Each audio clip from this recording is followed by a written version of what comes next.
Chapter 1. Since the relationship must end, I shall first collect some interest. Within the opulent villa of the illustrious Xiao family in Kyoto, a stifling atmosphere permeated the entire living room, suffocating in its intensity. Xiao Yan, you uncultured wretch, you even envy your own brother's talent, resorting to stealing his newly composed songs. If only I had never brought you back from the orphanage. Why didn't your brother, Xiao Tian, finish you off just now? A harsh rebuke struck Xiao Yan like a bucket of cold water, rousing him from his stupor. Lying on the cold tiled floor of the living room, Xiao Yan slowly opened his eyes, only to be met with waves of pain coursing through his body. Damn it, who did this to me? Wasn't I stabbed to death? Have I somehow traversed realms once more? Hiss, Xiao Yan winced, sitting up straight and glancing around. He soon realized that several individuals occupied the living room. A tall, middle-aged man in a suit, with a square face, sat upon a luxurious golden silk nanmu sofa. Beside him was a strikingly beautiful woman, both of them glaring at him with thunderous expressions. Standing next to them were a boy and 3 girls. Surely, this was his wretched family, Xiao Changsheng and Dugu Luyan. The other 4 were none other than his siblings. Xiao Tian, now 18, had transformed into an internet sensation with millions of followers.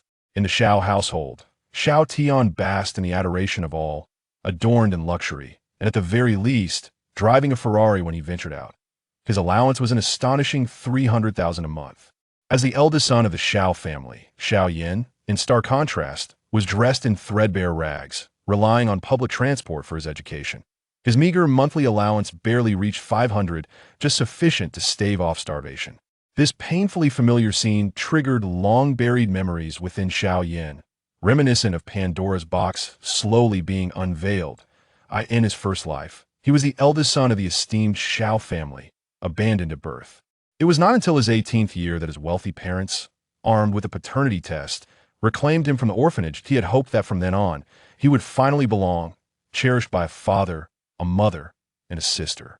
Instead, he was met with accusations from his sister and brother and the wrath of his parents. This time, he had been unjustly accused of stealing his brother's newly created song, resulting in a brutal beating from the entire family, leaving him with several wounds, some still oozing blood, and numerous bruises that ha.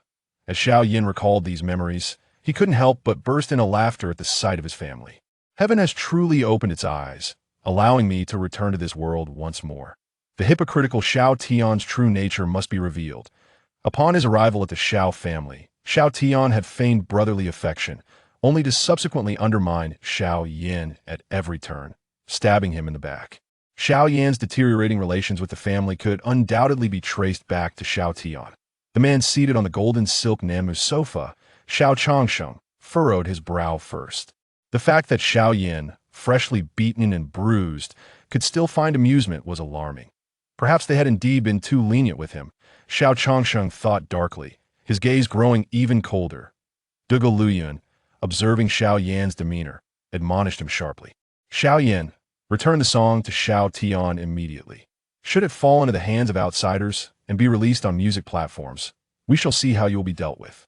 Initially, Dugu Luyan harbored a profound sense of guilt towards this son, having abandoned him for so many years, a grave error on the part of his parents. However, since Xiao Yan arrived at the Xiao household, his actions had utterly depleted Dugu Luyan's remorse. With a resigned gesture, Xiao Yan replied, "If I were to claim that I did not take this piece of trash, would you believe me?" His assertion was not mere bravado. After meeting his demise in the Xiao family during his first life, he traversed from Blue Star to Earth in his second life, emerging as a globally renowned singer and businessman.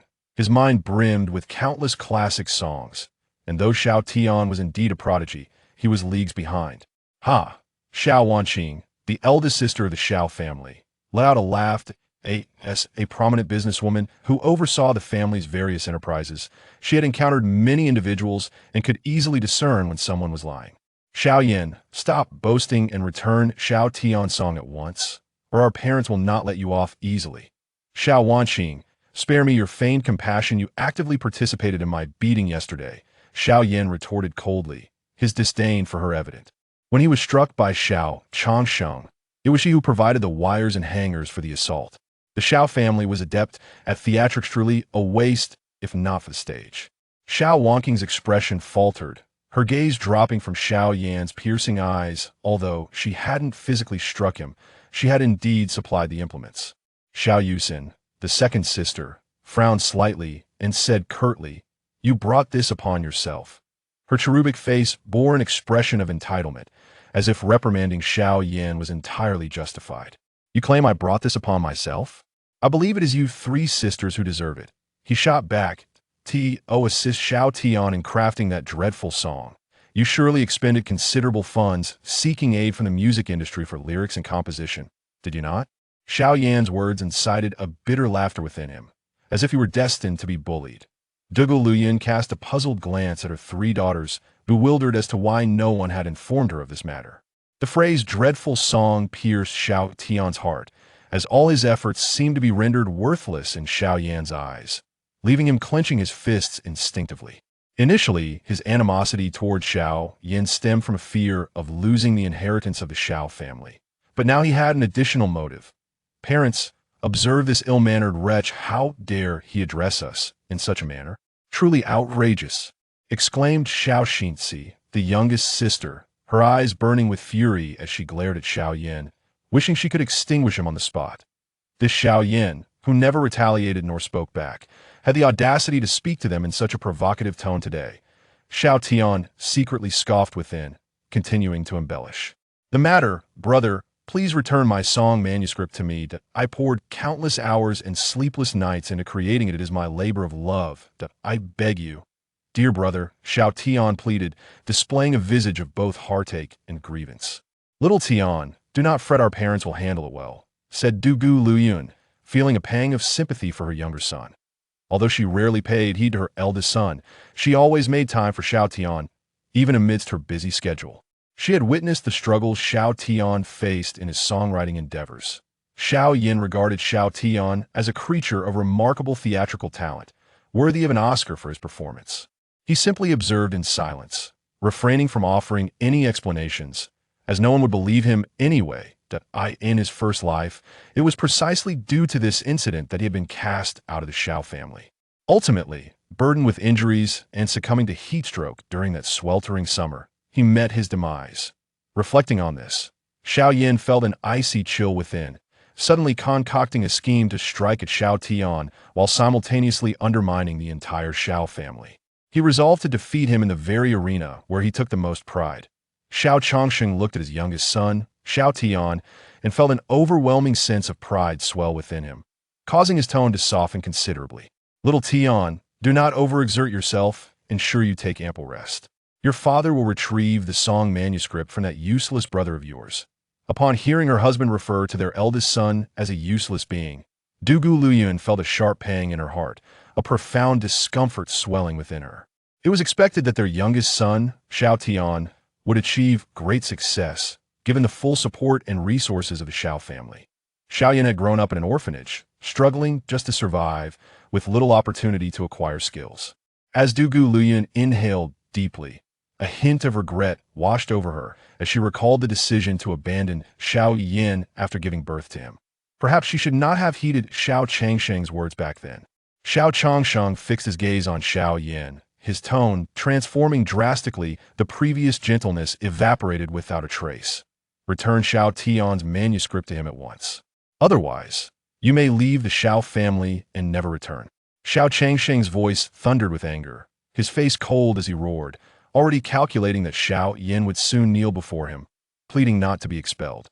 However, he also considered that keeping Xiao Yan at bay for a few days might temper his arrogance, lest he dare to insult him one day.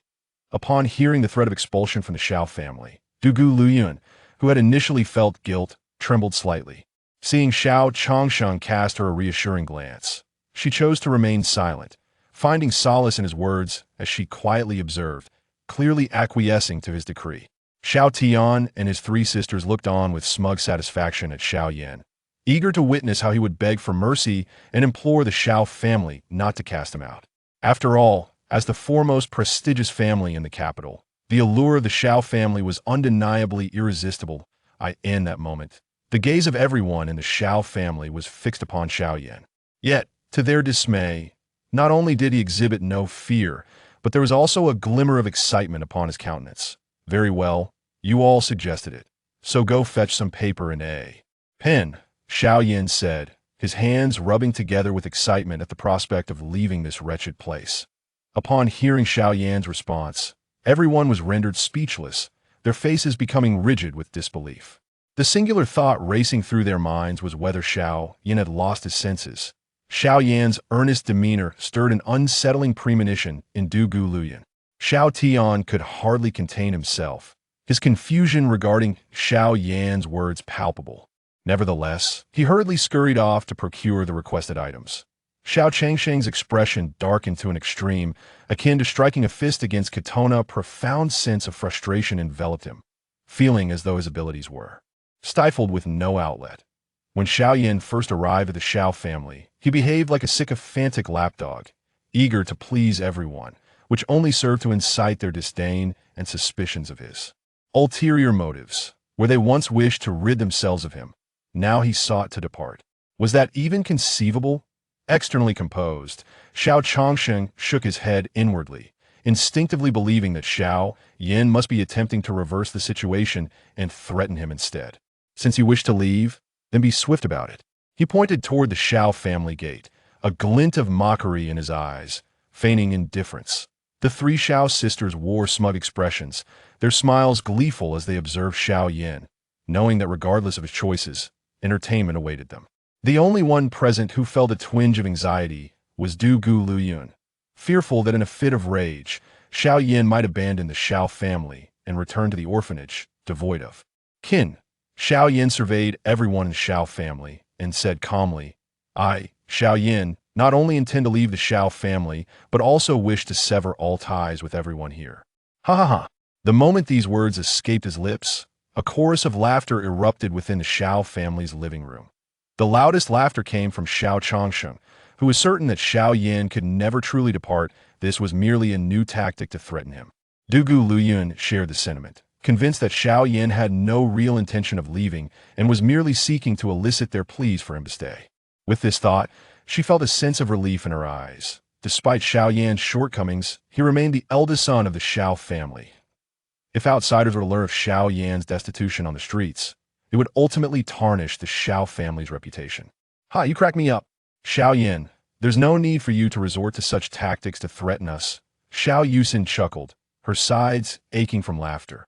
"You certainly didn't hesitate to pilfer my jewelry when you first arrived at the Xiao family. Do you truly wish to leave now?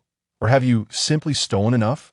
Her reminder sparked a memory in Xiao Yan when he first entered the Xiao family, how Xiao Tian had deliberately hidden Xiao Yusin's jewelry in his room, deleting all surveillance footage and bribing servants to falsely accuse him. This led to an inevitable beating, which strained the sibling relationship. The more he pondered, the angrier he became. Just as he noticed Xiao Tian approaching with the paper and pen, a triumphant smirk plastered across his face. As Xiao Yan accepted the paper and pen, a peculiar smile crept across his lips. Another hand swiftly seized Xiao Tian, forcefully yanking him forward by his meticulously arranged hair, delivering a knee strike to his groin. Before Xiao Tian could react, a surge of excruciating pain coursed through his body, contorting his face in agony as he emitted a wretched scream, curling up and collapsing to the ground. The incident transpired in the blink of an eye, catching not only Xiao Changsheng and the others off guard, but even Xiao Tian himself was momentarily oblivious to the unfolding chaos. "You wretched beast!" Xiao Changsheng and Du Gu Lian hastily rose to their feet and rushed to Xiao Tian's side to assess the situation. The three sisters of the Xiao family were instantly incensed, directing their ire toward Xiao Yan, hurling scathing remarks. "Xiao Yan, you despicable creature. Why don't you go in?" Xiao Yan, however, was engrossed in fervently scribbling on a piece of white paper, indifferent to the vitriol directed at him. As the saying goes, it is unworthy of a gentleman to leave a grudge unavenged. Since he was already prepared to sever ties with the Xiao family, he might as well collect some interest first after all. This matter could not simply be left unresolved. Chapter 2. The absence of a severance agreement and the musical duel with Xiao Tian after a thorough examination by the Xiao family. It was determined that Xiao Tian had not sustained any serious injuries. However, as a scion of a wealthy family, he had only ever inflicted pain upon others and had never experienced a beating himself. The full force of Xiao Yan's assault left Xiao Tian in tears. His eyes reddened with pain. Upon realizing that his younger son was relatively unscathed, Dugu Luyan finally found the opportunity to intervene, pointing at Xiao Yan with a mixture of disappointment and anger. Through clenched teeth, he lamented, "How could I have given birth to such a son? Not only are you envious of your brother's talents, but you dare to strike him as well. I never imagined your narrow-mindedness would reach such depths." Xiao Yan, defiantly lifting his chin, retorted, "You're worried about your little son's minor injuries, yet when I was being beaten by your family, not one of you came to tend to my wounds." He gestured towards the Xiao sisters, who were currently administering medicine to Xiao Tian and to Xiao Changsheng, who was crouched beside Xiao Tian, quietly inquiring about his condition. "Xiao Yan, it's not like that," Dugu Luyan stammered, shaking his head in disbelief. He was about to explain when he was mercilessly interrupted. "Spare me your feigned sympathy. I was covered in bruises yesterday, and not a single person came to offer me assistance. Not even a single inquiry about my well-being. What face do you have to explain?" True concern is not merely spoken. It is demonstrated through action. Xiao Yan's eyes, tinged with bloodshot fury, bore into Dugu Luyan as he shouted these words. Dugu Luyan stood frozen, the weight of Xiao Yan's words echoing painfully in his mind. "You ungrateful child, you have gone too far." Xiao Changsheng, witnessing his wife being reprimanded by their own son, felt a surge of rage well up within him. He strode toward Xiao Yan, intent on delivering a resounding slap to this disobedient child, determined to silence that insolent mouth. Anticipating his father's approach, Xiao Yan deftly stepped back, easily evading the blow. Before Xiao Changsheng could launch another attack in his fury, Xiao Yan brandished an A4 sheet of paper emblazoned with the words "severance agreement," placing it defiantly before him. "Xiao Changsheng, do you see this?"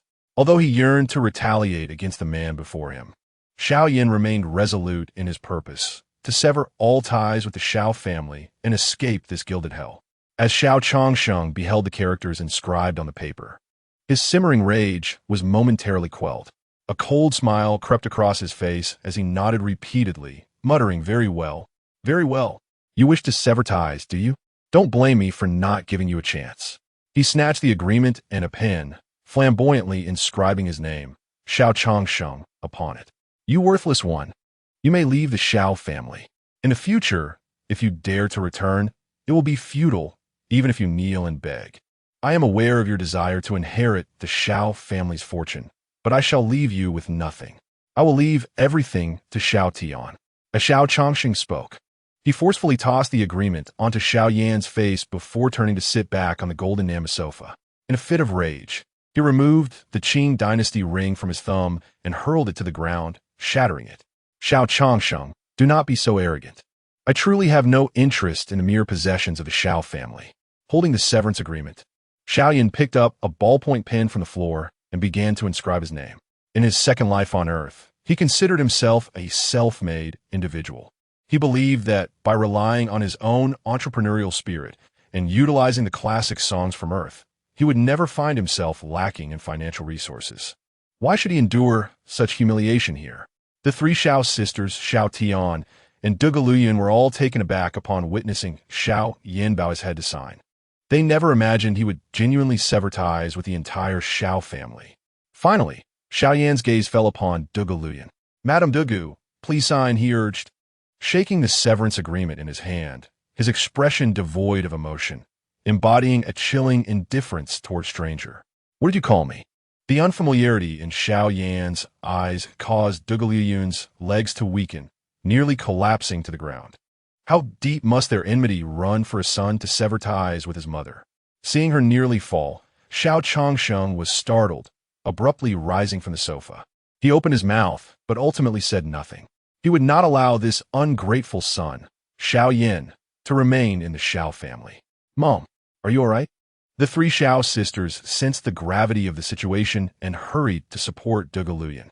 "Mom, please do not be angry over this beast. He is not worth it. You still have Xiao Tian, right?" "Indeed, the eldest sister speaks wisely. If he wishes to leave, let him go. After all, you have more than one son." "Exactly.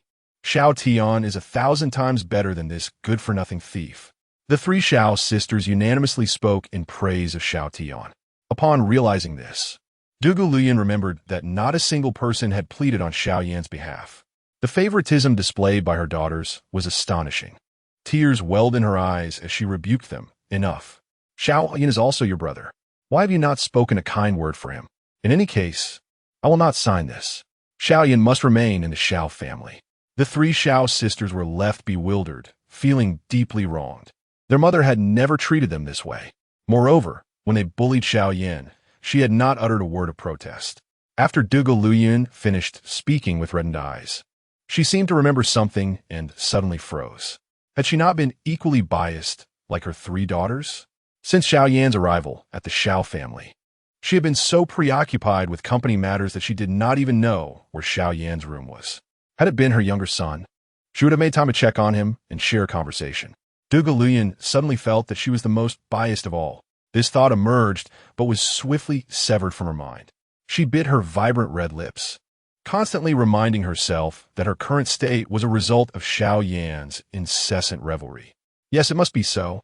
Upon hearing Dugu Luyan's declaration, Xiao Yan's expression darkened significantly, as he thought to himself, this woman surely intends to keep me within the Xiao family to torment me, forcing me to continue living in this storage room without food. How malicious! Her heart must be riddled with wounds. Xiao Yan had thoroughly reached his limit with the Xiao family, and as he sensed someone daring to impede his departure from this wretched place, he gasped for breath. Fixing a fierce gaze on Dugu Luyan, years of pent-up emotion erupting in an instant. You vile woman, how can you be so heartless? I am on the brink of leaving this hellhole, and yet you dare to stand in my way. Do you believe I will fight you to the bitter end? Xiao Yan retrieved a fruit knife from the table, aiming it at Dugu Luyan with an air of mutual destruction. Xiao Changxing's heart raced, his body bristling with tension as he rushed to stand in front of Dugu Luyan, shouting, Xiao Yan, you've lost your mind. Put down the knife immediately.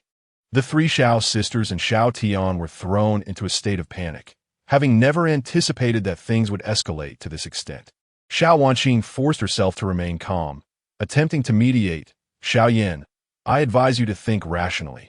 Murder is a crime. Xiao Yan did not respond, merely fixing a cold stare at Dugu Luyan. After a long pause, he took a deep breath and proposed, how about we make a wager? Your entire family holds Xiao Tian in high regard, correct? Then let Xiao Tian showcase his newly composed song and compete against me in singing. I shall create a song of my own, and we will engage in a battle on the Dolu platform. If I lose, I will remain in the Xiao family forever, and the severance agreement will be nullified. However, if I win, I shall sever all ties with you and leave the Xiao family for good. As soon as Xiao Yan finished speaking, everyone in the Xiao family, except for Dugu Luyan, exhibited palpable disdain. They concluded that Xiao Yan was merely seeking an excuse to remain in the Xiao family and enjoy its comforts. Xiao Tian felt that he had been played by Xiao Yan, realizing that after all the circling, Xiao Yan still wished to stay within the Xiao family. Xiao Changxing's heart brimmed with malice. This wretch would have ample time to teach him a lesson if he remained. Very well, I accept your challenge, Dugu Luyan said, never believing that her elder son could surpass the younger. She shared the sentiment with the others that Xiao Yan was simply looking for a way out, which eased her tension. Since you agree, then let us sign the severance agreement, Xiao Yan said, presenting the document and a pen to Dugu Luyan. Without a second thought, she accepted the agreement and inscribed her name upon it. As soon as she set the pen down, Xiao Yan snatched the agreement from her grasp. Fearful that Dugu Luyan might have a change of heart. Could it be that Xiao Yan truly felt confident in winning the wager and genuinely wished to depart from the Xiao family?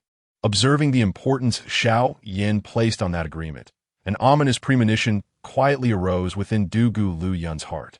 At present, she could not afford to dwell on her worries, and thus began to announce the rules. Each of you must perform an original song in a musical live-streaming duel on the Dole platform.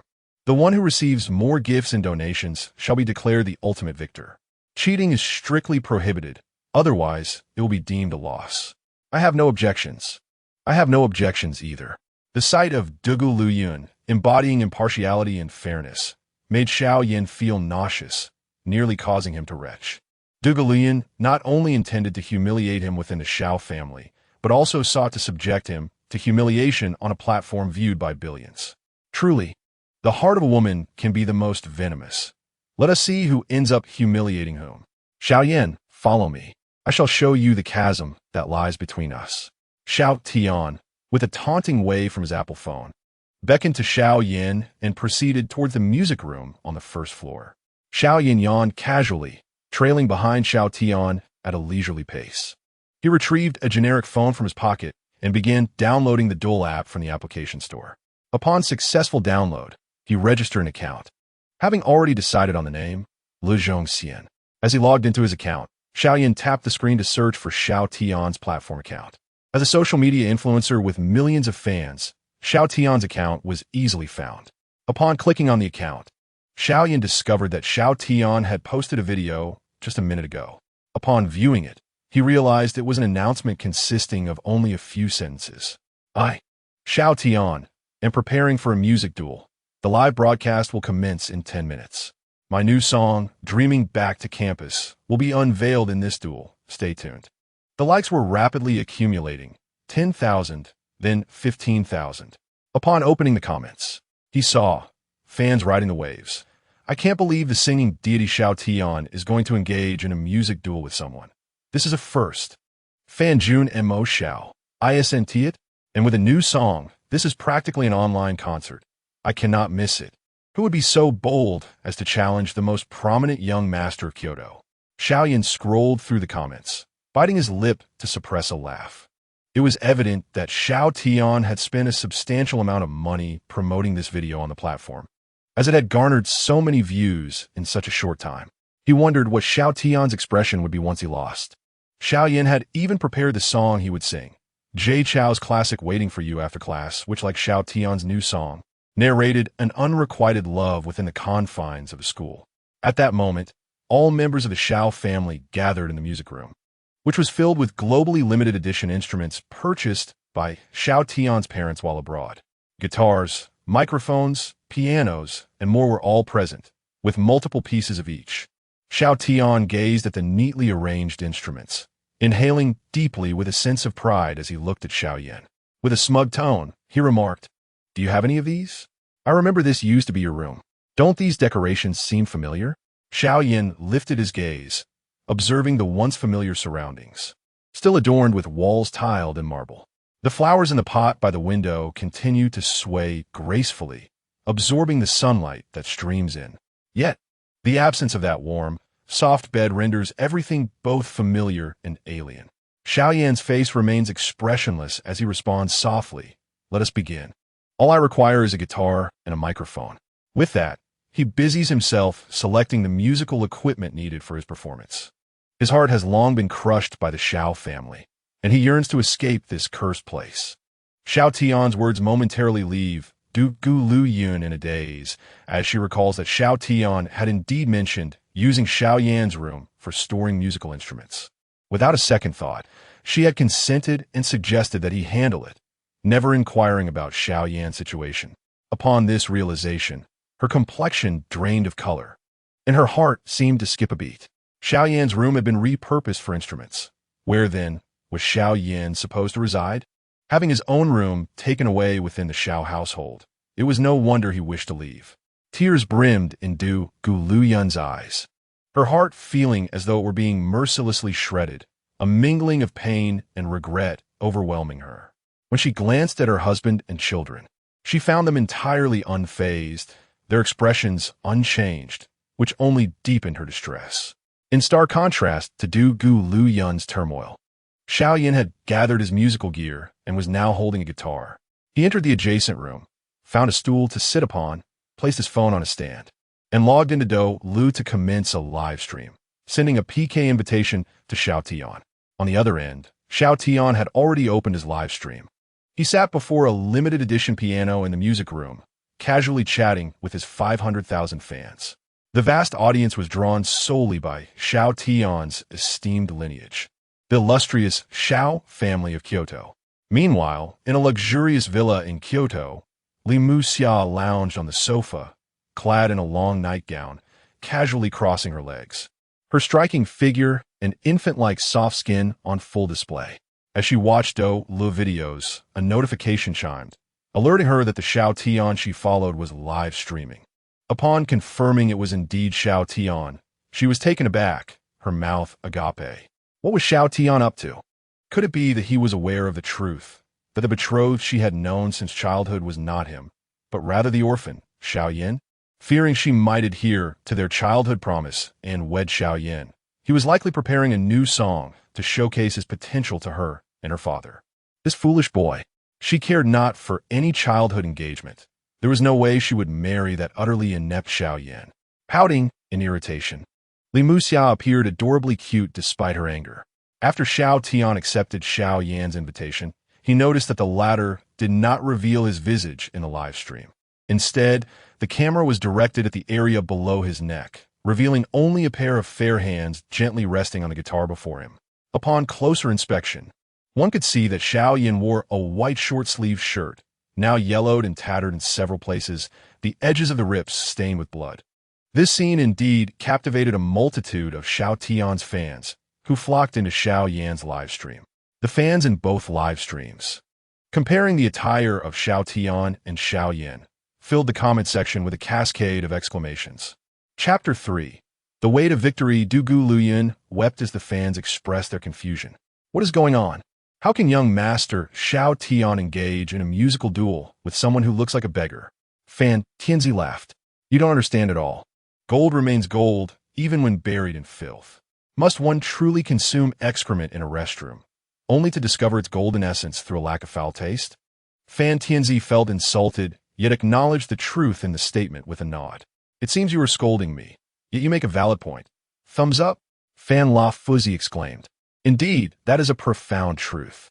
As the number of viewers in Xiao Yan's live stream surged, officially surpassing 50,000, they were drawn in by the intriguing song title, Waiting for You After Class. Their curiosity piqued. They wished to witness what prowess Xiao Yan possessed to challenge the future musical monarch. Should they find dissatisfaction, they would swiftly turn to Xiao Tian's live stream instead. Xiao Changsheng and his wife, along with the three Xiao sisters, were equally engrossed in the live stream. Observing the comments from fans, Xiao Changsheng smiled with relief, grateful that Xiao Yan had joined the Xiao family this past year. They had never publicly declared Xiao Yan's true identity. Until now, everyone still believed that the eldest son of the Xiao family was Xiao Tian. The three sisters, Xiao Wanqing included, shared the same sentiment, feeling a sense of embarrassment regarding Xiao Yan's association with the family. Only Du Gu Luyan remained, biting her lip and stifling her tears. She raised her head high, her eyes fixed on the ceiling, her long, silky hair swaying gently behind her. She fought to suppress the tears threatening to spill, contrasting the opulence of her younger son's attire with Xiao Yan's beggar-like appearance. This realization struck her. Xiao Yan had endured such conditions within the Xiao household, and she regretted having overlooked him. As the PK commenced, Du Gu Luyan inhaled deeply, calming her emotions to focus intently. Dear family, I present to you my new song, Dreaming Back to Campus, dedicated to all my fans. Xiao Tian cast a mocking glance at Xiao Yan, silencing the audio from Xiao Yan's live stream before beginning to play the piano before him. Xiao Yan's voice soon resonated through the live stream. The new song, Waiting for You After Class, dedicated to my family in a live stream. Xiao Yan, with audacity, proclaimed the song as his original work, strumming the guitar with vigor. The enchanting melody of the limited edition guitar filled the live stream with rhythm. In the alley you mentioned, I rented an apartment, hoping to encounter you by chance. For 3 years in high school, I pondered why I didn't study diligently, why I failed to gain admission to the same university as you. Xiao Yan's elegant and gentle voice ignited a wave of fervor in the live stream. Riding the waves, wow. This song is truly delightful. It reminds me of the girl I secretly admired in school. I must send gifts. Songhai added, indeed. All those unrequited loves are merely silent sacrifices made from the shadows.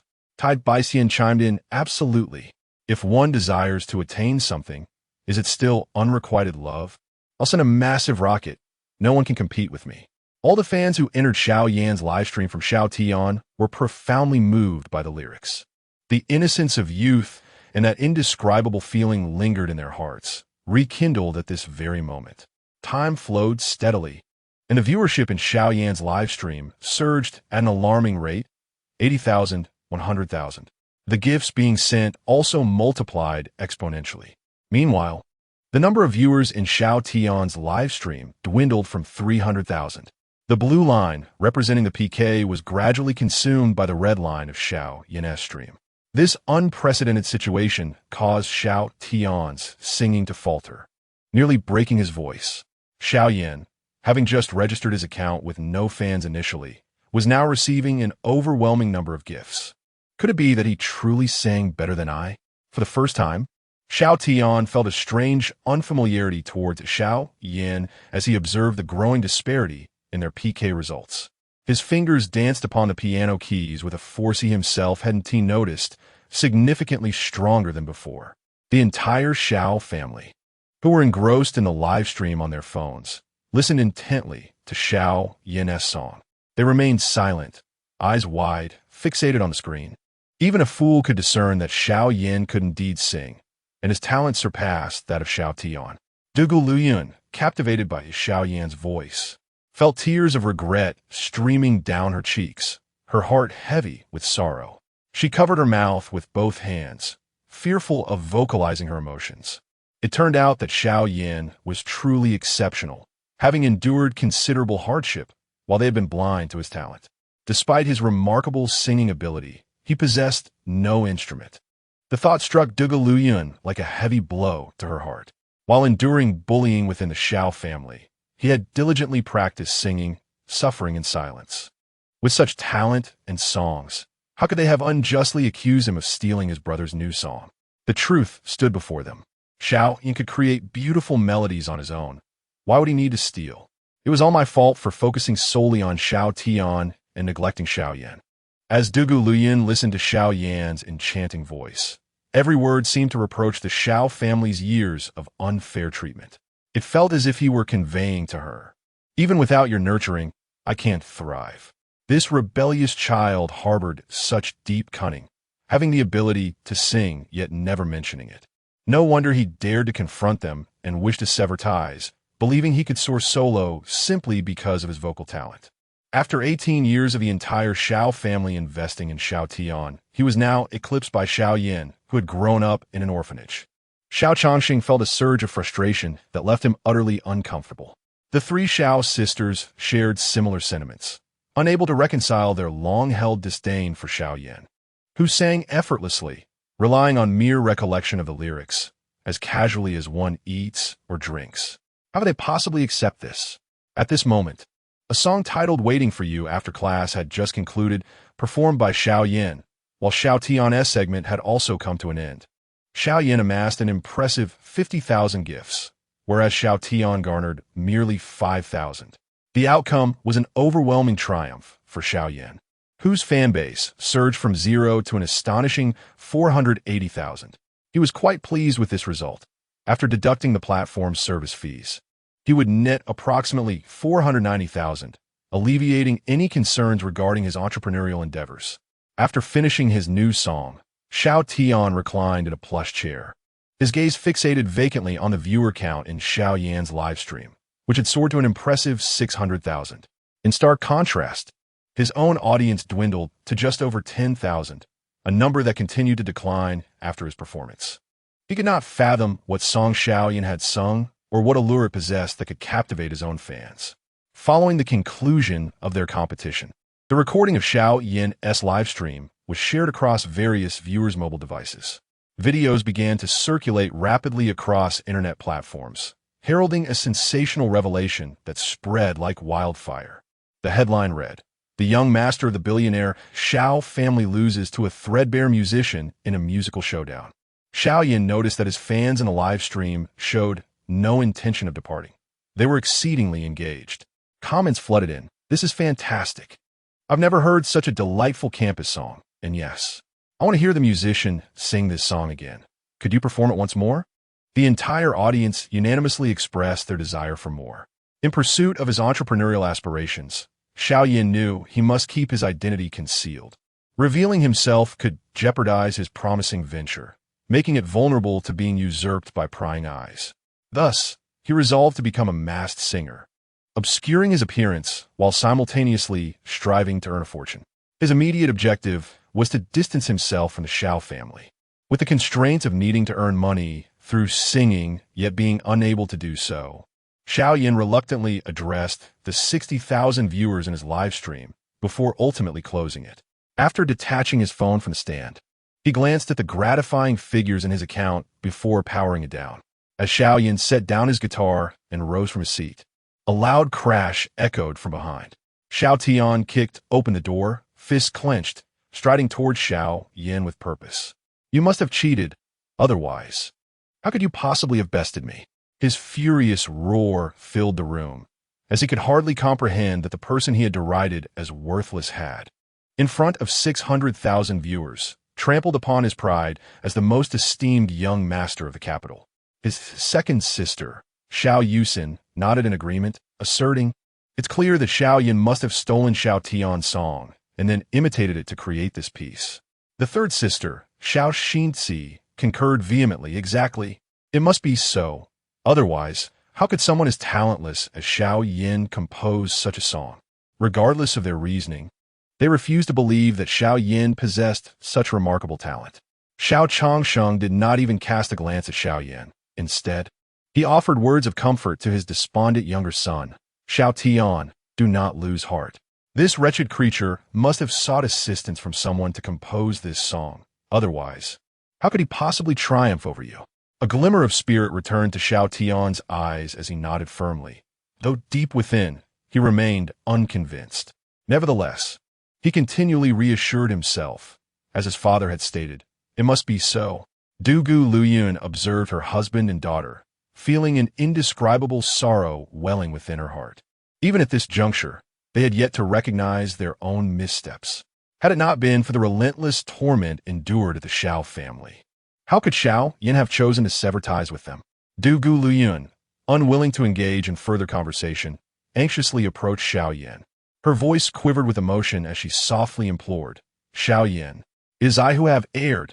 Please remain with the Xiao family. You have no kin outside. Where else can you go?" Xiao Yan, using his pinky to scratch his ear, bore an expression as if he had encountered a specter. "Surely, I did not mishear? Have you not treated me as an enemy? Otherwise, you wouldn't have resorted to constant blows and insults. Let me inform you, my relatives perished long ago, on the very day of my birth." With that, Xiao Yan turned and strode away, deeming there was nothing worthwhile to discuss with garbage. "You ungrateful wretch. Do you presume that your ability to sing makes you formidable? The world's finest singers appear as insignificant as ants before the Xiao family. We could easily crush them without a second thought." Xiao Chong trembled with rage, his saliva spraying as he nearly wished to drown Xiao Yan in his spittle. Xiao Tian and the three sisters, Xiao Wanqing included, were taken aback by Xiao Yan's audacity to utter such venomous words in their presence. They all yearned to advance and deliver a resounding slap to Xiao Yan. Unable to contain her tears any longer, Dugu Luyun covered her mouth and wept. Xiao Yan spoke the truth. He had been alone all these years, enduring a life far from pleasant. Since arriving at the Xiao family, not a single day had been bearable. Frequently beaten, his body bore numerous scars. Dugu Luyun realized Xiao Yan had become utterly disillusioned with the Xiao family. Perhaps this time, no one could stop him from leaving.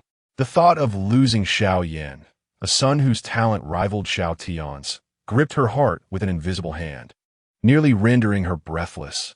Seeing her mother weep in anger, Xiao Wanqing could no longer restrain herself. She shouted at Xiao Yan, who had stepped outside, "You ungrateful wretch. Were it not for our parents, you would not even exist in this world. The Xiao family has cared for you for a year. We would have been better off raising a dog, which would not dare to defy our parents." Xiao Yan halted in his tracks at the threshold, bursting into laughter. "Huh, you're truly shameless, casting me aside yet speaking so sweetly. My experiences during my time with the Xiao family have been akin to a luxurious hell. I am denied a place at the table and forced to sleep in a cluttered storeroom. Each night I must curl up, and at my height of 6 feet, I cannot even stretch my legs on that rickety bed. By your reasoning, I ought to be grateful for the humiliation and torment you have bestowed upon me during this time. Xiao Yan struck the adjacent wall with a fierce punch, yearning to voice all the grievances he had endured within the Xiao family, desperate to silence the loathsome tongues of those around him. The three sisters, Xiao Wanqing and her siblings, were momentarily taken aback, their throats constricted as if choked by a bone, at a loss for words to counter his outburst. You ungrateful wretch! Leave at once. If you are so eager to depart, then do not ever return, roared Xiao Changsheng, pointing vehemently towards the door. Of course, I would relish the chance to escape this wretched place, Xiao Yan retorted coldly. Considering that you brought me into this world, along with the meager sustenance I've consumed during my time at the Xiao family estate, I shall compensate you with 400,000. I will pen an IOU for you now, and I shall repay you in due course. With that, Xiao Yan retreated to his room, retrieving a sheet of blank paper. He took out a ballpoint pen from his pocket and meticulously drafted the note, signing his name with a flourish. Casually discarding the IOU onto the floor, he turned and left, not even bothering to collect his clothes. He strode briskly towards the exit of the Xiao villa, while the servants averted their gaze. Fearful of incurring his wrath, they had not hesitated to assist the Xiao sisters in creating trouble for him. Indifferent to such fickle allegiances, Xiao Yan had no interest in avenging himself on these minor players. His sights were set on the entire affluent Xiao clan. This was merely the beginning. In a fit of rage, Xiao Changsheng cursed vehemently at the thought of Xiao Yan's audacity, barking, "You all go to your rooms and check if Xiao Yan has pilfered anything of value from our home. If he possesses such confidence to defy us, he must have the means to back it up. Let us go at once." The three sisters of Xiao Wanqing replied in unison, turning to head towards their respective chambers. Meanwhile, Dugu Luyan could no longer contain the fury boiling within her. Her eyes aflame with indignation, she struck Xiao Changsheng sharply across the face. The resounding crack echoed clearly throughout the room. Chapter 4. Both Xiao Changsheng and his daughter were struck by Dugu Luyan. Just as Xiao Wanqing and her sisters were about to depart, they turned around and were momentarily frozen in place. Xiao Tian gaped in astonishment, staring blankly at the scene that had just unfolded. "Luyan, what are you doing? Why have you hit me?" Xiao Changsheng's mind buzzed with confusion, his face stinging from the blows, confirming the harsh reality of the moment. Dugu Luyan sniffed, summoning all her strength to roar. "Xiao Changsheng, you scoundrel! You are utterly unworthy of being a father. Have you not noticed how Xiao Yan has tried every means to escape the Xiao family? How can you utter such words? As if you were driving away your own son?" This statement struck a chord with Xiao Changsheng, compelling him to grasp Dugu Luyan's hands and patiently attempt an explanation. If this rebellious child were not at home, stealing and causing trouble everywhere, would I ever consider sending him away? Perhaps it would be beneficial for him to venture out and experience the harshness of the world. A cold smile lingered at the corner of his mouth, as he still failed to recognize his own faults. Dugu Luyan forcefully withdrew her hands, pointing at Xiao Tian, her voice laden with accusation. "Xiao Tian is also your son. Why have you never spoken of him in such a manner? Or is it that you have never regarded Xiao Yan as your son at all? After all these years of marriage, today I have finally seen your true colors." For the first time, Dugu Luyan felt an unsettling sense of unfamiliarity towards the man she once loved, perceiving him as cold and heartless. Xiao Changsheng stood in silence, avoiding the piercing gaze of his wife. Recognizing his tacit acceptance, Dugu Luyan stepped forward 2 paces, gripping his collar tightly. The tie he wore with his suit became even more loosely affixed as she tugged at it. Her frustration only intensified as she continued her tirade. "You are so biased. No wonder Xiao Yan cannot endure living in the Xiao family. I too would be unable to bear it." As she recalled the suffering her biological son had endured, tears streamed down her face once more. "Luyan, what has happened to you?" "I, Xiao Changsheng, am not at fault. It is Xiao Yan who is to blame. Did you not witness how he spoke to us? That attitude is unbecoming of a son addressing his parents." Xiao Changsheng's face darkened. Stubbornness etched in his features as he clung to Dugu Luyan, attempting to justify himself. Dugu Luyan, however, was no longer willing to accept his reasoning. She struggled fiercely in his embrace, pushing him away with all her might. With her lips pursed and her heart heavy, she shook her head resolutely. I wish to return to my family. Whenever you bring Xiao Yan back, you may come to the Duga household to find me. If you cannot retrieve him, you shall never see me again. With reddened eyes, she cast one last glance at Xiao Changsheng before striding towards the door. Her words fell upon him like a hammer, striking him with such force that darkness enveloped his vision, nearly causing him to faint. He had not anticipated that due to Xiao Yan, his wife was ready to leave their home. Having navigated the business world for years, he found himself genuinely panicked for perhaps the first time. The four individuals, Xiao Tian and Xiao Wanqing, who had long refrained from interjecting, now stood resolutely at the entrance, blocking the door with their bodies. They harbored intense resentment toward Xiao Yan.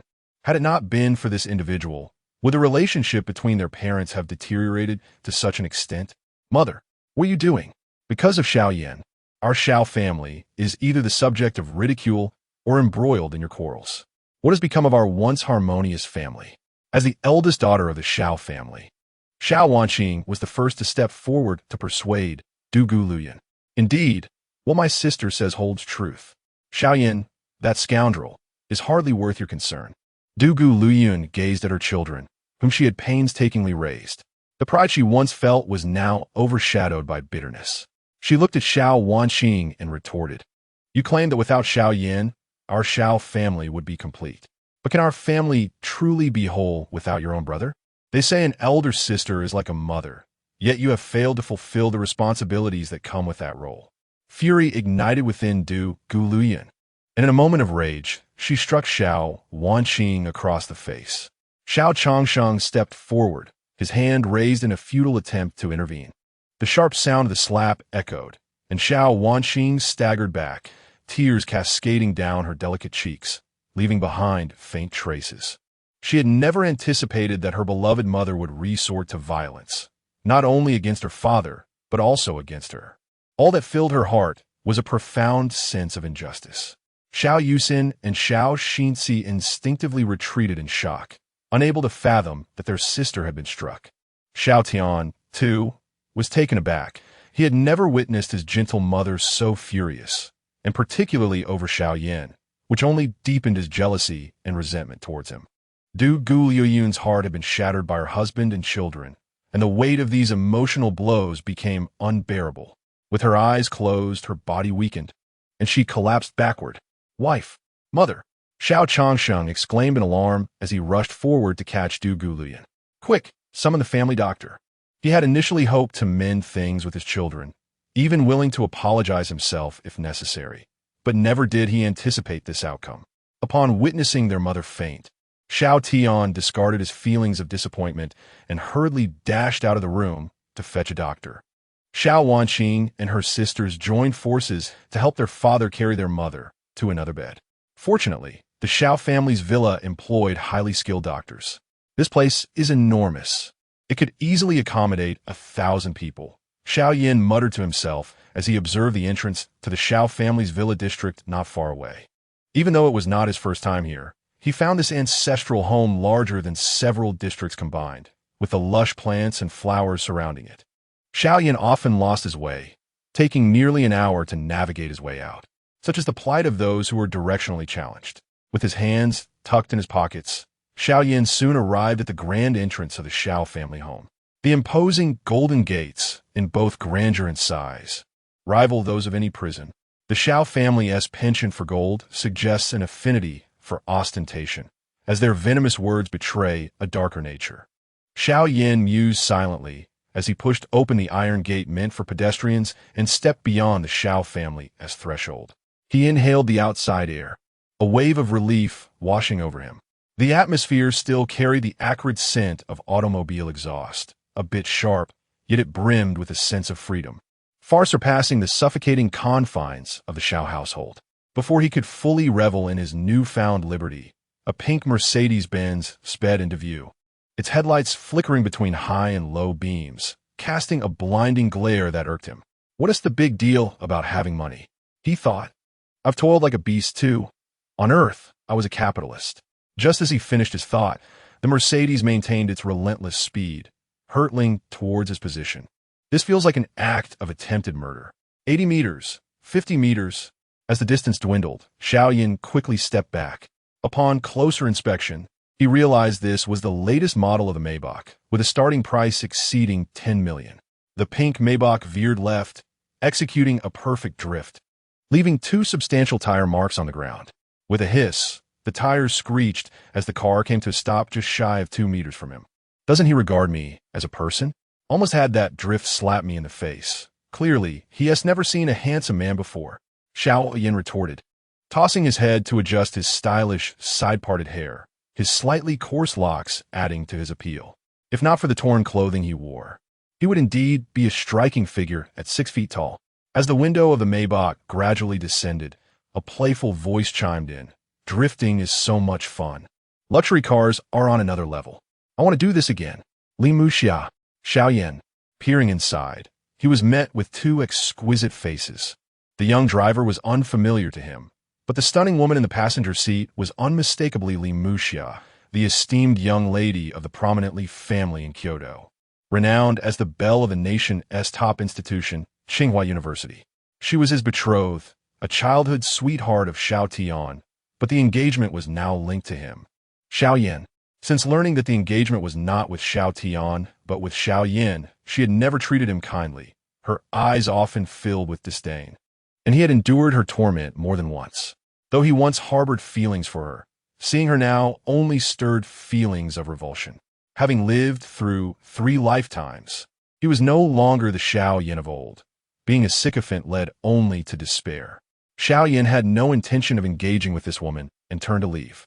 Amidst the thunderous roar of the automobile engine, within the luxurious confines of the Mercedes Maybach, the gazes of 2 young ladies were fixated upon Xiao Yan. Excuse me, may I inquire about something? Do you know who young Master Xiao Tian was recently engaged in a music showdown with? The petite girl in the driver's seat, her large eyes brimming with curiosity, posed the question. Why should I tell you? Xiao Yan retorted, not even turning his head as he proceeded to walk away. Xiao Yan, stop right there. What kind of attitude is that? Li Muxia, seated in the passenger seat, furrowed her brow and unbuckled her seatbelt, stepping out of the car.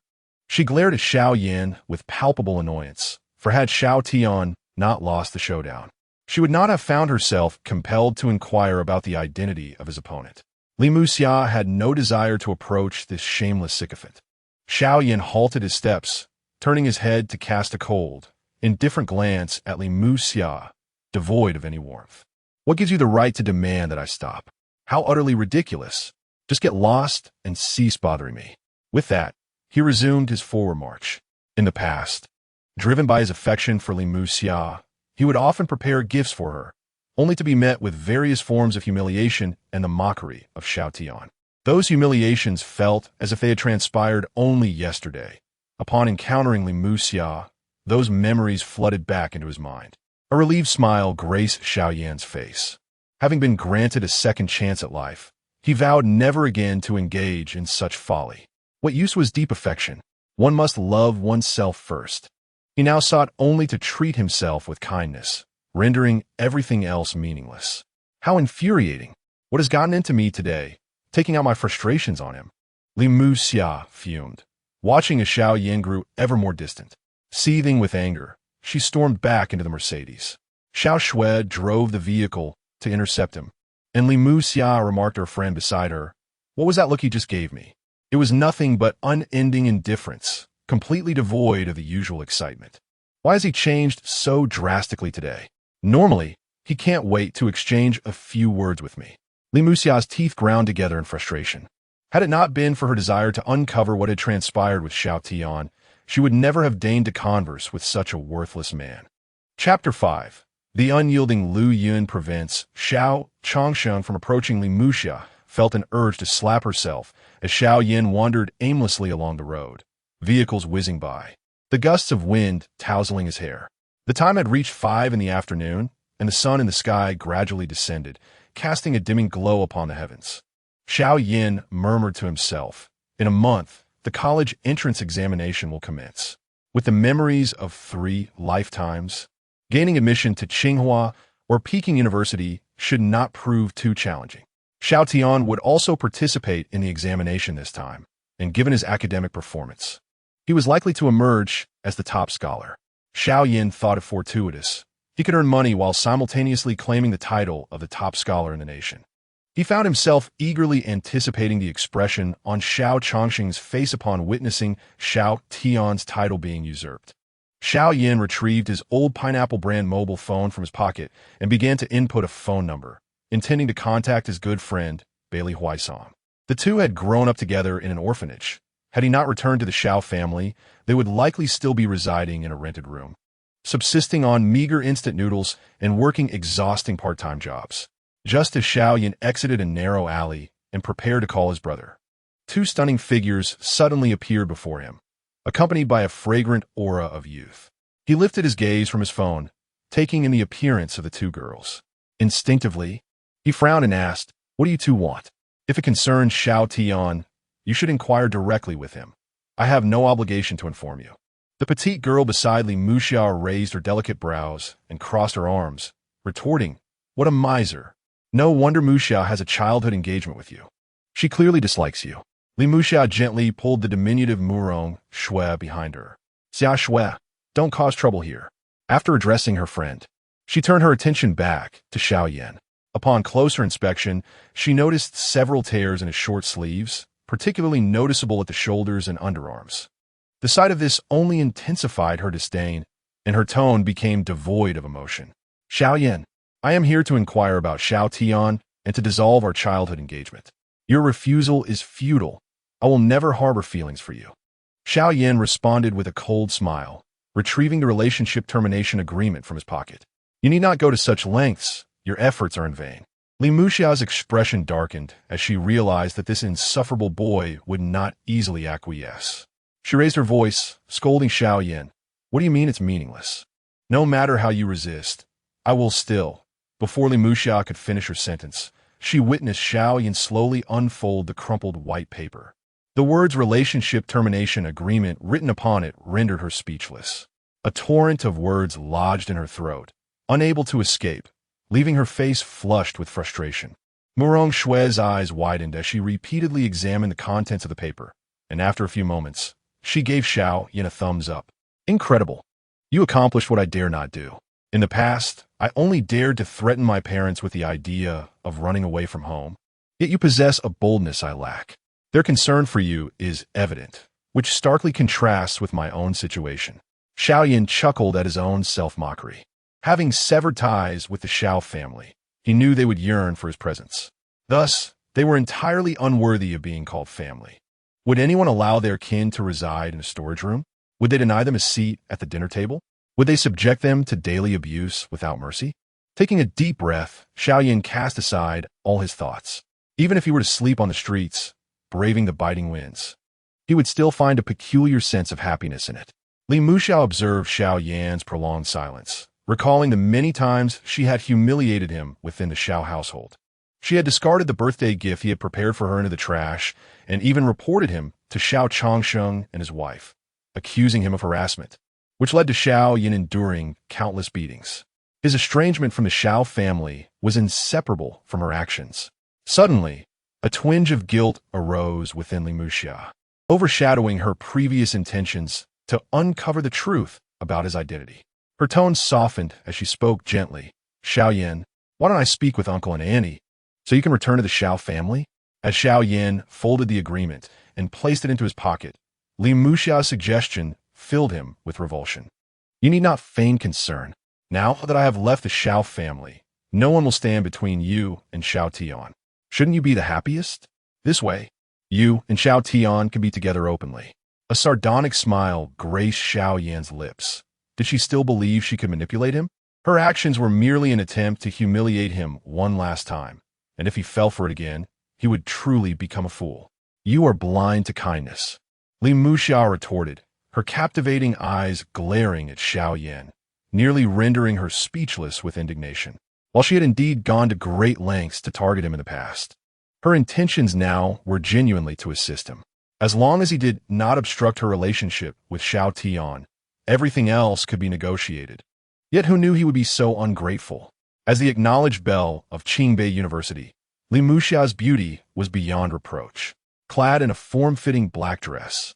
Even her anger exuded allure, and her enchanting eyes were utterly captivating. Nevertheless, Xiao Yan remained unmoved. He had experienced her superficiality firsthand. When he had first arrived at the Xiao family, Li Muxia had not yet revealed her true nature, and with a room to stay in, she often sought him out for conversation. As a daughter of an affluent Beijing family, she was stunningly beautiful and well-mannered, showing no disdain for his upbringing in an orphanage. To any ordinary person with nothing, she was a veritable moonlight in the darkness. Xiao Yan, unable to resist, quickly fell for the girl 2 years his senior.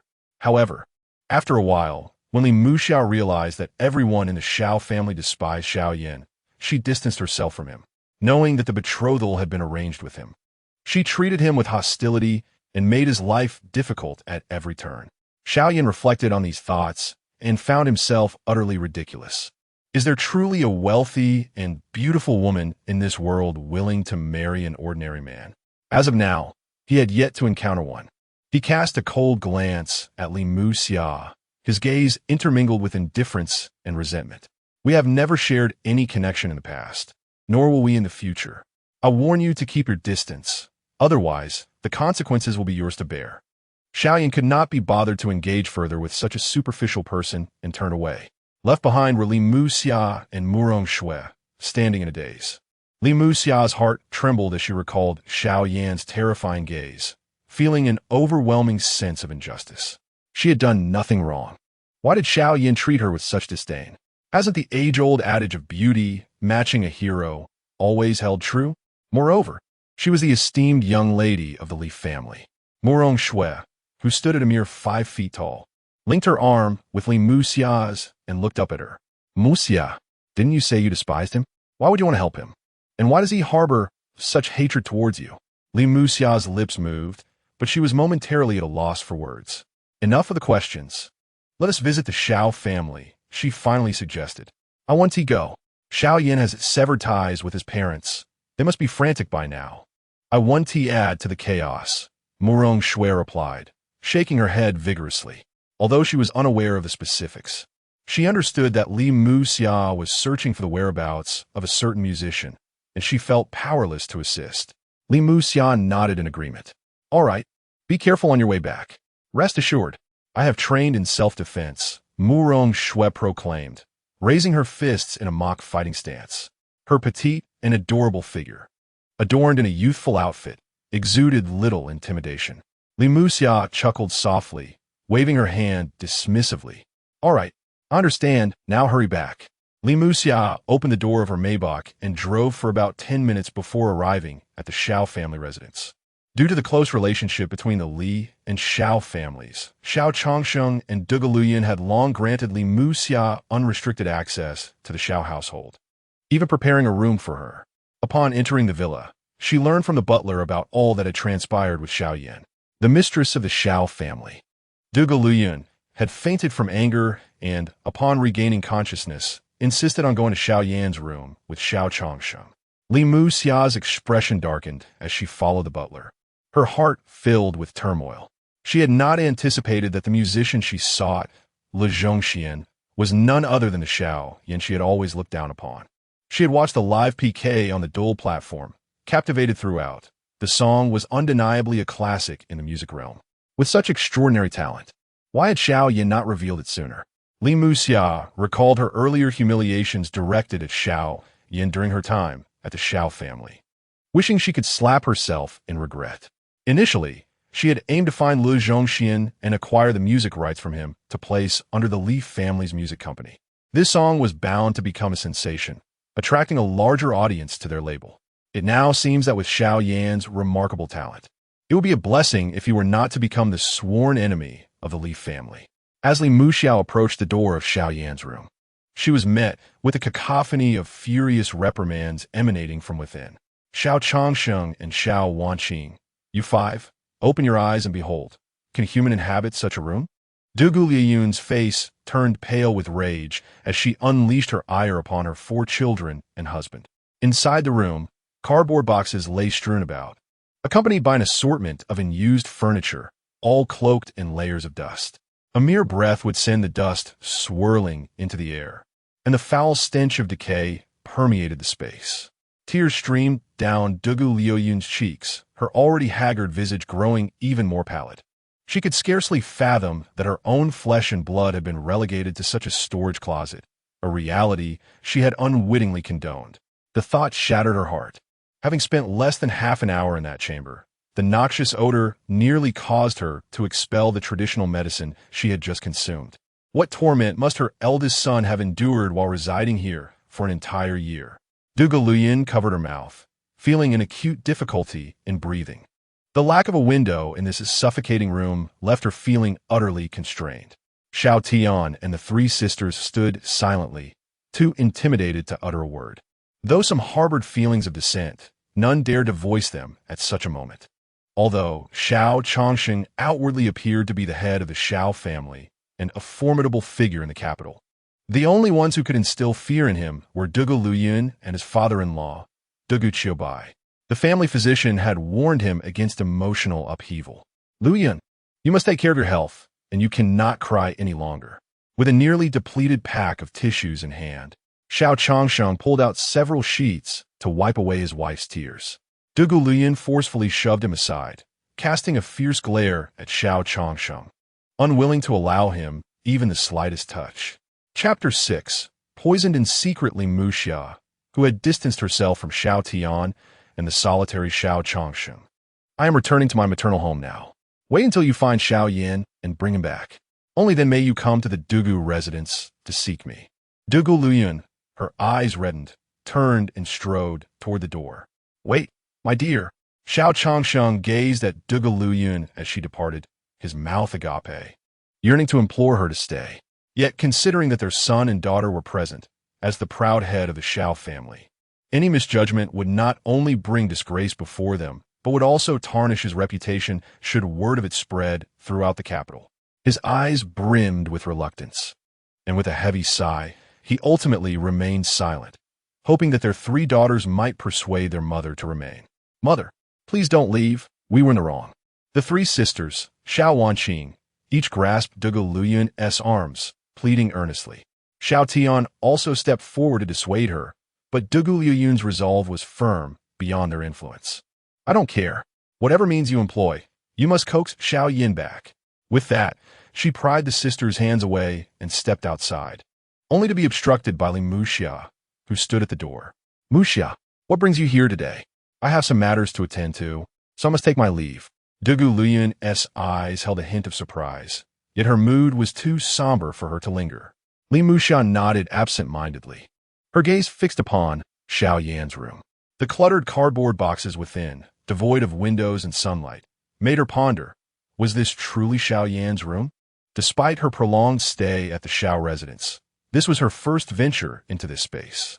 Even as an outsider, she had been provided with a lavishly decorated room by Xiao Chongsheng and his wife, ensuring her a comfortable place upon her arrival. The room, approximately 20 square meters, was several times larger than Xiao Yan's, bathed in sunlight that streamed through the windows, exuding warmth and comfort. Finally, Li Muxia understood why Xiao Yan had severed ties with the Xiao family. As their biological son, his existence had been fraught with hardship. Her heart mirrored the oppressive and desolate atmosphere of Xiao Yan's room. Guilt surged within her as she reflected on Xiao Yan's suffering, realizing how often she had spoken ill of him. Drawing a deep breath, her complexion grew increasingly pallid. Muxia, you've arrived just in time. Come help me persuade mother to return.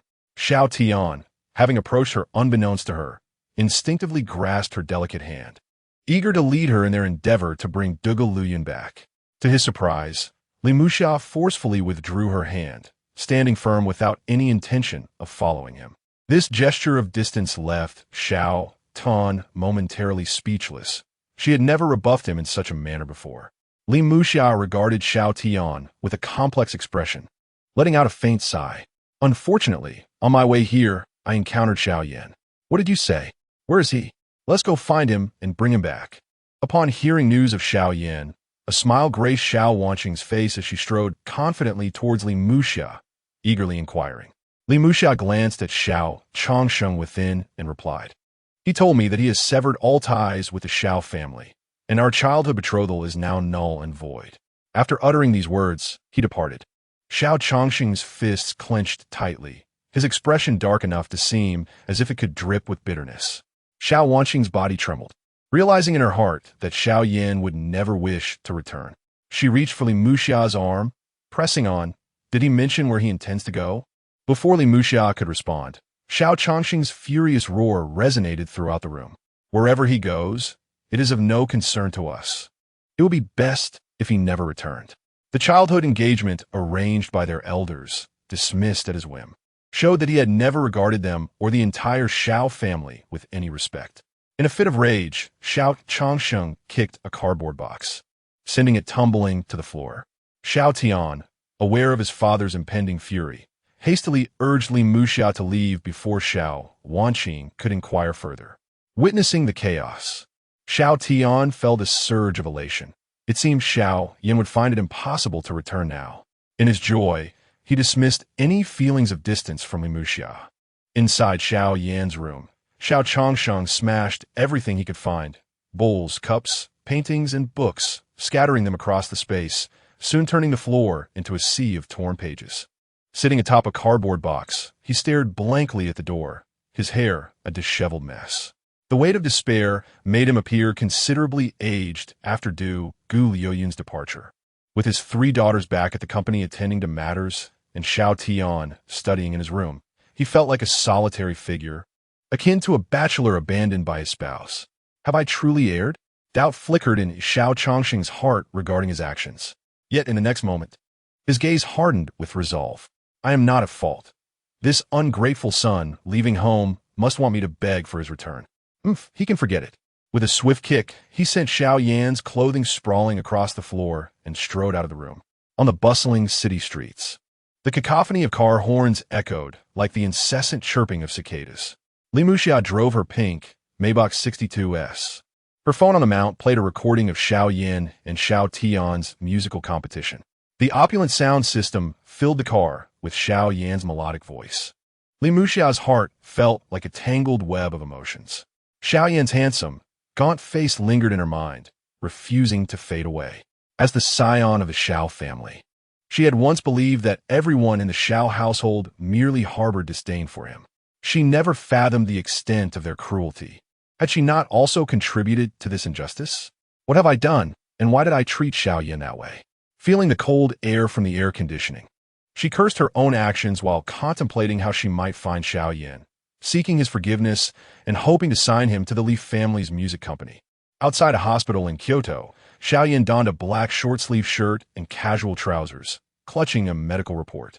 This attire was freshly purchased from a clothing store following his departure from the Xiao family. Upon changing his clothes, he hastened to the hospital to examine his health. Standing at the entrance, Xiao Yan's eyes brimmed with tears as he muttered, "Xiao family, how venomous your hearts are. I hold no grudge against you, yet you still seek to poison me. No wonder in my first life, I succumbed to heat stroke on the street right after leaving the Xiao family. It turns out someone had been discreetly lacing my food with arsenic, resulting in my frail constitution that led to my demise from heat stroke." The flames of fury ignited within Xiao Yan, as if they were about to erupt from his very eyes. Although he had never seen a pig slaughtered, he had witnessed pigs running. Arsenic, a toxic substance, would not be lethal in small doses, but prolonged consumption would undoubtedly lead to death. No wonder Gu Liuyun had been so intent on keeping him from leaving. Her true aim was to eliminate him entirely, eradicating any future threats. Such a meticulously crafted scheme elevated Xiao Yan's hatred for the Xiao family to unprecedented heights. Since they wished for his demise, he resolved to dispense with any semblance of civility towards them. His chest heaved violently as he silently vowed that should his endeavors flourish, he would ensure the Xiao family faced dire consequences. The chasm of wealth between them was indeed vast, and Xiao Yan understood that he must proceed with caution, taking one step at a time. Just as he managed to quell the tempest of his anger, 2 honks pierced the air, rushing into his ears like a gust of wind. Turning to investigate, he beheld a chubby boy clad in a pink shirt and shorts, perched upon a pink electric scooter. A mischievous grin adorned his face, accentuated by 2 dimples and the glimmer of small canine teeth. "Oh, the young master of the Xiao family. Ever since you joined them, you've soared to great heights, becoming a wealthy and handsome gentleman. Not once in the past year have you called me. Now that you've struck it rich, you finally remember your foster father, suffering outside, planning to whisk him away to enjoy a life of luxury. Are you? Xiao Yan's eyes began to glisten with unshed tears as he swiftly kicked out, playfully retorting, "Curse you, Bai Li Pang Pang. I see you're feeling particularly cheeky today, aren't you?" Laughter erupted between Xiao Yan and Bai Li Huasang as their gazes met, a shared amusement igniting their spirits. Having grown up in the orphanage together, they were as close as brothers. Had it not been for the Xiao family's prohibition against Xiao Yan contacting friends from the outside world, he would have visited the orphanage long ago, rather than relying solely on WeChat to maintain contact over the past year. Bai Li Huasang tossed a pink helmet to Xiao Yan, urging, "Hurry, get on. Let your foster father show you the wonders of the world beyond." As he examined the pink helmet in his hands and glanced at Bai Li Huasang, who sported a matching pink helmet, Xiao Yan couldn't suppress a twitch at the corner of his mouth. "You rascal, I'm beginning to suspect you're not a real man. Why else would you have such an affinity for the color pink?" Bai Li Huasang raised a hand and lightly patted the helmet atop his head, casting Xiao Yan a scornful glance. "You know nothing. This is the essence of youthful sentiment." Cough, cough. Xiao Yan coughed violently, nearly choking on his own saliva. How shameful it was to take pride in such matters. "So, your father has arrived." Paying no heed to the peculiar gazes of the surrounding girls, Xiao Yan resolutely donned a pink helmet. He hopped onto a pink electric scooter, and together with Bai Li Huasang, they circled around a few times before returning to their former rented abode. In the past year at the Xiao family, Xiao Yan received merely 500 yuan as pocket money each month, most of which was spent on the three sisters of the Xiao family. A portion of it was also given to Bai Li Huasang to assist with his tuition fees. Aside from his 600,000 earned on the dual platform, his disposable income had dwindled significantly. As Xiao Yan surveyed the familiar surroundings of the rental, he was filled with nostalgia. Though it spanned only 60 square meters, it felt far more like home compared to the cold villa of the Xiao family. Bai Li Huasang placed a hand on Xiao Yan's shoulder and pointed to the room near the kitchen. "Brother, your room is still just as you left it. Since you're here, don't be in a hurry to leave. Stay for a few days." Xiao Yan smiled gently, a warmth blossoming in his heart. "I won't be leaving anytime soon. I'll help you make a fortune." Bai Li Huasang's smile immediately faltered, and his heart was engulfed by a rising tide of confusion. Chapter 7. Opportunities to earn money, the plan of the unyielding challenger. "Everything left to Xiao Tian, do not jest. You cannot possibly be at odds with your family," she remarked. "Weren't you always in search of them during our time at the orphanage?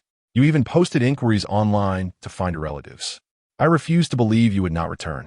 Bai Li Huasang wore a mischievous grin, as if to say, "After all these years, I still know you too well."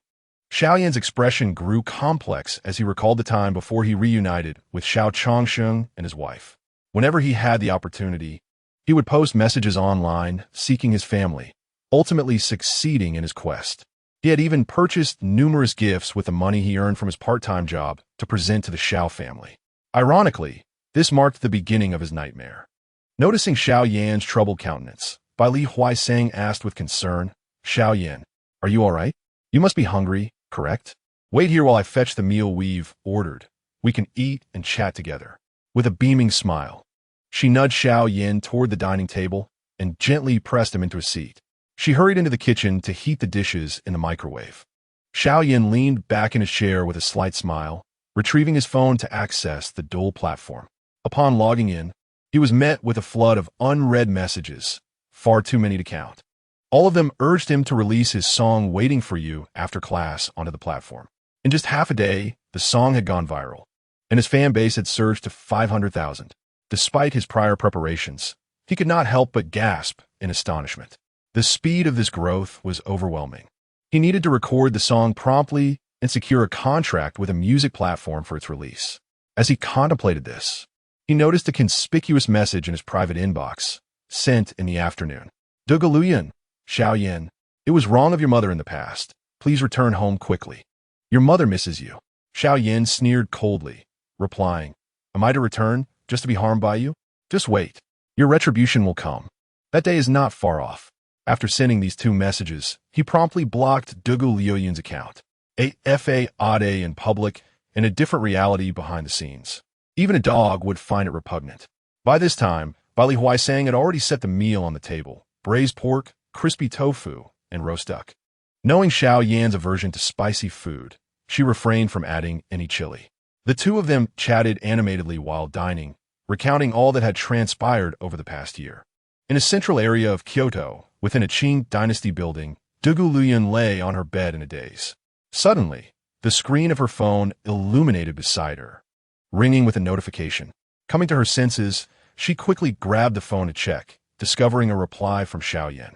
A surge of joy filled Dugu Liuyan's heart. It seemed her son still held a fondness for the Xiao family. Upon opening the dual platform, her eyes widened in disbelief as she read the two brief messages repeatedly. Confirming the contents, she gasped, causing her phone to slip from her grasp and crash heavily onto the floor. Why would Xiao Yan say such things? As his mother, how could I possibly harm you? It is entirely my fault for neglecting you, which has led to the hatred you harbor towards us now. Dugu Liuyan leaned weakly against the bed behind her, her once swollen eyes now streaming with crystalline tears, each droplet falling onto the quilt and forming small spots. With a heart-wrenching sob, she cried out, "You will surely face retribution. That day will come swiftly." Xiao Yan's words echoed repeatedly in her mind, tearing her heart asunder. Memories flooded her thoughts, recalling the first time Xiao Yan visited the Xiao family, clutching several bags of gifts intended for everyone. It was winter then, and he had given Dugu Liuyan a pink scarf as a present. At that moment, she held the scarf in her hands, disdainful of its poor quality. As a lady of high society, she adorned herself with designer items crafted from the finest materials. How could she possibly value the trinkets offered by Xiao Yan? The very next day, she discarded the scarf into the trash. To her surprise, she found other gifts from Xiao Yan in the same bin. None of the Xiao sisters or Xiao Tian had deemed his offerings worthy, tossing them aside without a second thought. Such disregard for Xiao Yan was not an infrequent occurrence. In a frenzy, Dugu Liuyan reached for her fallen phone, her fingers rapidly tapping the screen. "Xiao Yan, it was my mistake. I apologize, and I will find every way to make it up to you." Just as she finished composing her message, a notification appeared. The recipient had blocked her. Staring blankly at her phone, Dugu Liuyan could hardly fathom the depths of Xiao Yan's resentment, to the point where he did not wish to see her messages. Shaking her head in anguish, she murmured to herself, "It is all my fault. If only I had not shown favoritism. No one would have dared to bully Xiao Yan in the Xiao household.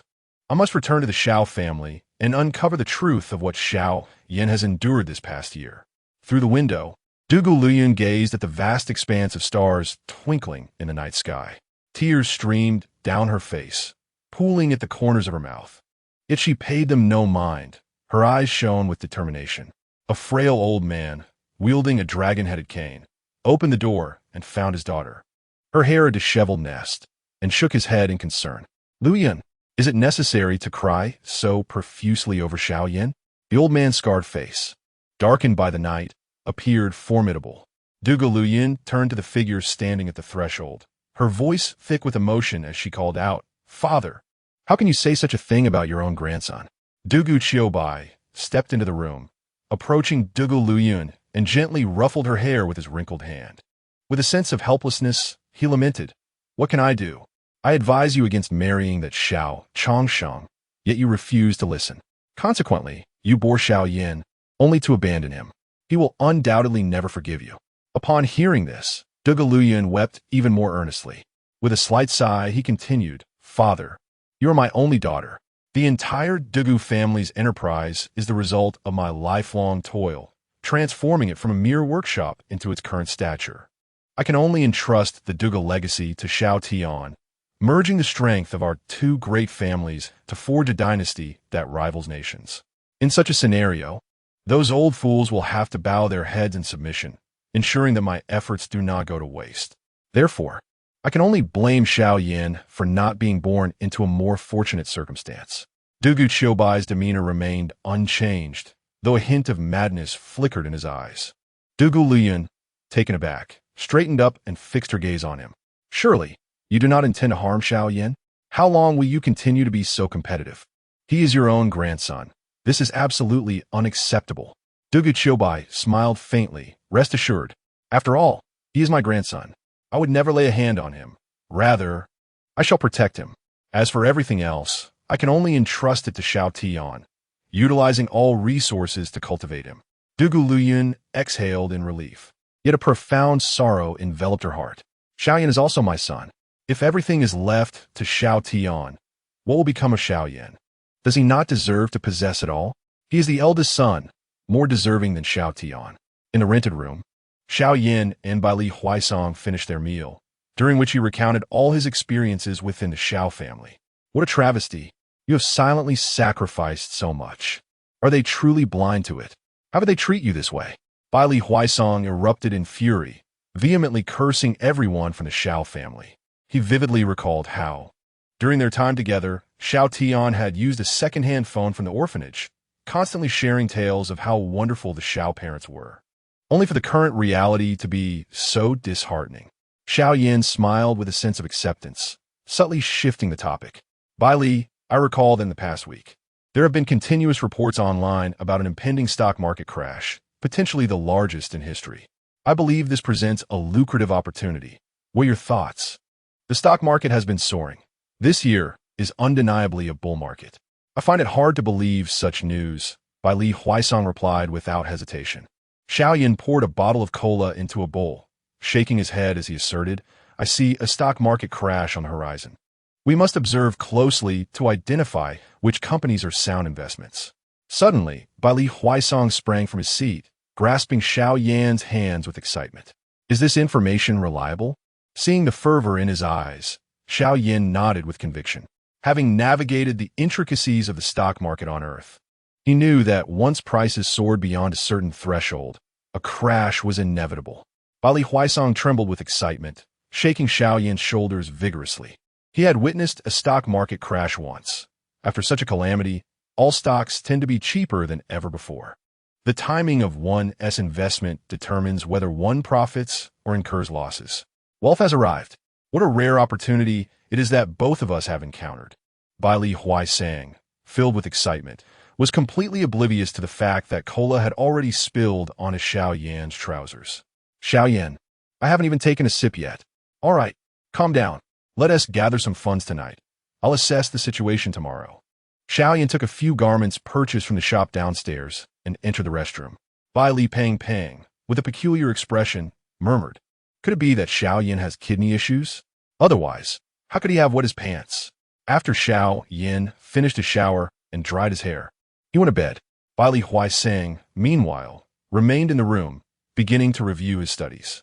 Unbeknownst to them, the time slipped into the next day. With sunlight streaming into the room, Xiao Yan felt utterly comfortable, reluctant to rise from his slumber. A room with windows was 100 times better than the cluttered storage space of the Xiao family. Ding, ding, ding. The already set alarm clock began to ring. Urged by Bai Li Huaisong, Xiao Yan begrudgingly got out of bed, and they both hurried to school. Bai Li Huaisong attended the prestigious Kyoto High School, Fuda High School, which coincidentally was the same institution as Xiao Tian. Xiao Yan's academic performance was equally commendable. However, due to being undervalued within the Xiao family, he had no choice but to enroll in the inferior Tian Shui High School. Upon arriving in the classroom, their homeroom teacher, Gao Tianya, summoned him to the office. Xiao Yan, why didn't you come to my house for dinner yesterday? Did something happen? Gao Tianya, clad in a flowing yellow dress, inquired with genuine concern. Initially perplexed, Xiao Yan felt a warmth in his eyes and shook his head. Teacher, I had dinner at a friend's house yesterday. There's no need to worry. I've recently taken on a part-time job and can manage my meals for now. Since his arrival at Tian Shui High School, the homeroom teacher, aware of his orphan status, had shown him considerable care, often inviting him to dinner and advocating for scholarships on his behalf. Naturally, Xiao Yan could not forget her kindness. It's good to hear that. Should you encounter any difficulties, remember to speak to your teacher. Xiao Yan nodded earnestly, expressed his gratitude, and returned to class to focus on his studies. With the college entrance examination approaching rapidly, he needed to seize every moment to learn. In the Xiao family villa, Xiao Wanqing inquired of her two younger sisters. Do you know which school Xiao Yan attends? With the imminent exams, he will surely go to school today. We can directly find him there. Xiao Yuxian and Xiao Xanci both shook their heads, were quite busy. With Xiao Yan's poor grades, who has time to inquire about him? Xiao Yuxian shrugged nonchalantly. Xiao Xanci concurred. The second sister is right. That guy's never done anything good at home. We can hardly avoid him, let alone ask where he goes to school. Chapter 8. Li Muxia was taken aback, as the lingering presence of Duge Luyan left Xiao Wanqing at a loss. She had previously heard Xiao Yan mention his school, yet at that time, she could not muster even a modicum of interest, and had directly interrupted him. Noticing her impatience, Xiao Yan never broached the subject again. Sitting on a stool, Xiao Wanqing grasped her hair tightly with her 5 fingers, feeling regret for not allowing Xiao Yan to finish his words. Had she done so, she would not now find herself unable to even catch a glimpse of him. On the sofa, Xiao Changsheng furrowed his brow. Despite Xiao Yan's prolonged stay at the Xiao residence, he had never taken the time to learn which school he attended. Suddenly, a spark of inspiration flashed through his mind, and he slapped the sofa, rising to his feet. Of course, Xiao Yan had always held a fondness for Li Muxia. Perhaps Wanqing could inquire with her about the whereabouts of Xiao Yan's school. All right, father. I shall call Muxia right now. Xiao Wanqing's eyes brightened as she opened her bag and retrieved her latest model iPhone, diligently inputting the phone number to call Li Muxia. Xiao Changsheng took a sip from his teacup, contemplating that if it weren't for seeking Liu Yun's forgiveness, he would not bother to search for this rebellious son. When Xiao Yan returns, he would certainly have a reckoning with him. Within the Li family's villa, Li Muxia was engrossed in the trending topics online. The foremost headline was about the enigmatic musician Le Zhongxian, who had composed a song titled Waiting for You after class, yet had not released it, arousing much speculation. It was indeed rare for an artist to sing a song without making it available on any platform. Even Li Muxia was perplexed as to what Xiao Yan was aiming for. How could one profit from a song that was not released?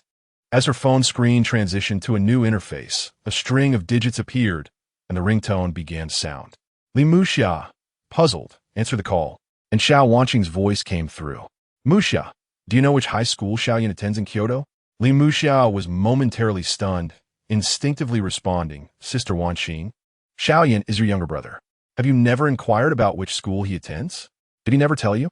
Xiao Wanqing was aware of her concern for her younger siblings.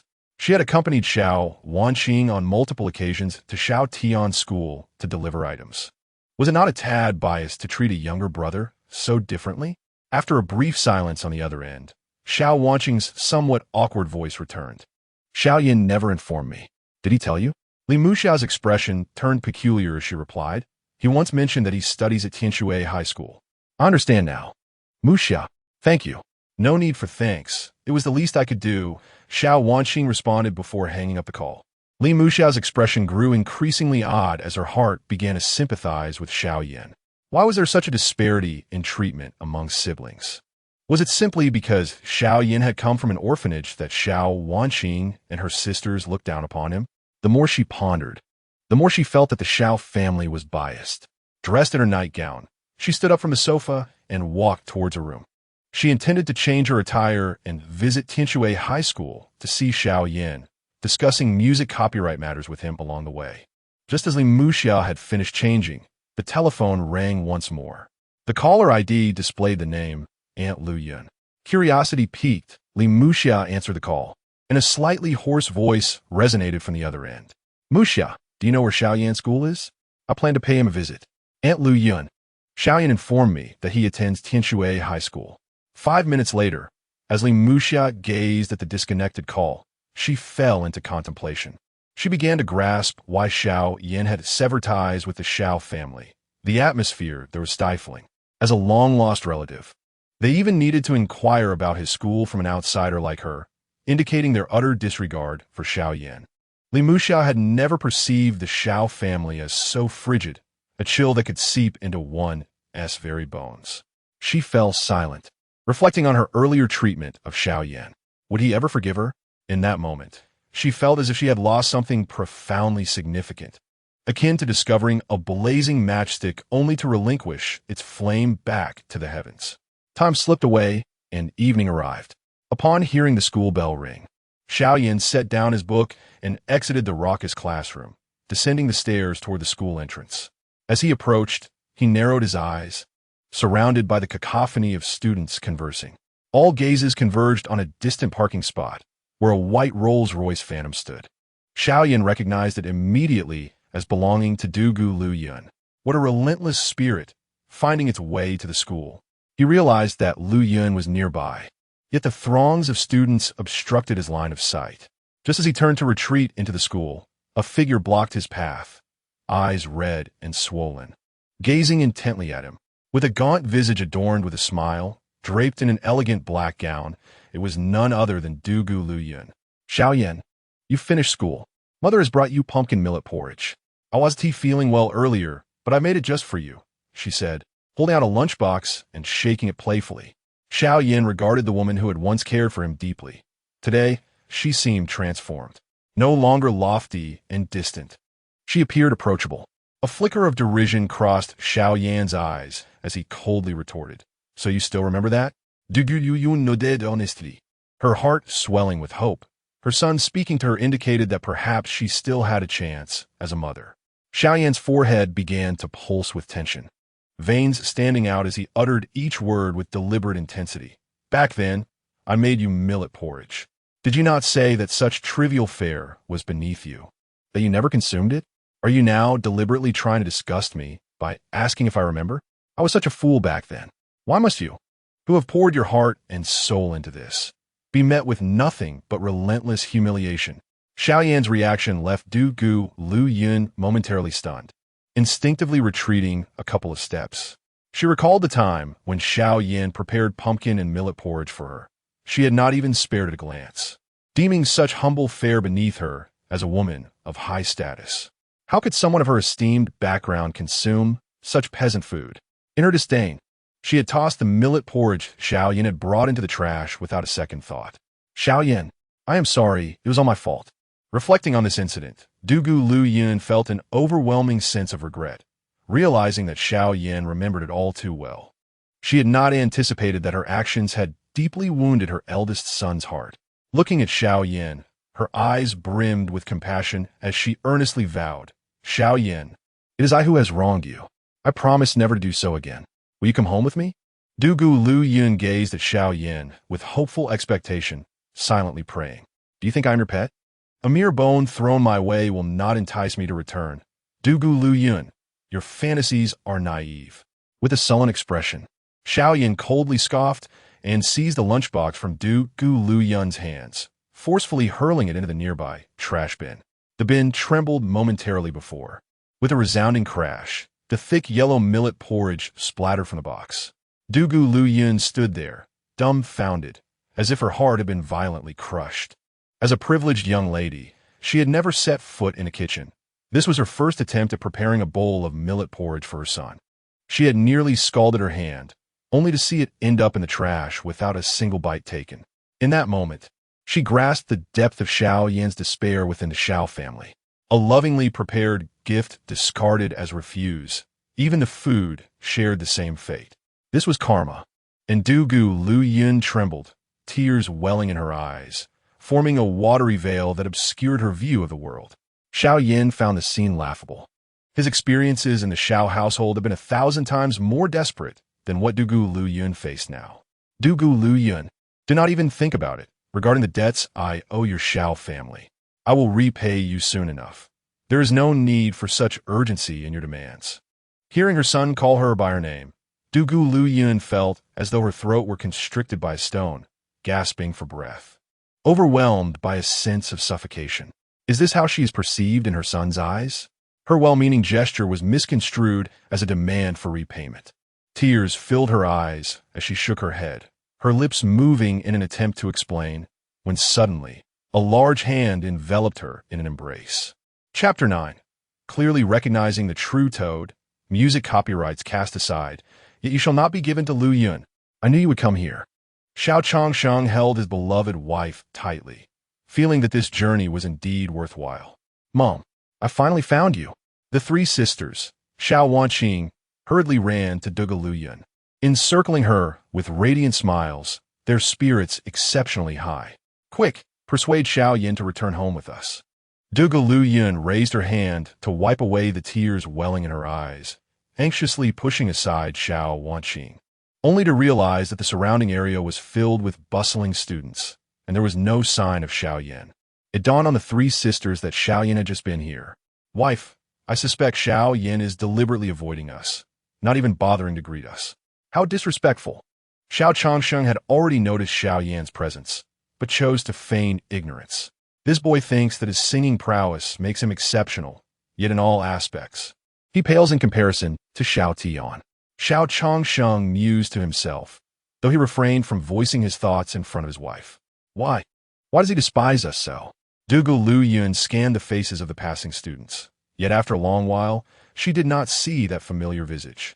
She comprehended that Xiao Yan had truly left, departing without a trace of reluctance, not even wishing to exchange a word with his parents or sisters. Dugu Lu Yun's gaze dimmed considerably. She understood that it was the Xiao family that had driven Xiao Yan to such an extent, and she yearned to mend the past. Yet, Xiao Yan had not afforded her that opportunity. Perhaps he would never forgive her. Under the watchful eyes of many students, Dugu Lu Yun covered her mouth. Her former elegance and composure utterly vanished. She appeared pitiful, like a little girl, nestled in Xiao Changxing's embrace, tears streaming down her cheeks, falling like droplets onto the ground, forming small spots. Not a sound escaped her lips. Her silent weeping was the epitome of despair. Xiao Changsheng gazed down at his weeping wife, his heart feeling as though pricked by a needle, and instinctively he reached out to pat Dugu Lu Yun's back, softly reassuring her. Xiao Yan is deliberately avoiding us. My dear, let us return home for now. We shall come back to find him tomorrow. His tone was gentle, a stark contrast to when he addressed Xiao Yan. Yet, seeing Dugu Lu Yun in such sorrow only intensified his resentment toward Xiao Yan. Dugu Lu Yun did not speak, merely nodding silently, casting a reluctant glance back at the gates of Tianshui High School. She handed the car keys to Xiao Wanqing and entered Xiao Changxing's latest Rolls-Royce, departing from the scene. Xiao Wanqing understood that her mother was in no state to drive, so she and her two sisters took the wheel of the Rolls-Royce Phantom as they made their way home. Many students observed this family, their eyes brimming with envy. They collectively thought how glorious it would be to become a part of their family, as if that alone would elevate them to the pinnacle of life. Meanwhile, Xiao Yan wandered across the school playground, the sunset casting a solitary and desolate shadow upon him. Xiao Yan could hardly believe that a person could undergo such profound transformation in such a brief period. Dugu Lu Yun undoubtedly harbored intentions to continue poisoning himself, awaiting the moment when the venom would take his life. The more Xiao Yan pondered this possibility, the more convinced he became. Upon exiting the school gates and walking along the concrete path, a pink Mercedes-Benz approached from behind and came to a halt not far ahead of him. An unsettling sensation suddenly welled up within Xiao Yan as the car door swung open. The woman who emerged corroborated his suspicions. Li Muxia, adorned in a pink body-hugging dress and radiating an alluring smile, sauntered toward Xiao Yan. Unconsciously, he averted his gaze and continued walking forward, opting to disregard her presence. As Li Muxia observed Xiao Yan pass by without so much as a glance, her body and smile froze in disbelief. A sense of despondency washed over her. She questioned whether Xiao Yan had transformed from the person he once was. After all, why had that adoring gaze vanished, replaced instead by the indifference of a stranger? Regaining her composure, Li Muxia hastily approached Xiao Yan, her high heels clicking against the pavement as she obstructed his path with a frosty demeanor. Xiao Yan, what has come over you? I have come to apologize for the past, she declared, her enchanting smile resurfacing, confidence lacing her tone. She believed that her proactive apology, combined with Xiao Yan's lingering affection for her, would surely lead to his forgiveness and a rekindling of their relationship. Apologize to me? Xiao Yan retorted with a cold smile, stepping forward to challenge her. Do you truly believe you are worthy of offering me an apology? Li Muxia, taken aback, instinctively stepped back, her mind reeling. Based on her knowledge of Xiao Yan, he would undoubtedly forgive her. Had he truly ceased to harbor feelings for her? Before she could dwell on this thought, Xiao Yan pressed on. You were the one who informed the Xiao family of my presence here, weren't you? Do you think you can humiliate me again this time? You are destined for disappointment. A flicker of panic crossed Li Muxia's eyes as she bit her lip, hastily retorting, I truly did not. I merely wished to apologize. Without allowing her to finish, Xiao Yan raised a hand to interrupt. No, I am unworthy. I, Xiao Yan, am merely a toad, forever incapable of matching a swan. I recall those words were not yours, but mine, correct? He mused with a sardonic glint in his eyes. Li Muxia fell silent, unable to retort. She had indeed uttered those very words, declaring she would never befriend someone like Xiao Yan, believing they would never have the opportunity to speak. As Xiao Yan bypassed her and continued down the road, he remarked over his shoulder, I am aware of your desires, particularly regarding the copyright to my songs. Do not indulge in fantasies.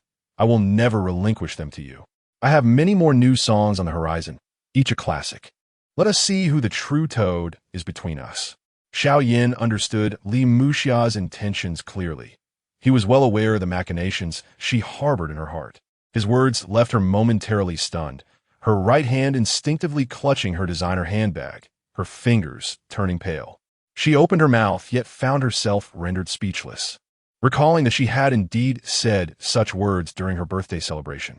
Confronted with the meager pocket money of Xiao Yan, she callously disregarded the meticulously purchased birthday cake.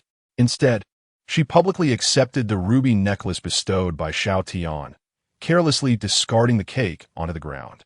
In front of all, she proclaimed Xiao Yan to be devoid of talent, likening him to a wretched frog, forever unworthy of her status as a graceful swan. In retrospect, such words felt like an unforgiving slap to her own face, and she instantly felt a stinging pain in her cheeks. As Li Muxia regained her composure and turned to gaze at the road where the car had passed, she beheld Xiao Yan's receding silhouette, her heart a tumult of emotions as memories of her hurtful words to him resurfaced. She yearned to turn back time, to prevent her former self from uttering those damaging remarks.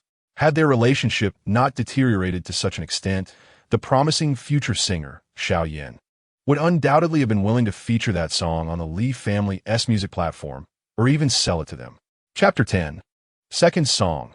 7 Miles of Fragrance. Li Muxia's invitation left her seething with indignation, her high heels striking the ground with a resounding thud. I refuse to believe that Xiao Yan can create a song more popular than Waiting for You after class. She suspected his words were intended to provoke regret within her for not choosing to be with him. The more she pondered, the more plausible it seemed, and her anger began to wane. She simply could not fathom how a singer could produce several hits in such a short span. After all, inspiration is finite, and who could assure that every song would achieve fame? With these thoughts, her mindset began to stabilize. Meanwhile, Xiao Yan arrived at a grand shopping mall in a green taxi, utilizing his dual account funds to purchase an array of music and live streaming equipment, a piano, guitar, microphone, and mobile phone stand, among other items. The sheer volume of purchases was too much for him to manage alone, so he opted to exercise his financial prowess, offering extra money for expedited delivery. After providing the store with an address and instructing the staff to send the equipment there, he departed, having spent a staggering 50,000 yuan, which left him feeling quite pained for some time. On his way back, he stopped by the bank to obtain a bank card, withdrawing the remaining 550,000 yuan from his dual account. Previously, the account was under Xiao Changxing's name, but he had no intention of being unable to access his funds should a need arise. Half an hour later, Xiao Yan returned to his rental apartment, whereby Li Haiseng rushed to retrieve his phone, eagerly opening a stock trading app. He handed the phone to Xiao Yan, grinning as he inquired, Xiao Yan, what do you think of these stocks? Xiao Yan scrutinized the screen and realized they were stocks from several construction companies. He could not help but scoff. By Li, your judgment is lacking. These stocks are unlikely to yield any profit. Bai Li Haiseng, undeterred, retorted, how can that be? I spent ages selecting these. Look at the upward trends. They're on a steady rise. According to insider information, these stocks are poised to surpass 100 yuan per share. I plan to invest 10,000 from my savings of 20,000. The excitement radiating from Bai Li Haiseng struck Xiao Yan as a blend of innocence and foolishness. He shook his head and gently patted his friend's cheek. These are junk stocks. They lack brand recognition, and the industry's profits are far from exorbitant. Don't be deceived by those online experts. I've dabbled in stocks before. Trust me, you won't lose money. Xiao Yan's tone brimmed with confidence. Although he could not guarantee absolute profits, he was adept at making a timely exit. When did you ever play the stock market? I had no idea. Acing stepped closer, wrapping an arm around Xiao Yan's shoulder, sensing a newfound air of mystery about his friend. Understanding his skepticism, Xiao Yan decided to unveil his bank account on his modest smartphone, displaying the balance before Acing's eyes. What the hell? Acing gazed at the multitude of zeros displayed on the screen, his eyes widening to the size of copper bells.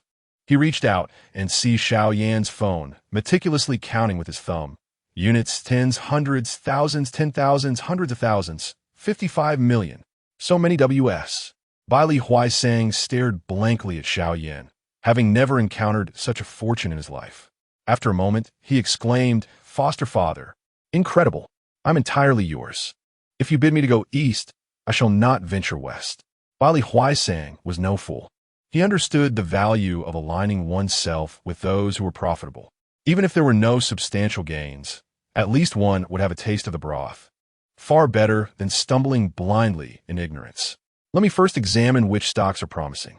Xiao Yan smiled faintly, making his way to the living room, where he settled onto the well-worn, scratched sofa. He began to explore the software, scrutinizing stock after stock, both familiar and unfamiliar. Time slipped away like sand through an hourglass. Xiao Yan's eyes ached from the effort, yet he could not find a single stock that satisfied him. Many stocks either lacked potential, were overpriced, or belonged to faltering industries. Xiao Yan understood that discovering a good stock was not a task to be rushed. He carefully evaluated each one, remaining unperturbed. At that moment, a notification popped up on the screen, a private message from the dual platform, marked with the words "Special Attention." Few could elicit such attention from Xiao Yan. Only his family and Xia were among them. The musical equipment he had ordered was also being delivered to his doorstep, prompting him to ask Acing to handle it, while he opened the private message from an account named Xia. "Xiao Yan, our Li family intends to purchase the music rights you possess. Given our long-standing acquaintance, would you consider selling me the rights to waiting for you after class? I will treat you to a meal." It concluded with 2 smiling emojis. Xiao Yan regarded the message with indifference, adeptly accessing the block settings to add the sender to his blacklist. What a farcical proposition. With the song's immense popularity, selling the rights would amount to offering himself up for servitude. He could almost hear the clinking of Xia's abacus echoing in his mind. Meanwhile, far away in the Li family villa, Xia took a sip of red wine, her delicate face slightly flushed with the effects of intoxication. Growing impatient as she awaited a response, she typed another message. "If you find the price insufficient, I can increase my offer." To her surprise, a red exclamation mark appeared, indicating that she had been added to Xiao Yan's blacklist. "Scoundrel!" A sharp sound of shattering glass resonated through the living room as a pool of crimson liquid spread across the smooth floor, the rich aroma of wine enveloping the space. Anger flared on Xia's enchanting face as she switched to another account to continue messaging Xiao Yan. As the daughter of the Li family, it was her prerogative to blacklist others. To be blocked herself, especially by someone who had previously pursued her with such tenacity, was utterly unacceptable. "Xiao Yan, what do you intend to do with these music equipment? They must have cost quite a fortune," Li Pang inquired. His expression one of palpable discomfort as he approached Xiao Yan, who was overseeing the arrangement of the devices. One might mistake his furrowed brow for the concern of having spent his own money. With a mysterious smile, Xiao Yan replied, "Brother, I can sing. I am preparing to be an anonymous singer on a platform. Every venture requires initial capital, does it not? I will retreat to my room to film some videos, and we can discuss further once I am done." He picked up several sheets of blank paper and made his way to the room. Xiao Yan chose not to conceal his plans from Acing, for he trusted the man's character. Acing watched Xiao Yan enter the room, pondering how much hardship the young man must have endured to acquire such knowledge.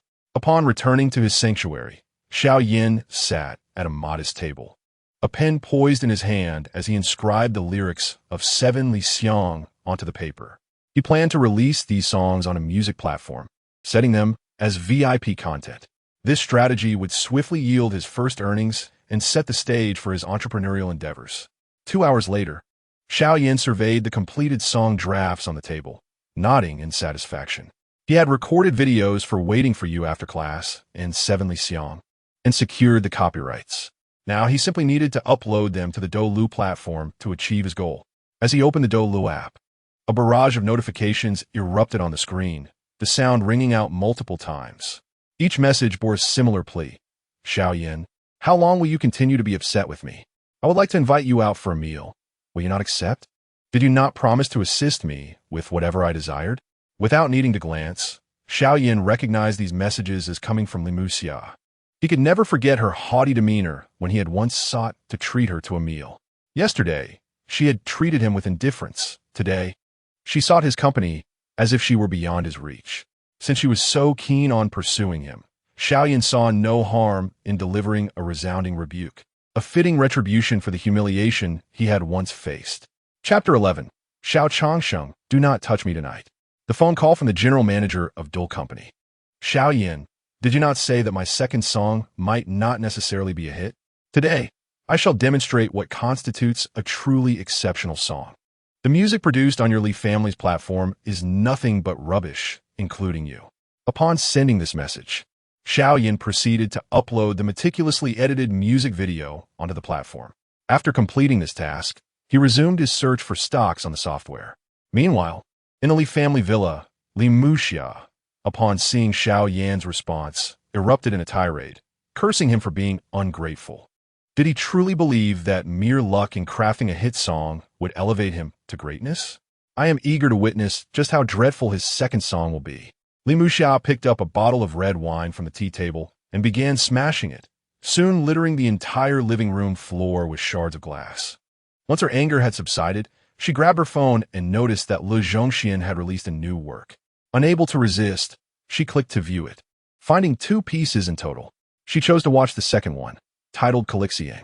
As the melody began to play, Xiao Yan's hands danced across the piano keys, producing a cascade of notes. His familiar voice gradually filled the air. Outside the window, sparrows chirped on the power lines, evoking a distinct sense of summer. Li Muxia's face was etched with astonishment. The song's essence rivaled that of Waiting for You After Class. This signified that Xiao Yan was not merely boasting. He genuinely possessed the talent to create a sensational hit. You suddenly told me that Qingbei is a beautiful name. I continued to write, weaving I will love you forever into the conclusion of my poem. You are the only one I wish to understand. Li Muxia listened to the song from beginning to end, glancing at the view count, which had already reached tens of thousands. Moreover, this figure continued to rise. Her expression darkened, her emotions a tumultuous blend of complexity. She even rubbed her eyes, hoping this was not reality. Yet, the likes on this video were skyrocketing. In such a short time, it had garnered 50,000 likes. At this rate, would this song not eclipse Waiting for You After Class in popularity? Xiao Yan's musical talent surpassed even that of Xiao Tian by a significant margin. Overwhelmed, Li Muxia collapsed onto the sofa, murmuring, Why? Why do you possess such remarkable talent in music? If only you had mentioned it sooner. Had you done so, I would not have treated you that way, and we would not have reached this point. The more exceptional Xiao Yan appeared, the more difficult it became for Li Muxia to accept. Not only had she missed out on a future music genius, but she had also inadvertently created a formidable rival for the Li family. Li Muxia summoned a servant to bring more red wine, uncapping the bottle and guzzling it down in one go. How could one bear to see someone they had always looked down upon, now soaring to great heights? Upon returning to the Xiao residence, Dugu Luyan immediately made his way to Xiao Yan's room. Observing the disarray within, with Xiao Yan's clothes strewn about haphazardly, he questioned, Why? How could this happen?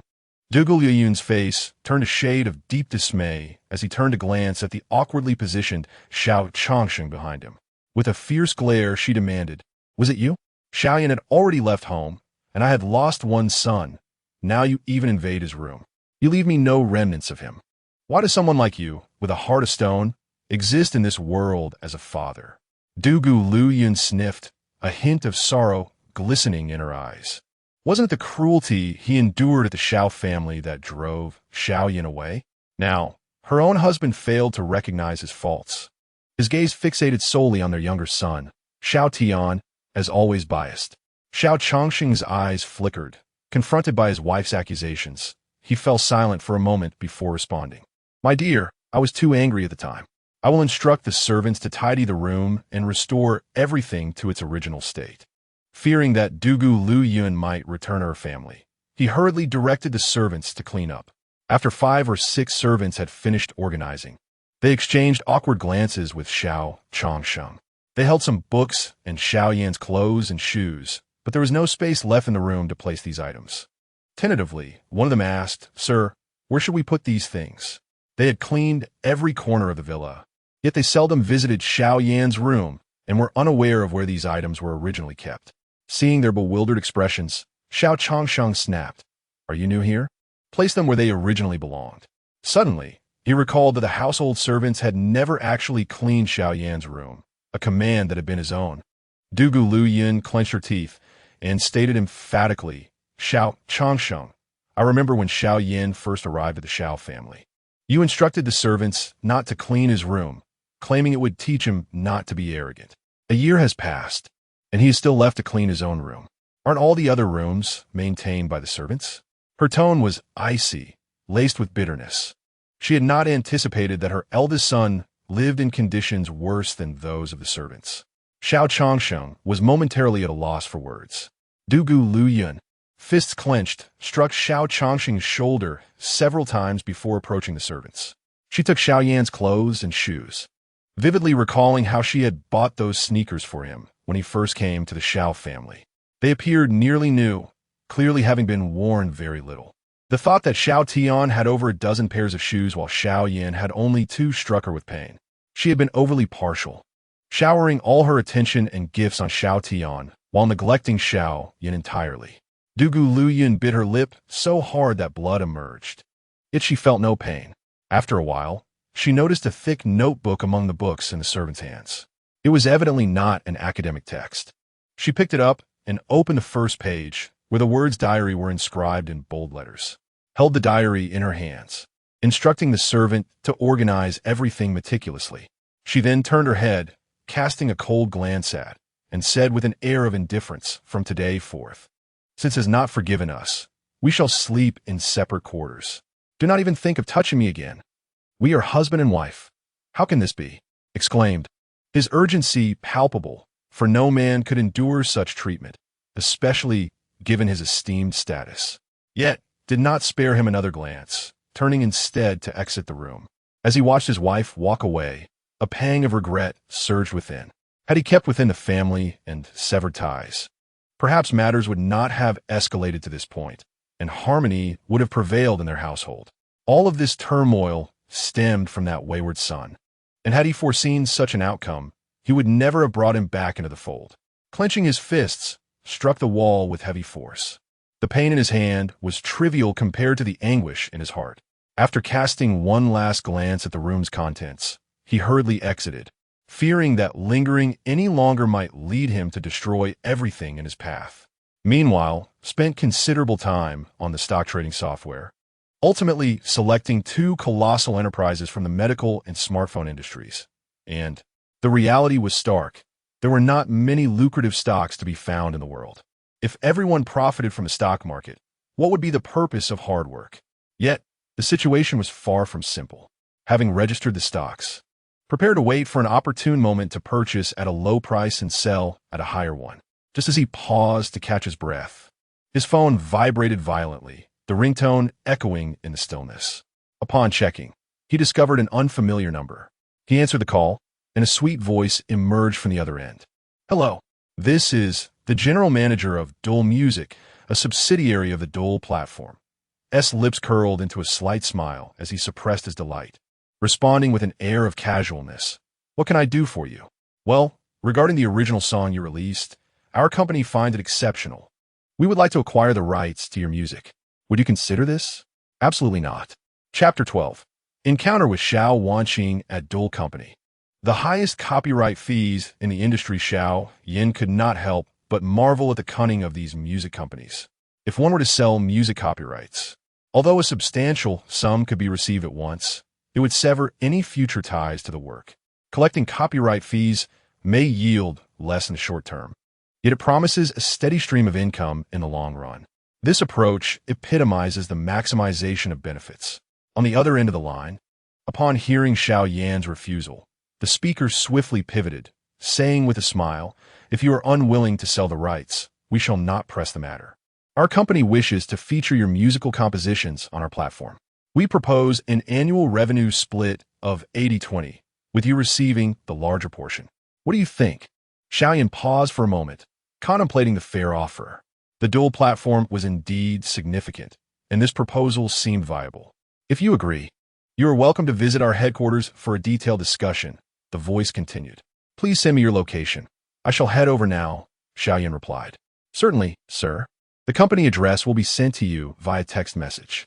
Moments later, a text arrived on Xiao Yan's phone. He took a sip of water, exchanged pleasantries with Bai Li Huaisong, and departed from his rented accommodation. Outside, he hailed a taxi and instructed the driver according to the address provided in the message. The headquarters of Dole was located in the industrial zone on the outskirts of Kyoto, a good 10 kilometers from Xiao Yan's residence in the city center.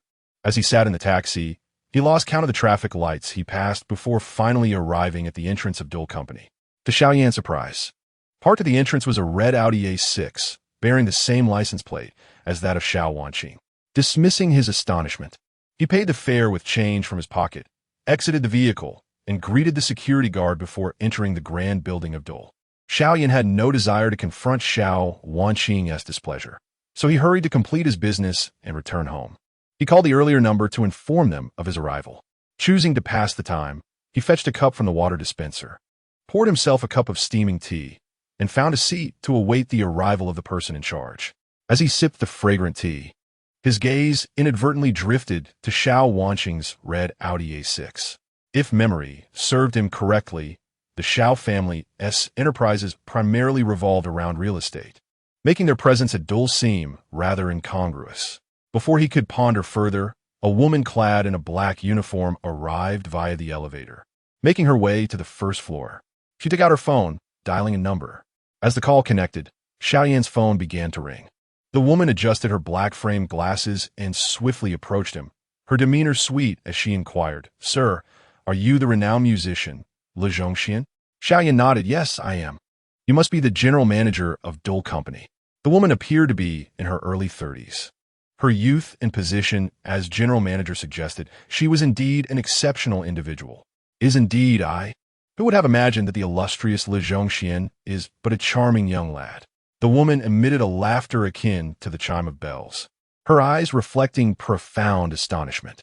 One cannot help but ponder whether the esteemed young master of the Xiao family, Xiao Tian, could rival such prodigious talent. Having registered an account less than half a month ago, his fan count had already soared beyond 1 million this afternoon, shattering the platform's latest records. "I have come to ascertain the amount of royalty fees you intend to offer me. Should the terms be agreeable, we may proceed to sign the contract at once." Xiao Yan felt a tad bashful under the unwavering gaze of his counterpart, scratching his head and promptly inquiring about the matter at hand. The young lad seems rather eager. "Please, accompany me. We shall discuss matters further upstairs. My surname is Wang Ying. You may address me as Sister Wang."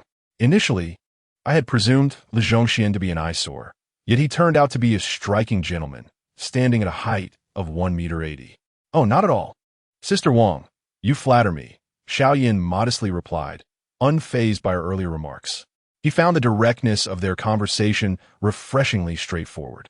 To be candid, Xiao Yan's appearance was indeed commendable, with his thick brows and large eyes, his handsome visage exuding a subtle air of authority.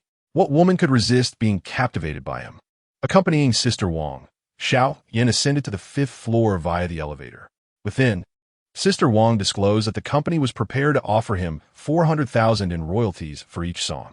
Earnings from the songs, once they are launched on the platform, will be calculated separately. Xiao Yan felt a twinge of dissatisfaction. This was one of the classic songs of the King of Pop. He had initially anticipated a figure in the millions.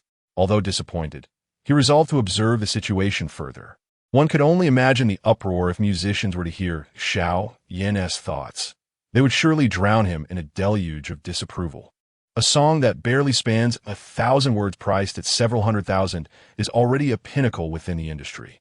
Just as Xiao Yan exited the elevator, he happened upon a familiar face, the eldest daughter of the Xiao family, Xiao Wanqing. At that moment, she was clad in a tailored suit, engaged in conversation with a young lady. Do inform your chairman that, given the strength of the Xiao family, should we accept your acquisition, the price will certainly be substantial. Mr. Xiao, everything that needed to be said has already been conveyed by our chairman. The secretary gestured towards the elevator, clearly indicating the desire to usher them out. Xiao Wanqing, her face a mask of frustration, turned on her heel to leave. In that fleeting moment, her gaze met Xiao Yan's, and she momentarily froze before a flicker of disdain crossed her features. What is Xiao Yan doing here? Surely, he must be following me covertly. He must be short on funds and come seeking my assistance.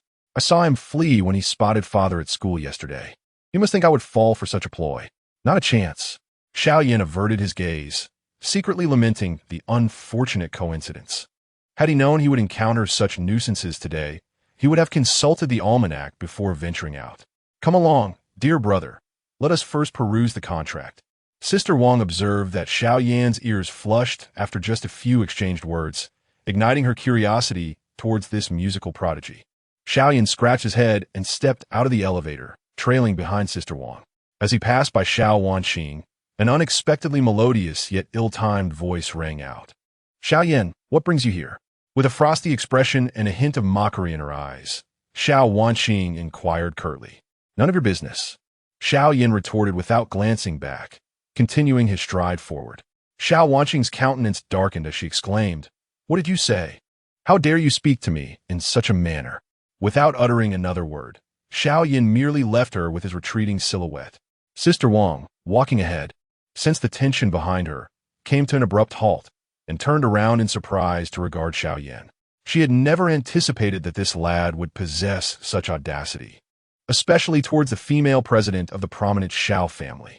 Noticing Sister Wang's pause, Xiao Yan too halted, raising an eyebrow as he urged, Sister Wang, let us hasten to review the contract. Xiao Wanqing stood there, both amused and infuriated, scoffing, You, signing a contract? Who are you trying to impress? Regretting your boldness now. Are you? Weren't you quite assertive before? The corners of her mouth lifted slightly, her words laced with disdain for Xiao Yan. At that moment, she found another loathsome trait in him, his hypocrisy, boasting without a shred of modesty. Unable to tolerate the situation any longer, Sister Wang stepped in front of Xiao Wanqing, blocking her line of sight, and explained with a calm demeanor, This gentleman is indeed a valued guest of our company. He will be signing a contract with us shortly. Xiao Wanqing covered her mouth and let out a laugh. Your company, Dull Company, has truly fallen from grace, resorting to signing a contract with a student. Aren't you afraid of being the subject of ridicule? With a smirk, she continued, If you're so financially desperate, my Xiao family wouldn't even consider acquiring your company. You will come to regret this. Yet, before the president of the Xiao family, Sister Wang maintained her composure, displaying her signature smile as she replied, There is no need for your concern. Our company has its own decision-making process. Please feel free. Xiao Wanqing did not cast a glance in her direction, but instead focused her gaze on Xiao Yan, her mind racing with conjectures. Xiao Yan, I presume you intend to sign for your original song, correct? The copyright fee for Xiao Tian's new song was 200,000, not including the profits post-release. What is your song's copyright fee? Are you bold enough to disclose it? Upon hearing this, both Xiao Yan and Sister Wang's expressions shifted to one of peculiar astonishment. Chapter 13. Recording in the studio, Xiao Wanqing was taken aback upon learning that Xiao Tian's royalty fees were half of her own. Xiao Yan felt a slight sense of balance, realizing that Dull Company had not wronged him. The royalties for Waiting for You after class and Sevenly Fragrance each reached an impressive 400,000. If Xiao Wanqing were to discover this, one could only imagine her reaction. Noticing the peculiar expressions on their faces, Xiao Wanqing felt a surge of satisfaction and continued to provoke them, saying, Well, I'm not in a hurry to leave. Xiao Yan should be heading to the studio soon to record a song, right? I haven't heard his other song yet. It's a perfect opportunity to listen. Xiao Wanqing had been preoccupied with the company's affairs, planning to venture into the music industry, and was overwhelmed with tasks. She had no time to browse trending topics. And since Sevenly Fragrance was only released a few hours ago, she genuinely hadn't caught wind of any news. How delightful. I wholeheartedly welcome it. Xiao Yan grinned, revealing a mischievous smile. How audacious of you to be so arrogant with a mere 200,000.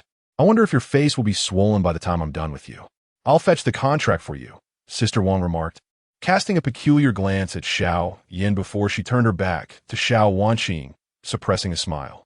Xiao Wanqing crossed her arms, scrutinizing Xiao Yan from head to toe. He was dressed quite ordinarily in a short-sleeved shirt and casual pants. Even though he had new shoes, they were still of inferior quality. A gleam of smugness flickered in her eyes as she teased. You must be running low on funds, right? Once you left the Xiao family, you became nothing. Sighing softly, Xiao Wanqing added, Actually, Mother misses you dearly. I believe you can see that. Although I find you rather displeasing, I still hope you return to the Xiao family. Or else Mother will be heartbroken. Xiao Yan, utterly speechless, pointed at himself and retorted, You Xiao family members are truly selfish. You expect me to return only to be bullied again? Dugu Luyan wants to trick me back. Don't think I'm oblivious. If I go back, you'll all be able to continue your bullying, and that's your true intention. I assent it. His voice grew colder as he spoke. If it weren't for the thought of thoroughly slapping Xiao Wanqing in the face later, he would have marched up to her and given her a slap, testing just how thick-skinned she truly was to utter such words. You. Xiao Wanqing glared fiercely at Xiao Yan, wanting to refute him, but at a loss for words. It was undeniable that the three sisters had often vented their frustrations on Xiao Yan during their time in the Xiao family. Brother, I have brought the contracts. Sister Wang returned with 2 documents, presenting them to Xiao Yan. I've discussed this with the chairman. Our company is preparing to raise the music royalty fees to 500,000 per song. I hope you will consider us first when you release new music. Xiao Wanqing's eyes widened in astonishment as she exclaimed, What did you just say? I must have misheard. This royalty fee is more than double that of Xiao Tian's. How can this be? What songs are worth that much? Even Xiao Yan gasped in disbelief. 500,000 was neither an insignificant sum nor a trivial matter. In the future, there lies the potential for enduring profits. Over several decades, the returns are indeed quite substantial. It is time to sign a contract. Without hesitation, Xiao Yan accepted the document, firmly grasped a steel pen, and inscribed his name, pressing down his crimson seal. Xiao Wanqing gazed at Xiao Yan with a mixture of emotions. She had initially believed Xiao Tian to be exceptionally talented, only to discover that Xiao Yan was even more formidable. At the tender age of 19, he had become a millionaire through merely 2 songs. While others at 19 were likely still engrossed in gaming, Sister Wang picked up the contract, handed a copy to Xiao Yan, and cheerfully stated, Come, brother, I shall take you to the recording studio. All right, Xiao Yan replied with a smile, following Sister Wang to the recording studio. It was an expansive room, encased in soundproof glass, allowing passers-by to glimpse the interior, where an array of musical equipment was set up. The staff sat before their computers, all fully prepared. Xiao Yan strode confidently inside, picked up a guitar, and positioned himself at the center of the studio. Noticing the staff nodding in acknowledgement, he began to strum the guitar. And the first song was Naturally Waiting for You after class. Wang Ying sat at one of the computers, holding 2 wired headphones. She donned one herself and passed the other to Xiao Wanqing. Taking a seat on a nearby stool, Xiao Wanqing accepted the headphones and put them on. Although she had heard the song before, she did not refuse. She listened intently to Xiao Yan's voice, and despite her limited understanding of music, she recognized that such talent could not be cultivated in just a few months. Xiao Tian had benefited from esteemed mentors and fine instruments, which had contributed to his current level of skill. In contrast, Xiao Yan had received no such guidance or resources from the Xiao family. Yet his musical foundation remained remarkably strong, indicating that his innate talent in music surpassed that of Xiao Tian by a considerable margin. Xiao Wanqing found it comical that her family had shown considerable interest in Xiao Tian, familiarizing themselves with his hobbies, preferred cuisines, tastes, and fashion styles, while remaining completely oblivious to Xiao Yan, even unaware of his talents and strengths. It was the first time Xiao Wanqing realized that she and the rest of the family had overlooked Xiao Yan entirely. Even after a year of adhering to their wishes, he still lacked any sense of presence, overshadowed by Xiao Tian's every word. 20 minutes later, Xiao Yan concluded his rendition of Waiting for You after class. At the staff's prompt, he continued with 7-leaf fragrance. Outside the window, a sparrow chirped on a power pole, and the line "You say this line evokes a summer" feeling resonated. As Xiao Wanqing listened to the enchanting melody, her body leaned gently against the back of the chair, her emotions undeniably complex. If Xiao Yan had managed to compose a hit song, it could be attributed to mere luck. However, could 7-leaf fragrance also be dismissed as a product of chance? Xiao Wanqing no longer wished to deceive herself. Indeed, Xiao Yan was exceptionally gifted, and in terms of music, he had far surpassed Xiao Tian. Despite Xiao Tian having released over a dozen songs, none could rival these two newly launched pieces by Xiao Yan. Yet, Xiao Yan had never revealed his musical prowess in front of his family, clearly reluctant to overshadow his brother. Their family once believed that Xiao Yan was a hopeless case, utterly devoid of merit. Suddenly, a thought struck Xiao Wanqing.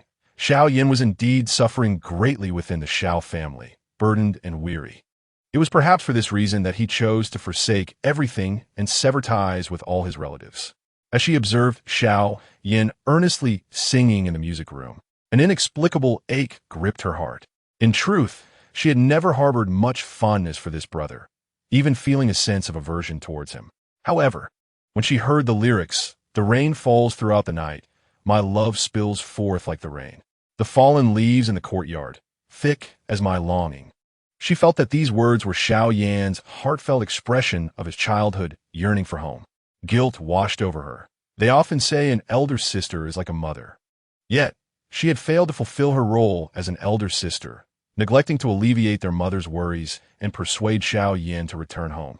Sitting up straight, her gaze grew resolute. She resolved to bring Xiao Yan back, restoring the family to its former harmonious state. Chapter 14. The relentless pursuit of Xiao Wanqing. After finishing his rendition of 7-Mile Fragrance, Xiao Yan set his guitar aside. He stifled several yawns, feeling utterly fatigued as he exited the recording studio. Sister Wang, having removed her headphones, was the first to approach him, teasingly remarking, "Brother, your singing is truly remarkable. With your talent, if you were to perform on the streets, you would surely captivate a multitude of young women." "Oh, come on, Sister Wang, please don't jest," Xiao Yan replied, his gaze evasive as he sought to divert the conversation. "When will you transfer my royalties?" Xiao Yan's bashful demeanor elicited a giggle from Sister Wang, who covered her mouth with amusement. "Now that everything is settled, send me your bank account details, and I shall transfer 1 million to your account shortly." "All right." Xiao Yan promptly retrieved his phone and texted his bank account information to Sister Wang. He reminded her to keep his identity with Dole Company confidential. Having completed these tasks, Xiao Yan cast a cold glance at Xiao Wanqing, who was still seated in a daze, and quickened his pace toward the elevator. He stepped inside, descending to the first floor. It was still 2013, and platforms like WeChat had yet to emerge. The internet was in its nascent stages, with Dole being one of the leading companies in the industry. As Xiao Yan glanced at the stock trading app on his phone, he recalled that Dole was publicly listed in the country.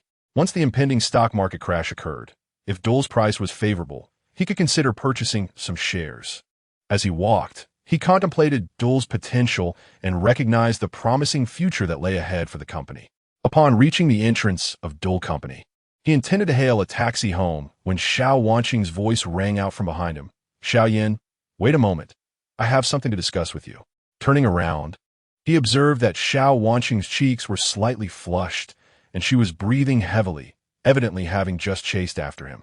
Xiao Yan's expression remained indifferent, devoid of any emotional response, as he silently turned and continued walking forward. The Xiao family had always looked down upon others. He had no desire to engage with such individuals. One arrogant person, Do they think that earning 1 million makes them exceptional? Seeing Xiao Yan ignore her entirely, Xiao Wanqing felt a surge of anger. Dressed in high heels, she had rushed out of dull company to pursue him, only to be met with his cold shoulder. The more she pondered the situation, the angrier she became. She climbed in her car and instructed the driver to turn around and block Xiao Yan's path. As darkness enveloped the sky, the streetlights flickered to life, one after another. Xiao Yan continued to walk, glancing back to scan for any available taxis. To his dismay, he noticed Xiao Wanqing's Audi A6 approaching him, its headlights illuminating the way. "Is she still following me?" he muttered under his breath, instinctively quickening his pace. In less than 20 seconds, the Audi came to a halt beside him, and the passenger door opened as Xiao Wanqing stepped out to approach him. As she drew nearer, Xiao Yan's brow furrowed slightly, his eyes filled with palpable hostility. "Are you intent on humiliating yourself again?" Xiao Wanqing shook her head, her expression a complex tapestry of emotions. "I wish to persuade you to return to the Xiao family." Mother has been weeping, her eyes swollen from countless arguments with father over you. "Are you out of your mind? I have no ties to you anymore. Do you think the severance agreement was written in vain?" As Xiao Wanqing attempted to continue, Xiao Yan cut her off, denying her the chance to speak. "It seems you are simply hoping to exploit my musical talents for your own benefit, wishing for me to return to the Xiao family to tutor Xiao Tian. Initially, my academic performance surpassed that of Xiao Tian's. Yet you insisted I devote all my time to his tutoring. Do you honestly believe I would fall for the same trick a second time?" Xiao Yan's gaze bore into Xiao Wanqing's eyes, his contempt for her unmistakable. Xiao Wanqing bit her lip, her eyes avoiding his, unable to muster a rebuttal against his piercing stare. She recalled this indeed was her suggestion, and after a period of improving Xiao Tian's grades, her own had suffered greatly. With a dismissive snort, Xiao Yan hailed a taxi at the roadside, returning to his rented apartment in the city center. Xiao Wanqing observed helplessly as he departed, before climbing into an Audi and instructing the driver to take her back to the Xiao residence. She had not anticipated that Xiao Yan would remember so vividly the actions of their family. It dawned on her that the harm they had inflicted upon him was profound, leaving Xiao Yan unable to find closure.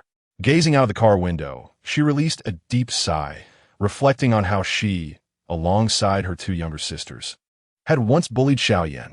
His resentment towards her was indeed justified.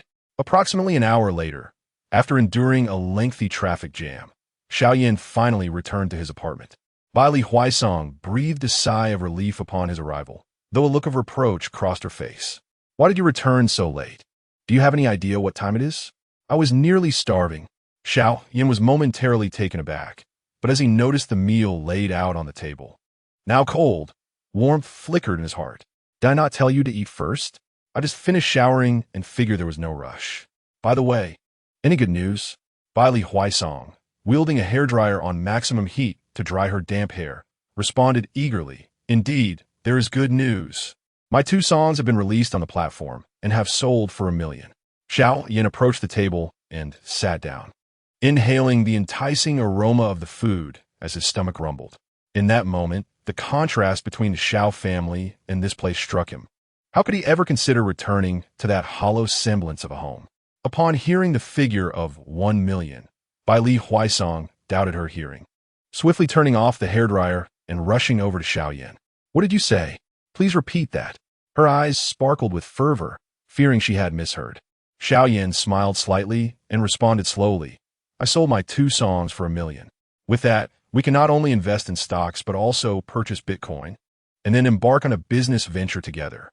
Before Xiao Yan could finish his words, Bai Li Huaisong leapt up with excitement, clenching his fists. "You are simply remarkable. The Xiao family's narrow-minded individuals never anticipated the extent of your abilities. Now, let us dine. My adoptive father has promised to help you earn your fortune." However, the smile on Bai Li Huaisong's face abruptly faltered, leading him to utter a single word: "Leave." In a lavishly adorned room, Dugu Lu Yun sat at her desk, perusing a diary. She had never imagined that Xiao Yan's journal contained nothing but reflections on his family. January 1st, Xiao Yan wrote, "Today, I have finally returned to my true home. After drifting for over a decade, I am now a person with a family. The house is splendid and beautiful, and my mother is so gentle. I feel like the happiest person in the world. If I could spend a lifetime in such harmony, I would desire nothing more. Dugu Lu Yun's eyes reddened. It dawned on her that Xiao Yan had longed for familial affection, while she had inadvertently withheld a portion of what rightfully belonged to him, favoring Xiao Tian and his 3 daughters instead. Chapter 15. The pain of Xiao Wanqing. Xiao Chongsheng faced a harsh reprimand, while Dugu Liyun's vision blurred with tears, which, despite her deliberate attempts to control them, barely refrained from spilling over. Xiao Yan remarked, "Mother is truly remarkable. She possesses both grace and elegance. When I arrived, I even spoke with Bai Li about her. He was utterly envious and mentioned that he would certainly like to meet her someday. Mother manages the vast Xiao family with such ease, keeping everything in perfect order. I must strive diligently in my studies." Dugu Liyun's hand trembled slightly as she gently turned to the second page of her diary. A wave of alarm washed over her. Her mother had caught a cold. She needed to prepare a medicinal porridge for her. The memory surfaced of when she herself was ill, and Xiao Yan had indeed made her medicinal porridge. However, at that time, she had dismissed his efforts, thinking he knew nothing about it. And what if the porridge turned out to be harmful? In a fit of anger, she had allowed her husband to chastise Xiao Yan and had banished him from the room. It was all her fault. Xiao Yan had acted with good intentions. Even if she had chosen not to consume the porridge, she should not have retaliated against him. Sobbing uncontrollably, tears cascaded from Dugu Liyun's eyes like a string of pearls. She covered her mouth as she wept softly, finally grasping the emotions that Xiao Yan must have felt at that moment. Her heartfelt intentions had been met with scorn and punishment, which would sadden anyone deeply. The medicinal porridge, having simmered for less than half an hour, could not possibly have achieved its full efficacy. This meant that Xiao Yan had spent a considerable 30 minutes in the kitchen, crafting the porridge before bringing it to her room. Ultimately, he had not heard a single word of gratitude before being dismissed. The more she pondered, the more her heart ached. She had not realized how profoundly her actions had wounded her own son. Clutching her head in torment, Dugu Liyun could scarcely bear to contemplate the gravity of her actions. Suddenly, a knock echoed through the room. "Mother, are you in there? I have something very important to tell you." Initially, Dugu Liyun hesitated to open the door, but upon hearing the urgency in her daughter's voice, she wiped her tears, placed the diary on her desk, and composed herself before opening the door. Xiao Wanqing stood outside, her mother's red-rimmed eyes suggesting she had been crying recently. A pang of sympathy struck her, causing her to hesitate about revealing what she had encountered regarding Xiao Yan. With a hoarse voice, Dugu Liyun inquired, "Wanqing, is there something concerning the company?" "It's not about the company, it's about Xiao Yan." Battling her inner turmoil, Xiao Wanqing ultimately decided to speak. "What happened to Xiao Yan?" Dugu Liyun grasped her daughter's shoulders, her concern palpable, her tone laced with anxiety, fearing for her son's well-being. "I encountered Xiao Yan at Dull Company. He has released a new song. As long as Xiao Yan is well, let us discuss in the room." Dugu Liyun ushered Xiao Wanqing into the room, closing the door behind them. "Mother, Xiao Yan received 1 million in music copyright fees from Dull Company." Xiao Wanqing recounted every detail of her experience at Dull Company regarding her brother.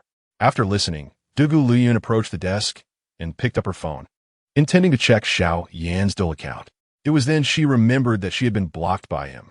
Seeing her mother's unusual expression, Xiao Wanqing hurriedly inquired, "Mom, what is wrong?" "I've been blocked by Xiao Yan. I can no longer view his works." Dugu Liyun sighed helplessly, her gaze dimming. "What? How could he dare to block you?" Xiao Wanqing exclaimed. "This is all my own doing. I cannot blame Xiao Yan. Please, show me your phone. By the way, this is Xiao Yan's diary. It should contain some content about you. Take a look for yourself." Dugu Liyun handed Xiao Yan's diary to Xiao Wanqing and took her phone with the other hand. Opening the music video filmed by Xiao Yan, Dugu Liyun watched her son's figure on the screen while listening to his new song, 7 Miles of Fragrance. Meanwhile, Xiao Wanqing flipped through the diary, and, after several pages, she finally discovered the entries pertaining to herself. Xiao Yan wrote, "Upon hearing about my elder sister's accomplishments, I realized how remarkable she truly is. At such a young age, She has already become a renowned female CEO in the business world. She is not only beautiful, but also possesses a wonderful character. Today, I have decided that my sister is my idol. I must strive to be like her. As Xiao Wanqing read this, her eyes involuntarily reddened. She had never imagined that in Xiao Yan's heart, she was someone he admired so deeply. Turning to the next page, the content left her utterly shaken. Xiao Yan continued, "My sister has a weak stomach. Today, I went to her company to deliver breakfast, but I was chased away. It must have been my fault. I cannot repeat such foolishness and burden her any further." Indeed, Xiao Wanqing suffered from gastric pain, recalling how Xiao Yan used to visit her company frequently to bring her breakfast. At that time, seeing him covered in dirt, she hesitated to eat what he offered, discarding it all into the trash. Subsequently, his frequent visits sparked rampant rumors within the company, with whispers suggesting that someone had a crush on the CEO, delivering breakfast daily, and others claiming he was the CEO's kept boy. The absurdity escalated, and feeling embarrassed to admit that Xiao Yan was her brother, Xiao Wanqing instructed the security to expel him. After that, Xiao Yan did not dare to come again. Xiao Wanqing forcefully closed the diary. Reflecting on her actions toward Xiao Yan, she felt utterly unworthy of being his sister. The words from the diary incessantly replayed in her mind. Leaning over the desk, she clutched her hair, tears streaming down her cheeks. After lingering on her chin for a moment, they fell with a soft thud onto the desk. The contents of the diary pierced her heart like sharp thorns, deeply embedding themselves within. She never anticipated that she could cause such harm to her own brother. Unable to contain her sorrow any longer, Xiao Wanqing burst into tears. "Mom, what have we done to Xiao Yan?" she exclaimed, rising abruptly from her seat. Her voice choked with emotion. As she gazed at Dugu Luyun, she discovered that her mother was equally in tears. All of this was a consequence of our own actions. Dugu Luyun said, her eyes reddened and her voice choked with emotion. After listening to Jasmine, she felt it resonated with what Xiao Wanqing had expressed. The lyrics within were saturated with Xiao Yan's longing for his family. Xiao Wanqing wiped the tears from her face, feeling a deep sense of guilt.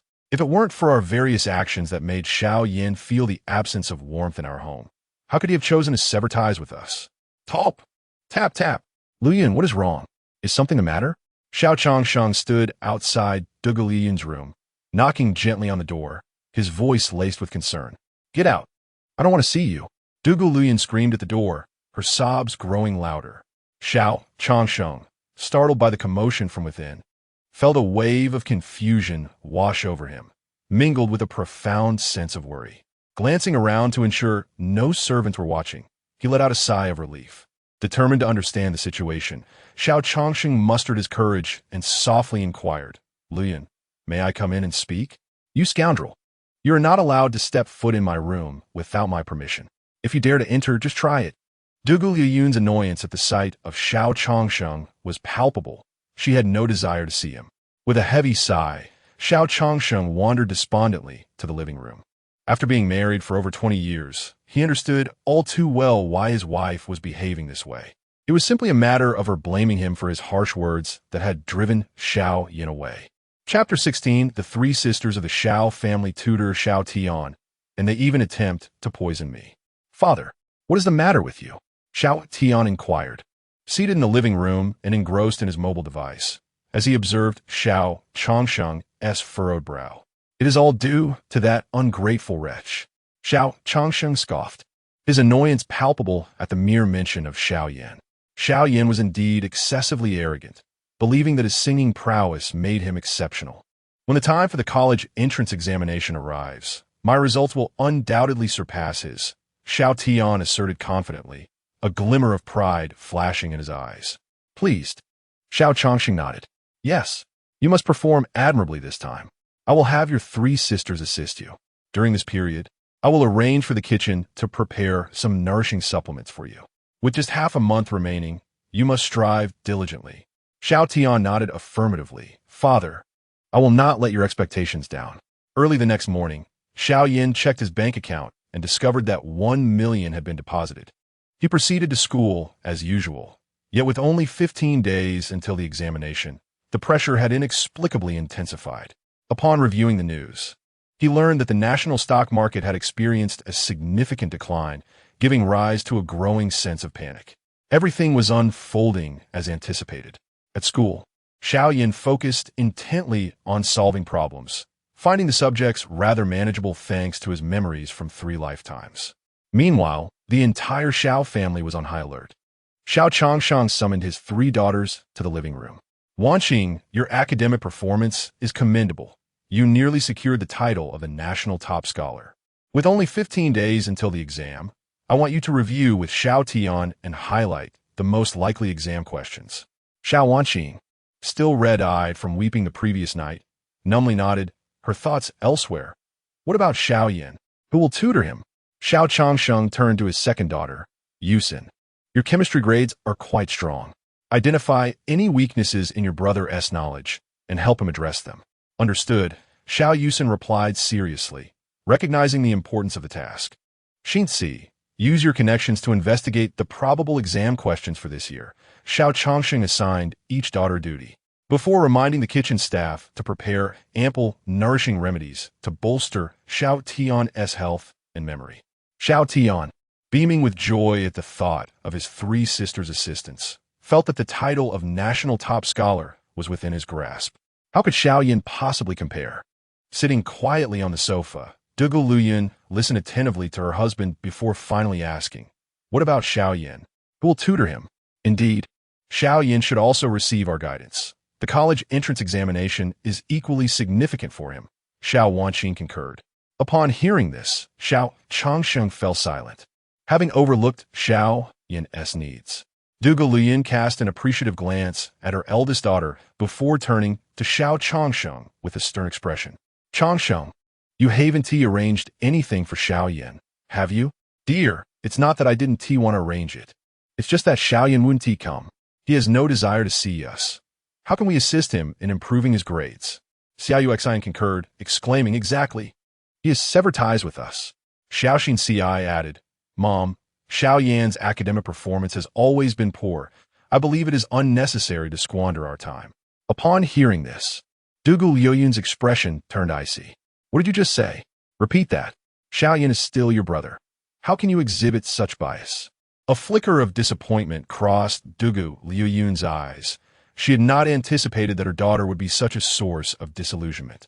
Noticing her mother's anger, Xiao Xinci quickly fell silent.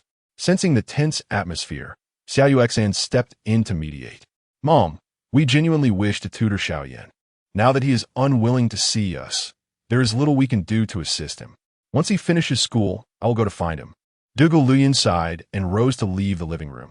The fact that her husband and children had entirely disregarded Xiao Yan filled her with profound disappointment, rendering her feelings towards the family increasingly alien. Xiao Changsheng and Xiao Tian stood there, exchanging glances, their hearts brimming with animosity towards Xiao Yan. Why is this insufferable brat everywhere? After school, Xiao Yan walked towards the school gate as he usually did. This time, he deliberately waited until most students had left before emerging, hoping to avoid Dugu Luyan. As he reached the school entrance, a white Rolls-Royce Phantom was parked quietly outside. Xiao Wanqing sat inside the car, her gaze fixed on Xiao Yan as he exited the school. Dugu Luyan, holding a lunchbox and dressed in a black lace dress, approached with a gentle smile upon seeing Xiao Yan. What a stroke of bad luck. They refuse to relent, do they? Xiao Yan's expression darkened. As Dugu Luyan reached him, he immediately unleashed a torrent of curses. Are you not yet finished? If you continue to harass me, I will call the police. Dugu Luyan's smile gradually faded, and she hurriedly explained, Xiao Yan, please listen to me. I am here to bring you supplements that will enhance your memory. I hope you can achieve better results in your college entrance examination. Noticing the lunchbox in Dugu Liuyun's hand, Xiao Yan scoffed coldly. You are truly malicious. I have severed ties with you, yet you still seek to poison me. What have I done to deserve this? Dugu Luyan was taken aback, her heart a mix of sorrow and confusion. I did not poison you. These supplements are consumed daily by Xiao Tian. I know these are for Xiao Tian, and I do not believe you possess such benevolence. Previously, I merely tasted a supplement and was met with your harsh reprimands. Now you wish to tempt me with these items to continue your scheme? Not a chance. With a disdainful huff, Xiao Yan turned and walked back towards the school. Xiao Yan, please listen to your mother. It is not like that. Dugu Luyun continuously tried to explain, attempting to rush into the school, but was halted by the security guard. She distinctly recalled an incident at the Xiao family home, where Xiao Yan inadvertently consumed the supplements she had prepared for Xiao Tian. In a fit of rage, she chastised him, believing that as an elder brother, he should not compete with his younger sibling for her offerings right under her nose. Her disdain for Xiao Yan grew alongside her anger, and she berated him thoroughly. Now, reflecting on that moment, she felt a deep pang of regret. Had she not acted in such a manner, Xiao Yan would not harbor such animosity towards her today. When confronted by the security personnel, Xiao Yan brazenly claimed ignorance of their identities, suggesting they must be mentally unstable. Naturally, the guards, having heard such assertions from a student, could not allow Dugu Luyun entry into the school. Seated in the car, Xiao Wanqing observed everything unfold until Xiao Yan departed. Only then did she open the car door and approach Dugu Luyun, offering comfort. Mother, Xiao Yan must still be upset. Please do not be too disheartened. Dugu Luyun, clutching the lunchbox in her hands, appeared lost and despondent as she replied to Xiao Wanqing. Do you know what Xiao Yan just said to me? I do not. It was difficult to hear from the car, Xiao Wanqing responded, shaking her head in confusion. The car windows possessed soundproofing, and all she had witnessed was Xiao Yan's furious outburst, leaving her unaware of the specifics. He accused me of poisoning him and claimed that even after leaving the Xiao family, I still intended to harm him, Dugu Luyun lamented, shaking her head in anguish. He is my own flesh and blood. How could I ever wish him harm? Xiao Wanqing's gaze flickered as she speculated. Xiao Yan's health has indeed been fragile.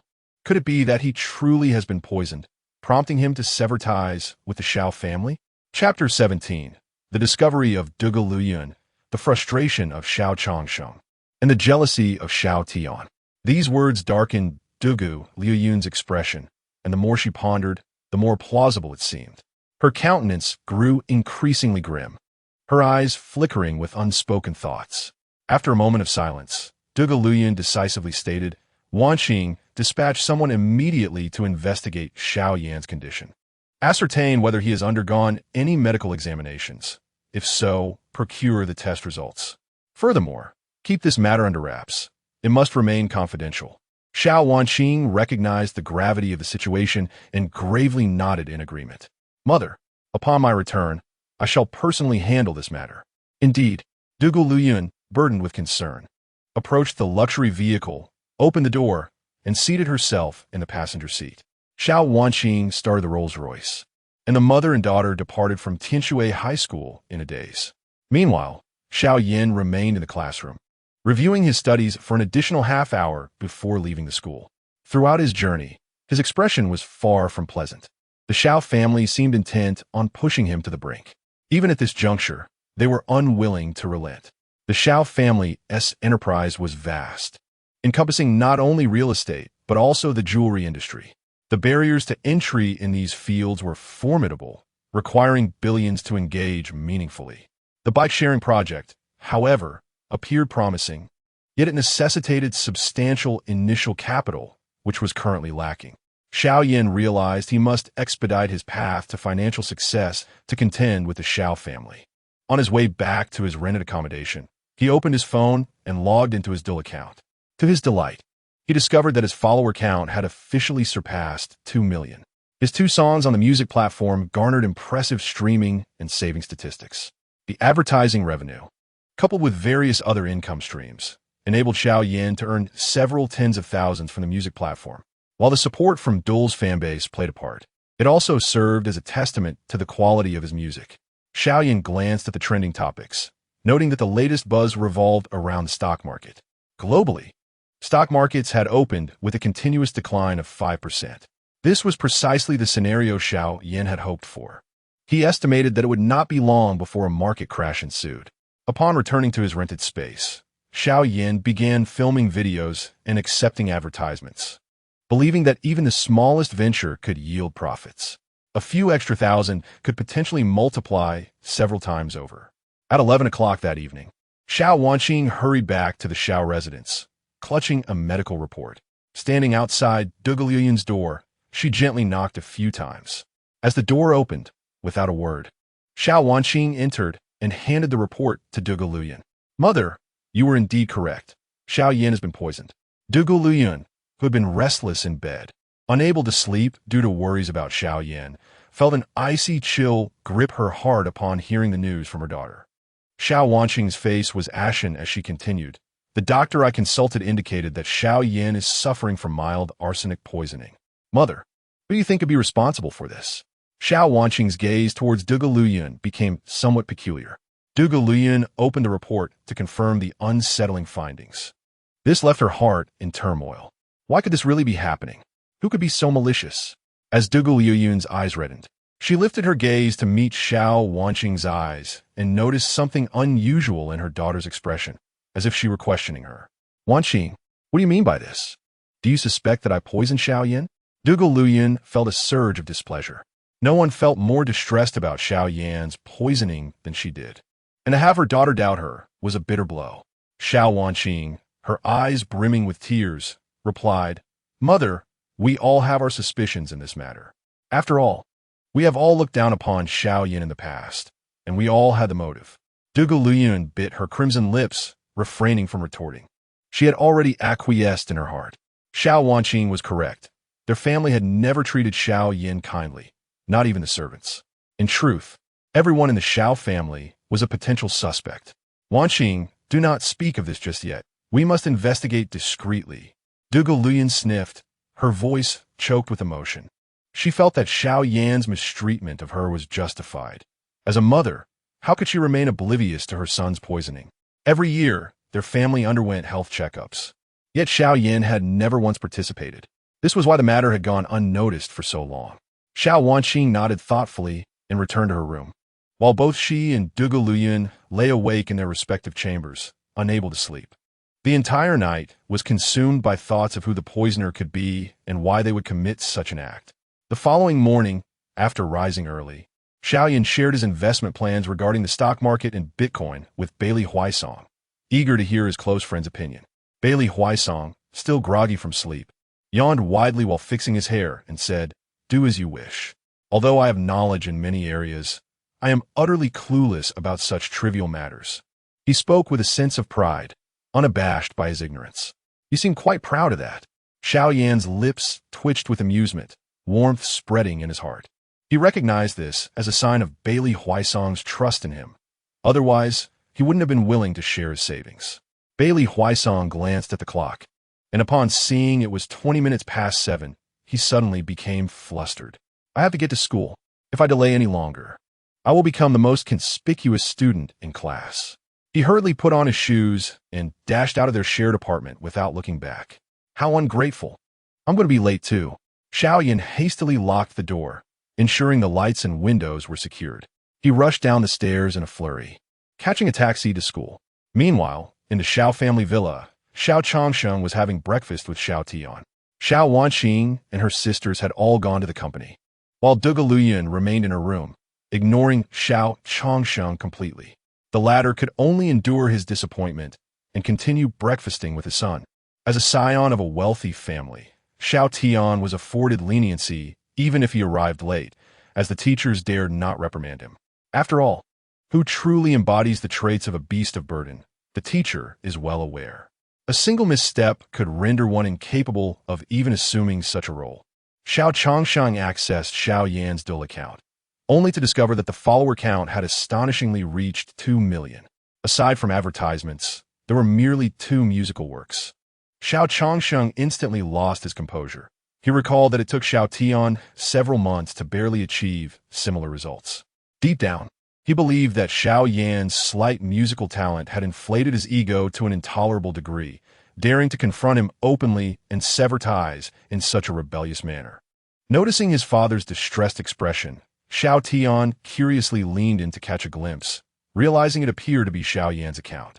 He too picked up his phone and searched for the account of Li Zhongxian. The account displayed a staggering 2 million followers, causing the milk he had just taken a sip of to suddenly lodge in his throat, resulting in an explosive spray across the dining table, which became drenched in milk and exuded a distinct dairy aroma. Coughing violently, Xiao Tian paid no heed to the chaos before him. His gaze fixed intently on the screen of his phone, perceiving the follower count as a silent mockery from Xiao Yan. Grasping the phone tightly in his left hand, he unconsciously applied pressure, his heart ablaze with fury. How could this be possible? How could Xiao Yan's follower count rise more rapidly than his own, shattering the records he had established on the platform? Jealousy ignited within him, and he resolutely vowed to utterly surpass Xiao Yan in academic achievements, determined to demonstrate his superiority. Chapter 18. The onset of the stock market crash. Li Muxiao was consumed by frenzied thoughts as he pondered over the new song, My Sky. Xiao Tian, I will seek out connections to gather information regarding this year's college entrance examination questions. You must strive to excel. Do not allow Xiao Yan to surpass you. A glimmer of joy flickered in Xiao Tian's eyes as he confidently replied, Father, rest assured, I will undoubtedly outshine Xiao Yan in every aspect. Xiao Changsheng, having lost his appetite for the breakfast laid out before him, offered a few words of advice to Xiao Tian before he rose and made his way towards the gate of the Xiao residence. As the days passed, Xiao Yan devoted himself to composing new songs while also keeping a vigilant eye on the stock market. Following several days of substantial decline, the market had plummeted over 20%, causing many to lose their fortunes within mere days, leading to a tragic increase in investors resorting to despair. With only 5 days remaining until the college entrance examination, Xiao Yan observed that the stock market had nearly bottomed out. He retrieved the sum of 1,100,000, leaving himself with a mere 100,000. The remaining 1 million was to be invested into the stock market and Bitcoin. He carefully purchased shares of 3 pre-selected companies, Apple, Hollow Pharma, and Dole Company. Xiao Yan opted to buy only a portion at a time, planning to convert the entire 1 million into stocks when the market approached its nadir. On Thursday, June 31st, as the stock market opened, it shattered historical records with a decline surpassing 50%. This day would be forever known to global investors as Black Thursday. Shares of the Xiao family's company also suffered significant losses. Du Gu Luyun and Xiao Wanqing were inundated with responsibilities, yet they still sought out Xiao Yan, only to be turned away at the door. With 3 days left until the examination, Xiao Yan had exhausted his 1 million, leaving him with just the final 100,000 as a contingency fund to restart if necessary. Clutching his music manuscript, he hailed a taxi to the headquarters of Dole Company. En route, he took the opportunity to register the copyright for his music. Upon arriving at the base of Dole's headquarters, Xiao Yan spotted a pink Mercedes Maybach parked at the entrance. Could it be mere coincidence? He had no time to ponder further and swiftly entered the company, navigating with ease to find Sister Wang, informing her of his intention to record a new song. What? You have a new song again? Sister Wang's eyes widened, gazing at Xiao Yan as if he were Marvel. Uncomfortable under her scrutiny, Xiao Yan scratched his head and chuckled. Sister Wang, isn't this quite normal? Please take me to the recording studio. I have matters to attend to back home. After a brief moment of awkward hesitation, Sister Wang led him to the same recording studio as before. Seated before the piano in the recording studio, Xiao Yan began to play his new song, My Sky. This composition, resonating with the atmosphere of the impending college entrance examination, inspired Xiao Yan to seize this opportunity to potentially earn more money. Outside the recording studio, Li Muxiao was engaged in discussions with the chairman of Dole Company regarding a significant collaboration. Mr. Zhang, the Li family is genuinely earnest in our desire to partner with your esteemed company. Should our two companies join forces, along with the music copyrights we possess, we could achieve great success in the music industry. Who could possibly be our rival? One must ponder this deeply. Zhang Yiming, the chairman of Dole Company, nodded with a smile, acknowledging Miss Li's suggestion, stating that the company would give it careful consideration. Observing the other party's eloquence and evasiveness, Li Muxiao felt a surge of frustration. It was clear that Zhang had not given his consent. However, upon seeing Xiao Yan in the recording studio, her eyes sparkled with excitement. She had already listened to his new song, Sevenly Fragrance, and was profoundly impacted. Remarkably, it had been less than a month since the release of this latest work, and Xiao Yan was preparing to unveil yet another song. Li Muxiao found herself somewhat numb. gradually coming to believe in Xiao Yan's words. He truly possessed a wealth of remarkable songs. Noticing Limuxia's distracción. Zhang Yiming followed her gaze and spotted Xiao Yan in the studio. He was well aware of Xiao Yan's stature, and before he could issue a dismissal, Li Muxia had already stepped forward. Zhang's brow furrowed slightly.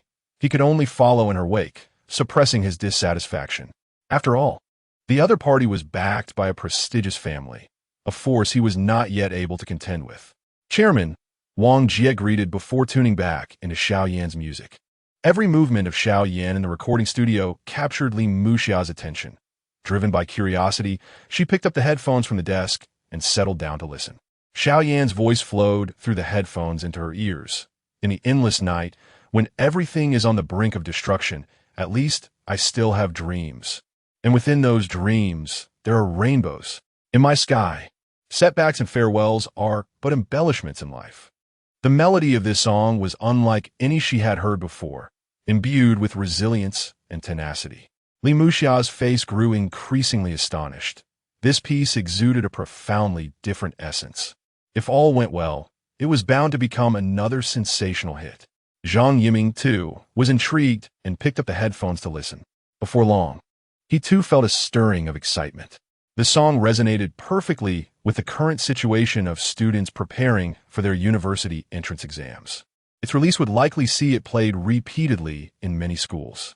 When Xiao Yan emerged from the recording studio, he noticed two additional figures present, including Li Muxia. Brother, this is Chairman Zhang, and this is Miss Li from the Li family. Wang Jie introduced the two influential individuals to Xiao Yan. Xiao Yan merely smiled and nodded at Zhang Yiming, while he did not even glance at Li Muxia. Not turning to leave was already a courtesy on his part. Witnessing Xiao Yan's disregard, Li Muxia's expression darkened further, her grip on the folder tightening unconsciously. Her fingertips turned pale, and she felt a slight pain in her palm.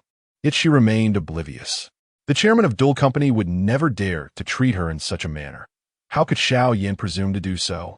Zhang Yiming smiled at Xiao Yan, expressing his surprise at yet another excellent song, exclaiming that heroes emerge in youth. You flatter me, Chairman.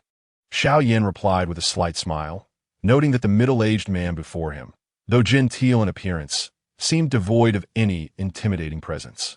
Yet he did not perceive the other as a mere trifler. Xiao Yan, are your eyes deceiving you? Here I am, a living presence, and you fail to see me. Li Muxia glared at Xiao Yan, wishing she could devour him whole, clad in a striking red mini dress that left little to the imagination. She exuded an aura of temptation that momentarily distracted Xiao Yan. However, he quickly regained his composure, diverting his gaze and casually inquiring, "Is there anyone here? Where?" "I see no one." With wide eyes, he scanned the surroundings before finally directing a puzzled look at Sister Wang. "Aside from the three of us, is there anyone else present?" Witnessing Xiao Yan's feigned ignorance, Sister Wang and Zhang Yiming exchanged covert smiles, surmising that these two must have had prior acquaintance. Perhaps even animosity. Li Muxia's fists clenched tightly, her chest rising and falling with agitation, utterly astonished by Xiao Yan's lingering resentment, still unwilling to forgive her. Were glances capable of inflicting harm, Xiao Yan would have met his demise countless times over. "Sister Wang, shall we proceed with the contract?" Xiao Yan expressed his desire to disregard her, aiming solely to finalize the agreement and depart with his remuneration. "Very well. I shall retrieve a printed copy of the contract." Shortly thereafter, Sister Wang returned with the document in hand, presenting it to Xiao Yan. "The royalty fee remains unchanged at 500,000. Li Muxia, incrédulas, raised her voice in disbelief. What is the royalty fee? Logically, as a fellow professional, she ought not to inquire about such matters in the presence of Dual Company. It was utterly unfathomable. She recalled that even Xiao Tian had never commanded such a lofty sum. For a moment, Li Muxia stood transfixed, gazing at the contract, her mind racing with a wild thought. If this were true, had she inadvertently cast aside a more promising fiancé in favor of Xiao Tian, who possessed nothing but connections and fell short of Xiao Yan in every other aspect? Biting her crimson lip, she resolutely banished the notion from her mind. repeatedly reminding herself that Xiao Tian was the finest. Unbeknownst to her, a seed of regret, laden with remorse, had silently taken root deep within her heart. Chapter 19. You are my adversary. Food poisoning. The collaboration between you and my company, Acing, comes to an end here. Xiao Yan did not cast a glance at Li Muxia, fully engrossed in examining the contract in his hands. A fleeting glimmer of coldness passed through Zhang Yiming's eyes, and he too remained silent. Noticing the lack of attention from anyone, Li Muxia turned to Zhang Yiming and said, Mr. Zhang, I kindly ask you to reconsider our collaboration. Our two music platforms could work together, sharing the copyrights we hold. In doing so, our collection of musical works would undoubtedly dominate a significant portion of the music market. As Xiao Yan finished reading the contract and was about to affix his signature, he raised his gaze and met Li Muxia's, whose eyes sparkled with arrogance. She blinked, as if to convey that even if he refused to sell her the music copyrights, she could still profit from his songs. Brother, why are you dawdling? Sign it, urged Sister Wang, noticing Xiao Yan's daze. Everyone understood that without a signature, no matter how eloquently one spoke, it would amount to nothing. Sister Wang had some questions she needed to clarify. Xiao Yan set down his pen, smiling at Zhang Yiming.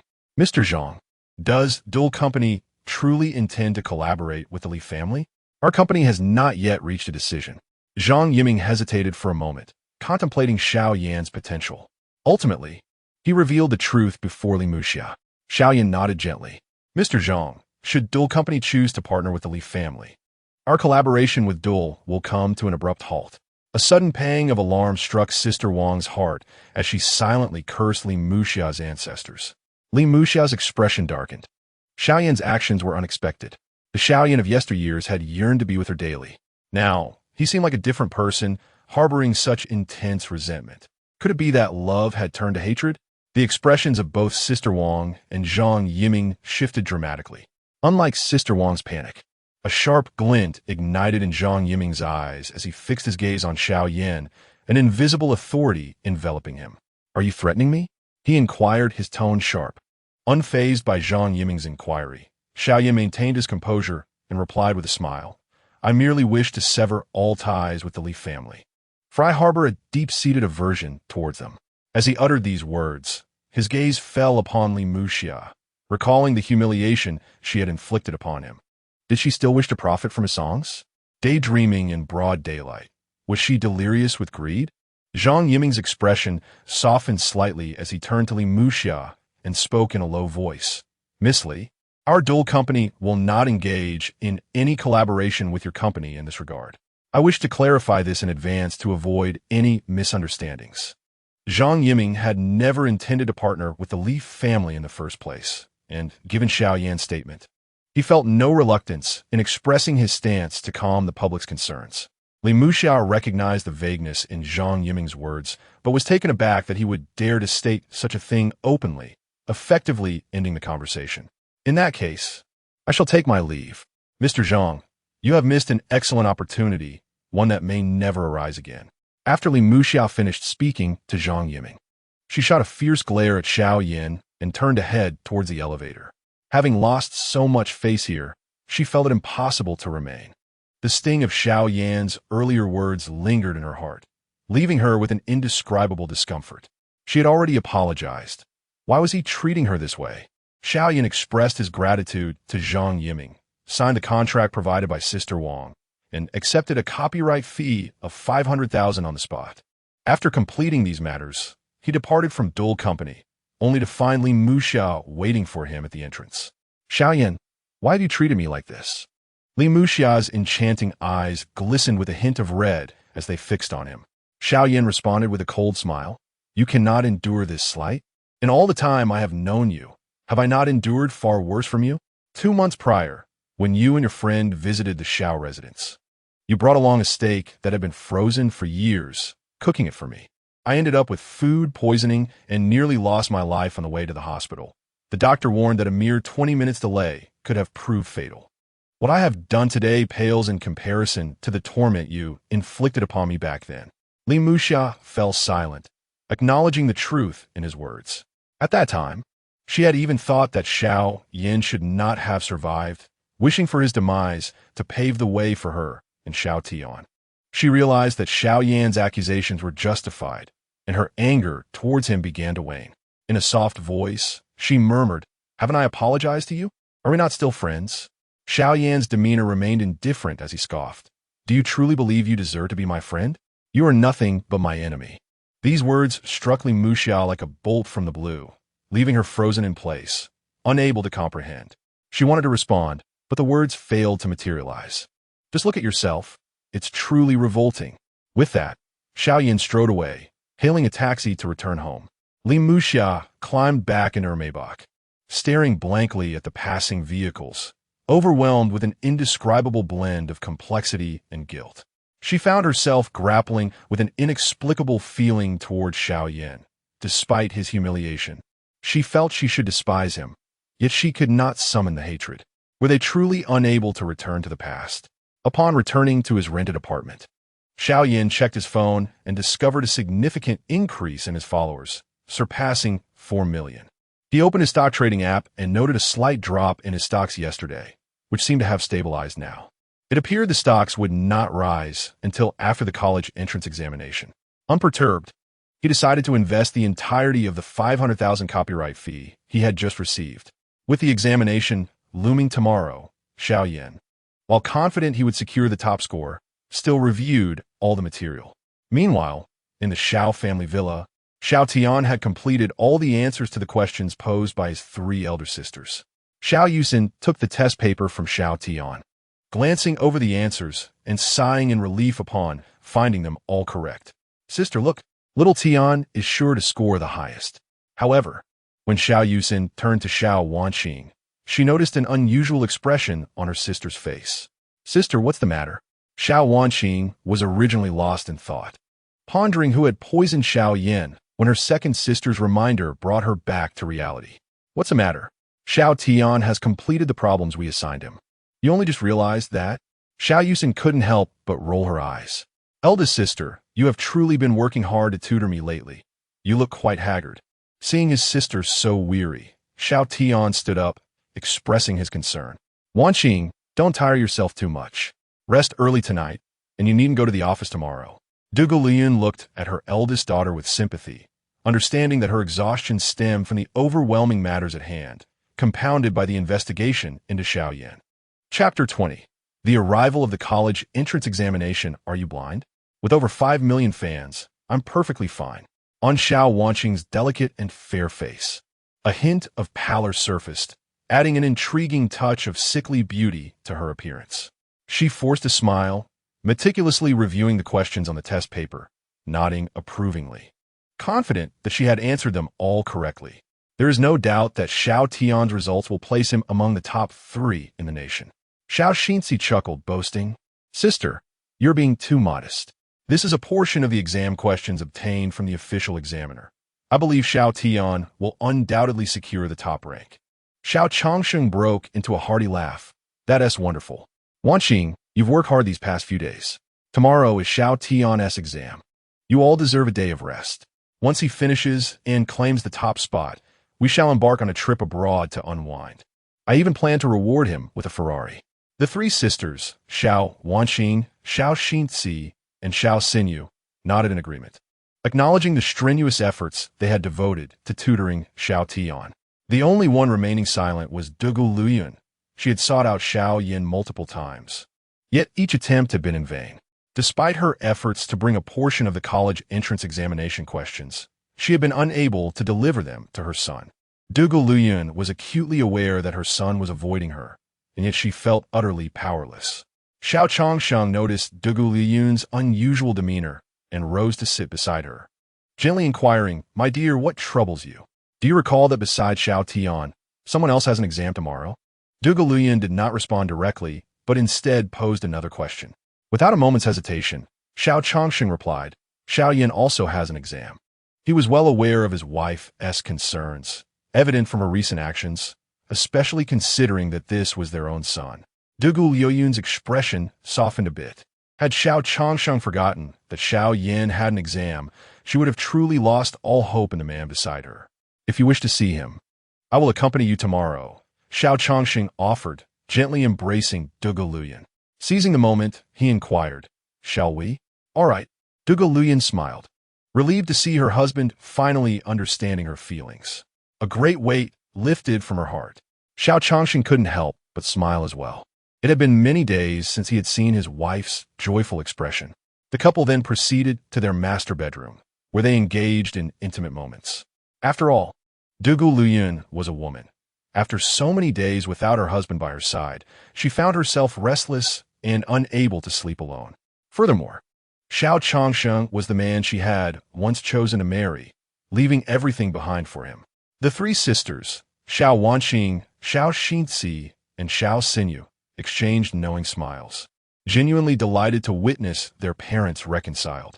Xiao Tian, too, felt a surge of happiness, yet he couldn't help but notice his mother's persistent concern for Xiao Yan. These days had been fraught with worries because of that individual, and the meticulous care he once received had noticeably diminished. Xiao Tian's resentment toward Xiao Yan had only intensified, leading him to secretly vow to outshine Xiao Yan with his academic achievements. The song My Sky was released on the dual platform and quickly captivated the entire music scene within just a few days. Numerous schools began broadcasting this song to inspire their students, yielding surprisingly positive results. It garnered widespread acclaim from students, and the fan base of Xiao Yan surged to 5 million. The following day, Xiao Yan rose early, preparing to take the college entrance examination at Fuda High School, which was assigned as his examination venue. Baili Huaisang was also allocated to the same venue, being his own school, Fuda High School. The two friends shared a taxi to the examination site. "Go for it, brother. I'll head in first," Baili Huaisang encouraged as he grasped his examination supplies and walked in a different direction. With a confident smile, Xiao Yan was about to enter the school in search of his examination room when he spotted the Xiao family. The three sisters, Xiao Wanqing, were present, evidently there to send Xiao Tian off to the examination hall. Dugu Luyan was busy advising Xiao Tian, oblivious to Xiao Yan's arrival. "Xiao Yan, are you taking the exam here as well?" Xiao Wanqing greeted him with a smile, catching the attention of Dugu Luyan and Xiao Changsheng, who turned their gaze toward her. Indeed, it was Xiao Yan. Disregarding them, Xiao Yan continued into the school to locate his examination room. Xiao Changsheng observed Xiao Yan's retreating figure and snorted coldly. This ungrateful child has become increasingly audacious, not even bothering to greet us. Truly uncouth. Xiao Xnci retorted indignantly. "Father, I believe he feels emboldened by your kindness, allowing him to act so brazenly before you. He probably thinks we didn't come to see him off for the exam, which is why he displays such a sour expression. How petty, indeed. Xiao Yan is nowhere near as obedient as our Xiao Tian." Xiao Xian chimed in, affectionately ruffling Xiao Tian's hair. A casual remark from Xiao Xinci rendered both Dugu Luyan and Xiao Wanqing silent.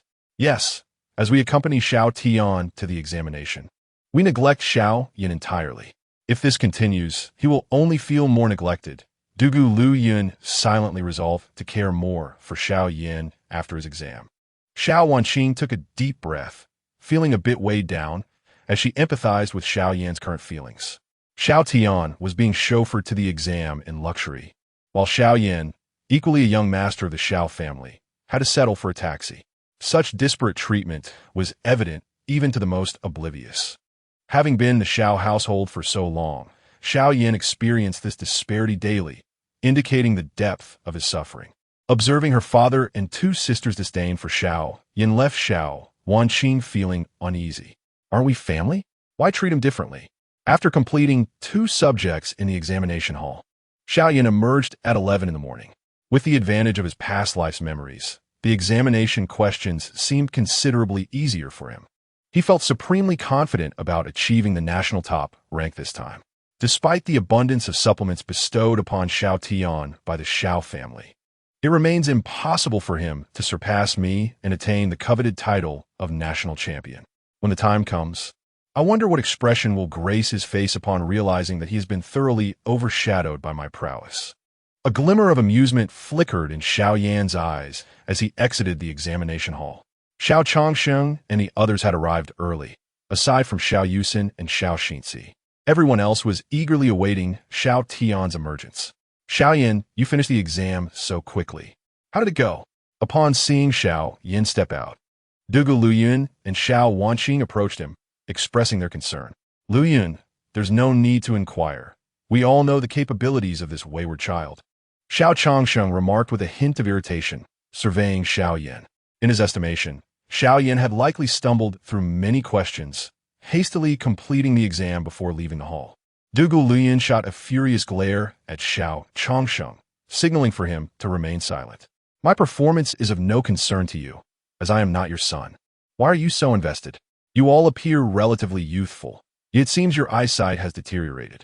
With such severe presbyopia, a visit to the doctor is in order. If you delay any longer, you might soon find yourselves blind. Chapter 21. In a taxi, the Xiao father and son sat together. Two scheming individuals awaiting the call of daddy. Despite facing Xiao Changsheng, Xiao Yan remained undaunted and retaliated directly. Upon hearing these words, Xiao Changsheng's temper flared. He pointed an accusatory finger at Xiao Yan and thundered, "Unfilial son, what did you just say? I said your eyes are blind, blind to the core." Xiao Yan raised his voice, displaying no fear as he lifted his chin defiantly. "Mother, you must rein them in. This cannot continue." Xiao Wanqing panicked, realizing she had no choice but to seek help from Dugu Luyun. "Changsheng, do not act impulsively. Heed my words." Torn between her husband and son, Dugu Luyun urged, gripping Xiao Changsheng's clothing tightly. "You wretched child, today I shall teach you a lesson." Xiao Changsheng, consumed by rage, could not heed his wife's counsel. Feeling humiliated as a father scolded by his son, his eyes widened with fury, ready to lash out at Xiao Yan. Seeing the imminent clash between father and son, Dugu Luyun raised her voice, "Enough of this bickering." Xiao Changsheng shuddered at his wife's outcry, his anger subsiding somewhat. Yet he clenched his fist tightly, showing no sign of backing down. Dugu Luyun stepped forward, positioning herself between the two, forcefully pushing Xiao Changsheng back. "Changsheng, silence yourself," she warned, with a cold snort. Xiao Changsheng stifled his rage, his fists instinctively relaxing. His fierce gaze remained fixed on Xiao Yan, as if poised to strike at any moment. Turning to Xiao Yan, Dugu Luyun spoke softly. "Xiao Yan, your father has a fiery temperament. Do not take it to heart. We wish to bring you back to the Xiao family. And I assure you, no one will dare to bully you again." Her eyes glistened with unshed tears, a flicker of hope illuminating her gaze, reminiscent of a mother longing for her child's return, filled with warmth and tenderness. "Xiao Yan, please listen to your mother. Your elder sister has overlooked you in the past, but she shall make amends henceforth." Xiao Wanqing approached Dugu Luyun, linking arms with her, her eyes reddened with remorse as she looked at Xiao Yan. "Bravo! Your performances rival that of the greatest actors. I am truly impressed." Xiao Yan observed their charade with an impassive expression, unable to suppress his applause for the two schemers before him. Had it not been for his past experiences, he might have been swayed by their deceitful words. Having faced death once, he had seen through their true colors. There was no way he would be deceived again. "Xiao Yan, it is not as you perceive. We genuinely wish to bring you home. Your elder sister was in the wrong before, but this time she speaks truthfully." Hearing Xiao Yan's sarcasm, Dugu Luyun and Xiao Wanqing were momentarily taken aback. How many times had they been wounded to harbor such deep misunderstandings? Both women despised themselves for their past treatment of Xiao Yan, realizing that he would trust them no longer. Xiao Yan's demeanor remained cold as he stated flatly, "I understand your entanglement with me is due to the child support I owe you. After the college entrance examination, I shall repay you the full amount of 400,000, not a penny less." "Ha!" Xiao Changsheng grinned, chuckling. "What does the end of your exams have to do with you? With such mediocre results, how could you possibly achieve the title of national champion?" Xiao Changsheng's brows, resembling a single line, arched upward, his eyes brimming with contempt.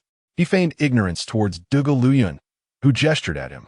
Continuing his disdainful remarks, he sneered, "Without the Xiao family, you are nothing. If you can produce 500,000, I shall call you father." "Ah, there is no need to rush." Xiao Yan wore a broad smile, his pride evident in his demeanor. "You wretched scoundrel, if I don't teach you a lesson today, you want to know who your father is." Realizing he had been outmaneuvered, Xiao Changsheng rolled up his sleeves, ready to retaliate. Dougal Luyan seized his ear, yanking him back with force, her voice hoarse as she bellowed. Xiao Changsheng, dare you make a move? Just try. The sharp tug on his ear ignited a mix of surprise and fury within him. Aware that he could not retaliate, he stood there, eyes wide with indignation. Ha! Xiao Yan laughed heartily. Remember your words. Once the college entrance exam is over tomorrow, I await your call of dad. As Dougal Luyan turned her head, she noticed Xiao Yan entering the school gates, leaving behind a solitary figure. Xiao Vunking's Chifleda Sobi, not daring to speak out in an attempt to hold back her tears. Watching Xiao Yan's retreating silhouette, Dougal Luyan felt an overwhelming bitterness as her son moved further away from them. She turned angrily, pointing a finger at Xiao Changsheng, her face contorted with rage. It's all your fault. You drove Xiao Yan away. I did nothing wrong, he retorted. The arrogance he displayed just now showed he had no regard for us at all. Ignore him once he runs out of money outside. He'll have no choice but to return like a obedient dog. Xiao Changsheng waved dismissively, exuding confidence in his words. He could not fathom that Xiao Yan would manage without money, let alone earn any. Dougal Luyan, her eyes reddened, laughed bitterly. How could I have married such a fool like you? Do you truly think Xiao Yan can't come up with 500,000? Do you believe you are the only one capable of making money? Xiao Changsheng smirked. Don't worry, my dear. This ungrateful child has no capital. He won't earn anything substantial in such a short time. Xiao Wanqing took a deep breath, her voice quivering as she explained, Dad. Xiao Yan has not just 500,000. I have seen it with my own eyes. Impossible. If that ungrateful child could truly produce 500,000, why didn't he show it just now? You must have seen wrong. Xiao Changsheng confidently shook his head, firmly believing that Xiao Yan could not muster that amount. Indeed, how could he possibly have 500,000? Just as Xiao Tian exited the school gates, he overheard Xiao Wanqing's words and deemed it utterly impossible. Xiao Yan had left home for less than a month. How could he earn 500,000 so swiftly? Huh! Dougal Luyan, filled with rage, laughed mockingly. You two are a tremendous disappointment. Now let me enlighten you. Xiao Yan has already created 3 songs that have gone viral online. Waiting for you after class in 7 Leaf Fragrance each earned 500,000 in copyright fees. And my Sky amassed a total of 1,500,000 in royalties. Muxia and Wanqing witnessed it firsthand at Dolu Company. Do you believe it now? Xiao Changsheng and Xiao Tian stared wide-eyed at Xiao Wanqing, who responded with a cold nod. Both remained frozen in place, unable to comprehend the gravity of the situation. Xiao Yan could indeed produce 500,000, or perhaps even more. The realization was staggering for Xiao Changsheng and Xiao Tian. They recalled their previous words with a sense of regret, wishing they could vanish into thin air. Xiao Tian's mind raced with disbelief, pondering why Xiao Yan, just 1 year older, had managed to accumulate such wealth. Surely, his elder sister must have been covertly assisting him. It had to be so. How was it that he alone remained oblivious? Xiao Changsheng was left in a state of shock, recognizing his own foolishness. If, after the college entrance examination, Xiao Yan were to present 500,000, he would be compelled to call him father. The thought was 1,000 times more painful than death itself. Dougal Luyan took Xiao Wanqing's hand, and the two departed, ignoring Xiao Changsheng and Xiao Tian as they drove away in a Rolls-Royce towards the Xiao family residence. By the time Xiao Changsheng regained his senses, Dougal Luyan and her daughter had already left, leaving the father and son standing disheveled in the wind, without even a drivable vehicle at their disposal. Xiao Changsheng felt a bitter taste in his mouth, aware that his wife was genuinely upset. And even their usually obedient daughter had voiced her discontent. This time, they would have to take a taxi home with Xiao Tian. This ungrateful wretch is nothing but a troublemaker, a white-eyed wolf that cannot be nurtured, Xiao Changsheng muttered in anger. Xiao Tian, with a sullen expression, echoed, You're right, Dad. This fellow is ungrateful and unworthy of being your son. Indeed, little Tian is quite perceptive, Xiao Changsheng replied, his face dark yet affectionate as he patted Xiao Tian's head. Meanwhile, Xiao Yan fortuitously encountered by Li Huasang just as she exited the examination hall. The two decided to leave through the back gate of Fuda High School together and hailed a taxi to return home. Xiao Yan, You have no idea how impactful your song My Sky is, Li Huasing lamented. When it was first released, our school played it incessantly. Just earlier, a classmate recommended it to me, and I told him it was a song composed by my brother. He didn't believe me. The more she spoke, the more frustrated she became, her words punctuated by fervent gestures, unable to find relief for her vexation. Xiao Yan smiled faintly, surprised himself by the song's considerable influence. It seemed that once the college entrance examinations concluded, hosting a concert without revealing his identity could yield substantial profits. As he opened his stock trading app and beheld the figures displayed, his jaw nearly dropped in astonishment. Chapter 22. The Third Sister and the Poison. The couple separates again. Xiao Wanqing self-harms. The stock that has risen the fastest is that of Dole Company, which was purchased at 200 yuan per share. Just a few days have passed, and it has already surged to 400 yuan per share. Other stocks are also gradually increasing, albeit at a slower pace. Yet all are priced higher than when they were bought. Currently, the stock market is experiencing a revival, and Xiao Yan anticipates a further significant rise in prices. He plans to wait a few more days to observe the situation. He invested 500,000 in Bitcoin, which, when calculated overall, represents his largest investment. Xiao Yan chose this path due to the rapid profitability of Bitcoin, albeit accompanied by considerable risk. Remarkably, in a mere few days, his investment has escalated from 500,000 to 800,000. He intends to monitor the situation for a couple more days before selling everything to avoid the risk of losing it all overnight. Upon returning to the Xiao family, Dugu Liyun hastened to the master bedroom, relocating all her belongings back to her previous room. She had initially believed that Xiao Changsheng had accepted Xiao Yan, but was taken aback to find he still harbored disdain for his own son. It was strange to witness such contempt towards Xiao Yan in his presence.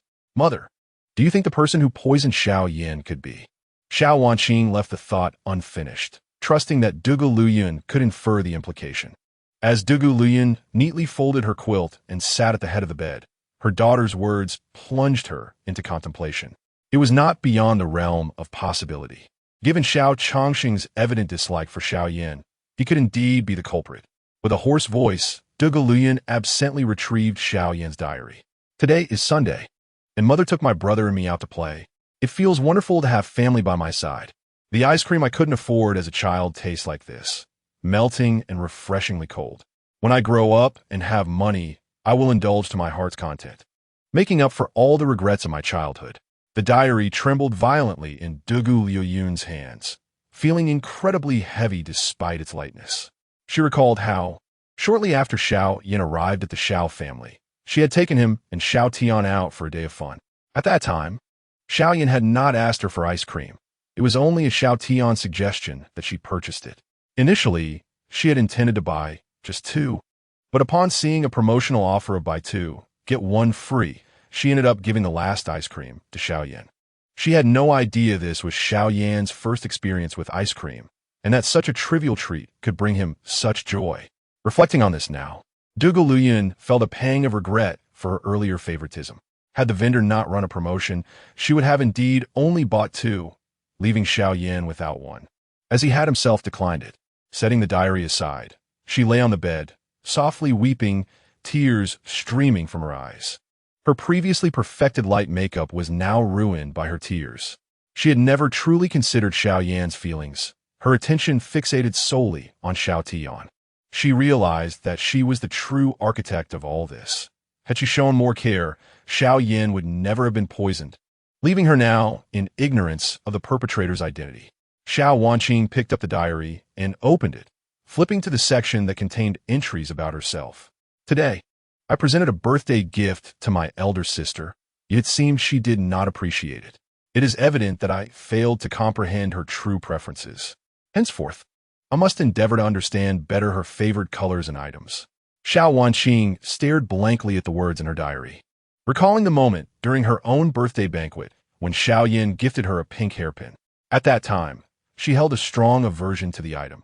However, mindful of the many onlookers, she could only muster a smile and accept the gift graciously. Once the birthday festivities concluded, her younger sister Yusin urged her to discard the item, asserting that Xiao Yan had ulterior motives. She believed that his attempts to ingratiate himself with them were insincere, hinting at some hidden agenda. At the time, Xiao Wanqing found her sister's reasoning compelling, especially since she despised the gift, deeming it far too trivial for someone of her stature. In a fit of disdain, she cast the gift into the trash, an act unnoticed by anyone until it was discovered by Xiao Yan. Now, as she perused her diary, Xiao Wanqing raised her palm and struck her own face with force. The sharp sound of her slaps echoed through the room.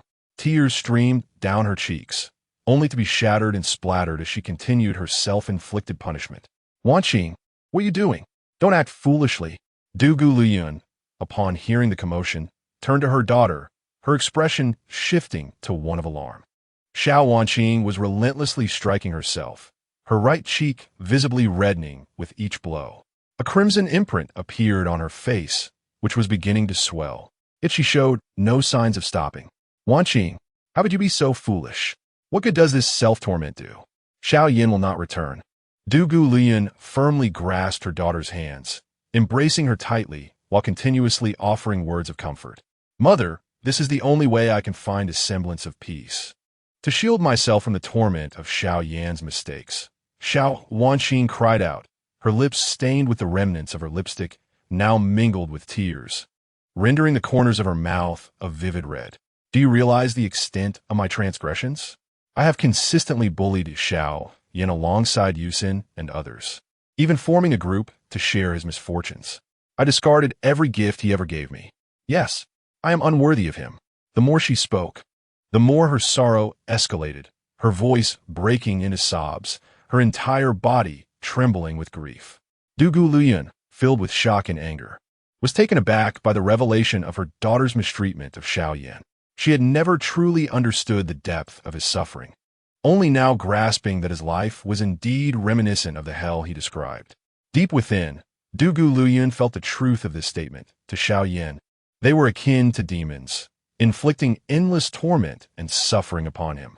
Had she known this earlier, she would never have allowed such cruelty. As she contemplated scolding her daughter, witnessing Xiao Wanqing's anguish rendered her words unspoken. Mother, please scold me. It is the only way I can feel a semblance of relief. Xiao Wanqing wept, feeling an everlasting guilt for her actions toward Xiao Yan. Dugu Luyun fell into silence. Such profound wounds, etched deep within the heart, cannot be easily healed. Some find solace in a blissful childhood to mend their lives, while others seek to reconcile their childhood through a lifetime of happiness.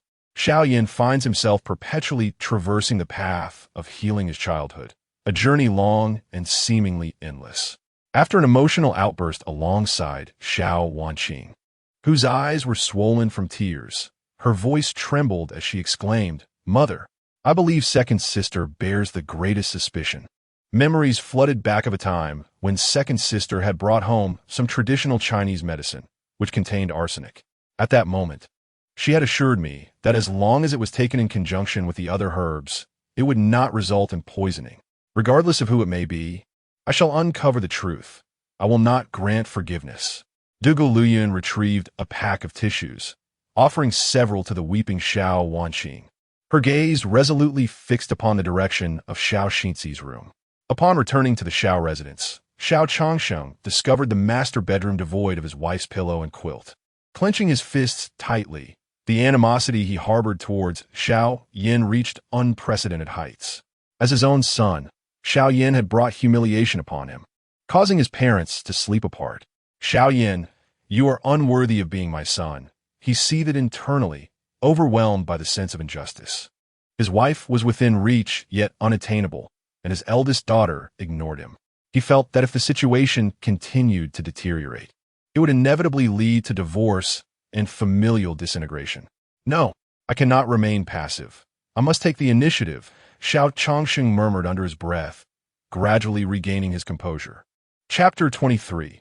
The astonishment of Dugu Qiubai and the lesson for Xiao Tian at the break of dawn the following day. Xiao Yan rose early and, upon accessing his application, discovered that Bitcoin had surged to 1 million. He resolved to withdraw 400,000 and deposit it into his old bank card. Having completed this task, he then took Bai Li Huai Sang to the examination venue. Today marked the final day of examinations, with chemistry and English scheduled for the morning. Xiao Tian was accompanied solely by Xiao Changsheng, as both Dugu Luyan and Xiao Wanqing declined to share the same vehicle with him. Thus they did not come. In a garden belonging to the Dugu family, Dugu Qiubai knelt amidst the flowers, deftly pruning the foliage with his shears. A middle-aged man clad in a suit approached from short distance and softly inquired, "Adoptive father, there are recent developments concerning Xiao Yan. Would you care to hear about them?" Dugu Qiubai, intrigued, continued his task without pausing, turning his head slightly to ask, "Xiao Acing, do share. What news do you possess?" Xiao Yan has invested 1 million in stocks through our company's trading software. What did you say? Dugu Qiubai halted his actions, questioning his own hearing, and turned to inquire once more.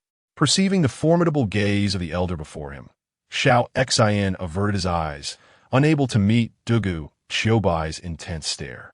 Xiao Yan has purchased 1 million in stocks and has turned a profit. Where did this young man acquire such funds? Nevertheless, he certainly possesses audacity. Dugu Qiubai set down the shears and, gripping his knees, exerted strength to rise to his full height. Observing this, Xiao Xian hurried forward to assist him, only releasing his hold once Dugu Qiubai was seated on a bench. Dugu Qiubai murmured to himself, "It is time I pay a visit to this grandson of mine. Yet, I fear he may refuse to acknowledge me as his grandfather." Xiao Xian expressed surprise, voicing his speculation, "Adoptive father, could it be that all these years you were unaware of Xiao Yan's existence?" Dugu Qiubai sighed and nodded with a wry smile. "Luyan has never mentioned him. How would I know?" He continued, "Now, she must bear the consequences of her silence. Had she informed me sooner, I could have nurtured Xiao Yan by my side, and this predicament would have been avoided." As he concluded his thoughts, the smile faded from his face. "I initially believed this young man to be a failure, but it seems I have misjudged him. Xiao Xian, should Xiao Yan encounter danger or trouble that he cannot resolve, you must act discreetly to assist him." "Understood, adoptive father." In the afternoon, after finishing his examinations, Xiao Yan made his way towards the school gate. He felt the pressing need to bring matters to a conclusion today. Upon reaching the entrance, he spotted Dugu Luyan and the 3 Xiao sisters there, while Xiao Changsheng was engaging in conversation with Dugu Luyan, who remained cold and unresponsive.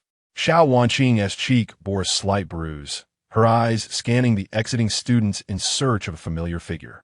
Meanwhile, Xiao Yusin and Xiao Xinzi were absorbed in their phones, awaiting Xiao Tian's emergence. When Xiao Yan finally appeared, a smile illuminated Xiao Wanqing's face as she waved cheerfully. "Xiao Yan, you're out." Following her gaze, Dugu Luyan noticed Xiao Yan too, and a smile blossomed upon her face. Xiao Yusin and Xiao Xinzi exchanged puzzled glances, unable to comprehend why their mother and elder sister were so delighted upon seeing Xiao Yan. Xiao Yan had long been aware of their presence. This time, instead of retreating, he approached them. "Xiao Yan, I have something to apologize for," Xiao Wanqing murmured, lowering her head slightly. Before she could finish her sentence, Xiao Yan, growing impatient, tossed a bank card at her, which fell to the ground. Both Dugu Luyan and Xiao Wanqing were taken aback, staring at the card, their minds racing with the assumption that Xiao Yan had come to repay the alimony. "What are you doing, Xiao Yan? How dare you throw something at my sister? Do you wish to die?" Xiao Yusin exclaimed, unable to bear the sight of her elder sister being humiliated by this good-for-nothing. Although Xiao Xinzi was furious, her curiosity was piqued by the sight of the bank card on the ground. Realizing that Xiao Yan was here to fulfill his promise from yesterday, Xiao Changxing's expression darkened. "This is the bank card you issued for me. It contains 400,000. I'm returning it to you now. Who are you trying to fool? You think we are idiots? Just because you show us a random bank card, you expect us to believe it holds 400,000? Xiao Yusin scoffed, refusing to even glance at the card on the ground. "I doubt he can produce such money. He's merely trying to trick us." Xiao Xinzi bent down to pick up the card, examining it, and nodded in agreement. The 2 sisters rarely visited the Xiao household and had never inquired about Xiao Yan, so they were completely unaware of his ability to produce such a sum. "Is that enough for you?" Xiao Wanqing, rarely incensed, shot a fierce glare at her 2 younger sisters. Xiao Yusin and Xiao Xinzi exchanged looks, both feeling that their elder sister had changed in recent days. She had never displayed even a hint of anger towards them regarding Xiao Yan before, yet now she was defending him. A hint of regret flickered in Xiao Wanqing's eyes. Xiao Yan, I know you have prepared many gifts for me in the past. It is I who have wronged you, can you? Before Xiao Wanqing could finish, she was interrupted by Xiao Yan. Stop being so hypocritical. Don't you find it disgusting? Xiao Yan glared at Xiao Wanqing, growing increasingly convinced that she harbored ulterior motives. Xiao Yan, we are not here to demand repayment. We wish to take you home. Mother even brought your favorite ice cream, Dugu Luyan said, approaching Xiao Yan with 3 milk ice creams in hand. Are you trying to poison me? Dugu Luyan, do you believe I would fall for that again? Xiao Yan dismissed her with disdain, offering her no courtesy. Hearing her son address her by name, Dugu Luyan felt a pang in her heart and wished to continue explaining. Xiao Changsheng could no longer tolerate the scene. With a dark expression, he admonished, Xiao Yan, you ungrateful wretch. This was specially bought for you by your mother. Do you truly think we would harm you? Upon hearing Xiao Changsheng scold her son, Dugu Luyan shot him a glare, causing him to immediately close his mouth, retreating into silence. Indeed, you are utterly ungrateful, as if we would ever wish to harm you. Xiao Tian had just exited the school when he noticed his parents gathered around Xiao Yan, which filled him with a sense of displeasure. As Xiao Yan turned to see Xiao Tian approaching, a faint smile graced his lips as he reached for an ice cream. In that moment, Dugu Luyan felt a glimmer of hope for reconciling with his son. Xiao Yan murmured to himself, You are quite the eloquent speaker. I am eager to witness your prowess. In a swift and unexpected motion, Xiao Yan abruptly spun around and charged towards Xiao Tian, who was merely a few steps away. Everyone was taken aback as Xiao Yan seized Xiao Tian's hair and swiftly forced the ice cream into his mouth with his left hand. The seamless execution of this act left everyone in stunned silence. Xiao Yan, calm down. Dugu Luyan and Xiao Wanqing urgently interjected. Gagging sounds escaped Xiao Tian's throat as he widened his eyes and struggled desperately. Stop this at once. Both Xiao Yusin and Xiao Xinzi exclaimed, taken aback by Xiao Yan's audacity. You ungrateful child, have you lost your mind? Xiao Changxing shouted as he rushed toward Xiao Yan. Seizing the opportunity, Xiao Yan delivered a heavy punch to Xiao Tian's abdomen. The searing pain in his stomach rendered Xiao Tian powerless, causing him to clutch his belly and violently expel the icy treat from his mouth. He staggered backward, gasping for breath. Xiao Changxing hurried to Xiao Tian's side, patting his younger son's back with concern. Little Tian, are you all right? He inquired. Coughing violently, Xiao Tian's eyes brimmed with tears from the pain. Dugu Luyan and the 3 daughters quickly rushed forward to assess the situation. Chapter 24. Xiao Tian, you all favor Xiao Yan. Call me father and hold a concert. Dugu Luyan felt immense sorrow, torn between her 2 beloved sons. What was she to do? Xiao Yan secretly reveled in the moment, feeling an exhilarating sense of satisfaction. Xiao Tian had often targeted him within the Xiao family. Now it was his turn to retaliate, and Xiao Tian was no longer the coward he once was. Xiao Tian was merely the first. He certainly would not be the last. You beast, Xiao Yan. You can even turn against your own brother. Xiao Yuxian could no longer contain her fury as she yelled at Xiao Yan. Father is right. You are nothing but an ungrateful wolf raised in a cage. Xiao Xianci wished she could strike Xiao Yan hard. Have you both said enough? Xiao Wanqing scolded her 2 younger sisters. She was well aware that Xiao Yan intended to settle old scores, seeking vengeance for all that he had endured. Wanqing, how can you speak like that? Does your sister have no fault? It is clearly Xiao Yan's wrongdoing. Seeing Xiao Wanqing defend Xiao Yan and speak on his behalf only fueled Xiao Changsheng's anger. Xiao Tian felt a deep sense of injustice. Why was he being punished while his elder sister supported Xiao Yan? Disappointed, Xiao Wanqing shook her head, feeling disheartened by her father's lack of understanding. I have given you 400,000. According to our agreement, you should now call me father, Xiao Yan crossed his arms, standing there to observe what Xiao Changsheng would do next. You ungrateful wretch. Xiao Changsheng seethed, at a loss for words, gritting his teeth in silence. The shrewd businessman Xiao Changsheng was reduced to this. Dugu Luyan, you have married a worthless man. Xiao Yan chuckled, turning to head back to school. not bothering to look back as he walked toward the back door. Xiao Yan. Dugu Lian glanced at Xiao Tian, but ultimately did not pursue him. She intended to first comfort her son and ease the tension between the brothers. Xiao Tian, are you all right? Does your stomach still hurt? Dugu Lian gently patted Xiao Tian's back, full of concern. Leave me alone. I don't need your care, Xiao Tian retorted, clutching his stomach and stepping back to distance himself from Dugu Lian. Xiao Wanqing, watching Xiao Yan's retreating figure, furrowed her brow, noticing Xiao Tian's demeanor. She reprimanded him. Xiao Tian, what are you saying? How can you speak to your mother like this? Xiao Changsheng glared at Xiao Wanqing, his tone tinged with discontent. Wanqing, do not stir up trouble. With reddened eyes, Xiao Tian glanced at Xiao Wanqing and Dugu Lian, a bitter smile on his lips. You all favor Xiao Yan. How do you expect me to communicate with you? Xiao Tian, it is not like that. I treat both of you equally. Dugu Lian shook her head with empathy, patiently trying to explain. Xiao Tian, pale and despondent, shook his head. But I'm the one who was beaten. Yet none of you blame Xiao Yan. Mother, you even specially bought him ice cream. Isn't that a sign of your concern for him? If I hadn't spoken up, you wouldn't have bought me anything, because you would have forgotten. Xiao Tian screamed in anguish, his heart bleeding. It's not like that. You must believe your mother. Dugu Lian felt a rising urgency in her heart, desperately trying to explain. But Xiao Tian was beyond hearing, completely oblivious to the fact that Xiao Yan had just left home. A mother and elder sister who have always showered affection upon him focused all their attention on Xiao Yan. Xiao Yan must be engaging in a game of feigned indifference. He is undoubtedly doing this intentionally to drive me away. Xiao Tian pondered, forcibly suppressing his resentment and anger as he staggered towards the Rolls-Royce. Xiao Yusin and Xiao Xinzi hurried to support him. Dugu Lian stood there in a daze, with only Xiao Changsheng and Xiao Wanqing by his side. Both worried that Dugu Lian might not withstand the emotional strain, fearing that something unfortunate might occur. Why has it come to this? Our relationship with Xiao Yan has deteriorated to such an extent. Why are the two brothers behaving this way?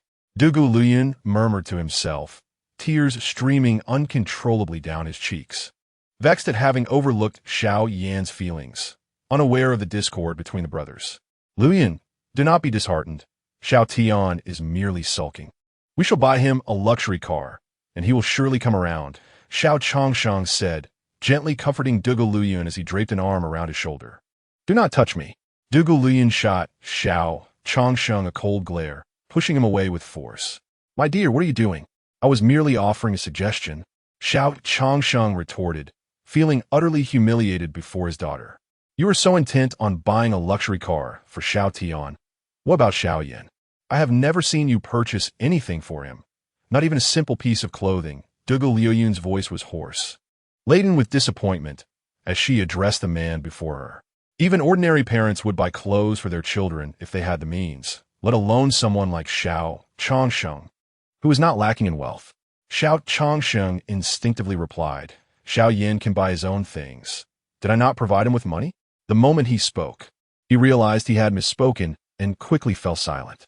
Dugu Lian and Xiao Wanqing exchanged disheartened glances at Xiao Changsheng, reflecting on his approach to their two biological sons. How utterly unfair. Just as Dugu Lian was about to erupt, she realized something and asked with irritation, the allowance you give Xiao Yan is only 500, right? Xiao Changsheng's eyelids twitched as he contemplated, his expression stiffening into silence. Dugu Lian was now thoroughly enraged. She seized Xiao Changsheng by the collar and slapped him. You scoundrel! Xiao Tian receives 50,000 as his monthly allowance, while Xiao Yan is given a mere 500.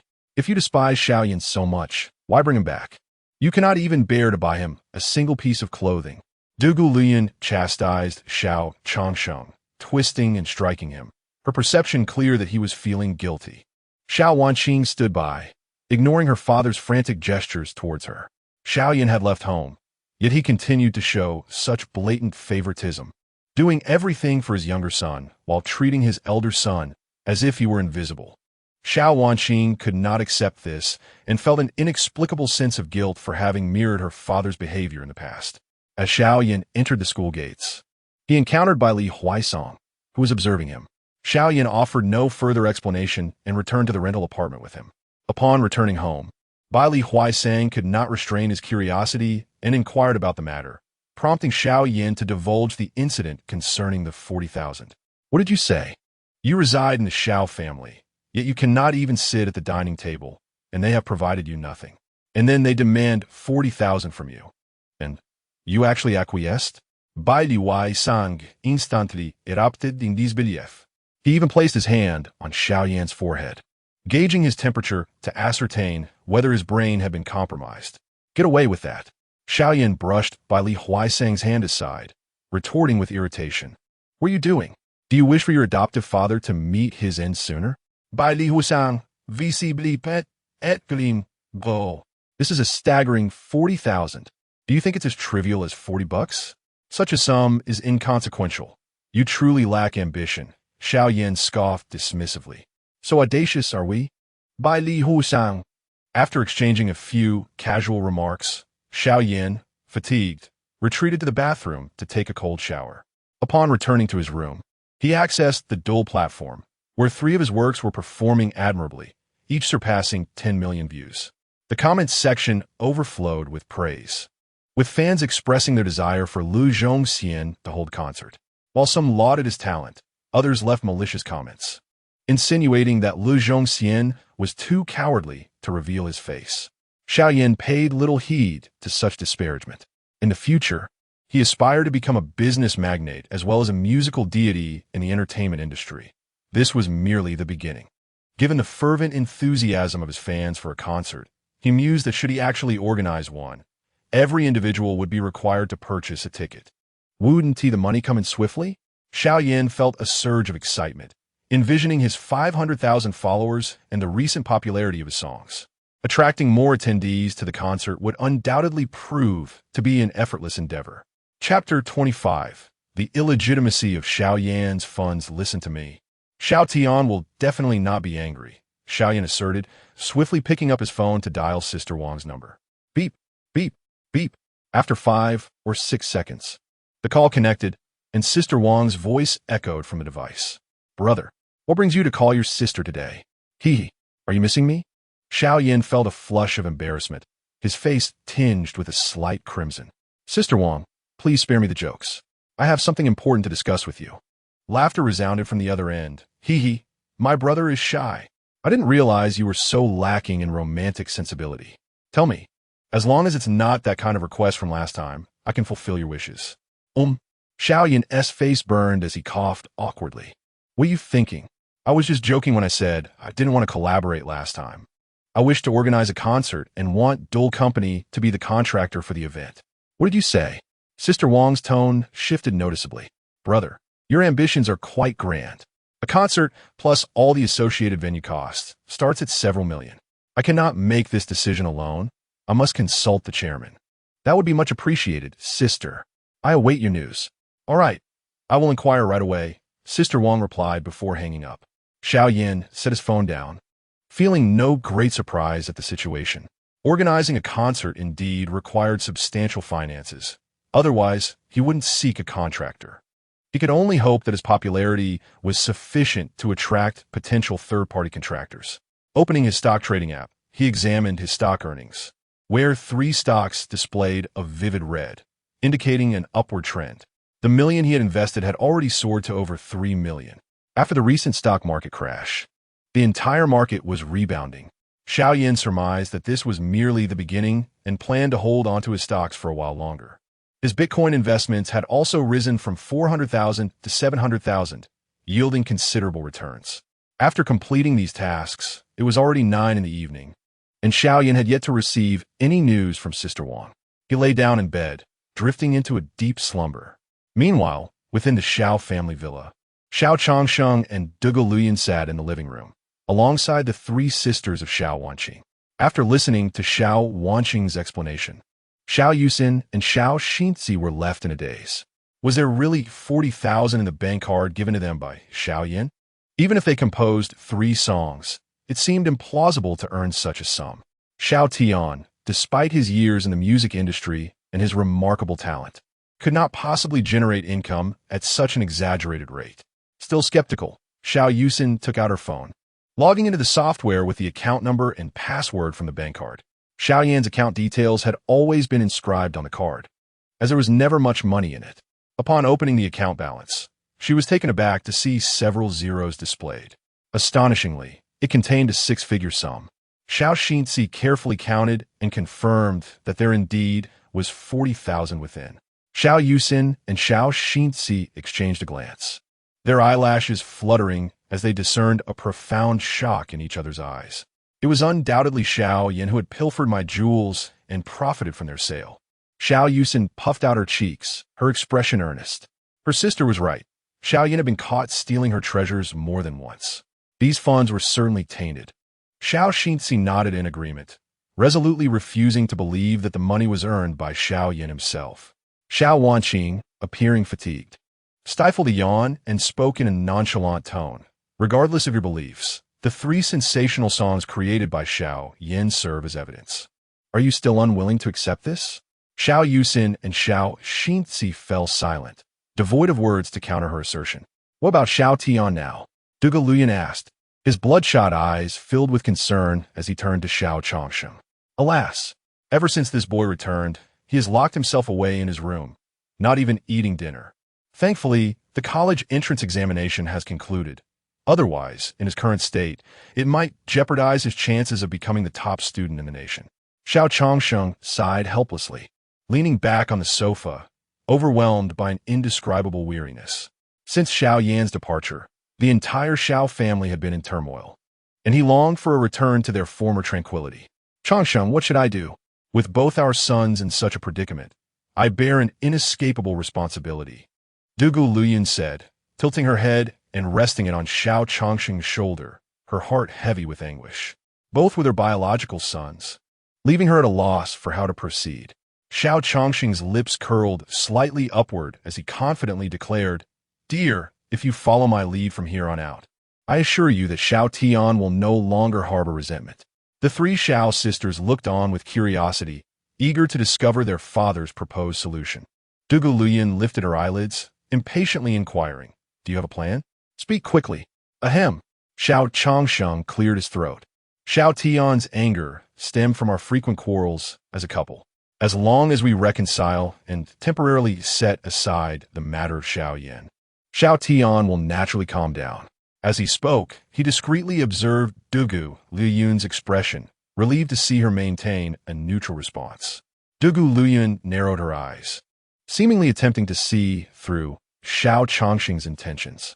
So, according to your reasoning, we must completely abandon Xiao Yan? Xiao Wanqing remained silent, eager to hear how her parents would ultimately resolve the situation. Xiao Changsheng felt a cold sweat trickle down his back under her scrutinizing gaze, forcing himself to appear calm as he earnestly replied, Of course not. Xiao Yan is also my son. We must bring him back. We simply need to soothe Xiao Tian first, so that the brothers won't be at odds as they are today. It's just the right time for Xiao Yan to gain some experience in society, don't you think?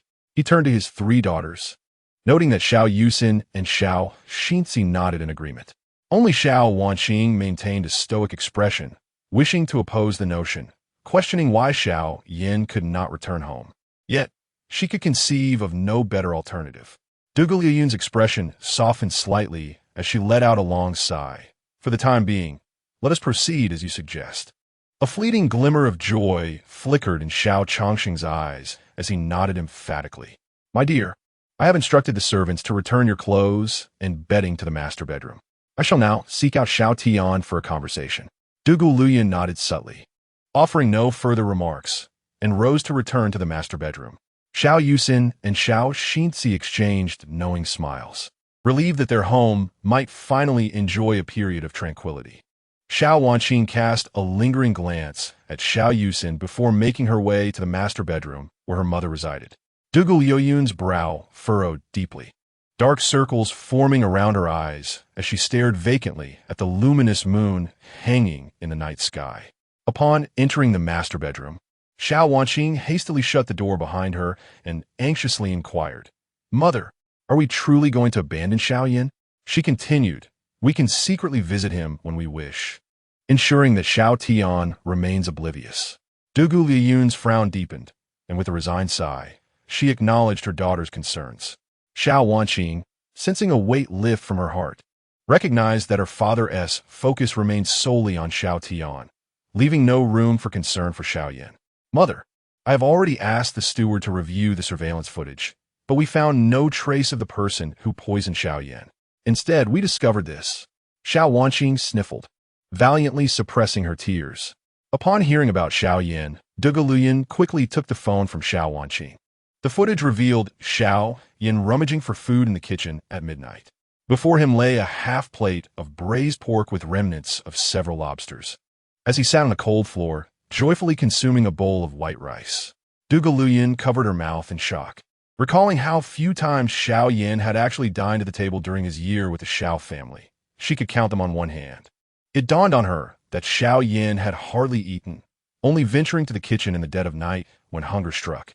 Her heart raced violently within her chest, echoing a painful rhythm. Xiao Wanqing sat beside Luyan, tears streaming down her face. Mother, the disdain Xiao Yan harbors towards us is entirely of our own making. If I had faced the tribulations he endured, I would have succumbed to despair. Yet, Xiao Yan perseveres, unyielding in the face of adversity. He is truly remarkable.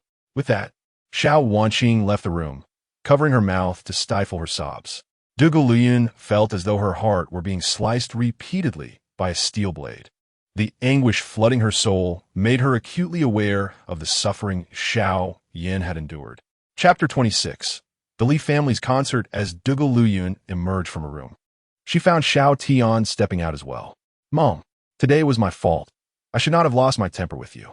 Xiao Tian's eyes were filled with remorse as he approached Luyan, his head bowed like a child who had erred.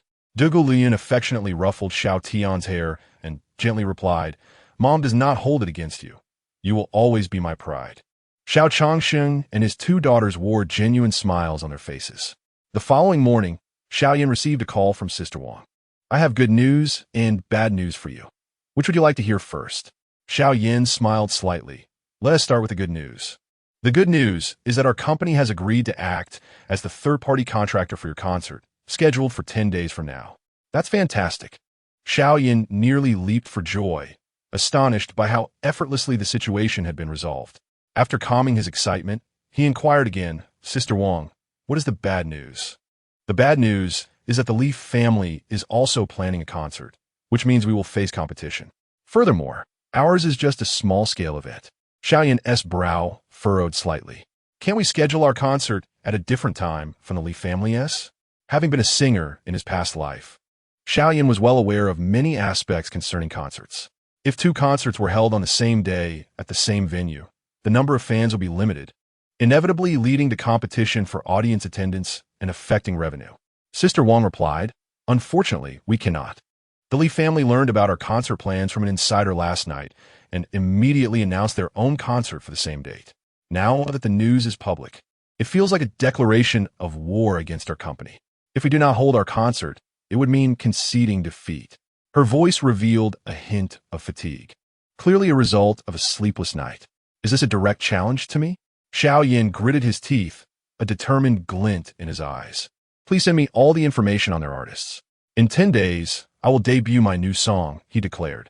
Sister Wang's voice brimmed with excitement. Wonderful. I did not realize you were hiding such depths. You have a new song ready for release. I will inform the chairman right away and send you the data shortly. By the way, your songs have been set as VIP on the platform, and the revenue will be settled annually. That is fine. Good. If there is nothing else, I'll hang up for now. As the call ended, a wealth of information regarding the Li family's concert artists arrived on Xiao Yan's phone. Unsure if Li Muxiao was targeting him specifically, he focused on his urgent need for capital to launch his venture. No matter how formidable the opposing artists, he believed they could not surpass him. As he perused the details Sister Wang had sent, he discovered that the Li family's concert featured two artists, the most prominent being the popular online sensation, Wang Jialuan. The singer boasts an impressive following of 10 million on the Douyin platform. Another special guest is none other than Xiao Tian. With two internet celebrities each possessing 10 million fans on stage, it is no wonder the Li family exudes such confidence. Xiao Yan couldn't help but chuckle. The world is indeed quite small, as one can encounter familiar faces anywhere. Having already made bold statements, Xiao Yan found himself confined to his room, contemplating a new song. He pondered which melody would be most suitable. As time slipped by, evening descended. It was by Li Huaisang who dragged Xiao Yan from his room for dinner. Typically, Xiao Yan remained in his room, immersed in musical thoughts, as his mind brimmed with an abundance of splendid songs, making it challenging for him to decide which one to choose. In the Xiao family's living room, the news of Li Zhongxian's upcoming concert, coinciding with Xiao Tian's, reached every family member. Their expressions reflected a mixture of surprise and concern. On the surface, Xiao Tian remained composed, but inwardly he was elated. He understood that the Li family was set to hold their concert on the same day as Li Zhongxian's. Without delay, he contacted Li Muxia's father, Li Baoguo, to secure a spot as a special guest. He was determined to prove that two internet celebrities of such caliber would not be able to overshadow Xiao Yan. Glancing at his luxurious green water ghost watch, Xiao Tian exclaimed with excitement, "At 7 o'clock in the evening, it's time to check the college entrance examination results." Upon hearing this, Xiao Changsheng and Du Gu Lu Yun gathered around, eager to see if Xiao Tian had achieved the coveted title of national champion. Xiao Tian retrieved his phone from his pocket and logged onto the Education Bureau's official website. All eyes were fixed on the top rank, and to their minds, there could be no one else but Xiao Tian. To their astonishment, the first place was occupied by Xiao Yan, with a score of 730. Xiao Tian followed closely behind in second place with 689. This revelation left the entire Xiao family in stunned silence, and Xiao Tian rubbed his eyes in disbelief, confirming that the first place indeed belonged to Xiao Yan. Xiao Changsheng furrowed his brow and suggested Xiao Tian log out and try again to see if there was a mix-up with a similarly named individual. Although they felt that such a significant matter could not possibly be mismanaged by the Education Bureau, they still struggled to accept the truth. Xiao Tian nodded and complied, logging out multiple times, only to find that the first place remained with Xiao Yan. Silence enveloped them. The fact that the top scorer was indeed named Xiao Yan was indisputable. Du Gu Lu Yun and Xiao Wanqing exchanged incredulous glances, recalling the slender figure of Xiao Yan. Could it truly be him? The score difference was staggering, with Xiao Tian trailing by 41 points, an undeniable crushing defeat. His gaze fixated on the first place with an intensity that suggested he wished to shatter his phone in frustration. He could not allow anyone to surpass him, especially not Xiao Yan. Could it be that this Xiao Yan is merely a namesake, and we have misunderstood? Xiaoxin Qingbei. Yes, that must be it. Xiao Changsheng agreed, unwilling to accept that the Xiao Yan in question was the rebellious son he had expelled from the family. The thought that others might believe him blind to talent, having cast away his most exceptional son, was unbearable. Just as Xiao Changsheng uttered these words, he sensed a chilling gaze that seemed to pierce through him. Upon discovering it was the solitary Lu Yun, he immediately fell silent, refraining from further speech. Were it not for his consideration of Xiao Tian's feelings, he would have been inclined to question Xiao Changsheng, wondering why the coveted title of top scholar could not belong to Xiao Yan. Xiao Tian clenched his fists tightly, staring at his phone in silence, pondering the fruitless efforts he had invested over such a long time. Despite having prior knowledge of some exam questions, he still failed to secure the position of national champion. The score he received was a staggering 41 points below the highest mark, a disparity that was simply unbearable. This score felt like a heavy stone pressing against his chest, making it difficult for him to breathe. Surely, this score could not be attributed to Xiao Yan. How could someone so inept possibly ascend to such heights? Xiao Tian repeatedly reassured himself. Xiao Yan, there's good news. In the rental apartment, Bai Li Huaisang was brimming with excitement, his jovial countenance quivering with delight. He rushed to Xiao Yan's door and kicked it open with a resounding bang. Startled, Xiao Yan, seated at his desk, felt the floor tremble slightly beneath him. Turning his head, he scolded irately, "Are you trying to get yourself killed? One might think you were here to catch someone in the act. Why all the commotion? Are you in heat or something? It's late at night, and yet you're brimming with energy." Bai Li, his face flushed with excitement, resembled someone who had just indulged in a delectable feast. Chapter 27, Double Happiness, Bai Li Huaisang finds his biological parents, brother, as a rival double happiness. Double happiness. My brother, I have found my family. Tears welled in Bai Li Huaisang's eyes as he beamed foolishly at Xiao Yan. Setting down his pen, Xiao Yan rose with a smile, exclaiming, "That's wonderful. Where are your uncle and aunt from? Where are they now? When did you reunite? Why didn't you bring them back?" Having experienced the arduous journey of seeking family himself, no one could empathize with Bai Li Huaisang's emotions better than he could. Wiping away the tears from the corners of his eyes, Bai Li Huaisang recounted, "My father's name is Wang Baohua. On the first day of the college entrance examination, he found me at school, and we immediately went for a paternity test. I didn't tell you earlier because we hadn't received the results yet. I was afraid of getting our hopes up for nothing." He handed the test results to Xiao Yan. "The DNA test confirms that we are indeed biological father and son."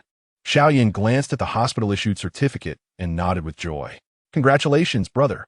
After all these years, your parents truly never gave up on you." "Indeed, I never expected this myself. And what surprises me even more is that my father is the chairman of Wang Tung Group. I also have an older brother who, like you, is a talented singer and a social media influencer with millions of fans named Wang Jiaoluan."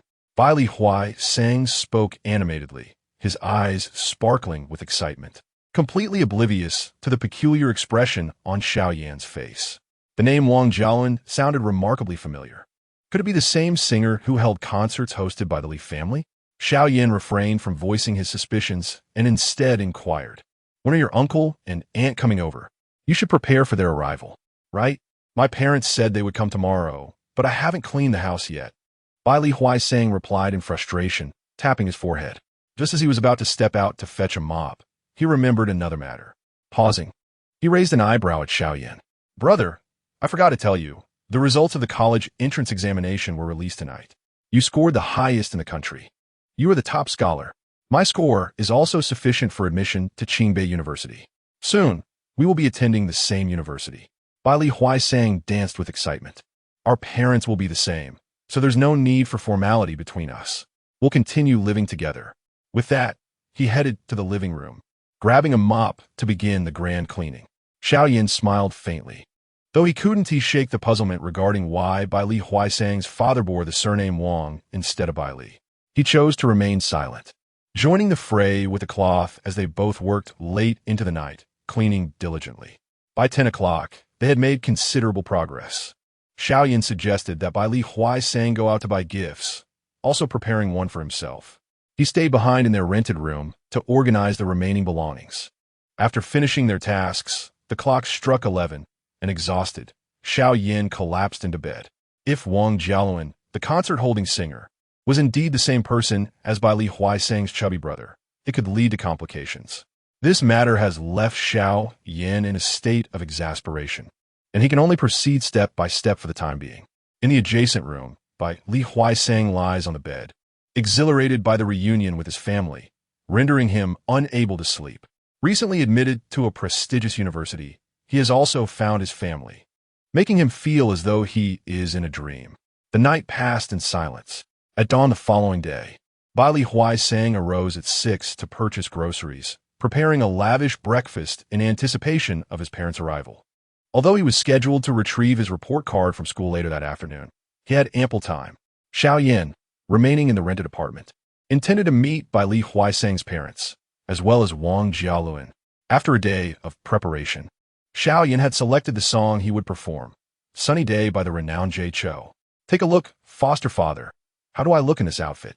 Bai Li Huaisang had deliberately purchased new clothing, a pink ensemble that suited him surprisingly well. Clad in pink, the fair-skinned chubby boy appeared endearing rather than out of place. Xiao Yan smirked, surveying him before remarking, "You look quite good, Bai Li. With your height of 1.60 meters, you resemble a kindergartner. Are you envious of me? Essence is in the concentration, don't you know?" Bai Li Huaisang proudly declared, patting the flesh of his cheeks, producing a few soft sounds. Knock, knock. The rusted iron door of the rented apartment was rapped upon, and Bai Li Huaisang and Xiao Yan approached to open it. "What a dreadful place. The environment is appalling," exclaimed a woman outside, her voice tinged with disdain. Due to the poor sound insulation of the iron door, Xiao Yan and Bai Li Huaisang overheard her complaints even before opening the door. Xiao Yan's heart sank momentarily as he turned to see Bai Li's chubby smile stiffen before returning to normal. As the door swung open, they were met by a plump middle-aged man and a middle-aged woman who was covering her mouth. Standing awkwardly outside, they gazed at Bai Li Huaisang with embarrassment. Xiao Yan's eyes first fell on the woman, whose hand obscured her face, concealing her features. The most striking aspect was her triangular eyes and tightly furrowed brows, which betrayed her discontent. Wang Baogua cast an irritable glance at his wife before smiling at Bai Li Huaisang and extending a few gifts he held. Yuisong, today your mother and I have come to see you and have a little chat. Mom and Dad, please come in. I prepared breakfast for you. Let us eat while we talk, Bai Li Huaisang cheerfully invited, opening the door wider for Wang Baogua and his wife. His excitement had waned considerably, and his suspicions about the woman he referred to as mother had only intensified. As a mother, meeting her long-lost son should elicit some excitement. Even if they had met previously, it was impossible for her expression to lack any hint of delight, which spoke volumes. Bai Li Huaisang was no fool. He was astute, but chose not to confront the matter directly. Greetings, uncle and aunt. Xiao Yan smiled and greeted them, noticing that Wang Jialuan had not yet arrived, prompting him to close the iron door. Wang Baogua and his wife, introduced by Bai Li Huaisang, smiled back at Xiao Yan, returning his greeting. A group of individuals sat around the dining table, gazing at the breakfast spread before them, consisting of buns and soy milk. It was evident that Wang Baogua and his wife had little appetite, both expressing a desire to explore their accommodations. Xiao Yan also noticed the peculiar demeanor of Bai Li Pongpong's mother, and thus, with a cheerful tone, inquired, Auntie, do you remember Huaisong's birthday? I believe it is today. As he spoke, he discreetly observed the reactions around him. The smiles of Wang Baogua and his wife faltered, with his wife casting a worried glance at her husband, who furrowed his brow, seemingly deep in thought. Ah, indeed, you have reminded me, Bai Li Huaisang said, playfully nudging Xiao Yan's shoulder, his expression one of sudden realization. He was aware that Xiao Yan had intentionally brought it up and decided to play along. Having grown up together, their understanding of each other required no elaboration. Well, Mom has long prepared your birthday gift. I initially intended to surprise you. Wang Baogua's wife silently cursed Xiao Yan a few times in her mind, yet maintained her cheerful facade. Mom, we haven't done a paternity test yet, have we? Since we have some free time today, how about we go for a paternity test? Chapter 28 is rife with conspiracies, for there is no gain without effort. Bai Li Huaisang could discern the underlying issues. Today was not his birthday at all. As a mother, it was inconceivable that she could forget her own son's birthday. Wang Baogua and his wife, sensing that Bai Li Huaisang had caught on, decided to drop their pretense. With a smile, Wang Baogua explained, This is Aunt Su-Ying, your stepmother. We did not intend to keep this from you. Your father was concerned that you might not take it well, which is why we did not tell you the truth. And my mother? A sudden, O minut hemonitang gri Bai Li Hu sang shahut. Wang Baogua fell silent for a moment before responding. Your mother passed away shortly after you were born. This news struck like a bolt from the blue, leaving Bai Li Huaisang frozen in place, rendered speechless. Xiao Yan stood by silently, fully aware that such a blow is the most despairing of all. To gain and then lose. How many could withstand such a stark contrast? Yuasong. Annie wishes to ask you for a favor, Su-Ying said, her voice trembling with emotion, filled with desperation. She completely disregarded Wang Baogua's furtive glances. Auntie, speak freely. I will do my utmost to help if I can, Bai Li Huaisang replied, wiping away the tears from his eyes, his nose red and stinging. Xiao Yan had finally come to realize that the couple's reunion with Bai Li Huaisang was likely for the purpose of what was to come. Your brother is suffering from leukemia and urgently requires a matching bone marrow transplant to recover. Upon hearing this, Bai Li Huaisang's expression turned icy, his voice rising in pitch. So, the reason you took me to the hospital for a full-body examination last time was for this? His heart sank, finally understanding why his long-lost father had sought him out. If they truly wished to find him, they would not have waited until now. Facing his son's accusatory gaze, Wang Baogua remained unflappable, justifying, both you and your brother are my sons. I came to find you to bring you home, and now that your brother is in trouble, I have no choice. You are brothers. You must help each other. Bai Li Huaisang and Xiao Yan exchanged glances, finally comprehending why Su Ying had made those remarks outside the door.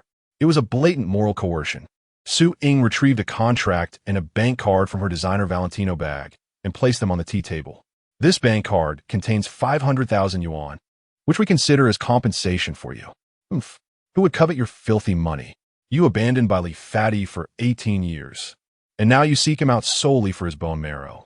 Truly, there is no gain without effort. Xiao Yan could no longer bear to watch, realizing that Wang Baohua was merely a second Xiao Chongshen. As Xiao Yan repeatedly thwarted her plans, Su Ying pointed at him and shouted angrily, "What right do you have to speak here, you uncultured wretch?"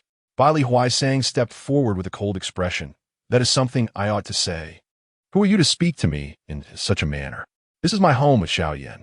Knowing that all of this was a conspiracy, Bai Li Huaisang felt utterly disheartened by Wang Baohua, and seeing him insult his brother was intolerable. Xiao Yan, reveling in the chaos, unabashedly gave a thumbs up to Bai Li Huaisang in public. Bai Li Huaisang's lips twitched as he returned a reassuring glance to Xiao Yan. "Are you rebelling?" Wang Baohua neglectfully addressed his son, insisting that the marrow must be donated regardless. Su Ying forcefully struck the table with her right hand, laying her cards on the table. Bai Li Huaisang stood silently, eager to witness how his biological father would choose. "Huaisang, if you agree to donate your marrow to your brother, your father will gift you a villa to reside in the Wang family." Wang Baohua regarded Bai Li Huaisang with a detached demeanor, his tone calm, as if it were merely a transaction. "I advise you to consider financial matters. Otherwise, you shall receive nothing." Su Ying was displeased with Wang Baohua's proposition, believing that 50,000 was ample for an orphan, and anything more would be an undue advantage to others. Bai Li Huaisang's last shred of hope in Wang Bao was shattered. It became evident that his biological father's interest lay solely in saving his eldest son. Bai Li Fati, relinquish all hope. These unscrupulous individuals are after your marrow. Xiao Yan retrieved 2 steel pipes from home and handed one to Bai Li Huaisang, vehemently exclaiming, "What are you hesitating for? Tell them to leave immediately. Do we not have a means? You speak the truth, brother. We have lived well despite lacking parents." Without a moment of hesitation, Bai Li Huaisang seized the steel pipe and struck the tea table with all his might, producing a resounding bang accompanied by Su Ying's shriek, echoing throughout the rented apartment. "Infidèle, what do you intend to do? Without my money, you won't be able to afford a bride, or even the betrothal gifts in the future. I suggest you be sensible. Take the money and donate your marrow, then vanish. Otherwise, I shall ensure you cannot find work." Wang Baohua, cradling Su Ying, pointed at Bai Li Huaisang and bellowed. Upon witnessing Wang Baohua's true nature, Bai Li Huaisang felt no hesitation, directing the steel pipe at Wang Baohua's forehead. "You abandoned me for 18 years, not even granting me a surname. What right do you have to command me? This contract on the table was prepared long before, wasn't it? Take your filthy money and leave my home. You waste my emotions." Bai Li Huaisang panted, his hands trembling slightly from anger, leaving no doubt that he might strike at any moment. Wang Baohua glared at Bai Li Huaisang, contemplating the 2 steel pipes before him. Ultimately, with a grim countenance, he yanked Su Ying and headed toward the door. Observing Wang Baohua attempting to take the gifts he had brought, Xiao Yan swiftly positioned himself at the entrance. "Leave the items behind and get out. This is robbery." Su Ying could no longer endure, recognizing the blatant malice in their actions. Xiao Yan waved the steel pipe in his hand with a disdainful snort. "Oomph. You owe Bai Li Fatty so much. What harm is there in leaving some belongings? This is merely the beginning. Besides, this is our home. If we must speak of it, you are the ones committing burglary." Wang Baohua trembled with rage, compelled to bow his head beneath the eaves of circumstance, and reluctantly placed the gift in his hands upon the ground. Xiao Yan made way, allowing the 2 to depart. "Remember this," Wang Baohua warned, turning back at the doorway to deliver a thunderous threat. "Today, I shall make you kneel and beg for mercy." Fueled by anger, Xiao Yan pursued them, wielding a steel pipe. Wang Baohua and Su Ying fled without a backward glance, abandoning even their discarded shoes. The couple, terrified of being brutally beaten, understood that Xiao Yan and his companion, having nothing to lose, were the most reckless of adversaries. "My good brother, thank you for avenging me," Xiao Yan expressed, gaining clarity on their true nature. "I've only endured this torment for a few days, and it feels as though the sky is collapsing, while you have suffered for an entire year." Li Huaisang cast the steel pipe to the ground, forcing a smile that resembled a grimace as he greeted Xiao Yan. "Nothing is more excruciating than being harmed by those one holds dear." Xiao Yan sighed and patted by Li's plump shoulder. "We can thrive on our own, so why must we seek help from others? Would you not agree? As the books say, heaven's way is vigorous, and a gentleman strives unceasingly." Chapter 29. The death of my entire family is my greatest fortune indeed. You are correct. One can thrive in this harsh and unfeeling world. Fortunately, those delectable breakfasts were not wasted on those two brutes. They looked down upon me, and I thought little of them in return. Li Huaisang sat at the dining table, contemplating the array of breakfast laid before her, feeling a sense of clarity wash over her. You speak truthfully." Xiao Yan took his seat at the table and savored a soup dumpling with relish. In the Xiao family villa, Dugu Lu Yun led Xiao Changsheng into the master bedroom, closing the door behind them. In hushed tones, he said, "Changsheng, this afternoon, I wish to visit Qingbei High School to see if Xiao Yan has indeed achieved the honor of being the top scorer in the college entrance examination. You should gauge Xiao Tian's sentiments and inquire if he wishes to accompany us. Xiao Tian is not one to concede easily. He is surely prepared for this, and he will undoubtedly show up this afternoon. Then our whole family could drive together to witness it." Xiao Changsheng wore a wry smile, apprehensive that his younger son might struggle to accept this reality. Dugu Lu Yun nodded, aware that this situation would be a substantial blow to Xiao Tian. Yet it was an undeniable truth that could not be altered. Unbeknownst to them, the afternoon arrived, and both Xiao Yan and Li Huaisang made their way to school to collect their examination results and fill out their university applications. Upon entering the classroom, their homeroom teacher, Gao Tianya, immediately sought out Xiao Yan. "Xiao Yan, you have truly astonished me. I did not expect you to secure the top score in the National College Entrance Examination. This is the first time our school has produced such a distinguished scholar." A smile graced Gao Tianya's lips, astonished by the unexpected brilliance of this student. "Thank you, but I merely performed above my usual standards," Xiao Yan modestly replied, scratching his head. "Had it not been for your guidance over the years, I would not be here today." Gao Tian, "Yes, my gently. This is the result of your own hard work. There are many reporters eager to interview you. Please follow me." Xiao Yan nodded in agreement, trailing behind his teacher. As Xiao Yan ascended the stage on the playground, the gaze of several reporters fell upon him, with the school principal present as well. They instinctively surrounded Xiao Yan and Gao Tianya, armed with live broadcasting equipment. The microphone nearly brushed against Xiao Yan's face. Xiao Changsheng, Dugu Lu Yun, and their daughters, Xiao Wanqing and the other two sisters, along with Xiao Tian, watched quietly from below the stage. A tumult of emotions surged within them. Xiao Tian, witnessing Xiao Yan bask in the spotlight, felt an indescribable anger. Why was it that he, the second-place finisher, remained unnoticed while the first-place Xiao Yan was showered with attention from reporters? All of this recognition should have been his. It was evident that Xiao Yan had indeed tackled the examination questions. Xiao Tian's gaze instinctively shifted towards his elder sister, Xiao Wanqing.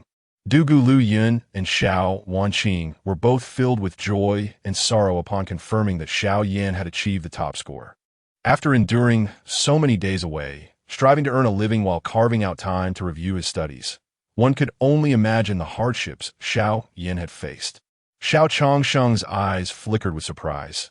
He had not anticipated this outcome, especially considering that his favored son, Xiao Tian, had not claimed the top honor.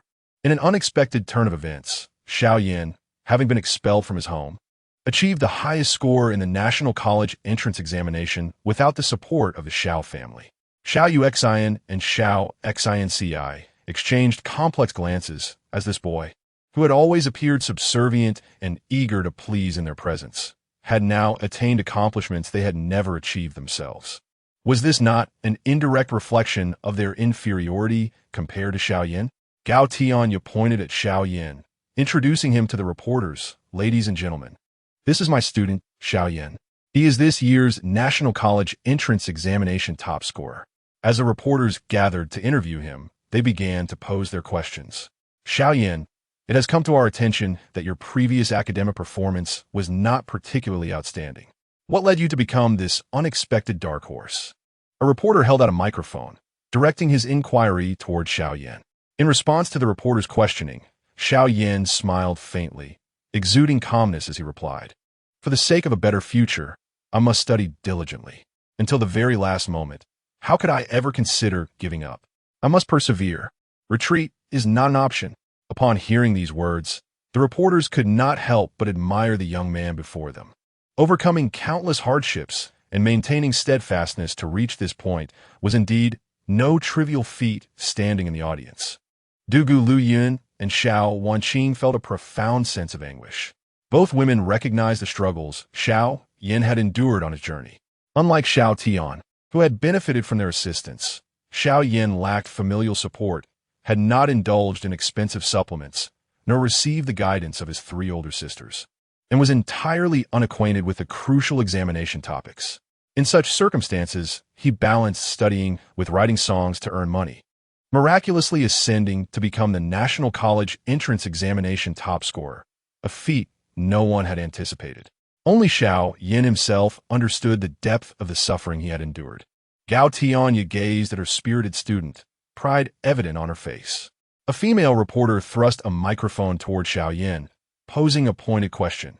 "Xiao Yan, it is said that you are an orphan, having grown up in an orphanage without parents. Is this true?" Xiao Yan smiled and nodded, affirming, "Yes, it is true. I am grateful to everyone at the orphanage. They raised me and supported my education. I also want to thank teacher Gao Tianya, who has been a great help to me, a poor student." As he spoke, Xiao Yan bowed deeply to Gao Tianya, who felt a rush of emotion, her eyes glistening with tears of joy. When Dugu Lu Yun heard the reporter mention Xiao Yan's lack of parents, she felt an overwhelming urge to rush forward and clarify that Xiao Yan was not without family. He had parents and sisters. It was just that Dugu Lu Yun felt unworthy to speak up, believing herself to be a poor mother for allowing Xiao Yan to suffer for so many years. Her eyes reddened, and her nose tingled with emotion. Xiao Wanqing took a deep breath, instinctively clutching her skirt, her lips pressed together in silence. She shared the same sentiments as Dugu Lu Yun. Xiao Yan took the microphone from the reporter's hand and, with a smile directed at the camera, stated, "I have something to express. I have no relatives, for they all perished 19 years ago, beginning from the very day of my birth. Some succumbed to throat cancer, starved to death as they could no longer consume anything. Others, driven to madness, fell victim to heinous acts, while some suffered from AIDS, spiraling into insanity. Yet others were afflicted with amyotrophic lateral sclerosis, their bodies stiffening until they lost the ability to move, ultimately succumbing to despair and silence. Thus, my entire family has been wiped out, leaving no ashes behind." The reporters present, upon hearing these words, could not help but feel a surge of sympathy. Noting Xiao Yan's calm demeanor, which suggested that his sorrow had reached an insurmountable depth, it was truly heart-wrenching to learn of his tragic experiences. However, I do not perceive this as misfortune. Rather, I consider it my greatest blessing. Xiao Yan's expression remained unchanged, as if he were merely recounting a trivial matter. The reporters were left bewildered by his final remarks, sensing something amiss in his assertion that the death of his relatives was a fortunate occurrence. Xiao Changsheng, wide-eyed with fury, glared at Xiao Yan, his eyes nearly ablaze, and after a moment, his rage transformed into a bitter smile. Chapter 30. The music industry's blacklisting of Xiao Yan is merely a trifle. This ungrateful child dares to curse us publicly, truly believing that achieving the top score in the college entrance examination grants him the right to soar to the heavens. I must teach him a lesson he will not forget. Dugu Liyun covered her mouth, gazing at the stage, her heart heavy with sorrow for her son, whom she cherished deeply. No parent wishes to be cursed by their own flesh and blood, and she is no exception. Yet, she understands that her failure to nurture Xiao Yan renders her unworthy of the title of mother, and she lacks the right to criticize him in that capacity. Xiao Wanqing reflected on the words spoken by Xiao Yan, a piercing pain resonating in her heart. Instinctively, she realized he was correct. They had subjected him to relentless torment within the Xiao family, denying him even the basic dignity of sharing a meal at the table. Such a life was worse than that of servant. If they did not bring Xiao Yan back into the family fold, his life would undoubtedly improve. Unable to bear the sight of him any longer, Xiao Wanqing turned away, silently wiping the tears from the corners of her eyes. Xiao Yusin, her cheeks puffed in indignation, placed her hands on her hips and exclaimed, "This Xiao Yan is utterly audacious, daring to curse us before our very eyes. He must possess the heart of a bear and the courage of a leopard, thinking he can defy us." Xiao Xinzi stomped her foot, her face reflecting her outrage. "It is entirely our fault for having been too kind to him in the past. Now, he has forgotten the pain of his wounds. To utter such malicious words. We should have expelled this ingrate from the Xiao family long ago. This beast won't remain arrogant for much longer." Xiao Changsheng let out a cold snort, his gaze growing increasingly malevolent. Observing his father's and sister's reactions, Xiao Tian smirked internally and continued to incite discord. "I suspect Xiao Yan must have cheated. Perhaps he even obtained the exam questions in advance." As soon as Xiao Tian finished speaking, Xiao Changsheng's eyes fell scrutinizingly upon Xiao Wanqing, filled with skepticism.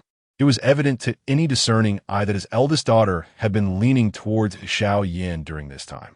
Considering their public setting, where too many eyes might catch on to their conversation, he opted to remain silent. Unbeknownst to Xiao Changsheng, Xiao Wanqing was oblivious to this exchange. Dugu Luyun, however, keenly sensed Xiao Changsheng's reaction and felt a profound disappointment. "What else can you do besides question everything? Let me assure you, Xiao Yan has achieved his remarkable results solely through his own efforts." Dugu Luyun pinched Xiao Changsheng's waist sharply, her words laced with a warning. Xiao Changsheng grimaced in pain, furrowing his brow as he retorted, "Luyun, can you not see? Xiao Yan aims to bring our family to ruin. I intend to blacklist him in the music industry and teach this rebellious child a harsh lesson. Then he will have no choice but to return and plead for our forgiveness." Though his voice was low, Dugu Luyun felt her eyelids twitch violently, and she reached out to firmly grasp Xiao Changsheng's ear.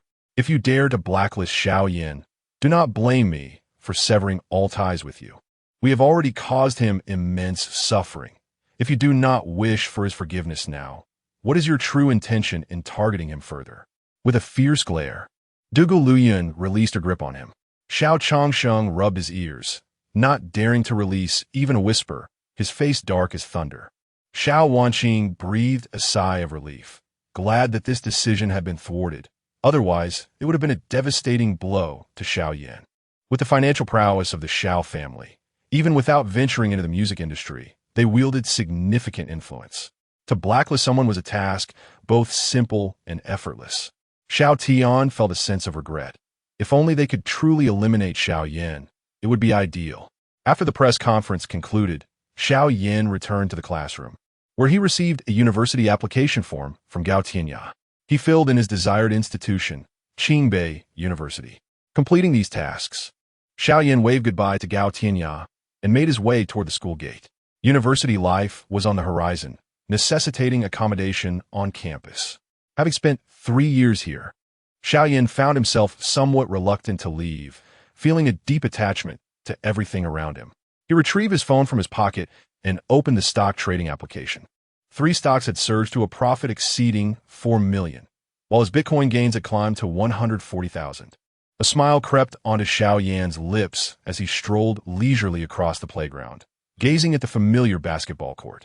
He recalled his initial days at this school, clad in tattered clothing, often the subject of ridicule from his classmates.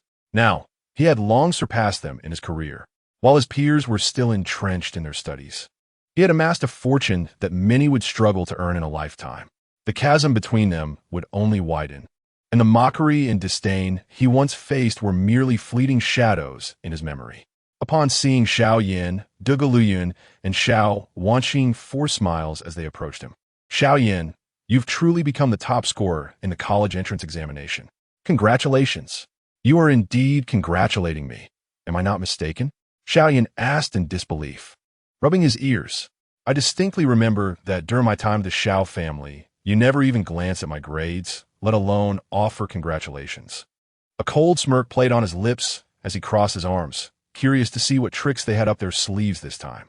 Dougal Yoyun's smile faltered. She had indeed never bothered to check Xiao Yan's academic performance, leaving her oblivious to his achievements. Xiao Wanqing lowered her head, her gaze fixed on the ground. She vaguely recalled a time when Xiao Yan, filled with joy, had shown her his test paper. Unfortunately, she had been in a foul mood that day and, in a fit of anger, tore the paper to shreds and discarded it. From that moment on, Xiao Yan never dared to share his results with her again. Xiao Yan, it was wrong of your mother. You were merely expressing frustration during the interview. I hold no ill will against you. Why not come home with me? Dougal Yun, understanding that it would be challenging to find Xiao Yan after today, was reluctant to leave empty-handed. Even though hope seemed slim, she felt compelled to make an effort. Xiao Wanqing stepped forward, attempting to soothe him. Yes, Xiao Yan, your mother has even prepared a room for you at home. You too are relentless. I have severed ties with you and provided the necessary support. Do you still persist in this pursuit? Do you dare to summon the security? As Dougal Yun and Xiao Wanqing were about to speak, Xiao Tian had already stepped forward. Do you think this is effective? You vile creature, daring to curse us in front of the reporters. I assure you, at the concert 10 days hence, I shall trample you beneath my feet. Xiao Yan, weary, stifled a yawn and languidly replied, with your abilities, you are not worthy to compete with me. Those I have defeated will never surpass me. Xiao Chong, furious, lashed out. You beast, do you think that achieving the top score in the college entrance examination elevates you to the heavens? Xiao Yan smiled faintly. I certainly do not aspire to the heavens, but I have informed the reporters that you have already ascended. Your presence here is quite disrespectful to me, is it not? With that, he turned and strolled towards the school entrance. Reversed. Truly reversed. Xiao Chong wanted to say more, but was silenced by a piercing glare from Dougal Yun. Xiao Yusin and Xiao Xinxi understood their mother's concern for Xiao Yan and, feeling restrained, could only harbor their grievances in silence. Xiao Tian clenched his fists tightly. Xiao Yan's dismissive demeanor left him feeling utterly frustrated. A flicker of doubt passed through Dougal Yun's disappointed gaze as she could only watch Xiao Yan depart. Xiao Tian, tell me honestly, what is the situation regarding the concert? Dougal Yun fixed her stern gaze upon Xiao Tian, determined to uncover the truth. After a moment's hesitation, Xiao Tian ultimately divulged the details of the concert to Dougal Yun. Her expression darkened, and with a heavy sigh, she said, let us return home and discuss this further. Chapter 31.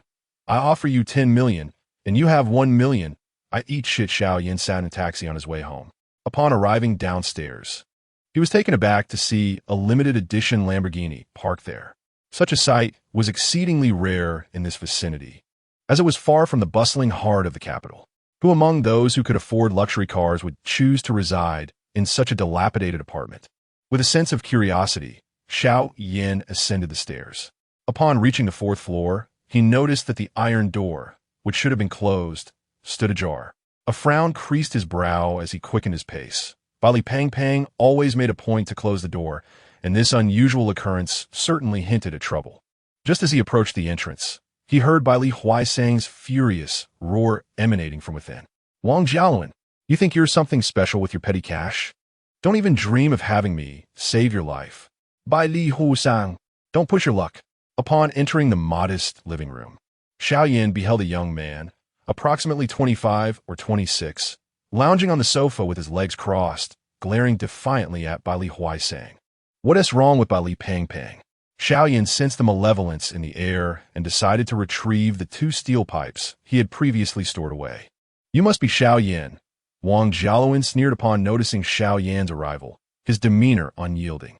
Indeed, that is I. Glancing at the bank card resting on the tea table, Xiao Yan immediately understood Wang Jialuan's intentions. This is Wang Jialuan. He wishes to offer me 1 million in exchange for my bone marrow, which I have declined.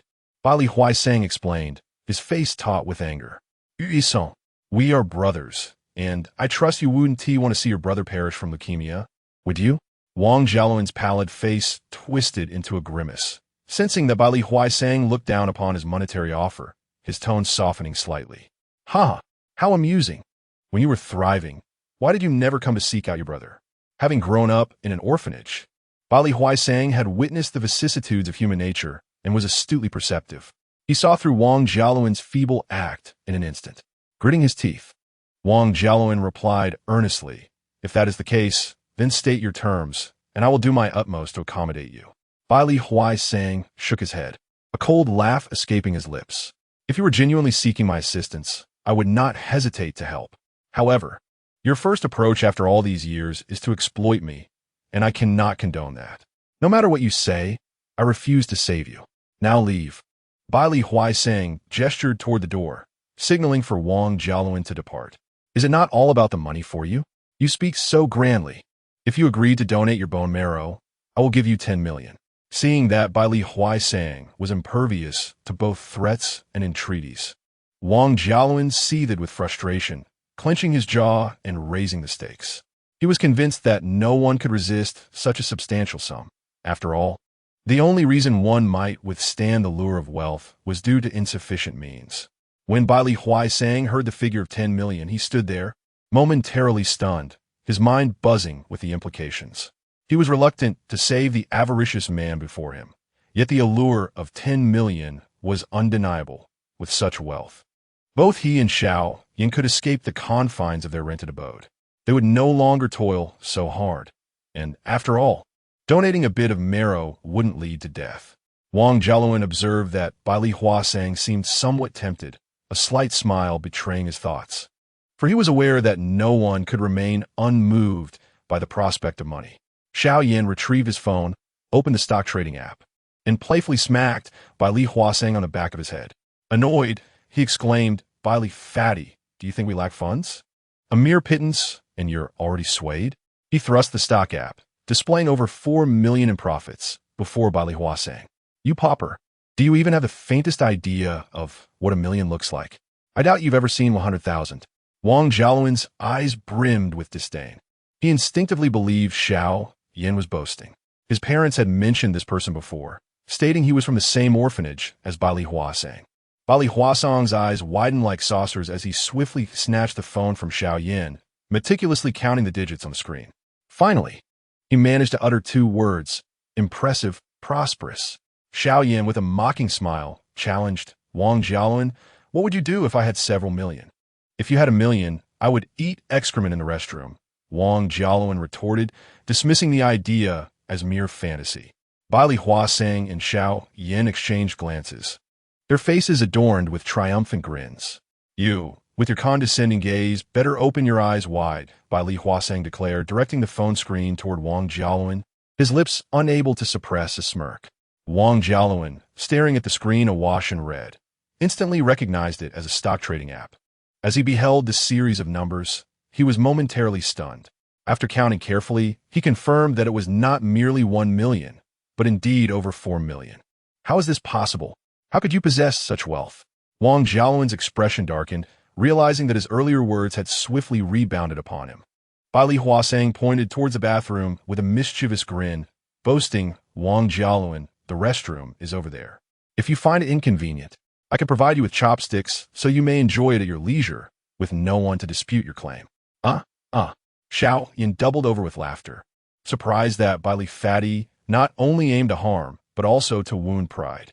Wang Jialuan's face turned as dark as the bottom of a pot as he coldly glared at Bai Li Huaisang, only to suddenly chuckle. "That doesn't count. Those millions aren't even your funds. What are you so smug about? Who says it's not my money? I have a share in this," Bai Li Huaisang retorted. Xiao Yan draped his arm over Bai Li Huaisang's shoulder, teasingly gazing at Wang Jialuan. "No wonder you look down on my remuneration. You think it's too meager." Bai Li Huaisang agreed to my terms. "I shall give you 30 million. Wang Jialuan chose not to dwell on this topic further, instead offering an even larger reward. Although he was reluctant to part with such funds, it paled in comparison to the value of his own life. "Do not even think about it. Just get out of here. I wish to sever all ties with the Wang family." Bai Li Huaisang, devoid of any emotional stirrings, wore an expression of tranquility upon her chubby visage. Previously, Her heart had been swayed by the pangs of poverty. However, now she possessed several million. Neither she nor Xiao Yan need fear starvation in the near future, rendering any dealings with the Wang family unnecessary. Saving the beast only to endure hardship herself was utterly unwarranted. "What did you say?" Wang Jialuan, unable even to cross his legs, rose from the sofa, his face a mask of disbelief. He had anticipated that Baili Huaisang would be moved, yet the situation had turned unexpectedly. Baili Huaisang retorted with a cold laugh. "I have already stated you should leave at once. I will not acquiesce to your demands. You will find no access to my marrow." Wang Jialuan, seething with indignation, nodded curtly. "Remember this well. This matter is far from resolved. You will undoubtedly seek me out. I possess ample means to compel your agreement." With a fierce glare directed at Baili Huaisang and Xiao Yan, he turned and strode towards the door. Xiao Yan pondered for a moment before inquiring, "The one preparing to hold a concert must be you, correct?" Wang Jialuan halted, turning around to offer a chilling smile. "Indeed. That is I. What? Do you wish to attend? Do not harbor such delusions. A pauper like you lacks the standing to enter my concert." With a forceful kick, he swung open the rusted iron door and exited the rental apartment. A knowing smile graced Xiao Yan's face, for it is said that enemies are drawn together. How intriguing this all is. Chapter 32. The poisoner is Xiao Wanqing, and I possess evidence. On that day, I shall no longer be courteous to you. Xiao Yan had previously harbored concerns about depriving Wang Jialuan of his fans and disappointing his brother. However, it appears that he can now exert his full strength, with the Wang family bearing the blame for their lack of foresight. My adoptive father is truly remarkable. In a short span, he amassed such wealth, making him my lifelong idol. Baili Huaisang, brimming with excitement, danced with joy and even contemplated embracing Xiao Yan, only to be disdainfully pushed away. "Look at your lack of ambition. There will be plenty more wealth for us brothers in the future."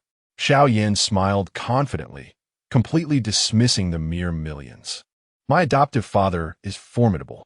Baili Huaisang was genuinely astonished by Xiao Yan's prowess.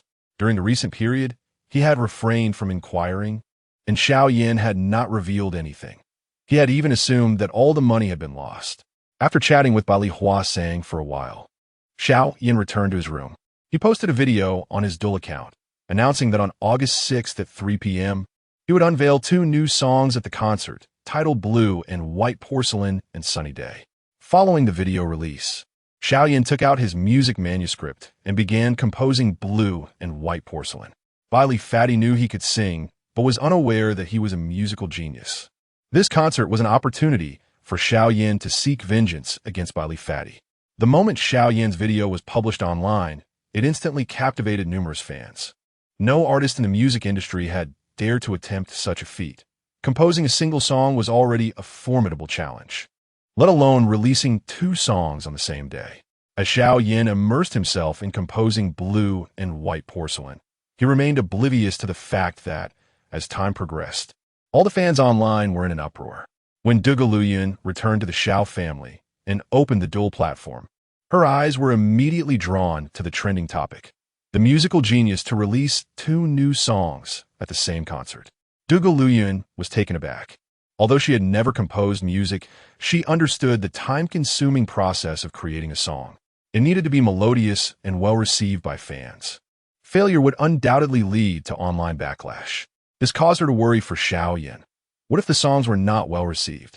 Xiao Wanqing, clutching her phone, appeared anxious as she hurried to find Dugaluyan. "Mom, I have something to tell you. I just found out that Xiao Yan is releasing 2 songs. Dugaluyan frowned, unsure of what to say. "What? Xiao Yan is releasing new songs again, and this time it's 2. Xiao Wanqing exclaimed, astonished, her eyes wide with shock. Having assisted Xiao Tian in finding lyricists, no one understood the difficulties of songwriting better than she did. Amid her astonishment, Xiao Wanqing quickly added, "That's not the point. I've noticed that since Xiao Yan left, the second sister hasn't brought any traditional medicine home. Mom, I increasingly suspect that the poisoning of Xiao Yan was orchestrated by the second sister." Dugaluyan rubbed her temples, her gaze sharp and her voice low. "You must summon her immediately. A great deal has transpired in the family recently. It is time to clarify this matter." Xiao Wanqing nodded slightly before turning to leave the room in search of Xiao Yusin. A few minutes later, they both entered the master bedroom together. As soon as they stepped inside, Xiao Wanqing firmly locked the door behind them. Xiao Yusin, increasingly perplexed, questioned, "Sister, what is going on? What could possibly require such secrecy?" Dugu Lu Yun's expression turned grave, and her tone bore an accusatory edge. "You must tell me the truth. Did you poison Xiao Yan?" "What? Poison him? Xiao Yan has already left the Xiao family. Why would I poison him?" Xiao Yusin retorted, bewildered by her mother and sister's inexplicable concern for Xiao Yan. "Xiao Yan is suffering from mild arsenic poisoning. Can you honestly claim this is not your doing?" Xiao Wanqing produced Xiao Yan's medical report and handed it to Xiao Yusin. "What does his poisoning have to do with me?" Xiao Yusin dismissed, not even glancing at the report.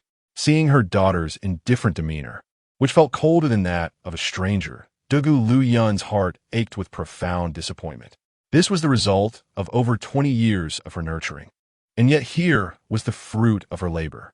Xiao Wanqing, furious, whispered fiercely, "How can you say such a thing? He is your own brother." "Sister, what is wrong with you today? Xiao Yan has severed ties with us. Why are you still saying these things?" Xiao Yusin retorted, her voice rising. "He has spoken such vile words at Tianshui High. Did you not hear him curse us to be violated? His heart is truly wicked." As Xiao Yusin continued, her anger swelled, and she even scrunched her nose in disdain. Dugu Lu Yun's eyes glistened with tears. "Is this your justification for poisoning him? I am utterly disheartened. How could you be my daughter? Although I harbor no fondness for Xiao Yan, I swear I did not poison him. Why do you all refuse to believe me?" Xiao Yusin pleaded, her voice inadvertently rising in intensity. Xiao Wanqing's gaze turned icy. "You still refuse to admit it? You are the only one in this household with access to arsenic. If not you, then who?" Xiao Yusin opened her mouth to speak, but suddenly recalled that her previous herbal remedy did indeed contain arsenic. She had even warned her family to be cautious and avoid consuming it. Xiao Wanqing let out a cold snort. "So what now? Are you at a loss for a rebuttal? You have always loathed Xiao Yan the most. Your motive is crystal clear." Dugu Lu Yun's eyes reflected profound disappointment. "Yusin, I have spoiled you too much. It has led you to commit such despicable acts." Xiao Yusin shook her head vigorously, fervently defending herself. "Mother, how can you say such things? While I may despise Xiao Yan, does not everyone in this family feel the same? Can you truly accuse me of poisoning him for such a trivial reason?" Dugu Lu Yun and Xiao Wanqing exchanged a glance, their noses twitching as they fell into a heavy silence. Indeed, the entire family bore animosity toward Xiao Yan, and they had not hesitated to target him themselves. Did that not cast suspicion upon them as well? Dugu Lu Yun's eyes reddened, overwhelmed by an indescribable sense of desolation. Xiao Wanqing too found herself at a loss for words, for this was an irrefutable truth. Xiao Yusin pondered for a moment, then pointed her right hand towards Xiao Wanqing, asserting, "The one who administered the poison is undoubtedly my elder sister. It could not have been me. How could I possibly poison Xiao Yan?" Xiao Wanqing shook her head vigorously, denying the accusation with fervent insistence. Xiao Yusin's gaze remained fixed on Xiao Wanqing, filled with skepticism as she recounted the events leading up to this moment. "My traditional medicine had been tampered with. Several herbal ingredients were missing. No wonder I experienced no effects after brewing and consuming it for an extended period. It was only by chance that I sought out the physician who prescribed the medicine, and upon inquiry, I discovered this unsettling truth. In retrospect, it seems someone intended to extract the arsenic and, fearing detection, remove the other herbs to obscure the evidence." Dugu Lu Yun remained silent, his eyes fixed on Xiao Wanqing, eager to witness how this eldest daughter would justify herself. With her brows raised high, Xiao Wanqing retorted, "Even if that's the case, you cannot accuse me of having taken your herbs to poison Xiao Yan." To which Xiao Yusin responded, "That is because I possess evidence to substantiate my claims." Chapter 33.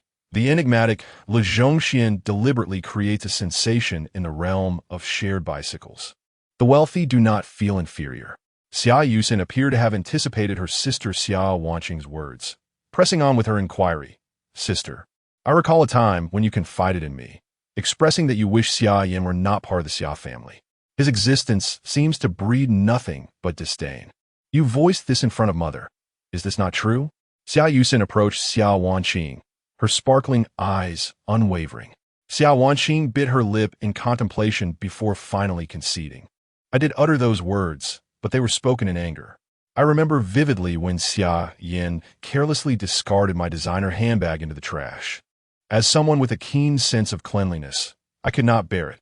I refused to hear his justifications and struck him in a fit of rage. In my fury, I confided this to our second sister. How could you, as the elder sister, act in such a manner, even if your handbag was thrown away? You ought to have sought clarity first. Dugu Luyin found it unfathomable to consider the numerous times Xiao Yan had endured scorn and punishment within the Xiao household. With her son suffering such indignities, how could she avoid feelings of guilt and heartache? Xiao Wanqing lowered her gaze, unable to meet Dugu Luyun's eyes. Mother, it was my fault. I should not have struck Xiao Yan, but rather listened to his explanation. Dugu Luyun surveyed her two daughters, momentarily at a loss to discern who bore the greater blame. Ultimately, she resignedly stated, regardless of the circumstances, I shall investigate this matter thoroughly. You both are suspects, and we shall address the culprit behind the poison when they are uncovered. Xiao Wanqing and Xiao Yusin nodded in agreement before departing the master bedroom to return to their own quarters. Within the Li family's villa, Wang Jialuan entered the living room with a brooding expression. Muxia, we are in trouble. I suspect that this Le Zhongxian is merely putting on a show. However, I fear this news will entice many fans to purchase tickets. Li Muxia's expression mirrored his discontent as she pondered for a moment before responding. Do not panic just yet. We can begin circulating rumors, claiming that Le Zhongxian is intentionally creating hype to deceive fans into buying concert tickets. If this continues, should he fail to present songs that satisfy the fans, he will be poised for disgrace. A faint smile graced Li Muxia's lips as she mused. Xiao Yan, do you believe that your status as the top scorer of the college entrance examination makes you exceptional? Just wait. You will soon find yourself seeking my assistance. As long as you align with my family, everything can be negotiated. Wang Jialuan felt a surge of joy and gave her a thumbs up, taking a seat beside Li Muxia. Muxia, your plan is brilliant. I am eager to see how Le Zhongxian will respond. Li Muxia shot a cold glance at Wang Jialuan, her charming eyes glinting with a hint of danger, causing him to instinctively shift away, widening their distance. As Li Muxia observed Xiao Yan positioning himself against her, she knew she could not remain passive. The music industry stands as one of the most vital sectors for the Li family. If the prodigious Xiao Yan is not harnessed, it would merely benefit the competitors. In his modest rental abode, Xiao Yan completed his masterpiece, blue and white porcelain, and began to scrutinize the stock market. He observed that the stocks had rebounded significantly, nearing the prices prior to the market crash. It would be arduous for them to rise substantially again. Consequently, he liquidated all his stocks, garnering a total profit of $4.98 million. He also sold all his Bitcoin, yielding an additional profit of $1.5 million. In total, he amassed $5.98 million, and with the additional funds he had on hand, his capital soared to $6.1 million. Xiao Yan resolved to invest this sum entirely into the shared bicycle project. At this juncture, the internet was not yet fully developed, and shared bicycles had never graced the market. With diligent execution, he could secure financing for the project, rapidly expanding and fortifying it. Without hesitation, Xiao Yan made his way to Bai Li Pongpong's room. Upon opening the dilapidated door, he found Bai Li Pang lounging on the bed, engrossed in his phone. Curiosity piqued. Xiao Yan approached to see what had captured his friend's attention. What are you looking at, Bai Li Pang? He inquired. When Xiao Yan glimpsed a photograph on Bai Li Huaisong's phone depicting a girl clad in a blue school uniform, his expression shifted to one of astonishment. Was this not the campus belle of Qingbei University, Li Muxia? Pray tell, is the woman in the picture your long-lost sister, or perhaps a sibling? Bai Li Pang scoffed, scrolling to reveal another stunning girl, leaving Xiao Yan momentarily speechless. This girl was undoubtedly of the same caliber as Li Muxia. Yet their essences diverged, while Li Muxia exuded a captivating allure. This girl embodied the purity of a lotus blooming untainted from mud. At the bottom of the photograph, The name Yang Jinjia was inscribed. Is this real? This is from the Qingbei University forum, showcasing the campus beauties. What do you think? Were your eyes opened? I was equally taken aback upon my first viewing. Alas, as an orphan with neither wealth nor lineage, I am unworthy of such a beauty, Bai Li Huaisong lamented, his tone laden with self-deprecation. Is it merely a woman? Who decrees that we are unworthy? Xiao Yan exclaimed, yanking Bai Li Huaisong from the bed and presenting his phone to reveal the balance in his bank account. As a fellow orphan, Xiao Yan empathized with Bai Li Huaisong's feelings of inadequacy. However, he understood that wealth could dispel such sentiments. How did your funds multiply? Bai Li Huaisong swallowed hard, staring at the impressive figure of 1 million displayed on the screen, a sum exceeding the previous afternoons by over 1 million. Despite only a few hours having passed, Xiao Yan, pleased with Bai Li Huaisong's reaction, explained his Bitcoin investment and clarified that 1 million of that fortune was his. Adopt me as your son, and I shall follow you for the rest of my days. Bai Li Huaisong exclaimed, brimming with enthusiasm. Bai Li Huaisong's face flushed with color, entirely shedding the self-doubt of merely 10 minutes prior, now brimming with youthful exuberance. After all, he was a millionaire, and in this era, the majority of ordinary individuals toil like beasts of burden their entire lives without amassing such wealth. If he does not exude confidence, who will? His self-assurance is firmly rooted in this reality, leaving no room for doubt. Xiao Yan observed his brother's renewed confidence and began to elaborate on his grand project, a bike-sharing initiative.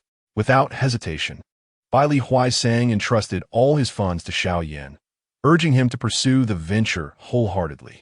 Xiao Yan, receiving this affirmation, felt no surprise. He was already contemplating visiting a bike manufacturer the following day to order 300 bicycles as a trial run, although he would also need to allocate funds for developing an app. The day had been quite exhausting, and Xiao Yan retired early to bed, swiftly falling into slumber. Before he knew it, morning had arrived, and upon opening the dual platform, he discovered that he had made the trending list. However, this was not unexpected. It was not his first time, and familiarity breeds comfort. As for the comments beneath the video, he found no desire to peruse them, knowing that malicious remarks were inevitable and unnecessary to dwell upon. As Xiao Yan and Bai Li Pang prepared to have breakfast, the admission letters from Qingbei University had already arrived downstairs. There were 2 letters, as Bai Li Pang had also been accepted, merely awaiting enrollment in 2 months. After finishing breakfast, the two descended to hail a taxi, bound for the industrial district on the outskirts of Kyoto to seek bicycle manufacturers. Xiao Yan pondered aloud what name would be fitting for their bike-sharing service. Bai Li Pang scratched his head in contemplation, tried to devise both a name and a color for the bicycles, but feeling dissatisfied with every idea. With a snap of his fingers, Xiao Yan announced, I have already decided. The name shall be Public Bicycle, and the color will be yellow. We must also invest in installing GPS locks. That's excellent. Bai Li Pang's eyes lit up, admiring Xiao Yan's thorough consideration. After arriving at the industrial district on the outskirts of Kyoto, Xiao Yan and Bai Li Huaisong explored the area and stumbled upon a manufacturer named Old Phoenix Bicycles. After inquiring about prices, they learned that the custom price for each bicycle was over 200 yuan, and with the GPS lock, the total cost per bicycle amounted to 300 yuan. Chapter 34. Concert rumors and revenue sharing in a precarious situation. Dugu Luyun and her daughter found themselves at a crossroads. Xiao Yan made a decisive move by ordering 300 bicycles, paying a deposit of 30,000 directly to the company owner and leaving behind his address and contact information. They did not linger at the factory for long, hailing a taxi to return along the same route. Upon returning, Xiao Yan promptly posted a job advertisement on a recruitment website, seeking a programmer. He also rented a spacious warehouse near his residence and purchased 2 second-hand tricycles for the storage and transportation of the share bicycles. After completing these tasks, he glanced at his bank account, noting that he had spent a considerable sum today. Despite the financial strain, both Xiao Yan and Bai Li Pang felt that this expenditure was merely a drop in the bucket compared to the project's potential. Only when they collected the bicycle deposits would they have sufficient cash flow. Exhausted, Xiao Yan lay on his bed, but before he could catch a moment's rest, a phone call interrupted him. Upon checking his phone, He saw it was from Sister Wang. With a swipe of his thumb, he connected the call. Sister Wang's voice, tinged with concern, reached him from the other end. Brother, are you serious about the message you posted on the platform? There are rampant rumors online, likely spread by the Li family, aimed at tarnishing your reputation. They claim you won't be able to deliver a good song, directing all the negative attention towards you. This situation is quite unfavorable for us. A deep sigh escaped her lips. Xiao Yan furrowed his brow. He knew such circumstances would undoubtedly affect ticket sales for the concert. How about this? I can sing the first few lines of the song and post the video on dual platform. Fans who hear it and find it appealing will naturally be inclined to purchase tickets. His tone exuded unwavering confidence. He believed that as long as the song was captivating, any conspiracies would falter. That's a splendid idea. Let's proceed with it, Sister Wang replied. By the way, the concert venue and stage have been set up. The revenue will be divided accordingly. Given that all expenses and risks associated with the concert are borne by our company, with costs soaring into several tens of millions, your share will be 20%, while we retain 80%. This is the utmost we can manage. Understood. Xiao Yan agreed readily before ending the call. One should not underestimate a 20% share. It could amount to a staggering 2 million from an income of 100 million.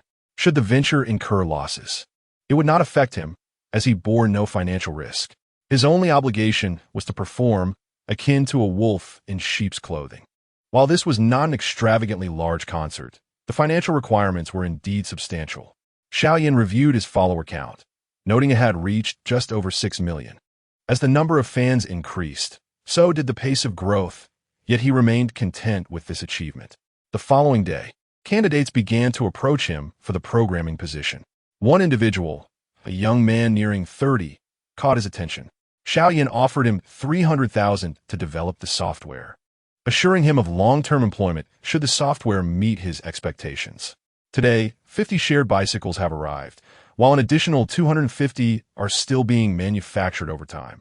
This pace is not slow and simultaneously instills a sense of urgency in Xiao Yan. The shared bicycle initiative must develop rapidly. Otherwise, if a financially robust company imitates it, the venture could falter within 6 months. Xiao Yan instructed the transport personnel to place the bicycles in the rented warehouse.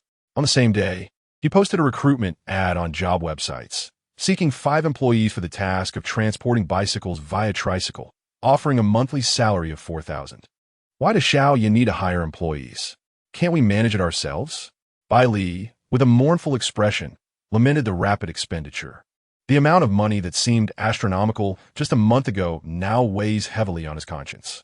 Xiao Yan, with a resigned gesture, explained that to rapidly expand the company, he had no other choice. With only the 2 of them, their energy is limited. As the number of shared bicycles increases, maintenance personnel will be required in greater numbers, leading to heightened expenses. These costs are unavoidable.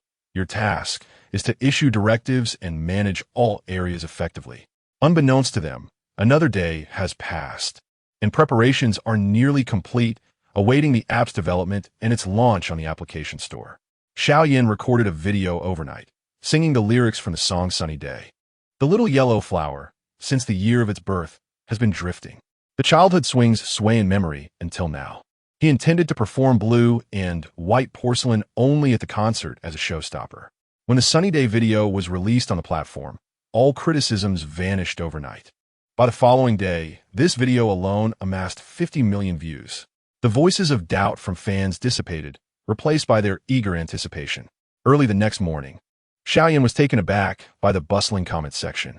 A fan commented, "I was careless last time, thinking you were merely teasing us. With only 3 days left until your concert, can you perhaps move it to tomorrow?" Another fan remarked, "Indeed, just a snippet of the song has us on edge." Was that intentional? These comments gave Xiao Yan a headache. Previously, they had all been skeptical, and now, everyone was urging him on. Inside the Xiao family's villa, Duga Lian stared at 2 concert tickets, torn between choices for what felt like an eternity. One ticket was given by Xiao Tian, while the other was recently purchased for Xiao Yan's concert. Both events occurred on the same day in the afternoon, forcing her to choose between her 2 sons. "Mom, have you decided which concert you will attend?" Xiao Wanxing asked, holding the 2 tickets as she entered Dugu Liuyun's room. She had been internally conflicted about which brother's concert to attend for quite some time. Luyan shook his head, expressing uncertainty about which concert to attend. Wanqing, what do you think has led these two brothers to this point, where they stand opposed to one another? They're clearly bound by blood, yet their encounters resemble those of adversaries. As Luyan spoke, his heart felt as though it were pricked by needles. I believe it is our neglect of Xiao Yan at home that has deepened the rift between him and Xiao Tian. Xiao Yan has nothing in the Xiao household. Despite possessing a remarkable musical talent, he lacks even a single instrument. In contrast, Xiao Tian has appropriated his room for musical equipment, which I suspect marks the genesis of their discord. It is entirely our fault for showing favoritism. Xiao Wanqing sniffled, contemplating the myriad hardships Xiao Yan had endured. She dared not dwell on it, lest the flames of guilt within her consume her entirely. Indeed, we have inflicted too much pain upon Xiao Yan, far too much to count. Luyan nodded, his eyes reddening, and retrieved Xiao Yan's diary, flipping to a certain page and handing it to Xiao Wanqing. Xiao Yan has mentioned the matter of musical equipment in his diary. You may peruse it for yourself. Chapter 35. Our ties with Xiao Yan have not been entirely severed. Qingbei's two prominent school beauties, Xiao Wanqing, reached out to take the diary, her gaze falling upon the words inscribed within. Today, I must move to the storage room, a space meticulously chosen by my mother, and I truly feel a pang of reluctance. The musical equipment inside is far too expensive. I must relocate, lest I inadvertently cause damage that would incur significant costs. Upon reading this, tears filled Xiao Wanqing's eyes, brimming with profound regret. She recalled how she had volunteered to oversee those devices for Xiao Tian, primarily out of concern that Xiao Yan might deliberately harm them. In hindsight, she realized that she had underestimated his character, viewing him through a lens of suspicion. Unbeknownst to her, tears began to cascade down Luoyun's cheeks as she reflected on her past actions, feeling an overwhelming sense of loathing for her previous choices. Why had she acted in such a manner? Her bias had always been glaringly evident, and it was only after experiencing true loss that she awakened to her folly. Yet, it was all too late. Xiao Wanqing covered her mouth with her hand, each word in the diary indelibly etched in her mind, lingering even as time flowed on. When she encountered the part where Xiao Yan mentioned his household registration, stating that he had moved from the orphanage to the Xiao family and finally had a home, a sob escaped her lips. She could not help but weep, oblivious to the tears mingling with her nose. Unconsciously, the term household registration echoed in her thoughts. Yes, the household registration. Mother, I believe we still have a chance to reconcile with Xiao Yan. Our bond has not been entirely severed. With a reddened nose, Xiao Wanqing excited l'aspect Luyan's garme. Ignoring the tears on her cheeks, Luyan eagerly inquired, "What do you mean?" Xiao Wanqing's voice trembled as she spoke haltingly. "Mother, we still have the household registration. Xiao Yan's registration remains with our family. He will eventually seek us out. As long as we do not relinquish his registration, he will forever be a part of the Xiao family. We shall have the opportunity to meet him and strive to make amends." A flicker of hope ignited within Luoyun's once desolate heart, bringing her immense joy. You are right. As long as his registration remains, Xiao Yan can never truly escape us. This grants us the chance to earn his forgiveness. Xiao Wanqing nodded earnestly, expressing her thoughts aloud.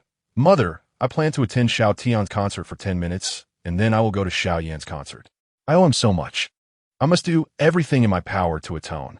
She took several tissues to wipe away the tears and snot staining her face. Luoyun's eyes brightened in agreement. "I believe that is a splendid idea. The concert will be crowded. Xiao Tian will not notice us. I will accompany you. We have wronged Xiao Yan far too much. We must do everything possible to compensate him." Xiao Wanqing transformed her tears into a smile, placing the diary on the bed, adjusting her demeanor. If anyone were to witness this formidable and domineering heiress of the Xiao family, sitting at the edge of her bed with a tissue, weeping like a little girl, countless onlookers would surely be taken aback. All affairs on Xiao Yan's end were meticulously arranged. With the increase in his workforce, he had acquired 5 additional tricycles. Accompanied by Li Huaisang, he drove a tricycle to various university entrances to distribute shared bicycles. In contrast to middle-aged individuals, students are the most receptive to novel ideas, with high school and university students being the prime candidates. After all, managing living expenses is a significant concern for most students. Shared bicycles undoubtedly present the most advantageous solution, being both economical and convenient at merely 2 yuan. Xiao Yan was assigned to the area surrounding Qingbei University, while Li Pangpang was tasked with overseeing other universities. Several employees were each responsible for distinct regions. Upon arriving at the entrance of Qingbei University, under the sweltering sun, Xiao Yan unloaded the shared bicycles from the tricycle, arranging them neatly one by one. His white short-sleeve shirt quickly became drenched in sweat. Yet he remained undeterred. As long as the bicycles did not obstruct pedestrian traffic, placing them on the sidewalk posed no immediate issues. At that moment, it was precisely 5 o'clock in the afternoon, coinciding with the day before the summer break commenced. A considerable number of students emerged from the campus, many of whom were burdened with luggage. Noticing some students curiously examining the shared bicycles, Xiao Yan enthusiastically approached them for an introduction. "Hello, everyone. These are the shared bicycles produced by our company. Simply download the app, scan the QR code, and pay a deposit to unlock and ride. It only costs 2 yuan for an hour." Several female students stood, listening attentively, their interest piqued. Initially, their patience stemmed from Xiao Yan's handsome appearance. But after his informative presentation, they were clearly intrigued and promptly retrieved their phones to download the app for public bicycles. After successfully distributing the shared bicycles, Xiao Yan returned to the warehouse with a tricycle to collect more for placement at the back entrance of Qingbei University. By this time, most students had departed, and Xiao Yan continued his task without concern. Suddenly, he noticed a girl not far away, curiously observing the shared bicycles. He quickly approached her, saying, "Hello. This is our company's new product, the shared bicycle."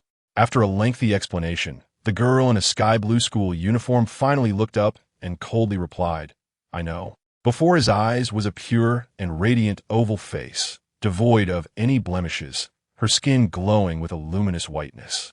As Xiao Yan recognized her features, he momentarily lost his composure. Was this not the girl from the photo of the campus beauty that Li Pangpang had shown him on the Qingbei University forum just a few days prior? He vaguely recalled her name as Yang Jinjia. After a brief moment of distraction, Xiao Yan regained his composure, smiled, nodded, and turned back to continue placing the share bicycles. Yang Jinjia stared at Xiao Yan's retreating figure, momentarily caught off guard, thinking that his extensive dialogue indicated he recognized her and sought her contact information. It now seemed she had overestimated the situation. Curiously, she scanned the QR code on the bicycle and proceeded to download the app for public bicycles. "Hey, Xiao Yan, what are you doing here?" Li Muxia had just exited the back gate of the school. "Originally, I merely intended to observe the purpose of these bicycles. Yet I unexpectedly encountered Xiao Yan here." Upon hearing his name, Xiao Yan turned to discover it was Li Muxia, but he merely resumed his tasks. For a woman who ingratiates herself with the powerful, he had no desire to engage in conversation, especially considering the humiliation he had previously suffered at her hands. Now, she was directly targeting him as a rival. "Hey, Xiao Yan, I'm speaking to you," Li Muxia exclaimed, her eyes narrowing in irritation. No one had ever dared to disregard her, and Xiao Yan was indeed the first. Yet, he continued to ignore her, busily arranging his shared bicycles. Young Jia, holding her phone, was downloading the public bicycle app while curiously observing the two. Could this Xiao Yan be the top scorer of this year's college entrance examination? She suddenly recalled having seen an interview on her phone, confirming that it was indeed the same individual. "Xiao Yan, did you hear what I said? What is so impressive about being the top scorer?" Li Muxia pouted in frustration, her expression exuding an undeniable allure. Xiao Yan turned around, clearly annoyed, and inquired, "Do you have something to say?" "Of course I do. If you don't sign a contract with my family, the Li family, we wouldn't have to be at such an impasse," Li Muxia replied playfully, fluttering her eyelashes as if attempting to entice him. Her actions were not genuinely aimed at confronting Xiao Yan. Rather, she simply wished to have him serve her family's interests. Otherwise, she wouldn't be wasting her breath here. Chapter 36. Li Muxia's jealousy, Yang Xiaowan a bicycle, and our life-altering encounter. Do you think it's possible? Stop dreaming. Li Muxia, you increasingly disgust me. Fine. You will eventually regret the words you uttered today. With a cold snort, Li Muxia noticed the shared bicycles nearby and disdainfully remarked, "Do you truly believe that investing in these worthless bikes will yield profit? Be cautious, for they may all be sold for scrap, leaving you with nothing but your undergarments. There's no need for your concern. If they are indeed sold for scrap, you shall be my first suspect." Xiao Yan, without casting a glance at Li Muxia, continued to unload bicycles from the tricycle. "Look at these dilapidated bikes. No one seems interested in riding them." Just as Li Muxia finished speaking, a sound echoed beside her. A shared bicycle had been unlocked. Xiao Yan smiled slightly. "I apologize for disappointing you. There are indeed individuals willing to ride shared bicycles, it seems. Are you looking for trouble?" Li Muxia fumed, believing someone was deliberately provoking her, and turned to follow the sound. There stood Yang Jianjia beside the bicycle, equally gazing at her. "Oh, it's the esteemed Miss Yang. Even without a driver to fetch you, must you tremble so?" As fate would have it, Li Muxia and Yang Jianjia came from families that were traditionally at odds. Furthermore, being co-champions of the prestigious Qingbei, they had long-standing grievances. Yang Jianjia remained unfazed. Her voice as frosty as ever, teasingly replied, "I never expected the illustrious daughter of the Li family to experience a day of being overlooked. How enlightening. I wonder if you're trembling more than I am." Xiao Yan interjected from short distance behind Li Muxia. "I don't think she's merely trembling. It seems she's developed a professional ailment from being a caretaker for too long. She's more intrusive than this very road." Li Muxia's expression darkened immediately. Her countenance so gloomy it seemed water could drip from it. Puffed. Yang Jianjia covered her mouth, letting out a chuckle. Her flawless visage captivated several passing boys. One occasion, both of Qingbei's top floral beauties present here, one boy whispered, swallowing hard, his gaze fixated on the scene, "I have no interest in further banter with you." Li Muxia, with a grim face, chose to leave rather than continue to humiliate herself. Noticing the lewd gazes from the nearby boys, Yang Jianjia slightly furrowed her willow-like brows and pulled out a disposable mask to wear.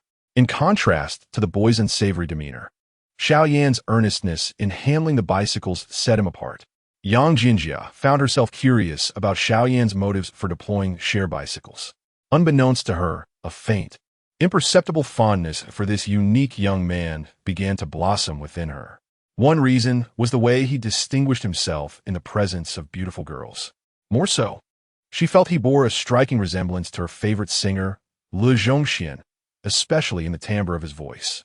Yang Jianjia pushed the newly unlocked shared bicycle toward Xiao Yan, her eyes glimmering with curiosity.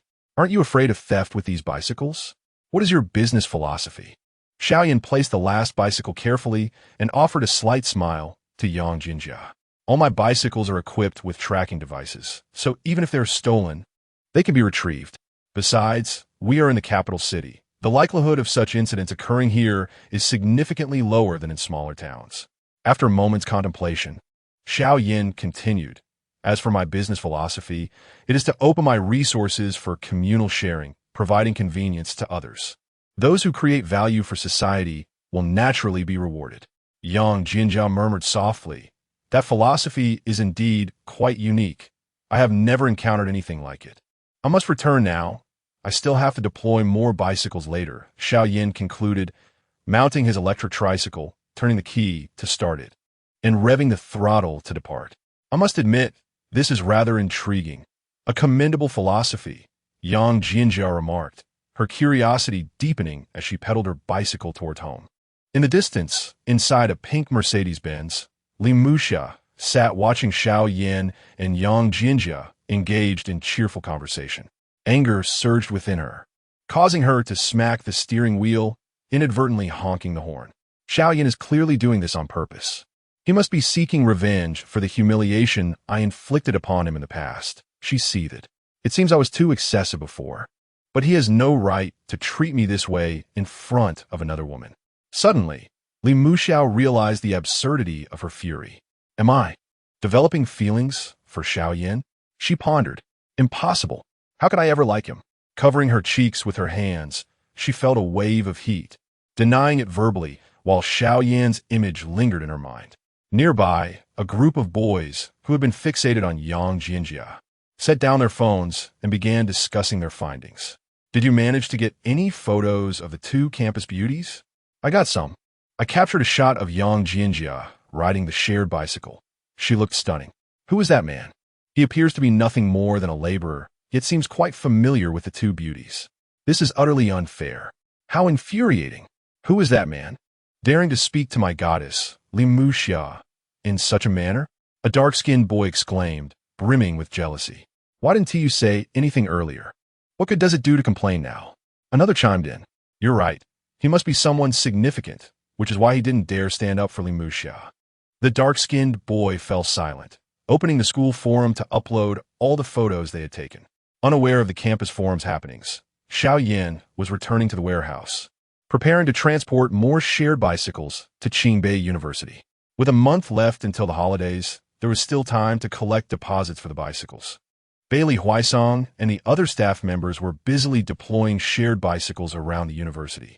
The following day, the forum of Qingbei University erupted with fervor as numerous young men witnessed the campus belle riding a shared bicycle.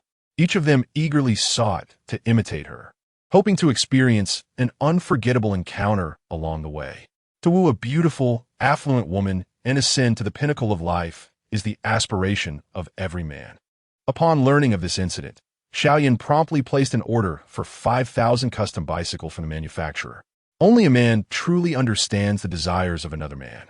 Xiao Yan recognized that these university students harbored dreams of courting the campus beauty. They would undoubtedly not mind cycling daily, laboring like cattle to attend classes. This opportunity must be seized, and it could simultaneously serve as a chance for promotion. In the blink of an eye, 2 days passed, and the number of people paying deposits on the software backend was soaring. It only took 3 days for the count to escalate from 1 to 6,000. During this period, the public bicycle software faced multiple near crashes, prompting Xiao Yan to invest significantly by recruiting 4 programmers for software maintenance and hiring an additional 5 employees to transport bicycles.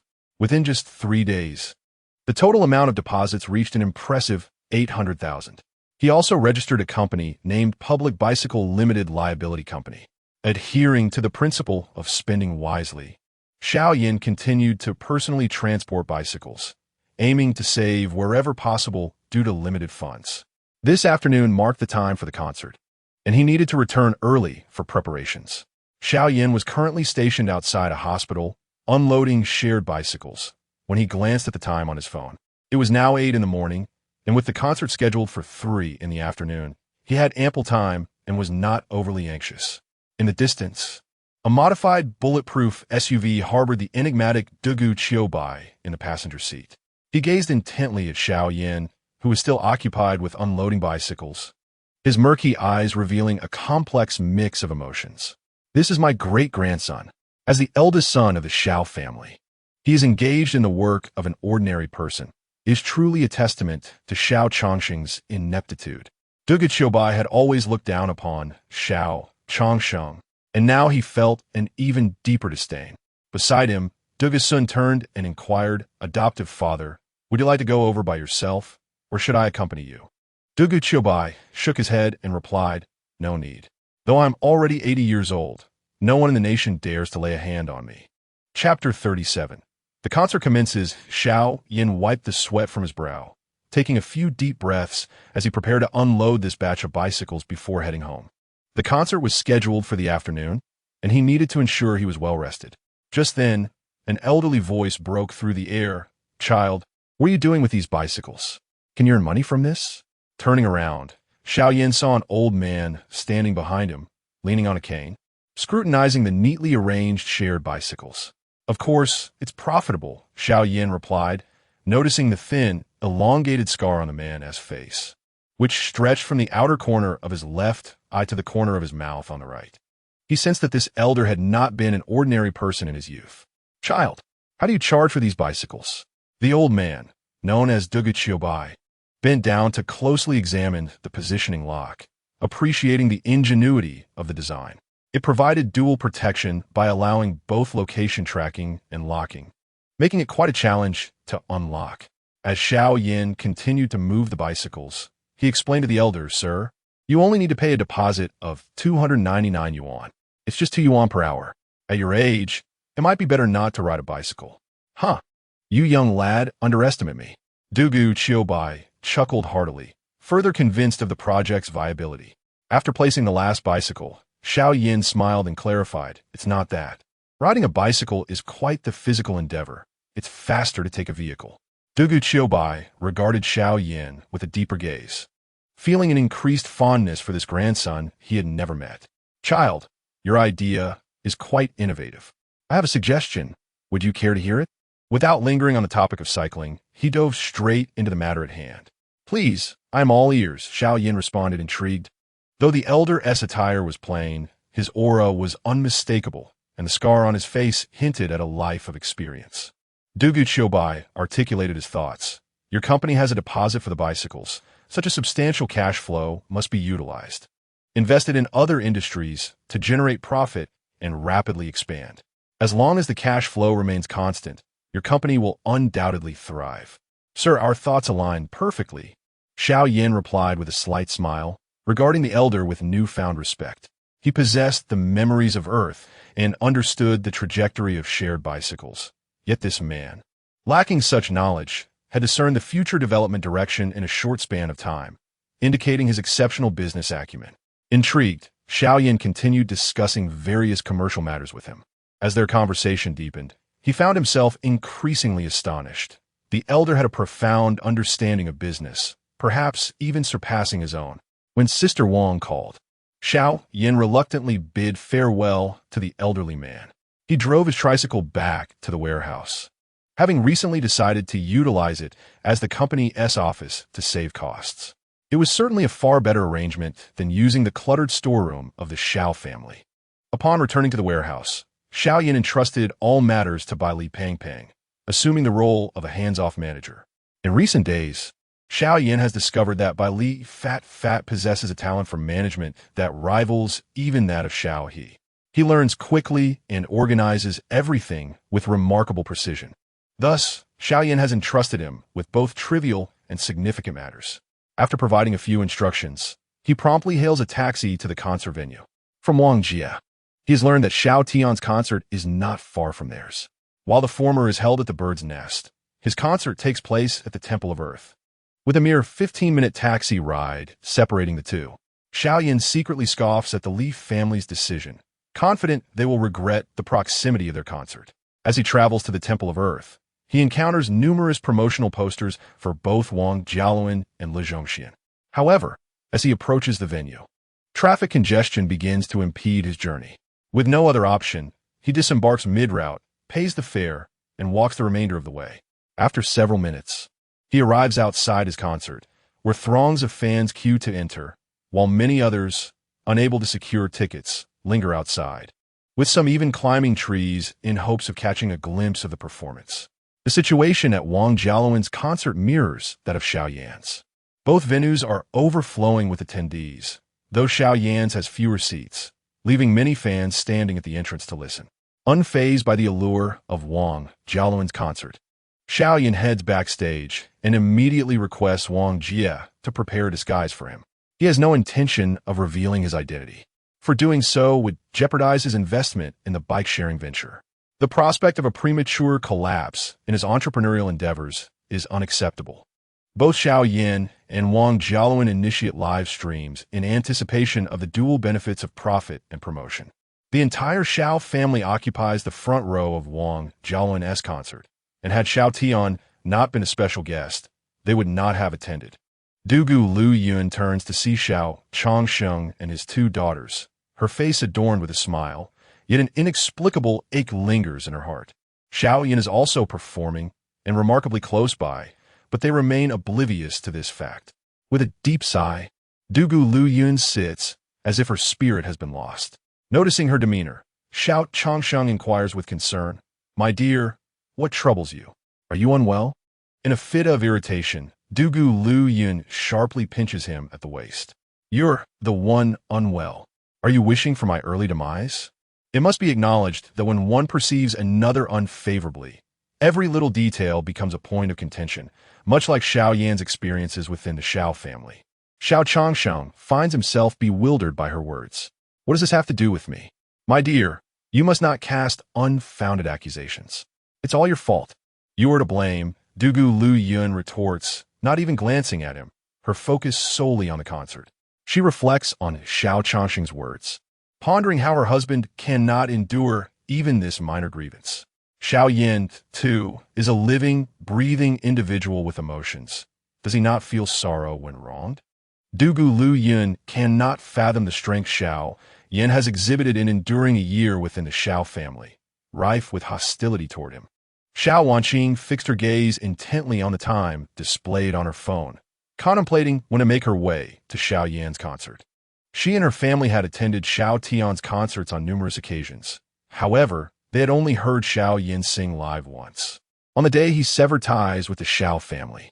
Such apparent favoritism must have inflicted deep emotional wounds on Xiao Yan, wounds that time alone may struggle to heal. Unconsciously, Xiao Wanqing clenched her hands, her delicate frame trembling slightly, yearning to depart for Xiao Yan's concert at that very moment. As the clock struck 3 in the afternoon, Xiao Tian noticed that his parents and sister had arrived, allowing the anxiety that had weighed heavily on his heart to finally dissipate. He had deliberately kept this as a backup plan. Should the concert fail to retain its fans, he could rely on his family for support.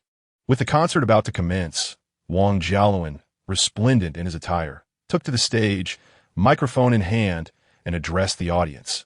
Dear music fans, the concert is about to begin, and I'm honored to invite Xiao Tian as our special guest. The atmosphere erupted with excitement as tens of thousands of fans cheered in unison. Meanwhile, Xiao Yan's concert commenced as he donned a Sun Wukong headpiece and a striking yellow outfit. The audience's eyes were fixated on the giant screen displaying Xiao Yan, curiosity glimmering in their gaze. The true identity of the enigmatic musician, Lu Zhongxian, remained a mystery on the internet. Those who were familiar with him were eager to unmask his true visage. However, no one anticipated that he would still refuse to reveal himself. Seated in the front row were Li Muxia and Yang Jinxia, both feeling that the world was indeed too small. It was not merely a matter of crossing paths, but rather that the paths had converged in an unexpected manner. These two individuals, who were fundamentally incompatible, found themselves fortuitously close together. Disappointment flickered in Yang Jinxia's eyes as she realized she could not behold Lu Zhongxian's true face. Having long admired him and being passionate about music, she naturally appreciated his songs. Li Muxia, aware that Lu Zhongxian was none other than Xiao Yan, felt no such disappointment. Her presence there was primarily to hear Xiao Yan's new music. Yet, even she felt that expressing this sentiment would lack credibility.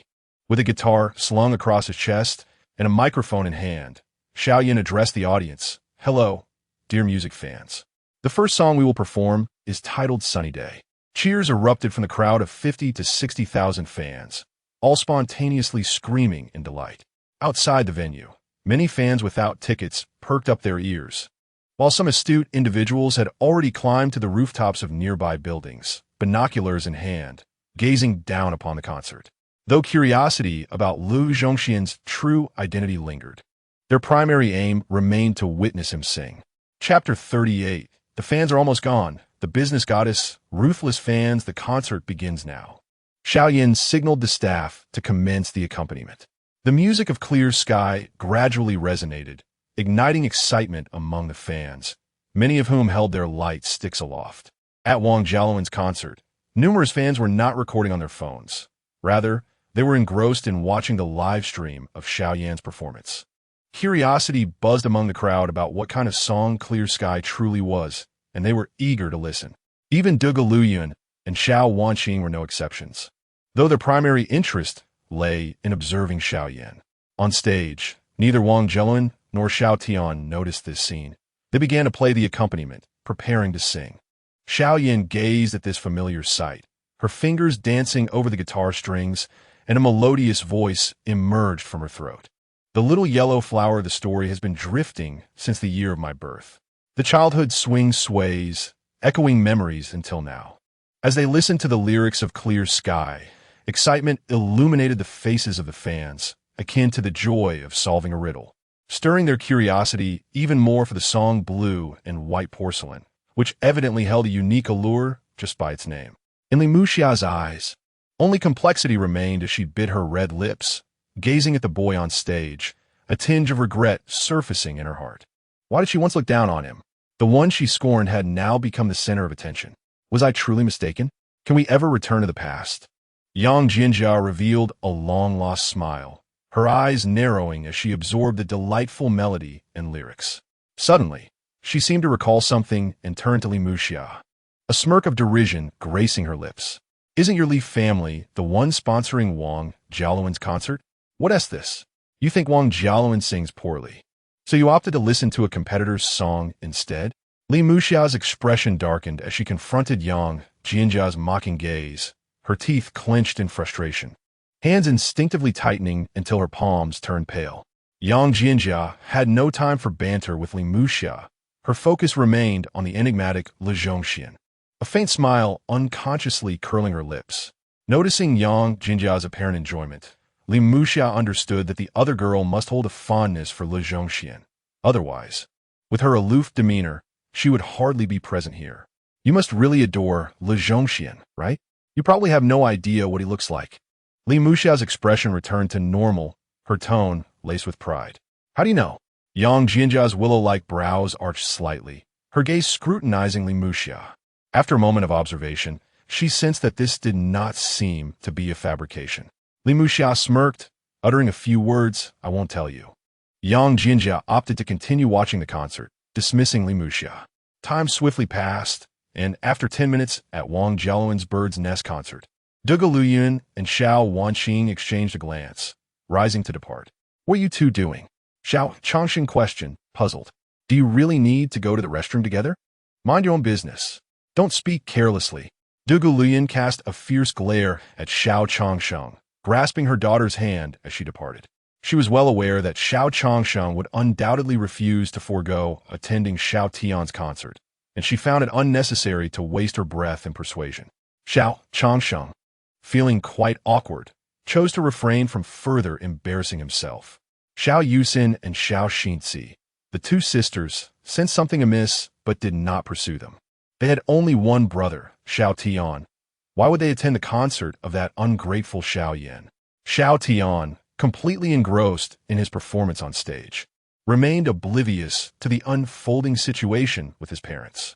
As time passed, many fans in the Bird's Nest were captivated by the live broadcast of Le Zhongxian. Deeply enchanted by the song Sunny Day, numerous attendees gritted their teeth and resolved to leave. After all, the purpose of attending a concert was to find joy. Why endure discomfort for a trifling sum of money? The concert venue was not far away, and they could easily take a taxi. On stage, Xiao Tian and Wang Jiaoluan exchanged glances, gradually realizing that something was amiss. The number of fans at the concert was steadily dwindling. As they looked towards the exits, the departing fans confirmed their suspicions. It was perplexing. Did all these people have prior engagements? With fans leaving one after another, Xiao Tian noticed the growing number of empty seats, causing cold sweat to trickle down his back. If this trend continued, would there be hardly anyone left among the tens of thousands? Several hours remained until the concert's conclusion. At the Ditong concert, where Xiao Yan was performing, fans continuously arrived from Wang Jiaoluan's side, many lingering at the entrance to watch the live stream on their phones. Some unusual individuals resorted to extreme measures, knocking on the doors of nearby residences. They climbed onto the balconies of others' homes to gain a vantage point from which to view the entirety of Le Zhongxian's concert. Without hesitation, they produced a 100 yuan bill to bribe the residents, standing on the balcony, to enjoy the performance. The residents, delighted by the unexpected monetary gain for minimal effort, readily offered tea and hospitality. The fans, too, felt they were getting a bargain. A ticket to Le Zhongxian's concert cost 300, while scalpers sold them for 3,000. Although the setting was modest, it was both affordable and rewarding, with the added benefit of refreshments. Who could say no to a complimentary meal? As Xiao Yan concluded his rendition of Sunny Day, the concert venue outside was completely filled with fans at the exits. Security personnel prevented them from entering, so they remained at the entrance, listening to Le Zhongxian sing. In Le Zhongxian's live streaming room, audiences watched the concert unfold. Wang Jialuan and Xiao Tian stood on stage. Having just completed their first duet, both of them drenched in cold sweat. After the performance, the sight of numerous empty seats was alarming. An estimated 10,000 fans, if not more, had already departed. Wang Jialuan's previously pale complexion grew even more ashen. He even began to suspect that his poor state might have caused fans to lose interest. Xiao Tian harbored grave doubts, suspecting that Xiao Yan was behind this predicament. He clenched his teeth, resolved to unveil his trump card. Grasping the microphone, he addressed his fans with a smile. Dear music lovers, we shall now transition into an interactive segment. First, allow me to invite my elder sister, Xiao Wanqing, to engage with you all. Is that agreeable? Good. The atmosphere instantly erupted with excitement. As the youngest female CEO in the business world, Xiao Wanqing's net worth had long surpassed 100 million. She had become the dream goddess and cherished muse of many men, captivating hearts with her mere age of 25 and her unmarried status. Whoever wed her would undoubtedly ascend to the pinnacle of success. Initially, the fans were on the verge of expressing their displeasure of being teased so early in the concert. But upon hearing that the interactive guest was Xiao Wanqing, the eyes of all the male admirers sparkled with enthusiasm. Even those who had started to leave turned back, eager to witness the allure of this business goddess. All the male fans remained, while the female admirers were unable to resist the charm. After all, opportunities to attend a concert by the enchanting performer were plentiful, but Xiao Wanqing rarely made public appearances. The fans understood well the value of rarity. Chapter 39. I want a refund. Xiao Tian betrays his two sisters, regretfully Muxia. As anticipated by Xiao Tian, many fans present chose to remain. Wang Jialuan let out a silent sigh of relief and cast a grateful glance toward Xiao Tian. This unusual situation was a first for him. Had the fans all departed, not only would he have earned nothing, but he would also have been subject to ridicule on national hot searches. Xiao Wanqing, Xiao Wanqing, Xiao Wanqing. The fervent crowd chanted the name of this goddess-like figure, eager to catch a glimpse of her. Seated in the audience, Xiao Changxing's expression darkened as he witnessed the chaotic scene unfold. Both Xiao Yusin and Xiao Xinzi exchanged glances filled with concern. The fans were oblivious, but they were not. Xiao Wanqing had left the venue some time ago. Xiao Tian's actions were undoubtedly a trap for himself, should they fail to see Xiao Wanqing. The crowd's fury could lead to a complete disruption of the concert. Dear fans, are you excited? Xiao Tian, with a smile undiminished, held the microphone, a glimmer of pride flashing in his eyes. His sister's popularity brought him glory as her brother. Excited, excited, excited. The male fans shouted in unison, their smiles growing ever brighter. Xiao Tian nodded in satisfaction and cheerfully announced, "Staff, please direct the camera to the front row, seat number 3. Now let's welcome my sister, the esteemed Miss Xiao Wanqing, president of the Xiao family." As his words faded, the enormous screen before the fans began to shift, revealing an empty seat. A hush fell over the crowd, and Xiao Tian did not dare to glance up at the vast screen overhead. He reveled in the shock of the fans, believing they were awestruck by his sister's unparalleled beauty. After a few seconds of silence, the audience erupted in uproar, all pointing at Xiao Tian and hurling insults. "You liar! Scoundrel! After all this, you were just toying with us." Wang Jialuan's expression stiffened, and he mentally cursed Xiao Tian's ancestors for his reckless bravado, fearing that trouble had now found them. The audience's vehement reactions alerted Xiao Tian that something had gone awry. When he finally looked up at the screen, his face fell. There was no sign of Xiao Wanqing, not even a trace. "Fans, it seems Miss Xiao Wanqing is unable to attend due to unforeseen circumstances. Perhaps we should have Xiao Tian introduce another guest," Wang Jialuan thought, feeling a wave of despair as he observed the growing ire of the fans. He steeled himself to take the stage and salvage the situation. "I curse your grandmother. You've wasted my anticipation. I'm not watching anymore. Give me a full refund." The shout of an unknown voice triggered a chorus of calls for refunds from the concertgoers. "Refund! Refund! Refund!" The echoes of refund requests reverberated through the Bird's Nest concert hall as everyone simultaneously vented their anger and demanded their money back. Xiao Changsheng sat in the audience, deeply anxious for his son, rendered powerless by the unfolding chaos. In her heart, she suspected that her wife and eldest daughter had certainly gone to attend Xiao Yan's concert. "What should we do, second sister?" Xiao Xanxi's expression turned grave. Reversing the situation this time seemed exceedingly challenging. "What can I do?" The eldest sister and mother must have gone to the concert.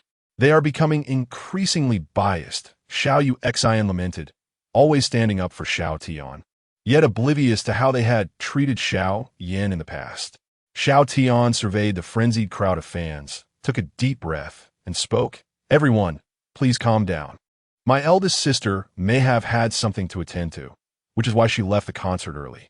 Before he could finish, he was met with a barrage of angry shouts from the audience. "What does that have to do with us?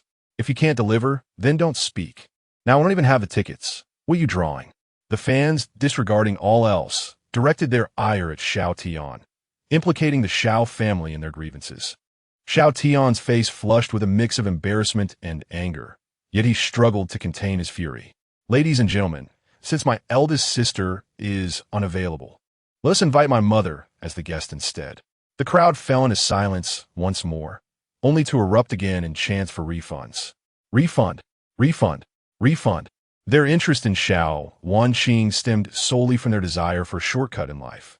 Although Du Gu Lu Yun was the foremost lady of the capital's elite, she had aged and been married for many years. To those male fans, Xiao Tian appeared to be deceiving them, attempting to paint a grand picture.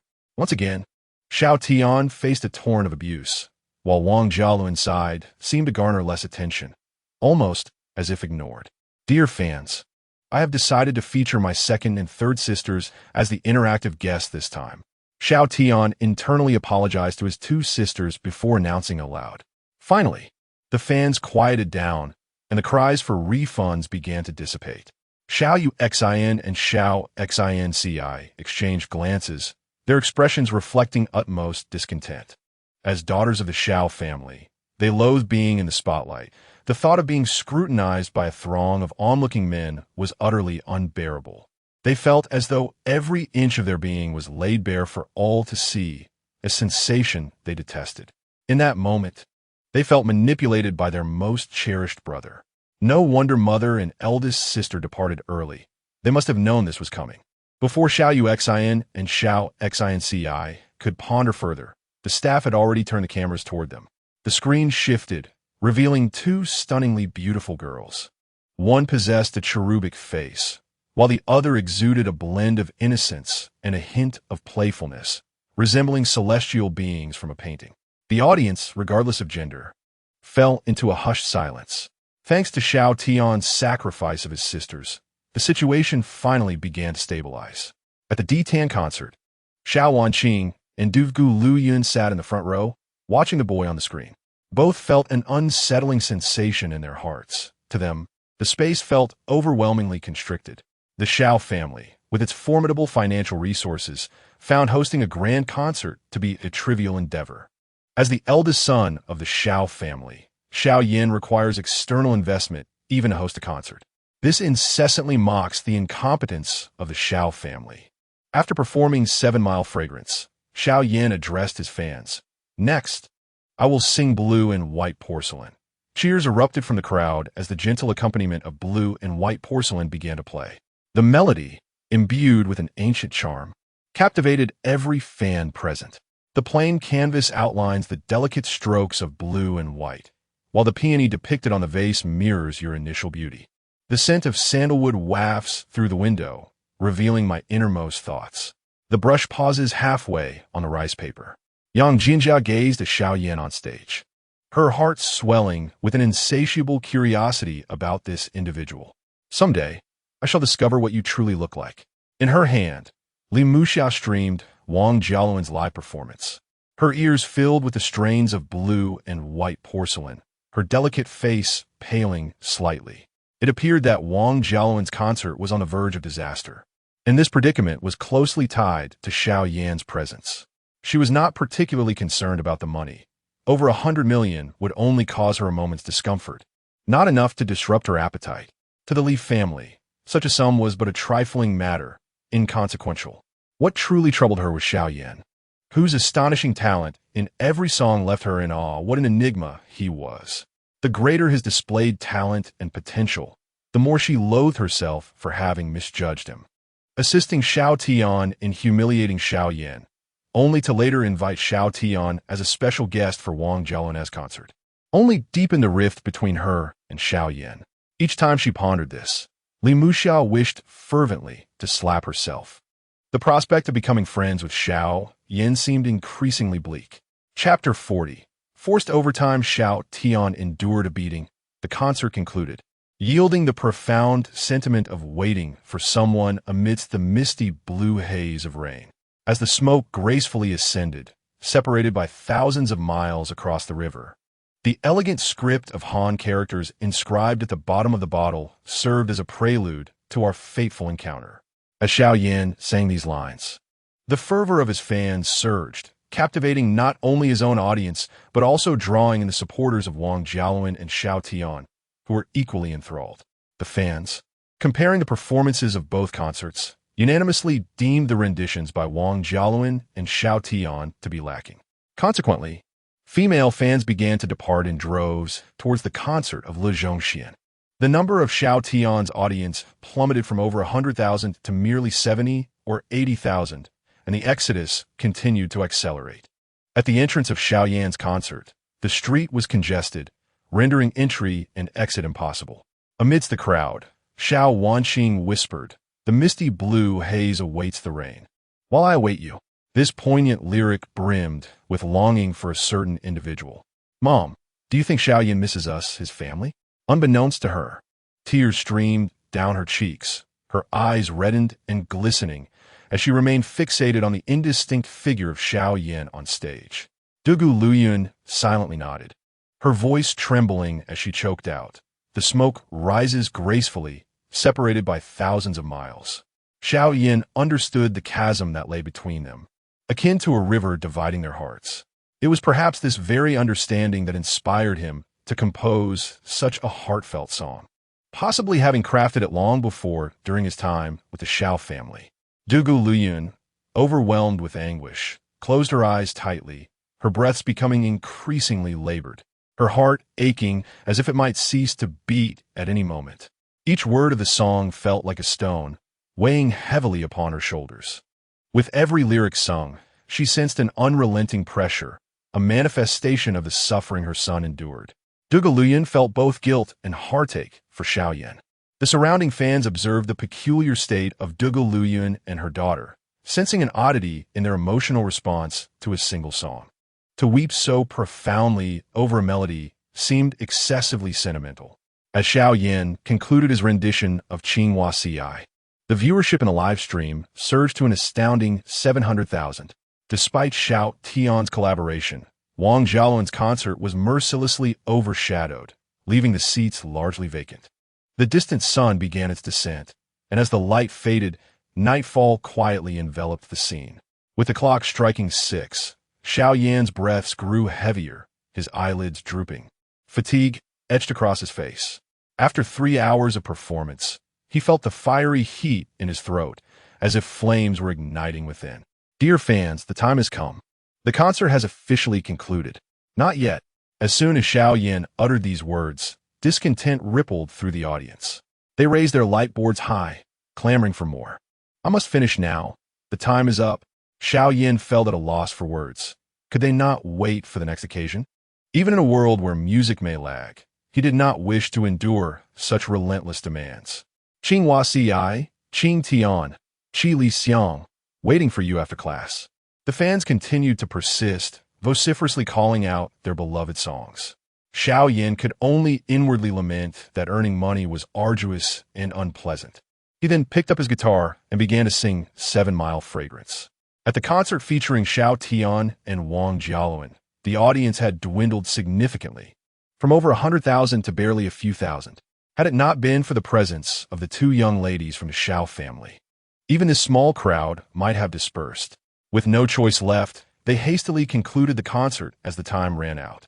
Xiao Tian, with a dark expression, hurriedly sought out Xiao Changsheng. "Father, did mother and eldest sister attend Xiao Yan's concert?" No sooner had Xiao Tian spoken than a resounding slap landed on his handsome face. "What are you doing?" Xiao Tian is at fault, but he had no other choice. Xiao Changsheng could not bear to see his son struck, and quickly stepped in to speak on his behalf. "Father, please don't interfere." Xiao Yusin retracted her hand, her teeth nearly gritting in anger. "Xiao Tian, you truly are a wonderful younger brother, even deceiving your own sister. Indeed, do you not realize we dislike being the center of attention?" Although Xiao Xinzi felt that her second sister's slap was excessive, she thought Xiao Tian deserved it for dragging them into this predicament. Xiao Tian, covering his face, expressed his grievances. "Sisters, I owe you both an apology. I should not have impulsively involved you because of the criticism towards the Xiao family."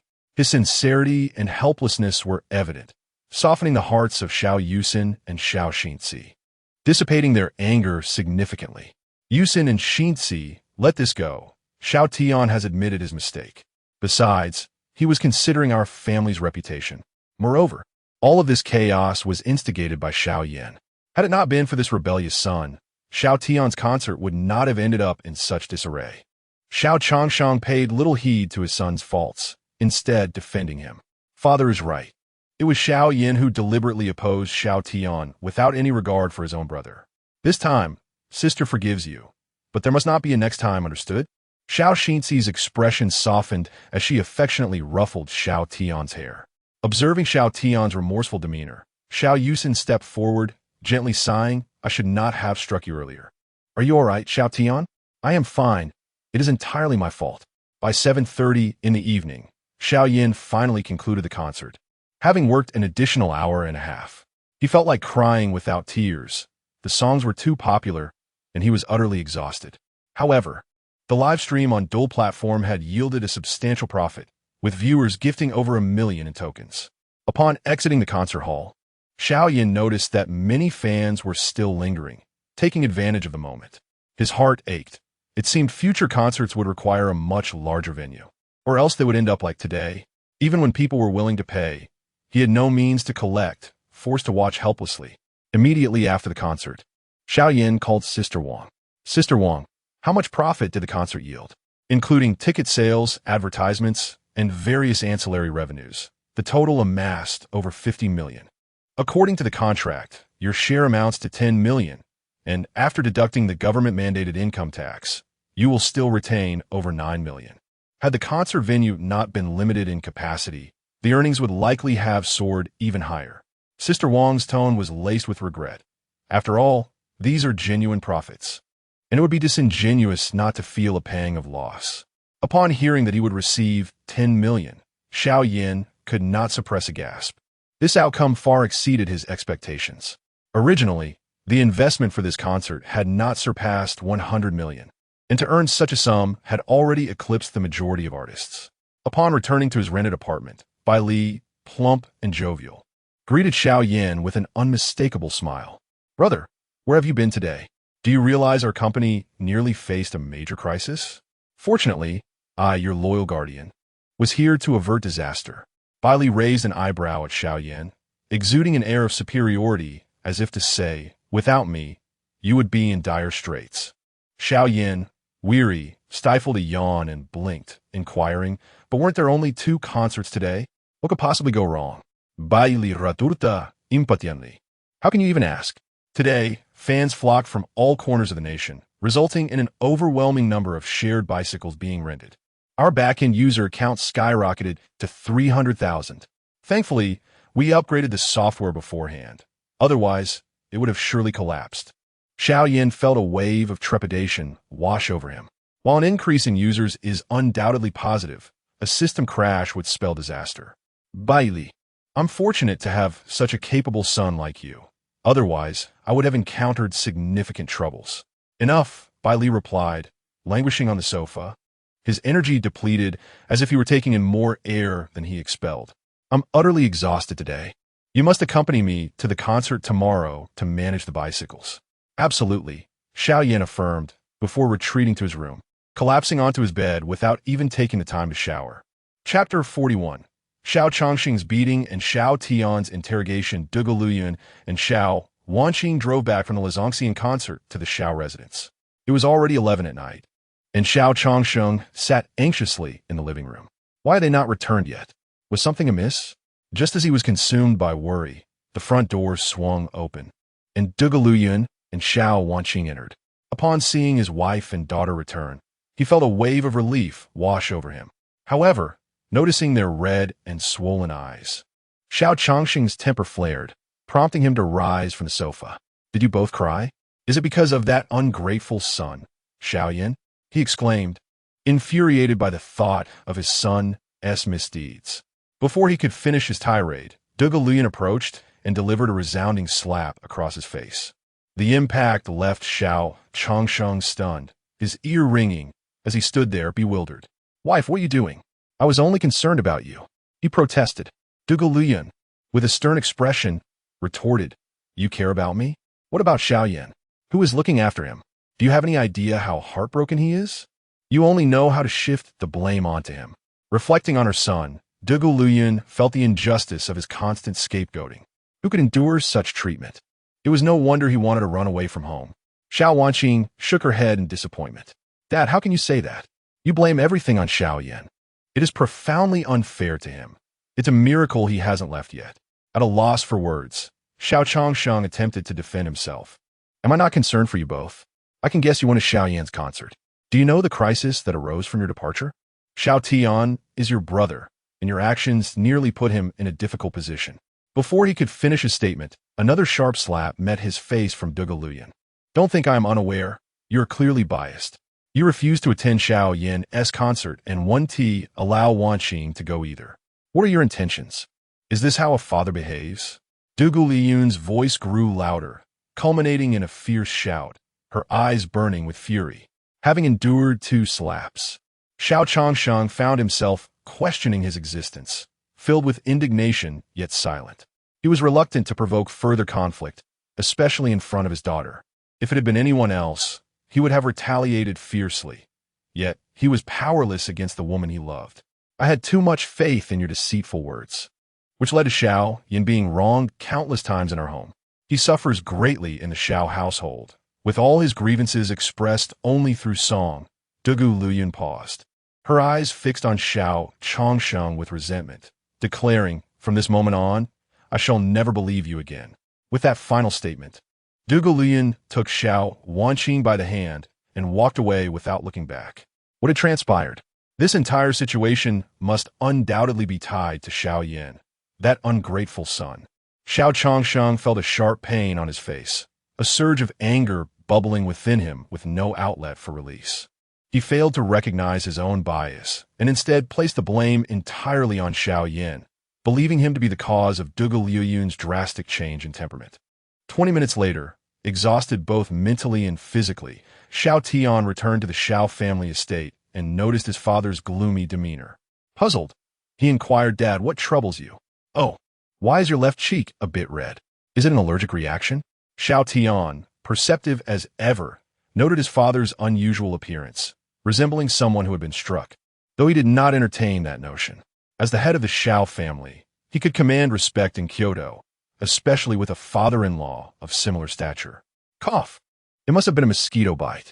By the way, how is the Li family faring? Xiao Changsheng rubbed his left cheek, cleared his throat, and swiftly redirected the conversation. The Li family will likely incur losses from this concert. Many fans have flocked to Xiao Yan instead. Those who remained are even returning tickets, and we are still addressing that situation. Upon mentioning the Li family, Xiao Tian's expression darkened. Li Muxia had inexplicably chosen not to attend his concert. She only arrived after it concluded, and a subtle distance had formed between them, rendering their relationship markedly estranged. Although the Li family would bear the financial burden, the fact that Xiao Yan had overshadowed him left him feeling quite displeased. Suddenly, Xiao Tian inquired, "By the way, has my elder sister returned?" "She has," Xiao Changsheng replied curtly, sinking into the sofa, feeling a wave of humiliation wash over him at Xiao Tian's dismal defeat at the hands of Xiao Yan. His youngest son, whom he had nurtured with utmost dedication, was being overshadowed by Xiao Yan, who had received no such training, as if mocking his own inadequacies. "Dad, I need to find my sister." I'll be off, Xiao Tian declared, striding toward Xiao Wanqing's room. Xiao Changsheng remained silent, lost in thought as if his soul had departed.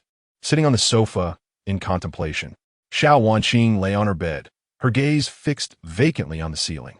Upon returning home after the concert, she realized how overwhelmingly busy she had been, still without a lead on the identity of the person who had poisoned Xiao Yan. Elder sister, have you had a chance to rest? Xiao Tian stood outside her door, suppressing his discontent. Not yet. Come in, Xiao Wanqing replied, donning a pink nightgown as she threw off the covers and rose from her bed. Just as Xiao Tian opened the door and entered the room, he asked, elder sister, why did you and mother leave halfway through the concert? His tone carried an implied accusation. He had long suspected the answer, but sought to hear Xiao Wanqing's explanation. Mother and I had matters to attend to, so we left together, she explained. Is that why you came so late? A slight frown creased her brow, an inkling of displeasure brewing within her. Aside from her absence at Xiao Yan's concert, she had never missed one of Xiao Tian's performances. Now, it felt unjust for him to confront her over this matter. When Xiao Yan had been in the Xiao household, he had spoken to her with utmost respect and would never intrude upon her at such late hours. Xiao Wanqing compared her two younger brothers and realized that she had been excessively indulgent toward Xiao Tian. This overindulgence had rendered him oblivious to the boundaries of propriety in trivial matters. Xiao Tian, recognizing his own shortcomings, wore a smile that belied his concern. It's not that, he said. I merely wish to see if my elder sister needed any assistance. Xiao Wanqing's expression softened somewhat as she shook her head impassively. There's nothing that requires attention. You should return to your room and rest. All right, elder sister, I shall rest easy knowing there's nothing amiss. Xiao Tian replied with a smile, exiting the room and closing the door behind him. Observing her discontent, he chose not to press further and retreated to his own quarters. However, the smile on Xiao Tian's face gradually faded, replaced by a simmering jealousy toward Xiao Yan. Because of you, mother and elder sister have altered their demeanor towards me, no longer showing the same concern as before. Why must everything be a competition with me? Why don't you just vanish? Early the next morning, Xiao Yan and Bai Li Huaisang rose punctually to head to the warehouse to retrieve the tricycles. Accompanied by several employees from their company, they set off for the venues of the two concerts held the previous day. The available bicycles from the company were limited, many having been commandeered by fans attending the concerts. If they were not relocated to other areas, these bicycles would be unlikely to generate revenue. Xiao Yan arrived at the Bird's Nest, the site of Wang Jialuan's concert from the day before. Upon arrival, he was greeted by the sight of numerous shared bicycles parked not far from the concert entrance, at least 400 or 500 in total. This number was still deemed insufficient. Otherwise, Xiao Yan surmised there would have been even more. The employees under Xiao Yan's command were left astounded by the sheer volume of bicycles. Even if they were diligent workers, it would be impossible to relocate them all in a short span of time. Chapter 42. Encountering Xiao Yusen. Xiao Yan's addiction to theft, a slender and diminutive young man, descended from the driver's seat of a tricycle, his face contorted in despair as he addressed Xiao Yan. Chairman, with so many bicycles, how are we to transport them all? Xiao Yan turned to him, recalling that this individual was named Ho Qian, a new employee who had joined just days prior. It's not a significant issue. After all, this location is not far from other schools. We simply need to deploy them in the vicinity that attracts the most youth, he replied. Xiao Yan chose not to return them to the warehouse, primarily because there was insufficient space to accommodate them. Moreover, they were intended for profit. Taking the initiative, Xiao Yan was the first to load a shared bicycle onto his tricycle. Seeing no option for laziness, the others followed suit, each one diligently doing their part. The sun beamed down on the 6 of them, and soon they were all drenched in sweat, their clothes practically wringing out water as they gasped for breath. The 5 staff members quickly secured the bicycles and headed off to other schools for deployment. Xiao Yan, having been poisoned back at the Xiao family estate, found himself somewhat weaker, which naturally slowed his pace. Fortunately, the poisoning was mild. Otherwise, he could have faced paralysis, if not worse. This matter was far from over. He would seek revenge in due time. With these thoughts swirling in his mind, he hoisted the last bicycle onto the tricycle. Xiao Yan, what are you doing here? A sharp voice pierced through the air behind him. Xiao Yan felt an unsettling sense of familiarity and turned to see a cherubic face. It was none other than Xiao Yusin, clad in a sleek black outfit paired with black stockings, radiating an air of authority and an unusual beauty. Yet to Xiao Yan, her presence was utterly repugnant. What a stroke of bad luck. Encountering this bunch of trash from the Xiao family everywhere, he thought bitterly, coldly muttering under his breath as he bent down to secure the bicycles with rope. Hey, are you deaf? I'm speaking to you, and you can't hear me? Xiao Yusin continued, her disdain palpable. I see you're still as wicked as ever, and a thief to boot. It seems you haven't changed your ways. Clearly hearing Xiao Yan's remarks, she assumed he was back to his petty thievery. For once something becomes an addiction, not even wealth can alter it. I'll tell you, Xiao Yusin, not everyone is as lowly as you. What else can you do besides falsely accusing others? Xiao Yan, already irked, felt his anger surge further upon hearing her taunts. To accuse someone might just be a reflex for her. Her mind must be rusted. Xiao Yusin scoffed derisively, gesturing toward the bicycles on the tricycle. Do you honestly believe these bicycles belong to you? You should at least prepare a better story before boasting.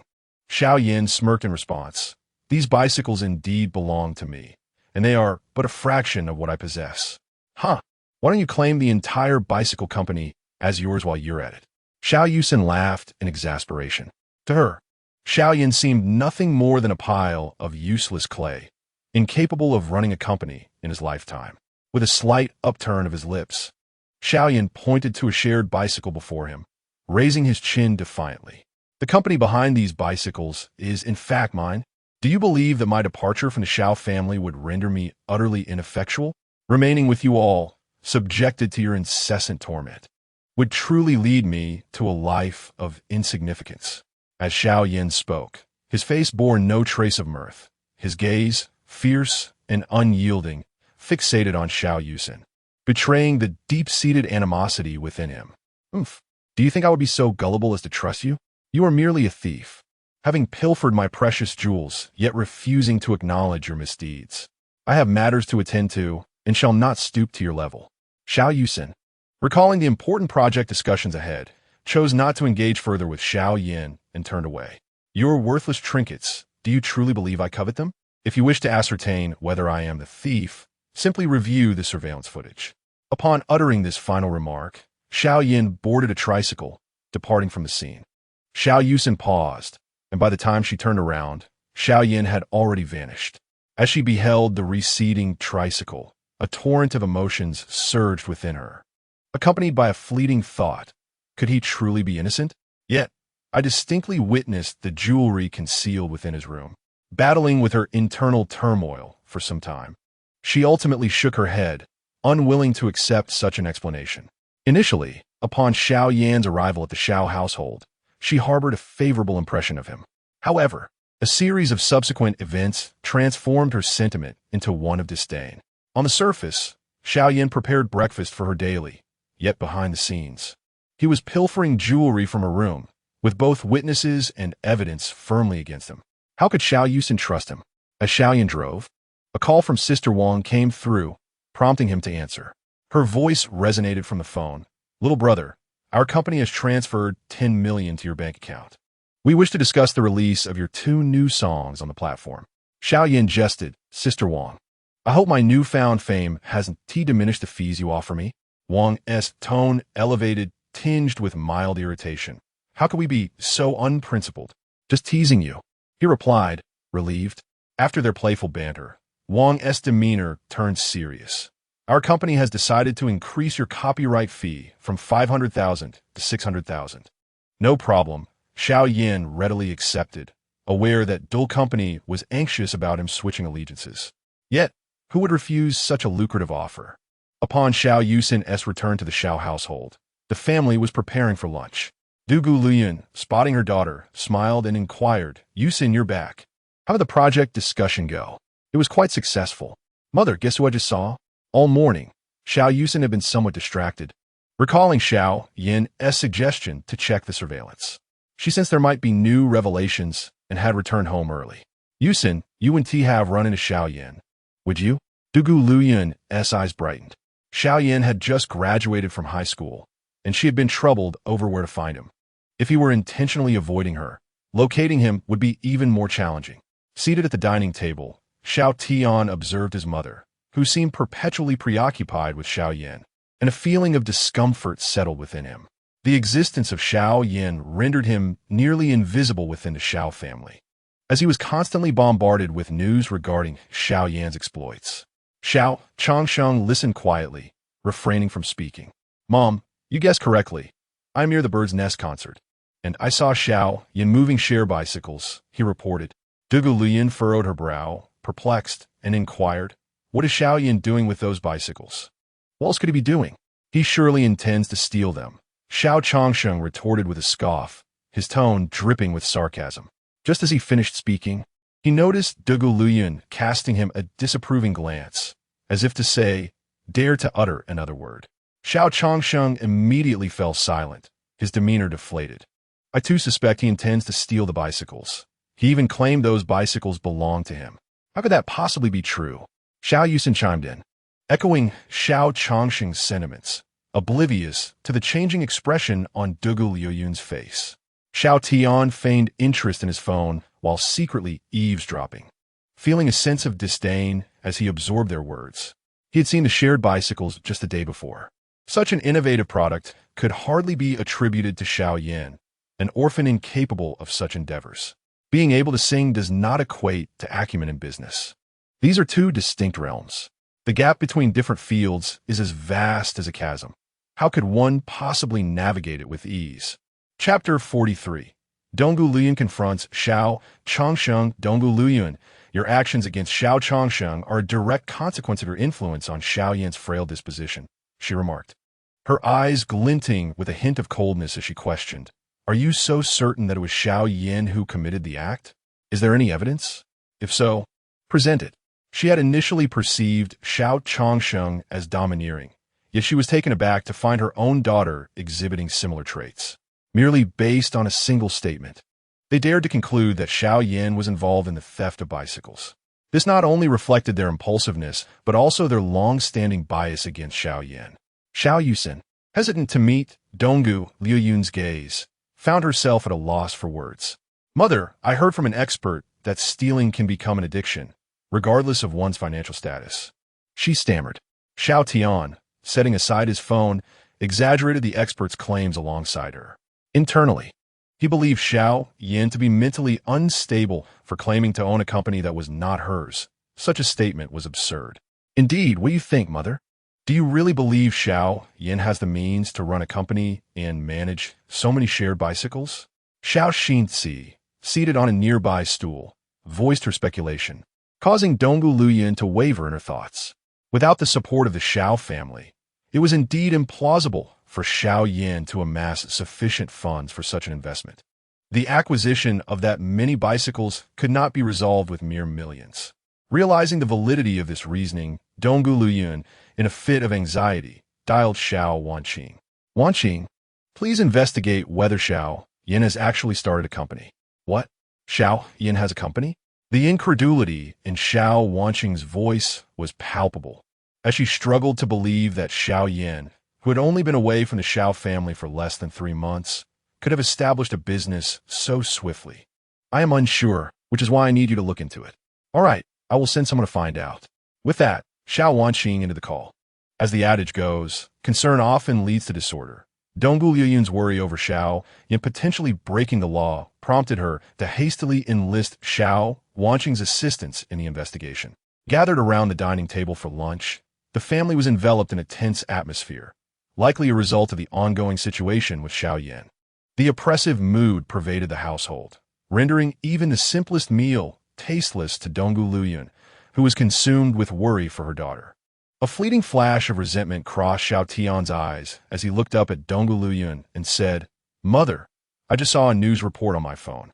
The Kyoto News Channel reported that some individuals have been selling shared bicycles for scrap, and others have deliberately damaged them, discarding them into the river. The police have apprehended these offenders." Xiao Tian's expression was grave, though the corners of his mouth betrayed a subtle smirk, revealing a flicker of amusement hidden deep within his eyes. Donggu Luyuan had never doubted Xiao Tian's words. Upon hearing this news, her countenance transformed dramatically. The shared bicycles were equipped with tracking systems. Anyone attempting to remove them would inevitably be caught. Xiao Xinzi continued to enjoy her meal, her speech becoming increasingly mumbled. Unable to remain seated any longer, Donggu Luyuan retrieved her phone, prepared to call Xiao Wanqing. Honey, please refrain from panicking. Wanqing is busy with matters of the company. Just wait patiently for her update, her husband interjected.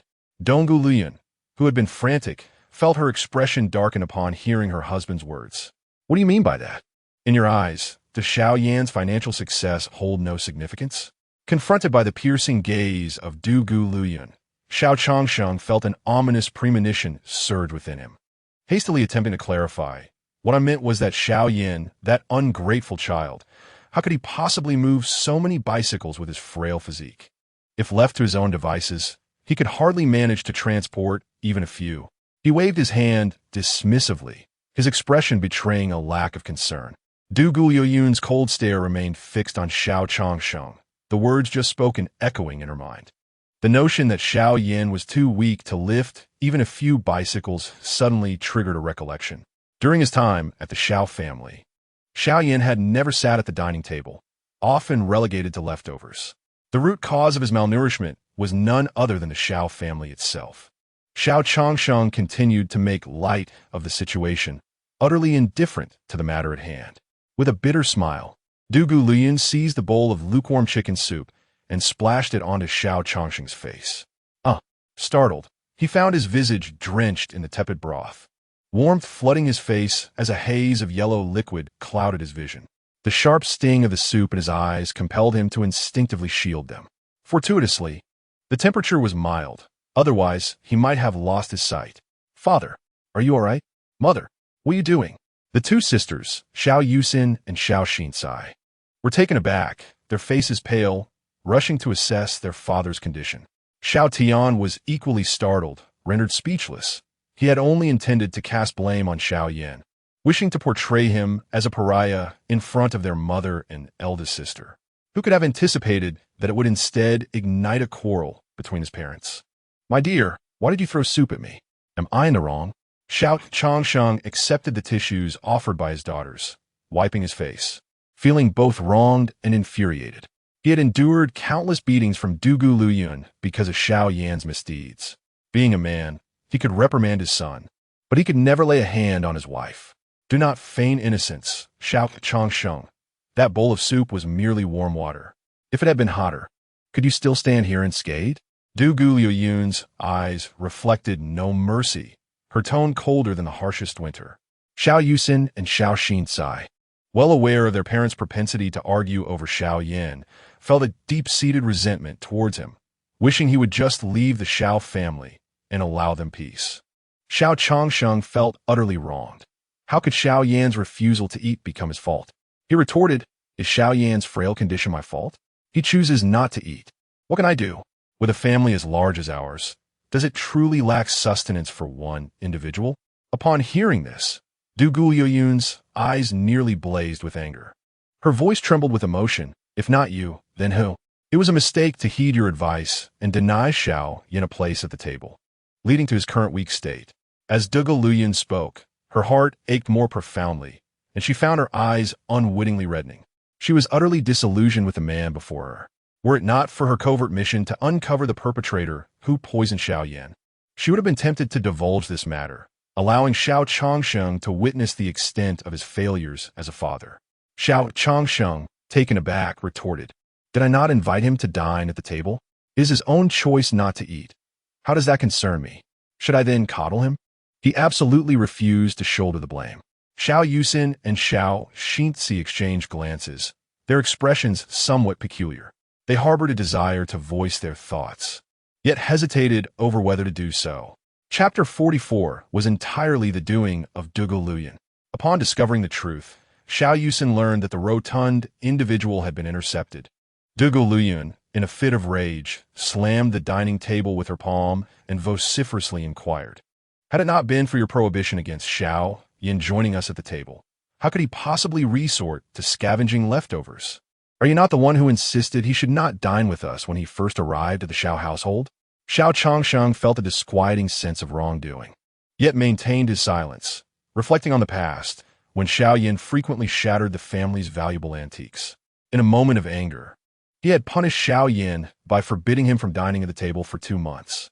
At last, Xiao Changsheng recognized the incongruity in the situation and attempted to justify himself, stating, "I merely imposed a 2-month ban from the table on Xiao Yan. Subsequently, it appears you were the one who continued the prohibition." Realizing the source of the issue, Xiao Changsheng felt an overwhelming sense of misfortune, reflecting on how he had inadvertently suffered from this calamity. Dugu Luyun stood stunned, unsure, and turned to Xiao Yusin and her companion, asking, "Did I truly say that?" "Indeed, you most certainly did, and we were all present at the time," replied Xiao Xinzi, gesturing toward Xiao Yusin. Dugu Luyun's gaze shifted to Xiao Yusin, who nodded in affirmation. Slowly, Xiao Yusin recounted, "Yes, during that time, Xiao Yan was smoking and accidentally burned a hole in the gown you intended to wear to the banquet. You struck him and decreed that he should never dine at the table again. Since then, we have not witnessed Xiao Yan at the dining table." These words struck Dugu Luyun like a thunderbolt, igniting a tumultuous storm within her heart. She stood frozen, tears streaming from her eyes, her delicate frame trembling slightly. In her fervent quest to identify the culprit, she had unwittingly discovered that the perpetrator was none other than herself. She had never anticipated that she would bear the blame for Xiao Yan's plight, the very architect of his current state of despair. Biting her lip in silence, Dugu Luyun appeared as though her spirit had departed, retreating to her room. Her lip bled from the pressure of her bite, the metallic taste of blood lingering in her mouth. She seemed oblivious to the pain, resembling a soulless automaton, observing his wife in such a disconsolate state. Xiao Changsheng sighed deeply, remaining silent, his heart aching indescribably. This period of turmoil caused by Xiao Yan had rendered his wife and daughter in tears.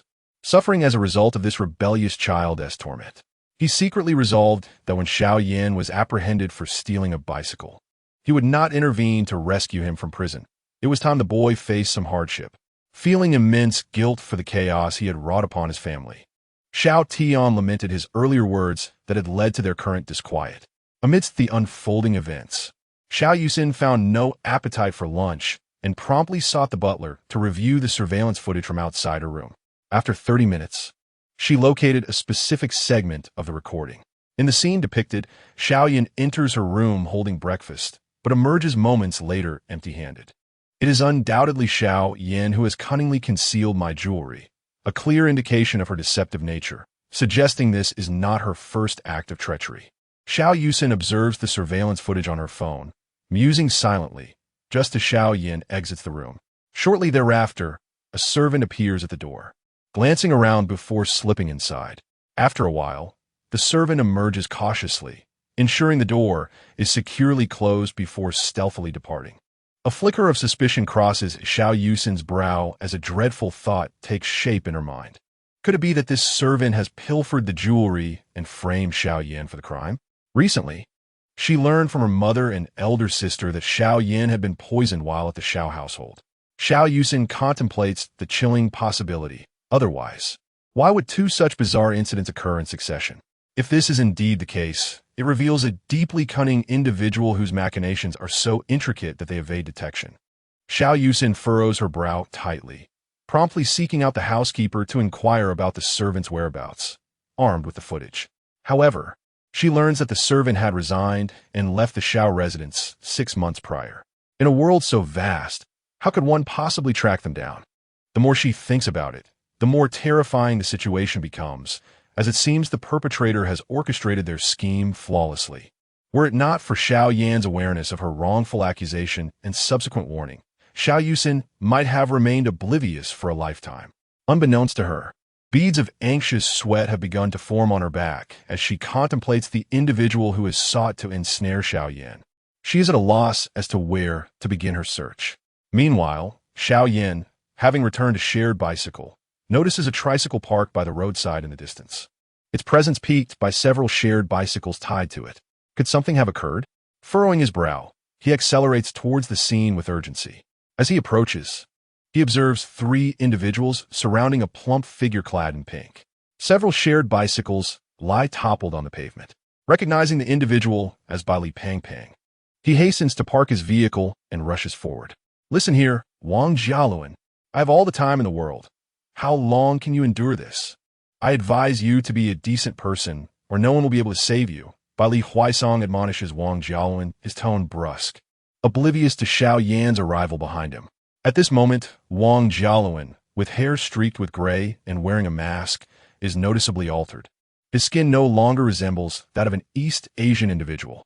What has happened to Bai Pang Pang? Xiao Yan inquires as he approaches Bai Huaisong, casting a glance at Wang Jialuan and the others, seeking to understand the unfolding situation. Bai Huaisong's demeanor softens upon seeing Xiao Yan, but before he can speak, Wang Jialuan interjects with a threat.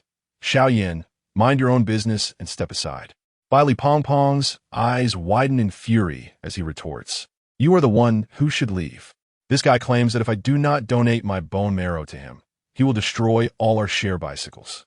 What? Xiao Yan could not help but laugh in frustration at Wang Jialuan's shamelessness, a social media influencer of considerable renown. Wang Jialuan, do you truly believe that threatening us will yield any results? Should the situation arise, rest assured we shall alert the authorities, and you may find yourself languishing in prison. Xiao Yan spoke with unwavering seriousness, emphasizing his resolve, regardless of the adversary's affluent background. A flicker of disdain crossed Wang Jialuan's eyes as he raised his foot, resting upon a nearby, shared bicycle, his gaze brimming with madness. Let me make this clear, Xiao Yan, this matter concerns my brother and me, and you lack the authority to intervene. Furthermore, with the strength of the Wang family, while we may not command the winds in the capital, dealing with 2 orphans devoid of any substantial background is an effortless task. Thus, I advise you to heed my words. This time, do not expect any financial compensation. Not a single penny will be granted to you. Should you choose to disregard my instructions, the Wang family will ensure your company's downfall. As he spoke, Wang Jialuan exchanged a knowing glance with the 2 bodyguards at his side, who promptly made their way toward the 3-wheeled vehicle parked by the roadside. Chapter 45. The Wang family's investment in shared bicycles. Dugu Qiubai intercepts Wang Jialuan. You are courting death, said Xiao Yan, exchanging a glance with Bai Huaisong as 2 bodyguards passed by, oblivious to their presence. Seizing the moment, both sprang into action. Xiao Yan delivered a fierce kick to the thigh tendon of one bodyguard, forcing him to nearly kneel. He swiftly locked his arm around the man's neck and brought his elbow crashing down onto the crown of his head. Meanwhile, Bai Li, leveraging his bulk, pinned the other bodyguard beneath him, delivering powerful blows akin to a sandbag. Although neither had trained in martial arts, their experiences as orphans had rendered them adept at street fighting through numerous encounters. In no time, both bodyguards lay sprawled on the ground. Xiao Yan rose, cracking his knuckles with a series of resounding pops, and strode toward Wang Jialuan. It's your turn now. What do you intend to do?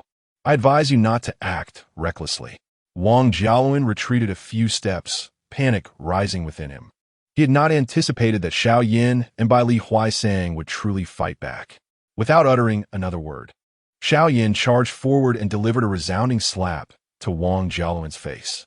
The impact sent him staggering back, and before he could muster a defense, Xiao Yan swiftly executed chokehold. Wang Jialuan, shocked and furious, was unaccustomed to being on the receiving end of such violence. Stop. If you continue, I will have him killed. At that moment, Bai Huaisong was already at a disadvantage, gradually being overwhelmed by Wang Jialuan's bodyguards. Upon hearing Xiao Yan's threat, the assailants paused. Wang Jialuan, panting heavily, still attempted to issue threats. I advise you not to overstep. The Wang family is not to be trifled with. Besides, murder is a crime punishable by death. Without hesitation, Bai Huaisong stepped forward and delivered a powerful slap to Wang Jialuan's face. You're already at odds with us. Do you think we fear death? We are broke anyway. Wang Jialuan's pupils dilated in shock, and the fear that blossomed within him overshadowed the pain on his cheek. His body began to tremble uncontrollably, suddenly realizing the truth in Bai Huaisong's words. He understood that they were orphans with nothing to lose. How could they possibly fear death? You must remain calm. If you let me go, Today, this incident will be forgotten. I assure you, I will never lay a hand on you again. That is what you say, but next time, you may not be so fortunate, Xiao Yan warned, nodding at Bai Li Huaisang, who then released Wang Jialuan. Assault was already a crime, and as for murder, Xiao Yan had merely sought to intimidate, never intending to follow through. Coughing lightly, Wang Jialuan retreated to the side of his bodyguards. Bai Li Huaisang, I hope you heed my advice. If my leukemia reaches its terminal stage and I see no hope for survival, I would not hesitate to drag a few more down with me. I know you wish for my demise, to inherit the Wang family fortune, but you shall not succeed. Wang Jialuan's eyes glinted with madness, cold as a serpent's gaze. Finally, he shot a chilling glance at Xiao Yan before turning to leave, flanked by his bodyguards. Bai Li Huaisang forced a bitter smile, saying, "Do you truly believe I desire your Wang family's filthy riches? If you had genuinely sought to acknowledge me from the outset, devoid of ulterior motives, I would have risked everything to save you. I would not covet a single penny from you. Even if you offered me 20 million, I would refuse. That alone serves as the finest testament." Wang Jialuan paused mid-step, an absurd thought crossing his mind. Could this possibly be true? How could it be? Just as this notion emerged, it was swiftly dismissed by Wang Jialuan. He coldly turned back, uttering a single word: hypocrisy. With that, he hastened away, convinced that with such wealth at their disposal, Bai Li Huaisang could not possibly remain unmoved. The refusal of the 20 million he had just proffered could only stem from a greater demand, undoubtedly the entirety of the Wang family's fortune. Seeing Wang Jialuan's disbelief, Bai Li Huaisang let out a deep sigh. The Wang family had brought him nothing but repeated anguish. His long-lost biological brother, upon their first encounter, sought to purchase his bone marrow for survival, and even his biological father mirrored this betrayal. This was the most heartbreaking aspect. Xiao Yan patted Bai Li Huaisang's shoulder, offering consolation. You needn't take such individuals to heart. They will inevitably regret their actions, for the one they cast aside, the once rotund fellow, shall become a billionaire in the future. At that time, they will realize you spoke no falsehood. You truly disdain their paltry wealth. Bai Li Huaisang smiled confidently, declaring with pride, "Of course, who says one cannot achieve greatness without a background? I shall show these lowly-eyed individuals that even those from the bottom can rise triumphantly." Meanwhile, Wang Jialuan sat in the opulent Lamborghini, enraged as he pulled out his Apple phone to call Wang Baohua. "Dad, Bai Li Huaisang is meddling with some bike-sharing scheme and has no intention of acceding to my demands. He and Xiao Yan even slapped me twice. My time is running short. Our Wang family should directly invest in bike-sharing. I intend to bring Bai Li Huaisang and Xiao Yan's company to ruin, watching as they are left with nothing and come begging to me." On the other end of the line, Wang Baogua's voice brimmed with fury. "That scoundrel Bai Li Huaisang truly has no sense of gratitude. How dare he join forces with outsiders to strike you? Let us proceed as you suggest. We shall see how he and Xiao Yan beg like dogs when they find themselves destitute." Wang Baogua terminated the call and promptly commanded his company to invest in bike-sharing. Wang Jialuan set down his phone, his eyes filled with resentment as he envisioned Bai Li Huaisang and Xiao Yan kneeling before him in supplication. Unbeknownst to him, just behind the Lamborghini, within an ordinary SUV, Dugu Xian held a listening device, having overheard their entire conversation. Before Wang Jialuan even entered his vehicle, he had discreetly placed a miniature listening device in the clothing of the bodyguard, which was now proving invaluable. How audacious, indeed, for the insignificant Wang family to behave so arrogantly. Seated in the back seat, the formidable Dugu Qingbei wore a faint, icy smirk. Today, he found himself with ample leisure. He had intended to seize an opportunity to converse further with Xiao Yan, but fate had conspired to present him with this scene. Xiao Yan, after all, was his beloved grandson, albeit one who had yet to earn his recognition. Nonetheless, he was a blood relation of Dugu Qingbei. The audacity of outsiders to bully the lesser was a direct affront to his dignity. Dugu Qingbei uttered a few words with a languid air. "Have him stop."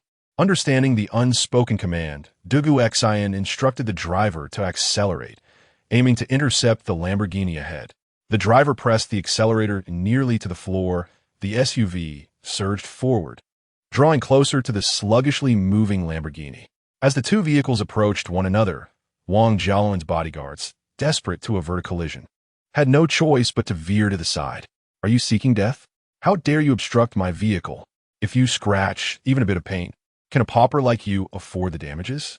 Wang Jiaowen yelled, his voice piercing the air, his black mask obscuring his features. Dugu Qiubai, sitting in the car, could only chuckle in disbelief. It had been years since anyone had dared to speak to him in such a manner. Those who had once done so were now long departed. Truly, what an ignorant fool, unafraid of the fierce tiger. Wang Jiaowen and his two bodyguards simultaneously flung open their doors, eyeing the approaching SUV with caution, sensing hostility in the air. Dugu Xian stepped out, his countenance as cold as ice, and approached Wang Jiaowen, producing a business card from Dugu Group. With a scowling face, Wang Jiaowen accepted the card, initially inclined to question the man, but upon observing his dignified demeanor, he decided to probe for more information first. Upon reading the name Dugu Group, accompanied by a striking purple wolf head insignia, Wang Jiaowen's pupils constricted in an instant. His left hand trembled uncontrollably as memories of his father's warnings resurfaced, never to provoke anyone bearing the surname Dugu. For if one inadvertently incurred the wrath of the Dugu family, the mad old man, Dugu Qiubai, would stop at nothing to obliterate them. This purple wolf head insignia, paired with the name Dugu, existed solely in one place nationwide, the Dugu family. As Wang Jiaowen raised his gaze to meet Dugu Xian's, he felt his legs weaken, the strength draining from his body. The pitying look in Dugu Xian's eyes confirmed his fears. This was not merely a miscalculation, but rather a step into the realm of the underworld itself. Chapter 46. A billion as compensation, selling cars and houses. Xiao Wanxing brings back news of Xiao Yan. Just now I was in the wrong. I sincerely apologize for my attitude, Wang Jiaowen stammered, bowing deeply to Dugu Xian, nearly prostrating himself. Dugu Xian stood silently by, offering no response. As the window of the off-road vehicle gradually descended, Dugu Qiubai coldly regarded Wang Jiaowen and slowly spoke. Weren't you quite imposing just now? Why the sudden despondency? This is hardly the tone you were using earlier. Upon hearing that aged voice, Wang Jiaowen felt his heart plummet to the depths of despair. Trembling, he lifted his gaze to behold Dugu Qiubai, particularly struck by the multitude of wrinkles on his face and the prominent scar that marred it. His legs gave way, and he fell heavily to his knees on the rough concrete ground, fully realizing the true identity of the man before him. Old sir, I was indeed wrong. I offer my sincerest apologies. Wang Jiaowen bowed his head deeply, too intimidated to meet Dugu Qiubai's imposing gaze. He recalled how numerous wealthy families have been brought to ruin by this very elder. The thought of his own fate, and that of the Wang family, filled him with dread. There exists a stark disparity among the affluent. The chasm between 100 million and 1 billion is insurmountable, a gulf that might take generations to bridge. Dugu Qiubai could reduce the Wang family to bankruptcy with merely a word. Dugu Qiubai cast a dispassionate glance at Wang Jiaowen before addressing Dugu Xian. Xiao Xian, issue a decree tomorrow to blacklist all of the Wang family's enterprises within the industry. I desire their complete financial ruin. Wang Jiaowen was taken aback, the thought of losing everything he held dear overwhelming him to the point of tears. Old sir, please show mercy. Ignorance is no excuse, and I hope you can forgive the folly of a younger generation. He wept and knelt, his demeanor a stark contrast to the confident young man he had been merely 20 minutes prior. He was so astonished that he could not fathom how Dugu Qiubai had discerned his lineage. The two bodyguards behind him were equally bewildered, questioning the immense power of the man who could bring the young master of the Wang family to his knees with but a single command. Dugu Qiubai, disinterested, closed his eyes and rested in the driver's seat of the vehicle. Dugu Xian cast a cold glance at Wang Jiaowen and whispered a few words into Dugu Qiubai's ear. Foster father, is this approach not a bit too overt? It may inadvertently diminish the challenges faced by Xiao Yan. Perhaps we should impose a punishment, and then caution them against bullying the weak. Dugu Qiubai considered this rationale, acknowledging the merit in using the Wang family as a stepping stone for Xiao Yan. He nodded. Then this matter shall be entrusted to you. Have the Wang family provide 1 billion to the Dugu family as an apology. They must ensure no harm befalls Xiao Yan's company, and we shall spare them this time. Upon hearing Dugu Qiubai's words, Wang Jialuan was momentarily stunned, realizing that the elder's wrath was not solely due to his insults, but was instead provoked by Xiao Yan or Baili Huaseng. This incident held significant implications for his future prosperity, and he was certain he had not misheard. Dugu Xian remained unchanged, delivering Dugu Qiu's message to Wang Jialuan before departing in an off-road vehicle. Wang Jialuan knelt on the ground, still reeling from the astonishing revelation. As if struck by a bolt from the blue, he was certain he had not misheard. How were Baili Huaseng and Xiao Yan acquainted with such eminent figures? Were they not orphans? Surely they could not have met in an orphanage. Upon returning to Wang Tong Group, Wang Baohua had already invested in the customization of shared bicycles for the factory. Father, I just encountered Dugu Qiu. Wang Baohua, seated at his desk, was momentarily taken aback before rising to his feet. What? Are you serious? A flicker of joy passed through his eyes at the thought of his son meeting such a significant personage. If they could earn Dugu Qiu's favor with but a single word, the Wang family could soar to unprecedented heights, which filled him with elation. Wang Jialuan averted his gaze, unable to meet his father's penetrating stare. After a moment of hesitation, he gritted his teeth and recounted everything that had transpired after his encounter with Dugu Qiu. It's over. The Wang family is finished. The smile vanished from Wang Baohua's face, leaving him pale and slumped in his chair. What he had perceived as a blessing had turned out to be a harbinger of calamity. He hastily ordered the factory to cease the bicycle customization, forgetting to reprimand Wang Jialuan. Instead, he grabbed the phone and contacted the procurement department to rectify the situation. 100 million. That was an astronomical sum. You wretch. How could I have given birth to such a spendthrift? Wang Baohua's face darkened as he swiftly approached Wang Jialuan, raising his foot to deliver a fierce kick to his son's abdomen. Wang Jialuan felt a surge of pain, doubling over and retreating 2 steps. Yet he dared not retaliate. Wang Baohua, still unsatisfied, seized Wang Jialuan by the collar, lifting his broad palm to strike him hard across the cheek. You ungrateful wretch. If the Wang family goes bankrupt, it will be your doing. What is wrong with Baili Huaseng hitting you? You should have just stood there and taken it without retaliating. On Wang Jialuan's handsome face, 2 red handprints began to form, as he stood with his head bowed, too fearful to argue. He realized that because of his actions, the Wang family might suffer a grievous blow, perhaps even face utter annihilation. Wang Baohua, his face contorted with rage, pointed a finger at Wang Jialuan's forehead, threateningly declaring, Your reckless life may well doom the entire clan. Remember this. From now on, you must not provoke Baili Huaseng or Xiao Yan again. You must seek their forgiveness and make them willing to save you. Wang Baohua, panting heavily, felt as if his heart were bleeding at the thought of the Wang family needing to produce 100 million. You better sell all the luxury cars and mansions under your name immediately. If you can't sell them, then mortgage them. After unleashing his fury, he kicked Wang Jialuan several times, expelling his most beloved son from the office. Without a second thought, he proceeded to sell the properties at a loss, liquidating the company's assets, mortgaging what could be mortgaged, and selling what could be sold, striving to amass 1 billion within a day. The Wang family's assets undoubtedly exceed this figure, yet the majority comprises fixed assets, stocks, and shares. The cash in their accounts barely amounts to a few billion. Should they attempt to withdraw it, the company's cash flow would be severed, leading to potential bankruptcy. Thus, this money must remain untouched.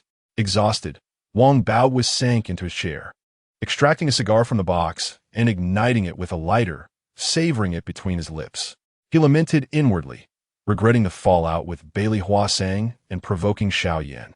Now, with his son's illness unresolved, he had also offended the formidable Dugu Qiubai. Exhaling a thick cloud of smoke, he struck the armrest of his chair in frustration, resolving to personally seek Baili Huaseng's forgiveness. Unbeknownst to Xiao Yan and Baili Huaseng, they had inadvertently made an irreparable enemy in Wang Jialuan. They anticipated a devastating reprisal, and while Xiao Yan feigned indifference, he secretly felt a surge of anxiety. aware that the rapid expansion of their bike-sharing initiative was imperative. He recognized that such a feat could not be accomplished overnight.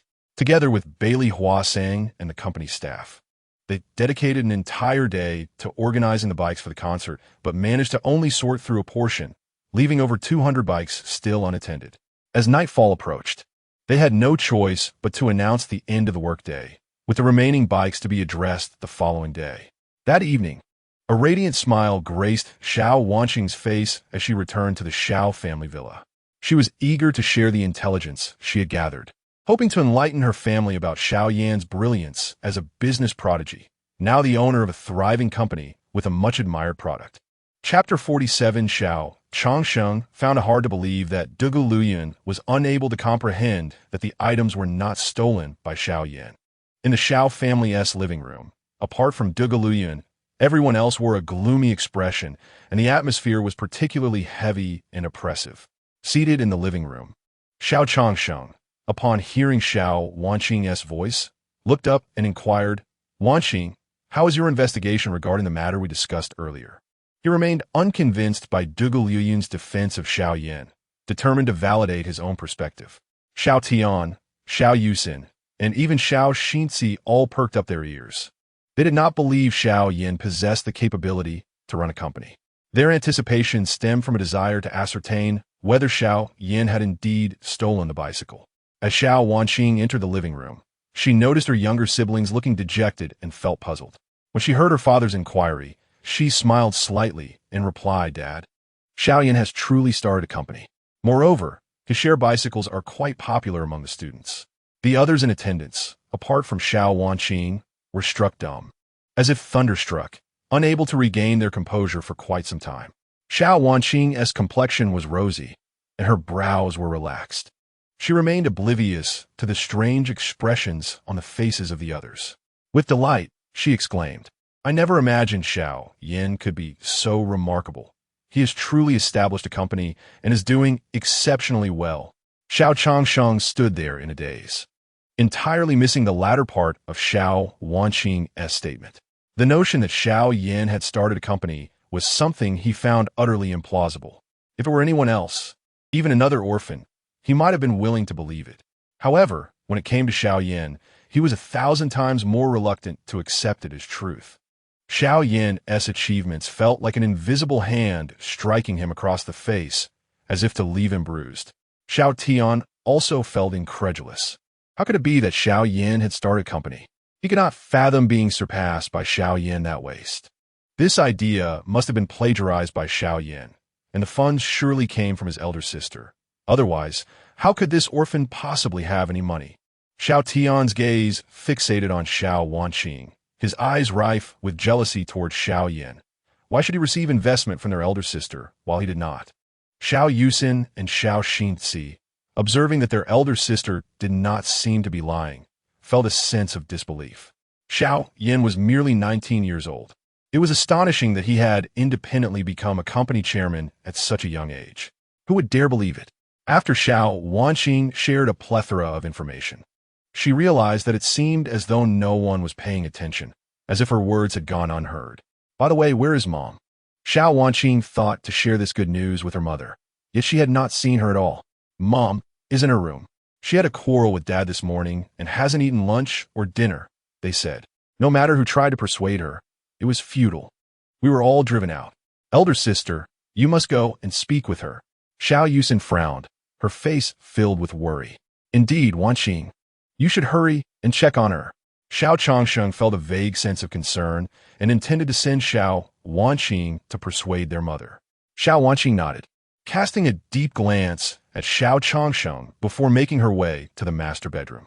Once Xiao Wanqing left, Xiao Changsheng slammed his palm down on the tea table with a resounding clap, gritting his teeth as he muttered, "This prodigal. Where on earth did all that money come from? It is undoubtedly stolen from our Xiao family, and now he is flaunting my money outside, causing turmoil within our household. No wonder he refuses to return home and has severed ties with us. He has become wealthy and thus forsakes all kinship." Xiao Changsheng felt an urge to bellow in anger to release the pin-up frustration within him, but to avoid disturbing his wife, he restrained himself. No one of my favorite watch. A gift from my mother has gone missing from our home. Xiao Tian wore a grim expression, manifesting his indignation.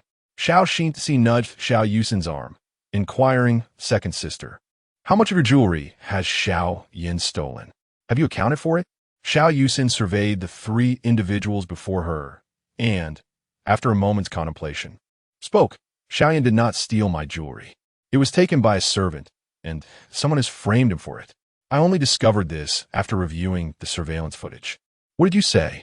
Is it truly so? The three of them, Xiao Changsheng, Xiao Tian, and Xiao Xinzi, exchanged bewildered glances at a loss for words.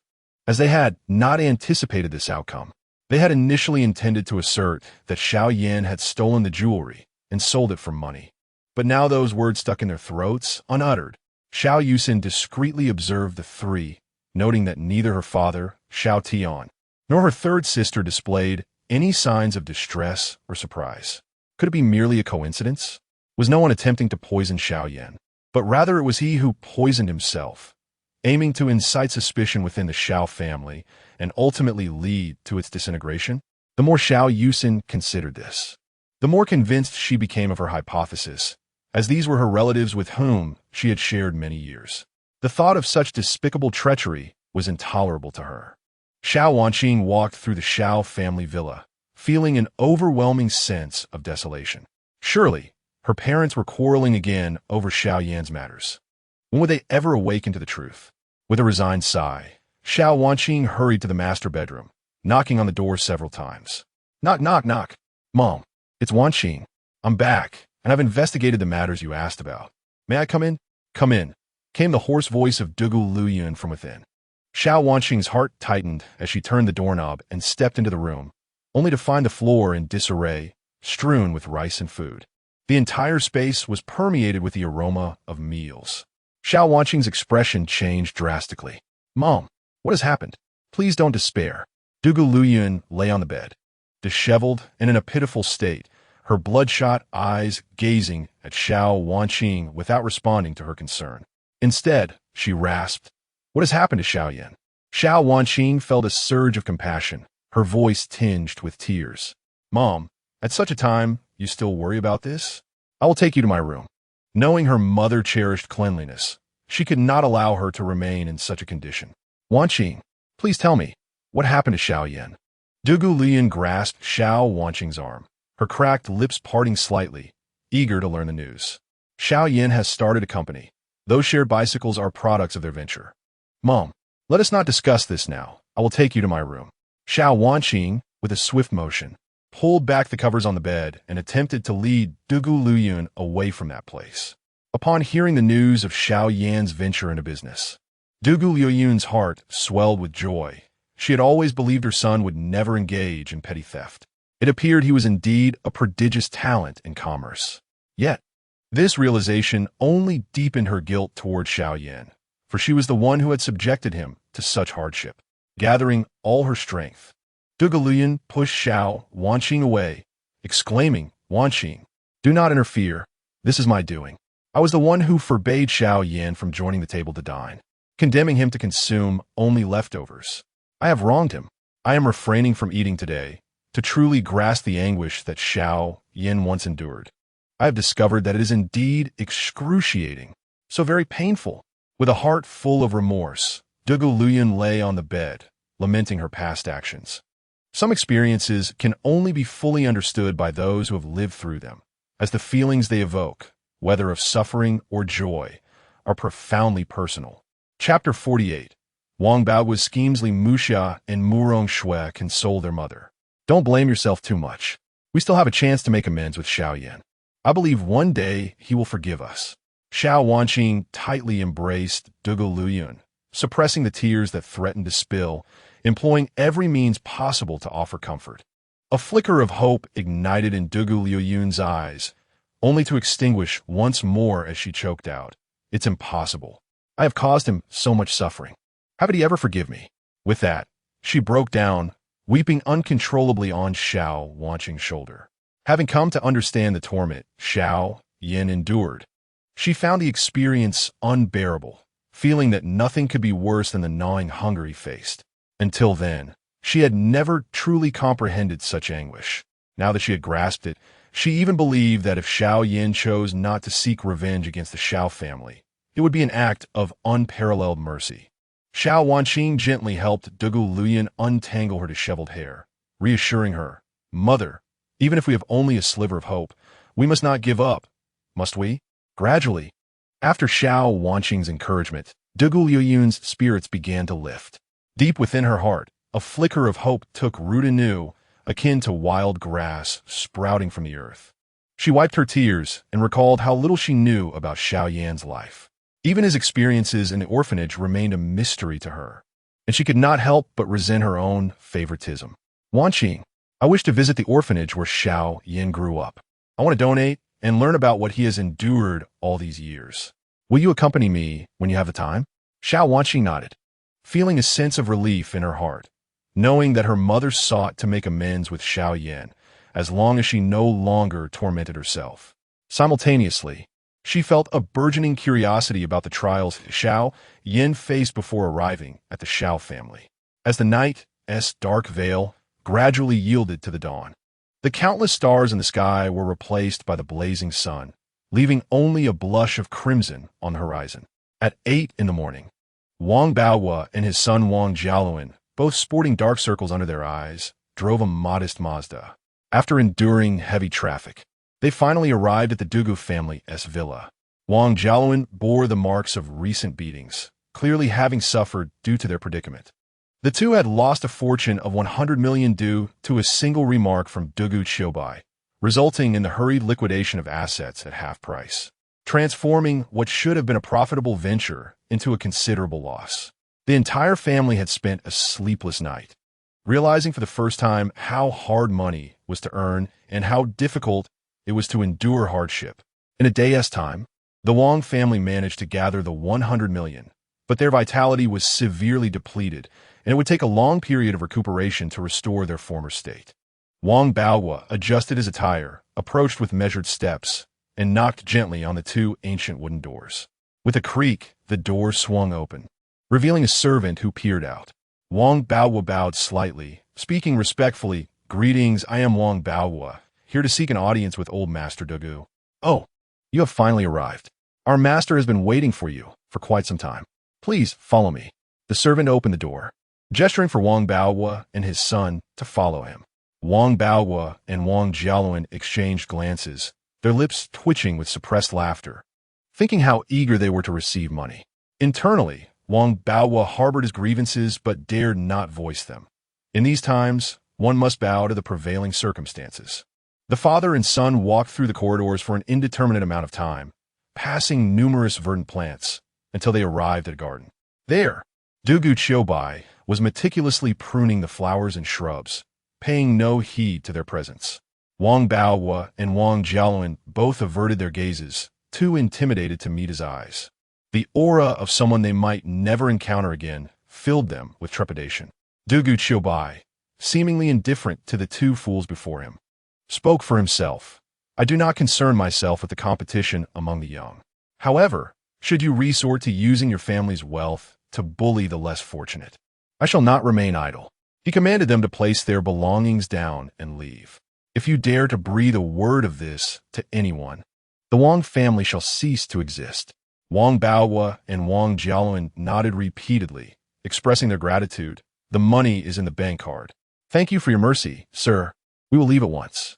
With that, Wang Baohua presented a bank card to Dugu Qingbei, and then, alongside his son, followed the servant out in a state of disarray. Later, as Wang Jialuan drove their Mazda home, Wang Baohua squinted ahead, his expression cold as he spoke. "Today, you shall accompany me to Bailey Huaisong's rental. This time, we will not only apologize, but also bring Bailey Huaisong back to the Wang family. If we do not earn their forgiveness, I cannot save you." After uttering these words, Wang Baohua wearily closed his eyes. In just one night, he had acquired numerous strands of white hair, appearing significantly older than the day before. Wang Jialuan's face turned ashen. Though reluctant, he nodded in agreement. After all, what value did wealth hold if one were to lose their life? Moments later, as if recalling something, he hesitantly asked, "Father, what about mother?" This time, we cannot heed her wishes.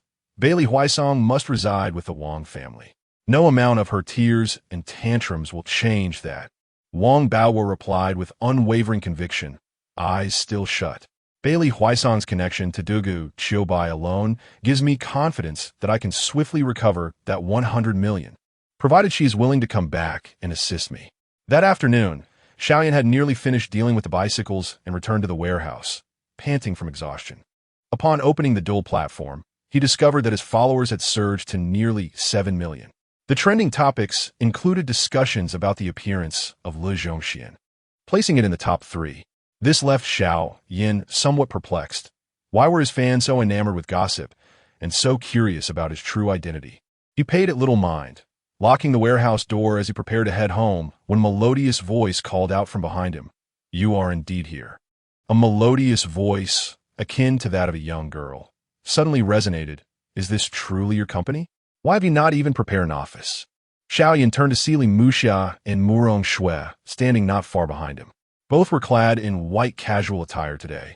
Yet even this could not conceal the striking figure of Li Muxia. In contrast, Murong Shui appeared more mature compared to her previous youthful ensemble. Upon recognizing them, Xiao Yan slightly furrowed his brow and inquired, "What brings you here? My business affairs are of no concern to you, are they?" Li Muxia opened her mouth, ready to offer an explanation, but Murong Shui, displeased, placed her hands on her hips and retorted, "How can you speak in such a manner? It is quite rude. Muxia has come to apologize and even brought you a gift." However, before Murong Shui could finish her sentence, Li Muxia swiftly covered her mouth. Chapter 49. Li Muxia intends to invest 50 million in Xiao Yan, and tears welled up in her eyes. What girl does not aspire to become the wife of a general? Xiao Xue, refrain from speaking recklessly, Li Muxia admonished, casting a sharp glance at Murong Shui. Chastened by the warning, Murong Shui recalled the purpose of their visit and pursed her lips into silence. Xiao Yan crossed his arms, observing the two women, curious to see what tricks they might conjure. "Xiao Yan, I heard from Uncle Xiao and Aunt Dugu that you have started a company. Congratulations." Li Muxia released Murong Shui's mouth and offered Xiao Yan a gentle smile, her expression imbued with warmth. Xiao Yan remained impassive, stifling yawn. Noticing his lack of reaction, Li Muxia felt a twinge of embarrassment and tucked a strand of hair behind her ear. "Xiao Yan, I came here to apologize." "I do not require an apology from someone as insincere as you," Xiao Yan interjected impatiently, dismissing her with a wave of his hand and turning to leave. Li Muxia's smile gradually stiffened, her heart nearly stopping. As the daughter of the Li family and the belle of Qingbei University, she was unaccustomed to people being so dismissive of her words. Xiao Yan's blatant disdain made her feel unjustly wronged. "Xiao Yan, stop right there. Muxia is here to make amends. Yet you are so petty," Murong Shui exclaimed, her anger flaring as she glared at Xiao Yan. Xiao Yan halted, turning back with a cold smile. "I believe it is you who are being presumptuous. Do you think that an apology suffices for a wrongdoing? If apologies were effective, why would society require laws?" Each of Xiao Yan's words struck Li Muxia like bullets, leaving her speechless, unable to counter his claims. Murong Shui, exasperated, stamped her foot. "You are merely grasping at straws." Xiao Yan pointed at Li Muxia. "Then you should ask her if my words hold any truth." "Enough. Do not say another word." Li Muxia shouted, defiance shimmering in her eyes as tears threatened to spill but did not. "Xiao Yan, allow me to be frank. I have come to invest in your company. Consider it my way of making amends. Let us reconcile. What do you think?" Li Muxia's voice quivered with emotion, and had the area been more crowded, it is likely that many passers-by would have rushed to defend her. "Ha! Are you bestowing charity upon me, Miss Li?" Xiao Yan scoffed, his laughter dripping with disdain, recalling how he had been mercilessly tormented at the concert. Now that he was deemed formidable, she sought reconciliation. Was that even feasible?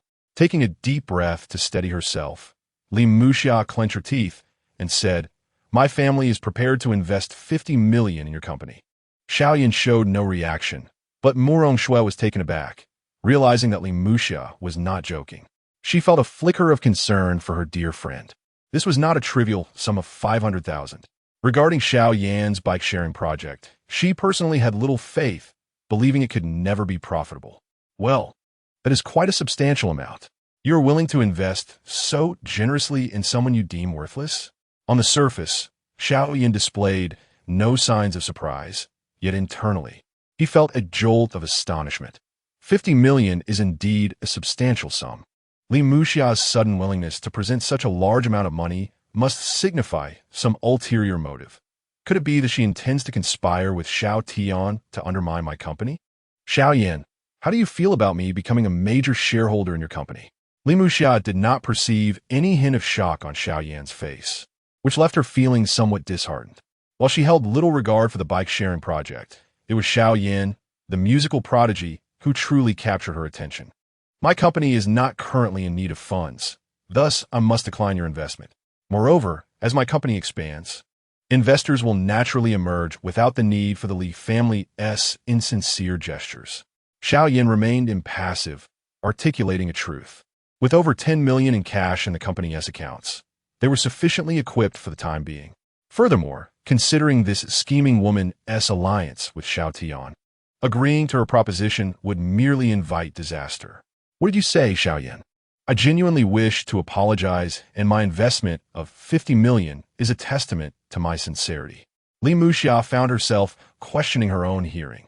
The boy before her seemed completely unfazed by such a considerable sum. Let me inform you that some wounds cannot be mended with mere money. Once lost, they're gone forever. The humiliation you have inflicted upon me, I shall repay in kind, so brace yourself. Xiao Yan's gaze was resolute. He had not forgotten the pain that Li Muxia had caused him. In matters of the heart, nothing is more agonizing than being hurt by one's beloved. If there were to be a comparison, it would be akin to a tragic flaw. Li Muxia stood there, stunned, as she watched Xiao Yan turn away, his silhouette receding into the distance. A mist enveloped her vision, obscuring everything around her. An inexplicable fear began to take root in her heart, rendering her deaf to Murong Shui's furious outburst. Each gift Xiao Yan had presented her, meticulously chosen, hairpins, dolls, she had callously discarded in front of both him and Xiao Tian. Then, she would mock Xiao Yan alongside Xiao Tian, all the while cherishing the gifts bestowed upon her by Xiao Tian. Such actions were not only cruel, but also deeply penetrating. With a soft whimper, Li Muxia wept uncontrollably, tears cascading down her cheeks, glimmering in the sunlight. It dawned on her just how agonizing it is to be hurt. The heart-wrenching sensation nearly caused her to faint. As Xiao Yan matures, both she and the Li family would inevitably face relentless retribution. Muxia, please don't cry. This scoundrel is not worthy of your sympathy, Murong Shui said, her brows furrowed as she gently patted Li Muxia's back in consolation. Although she found it puzzling, didn't Li Muxia favor Xiao Tian? Her demeanor seemed to suggest a deeper affection for Xiao Yan. Li Muxia had never engaged in any intimate actions with Xiao Tian, which might explain her misunderstanding. After weeping for some time, Li Muxia finally managed to speak through her sobs. In these past days, I have reflected incessantly. Whom do I truly prefer, Xiao Yan or Xiao Tian? Murong Shui rubbed her forehead in confusion and inquired, Have you come to a conclusion? I'm unsure myself, Li Muxia murmured, her voice barely a whisper as tears pooled beneath her chin and slowly trickled down. The image of Xiao Yan lingered in her mind, flickering like a candle's flame. Yet she dared not voice it, nor acknowledge the truth. She found it unbearable to accept that the boy she had once scorned, whom she deemed insignificant, had now quietly nestled within her heart. Every girl yearns to entrust her life to a better man, does she not? Which girl does not aspire to be the wife of a general?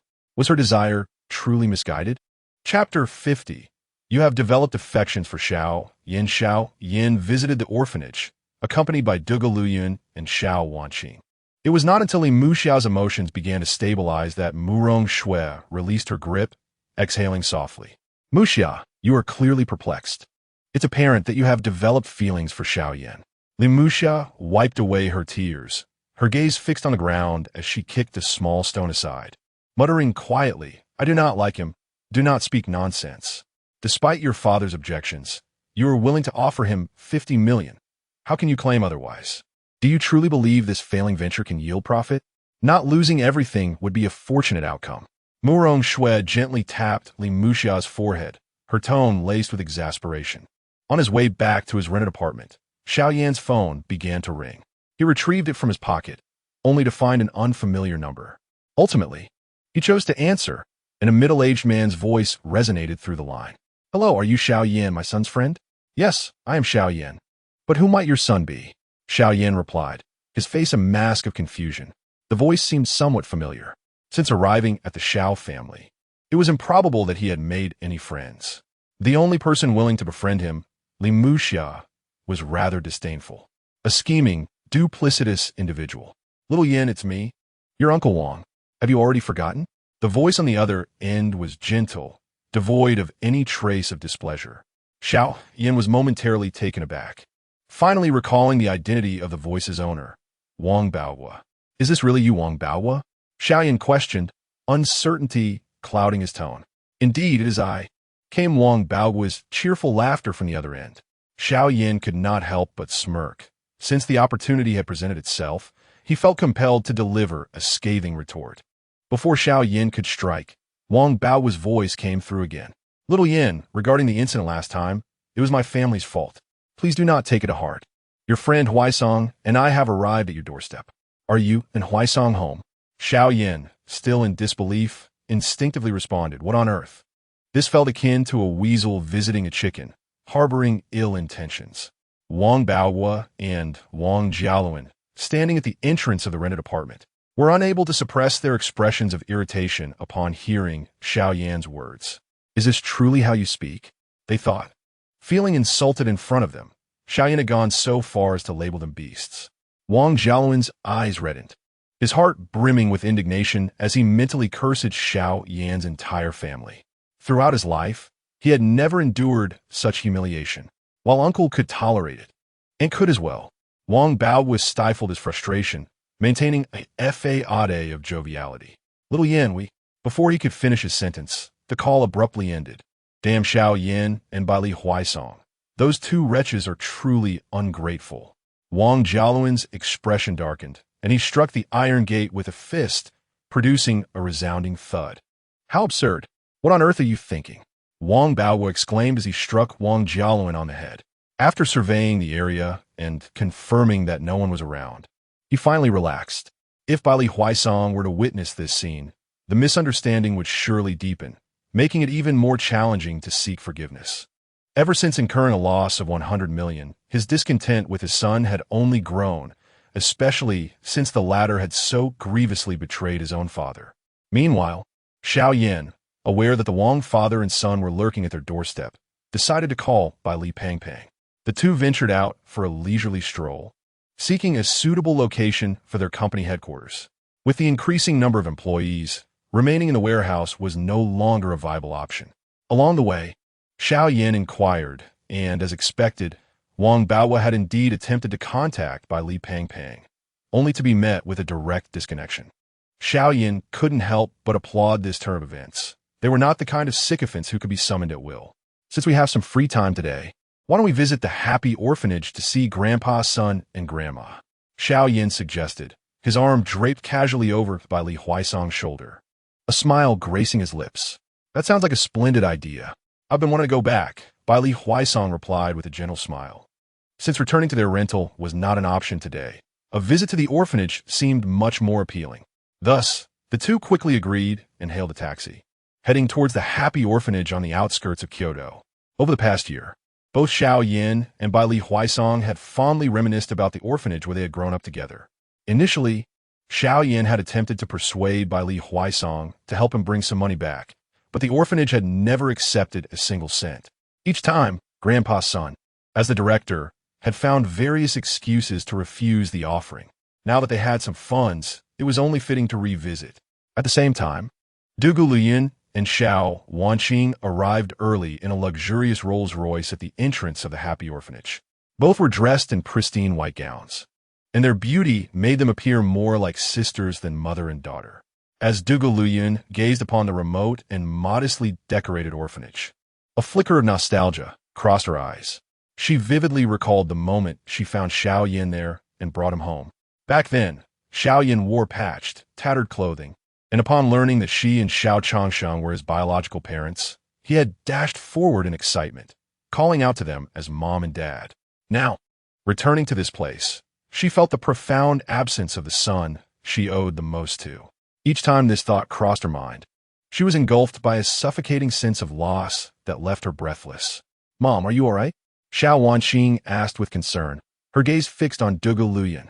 Dugu Luyan shook her head slightly. "I'm fine. Let us go inside." Xiao Wanqing stepped forward and knocked on the orphanage's door, waiting for what felt like an eternity before it finally creaked open. An elderly man with graying hair stood within, looking at the two newcomers with a puzzled expression. "I am Sun Qiren, the director of the Happy Orphanage. May I ask who you are?" he inquired, noting the unusual bustle at the orphanage that day, having just welcomed a Miss Chun, followed by these two benevolent individuals. "Greetings, I am Dugu Luyan, and this is my daughter. We wish to donate 10 million to the orphanage. I wonder if it is convenient?" Dugu Luyan said with a smile. "Certainly, it is most convenient," the elder rejoiced internally, opening the door wide to welcome Dugu Luyan and Xiao Wanqing inside. He was more than willing to accept donations, as the expenses for the children in the orphanage were considerable. It was only through the generosity of kind-hearted individuals that they had managed to sustain themselves thus far. As Dugu Luyan and Xiao Wanqing entered the orphanage, they observed many children playing joyfully within. Their faces radiated innocent smiles, and despite their clothes being tattered and patched, they remained blissfully happy. A glance exchanged between Dugu Luyan and Xiao Wanqing stirred a tumult of emotions within them, a profound sense of discomfort. This was the very place where Xiao Yan had grown up, and the conditions appeared scarcely better than those of beggars. Director Sun cheerfully introduced the orphanage to the two women. "Since its establishment, our orphanage has always been in this state. Fortunately, I possess the skill of farming, and the rice I cultivate is sufficient to keep everyone here well fed for the time being. Additionally, with the help of compassionate donors, we can provide the children with some educational supplies." It was only then that Xiao Wanqing and Dugu Luyan realized that the conditions of the Happy Orphanage had remained unchanged since its inception. While the children would not starve, their lives had been consistently difficult. Nearly every child suffered from malnutrition and a profound lack of self-confidence. Chapter 51. Yang Jianjia at the orphanage, uncertain of her parents' affection. Yang Jianjia found herself in the orphanage. Xiao Wanqing walked behind her, lost in thought, experiencing for the first time the hardships of being an orphan. She began to comprehend why Xiao Yan yearned for the love of his parents and sister within the Xiao family. This longing, which he had harbored since childhood, had previously escaped her notice. Xiao Wanqing silently sniffed, her demeanor growing somber. Upon entering the orphanage, her words became scarce, and her face bore no trace of a smile. Dugu Luyan, too, shared this sentiment. The more she learned about Xiao Yan, the more she realized that the suffering he endured was a consequence of the Xiao family's actions. The conditions within the orphanage served as the most compelling evidence of this reality. Sun Qiren, perceptive to the guest's disquiet, decided to lead Dugu Luyan and her daughter on a tour of the children's rooms in the orphanage. Each room housed 5 or 6 children. Unable to tolerate the unseen torment any longer, Dugu Luyan inquired, "Director Sun, might you show us where the children attend school?" Xiao Wanqing forced a faint smile to echo her mother's question.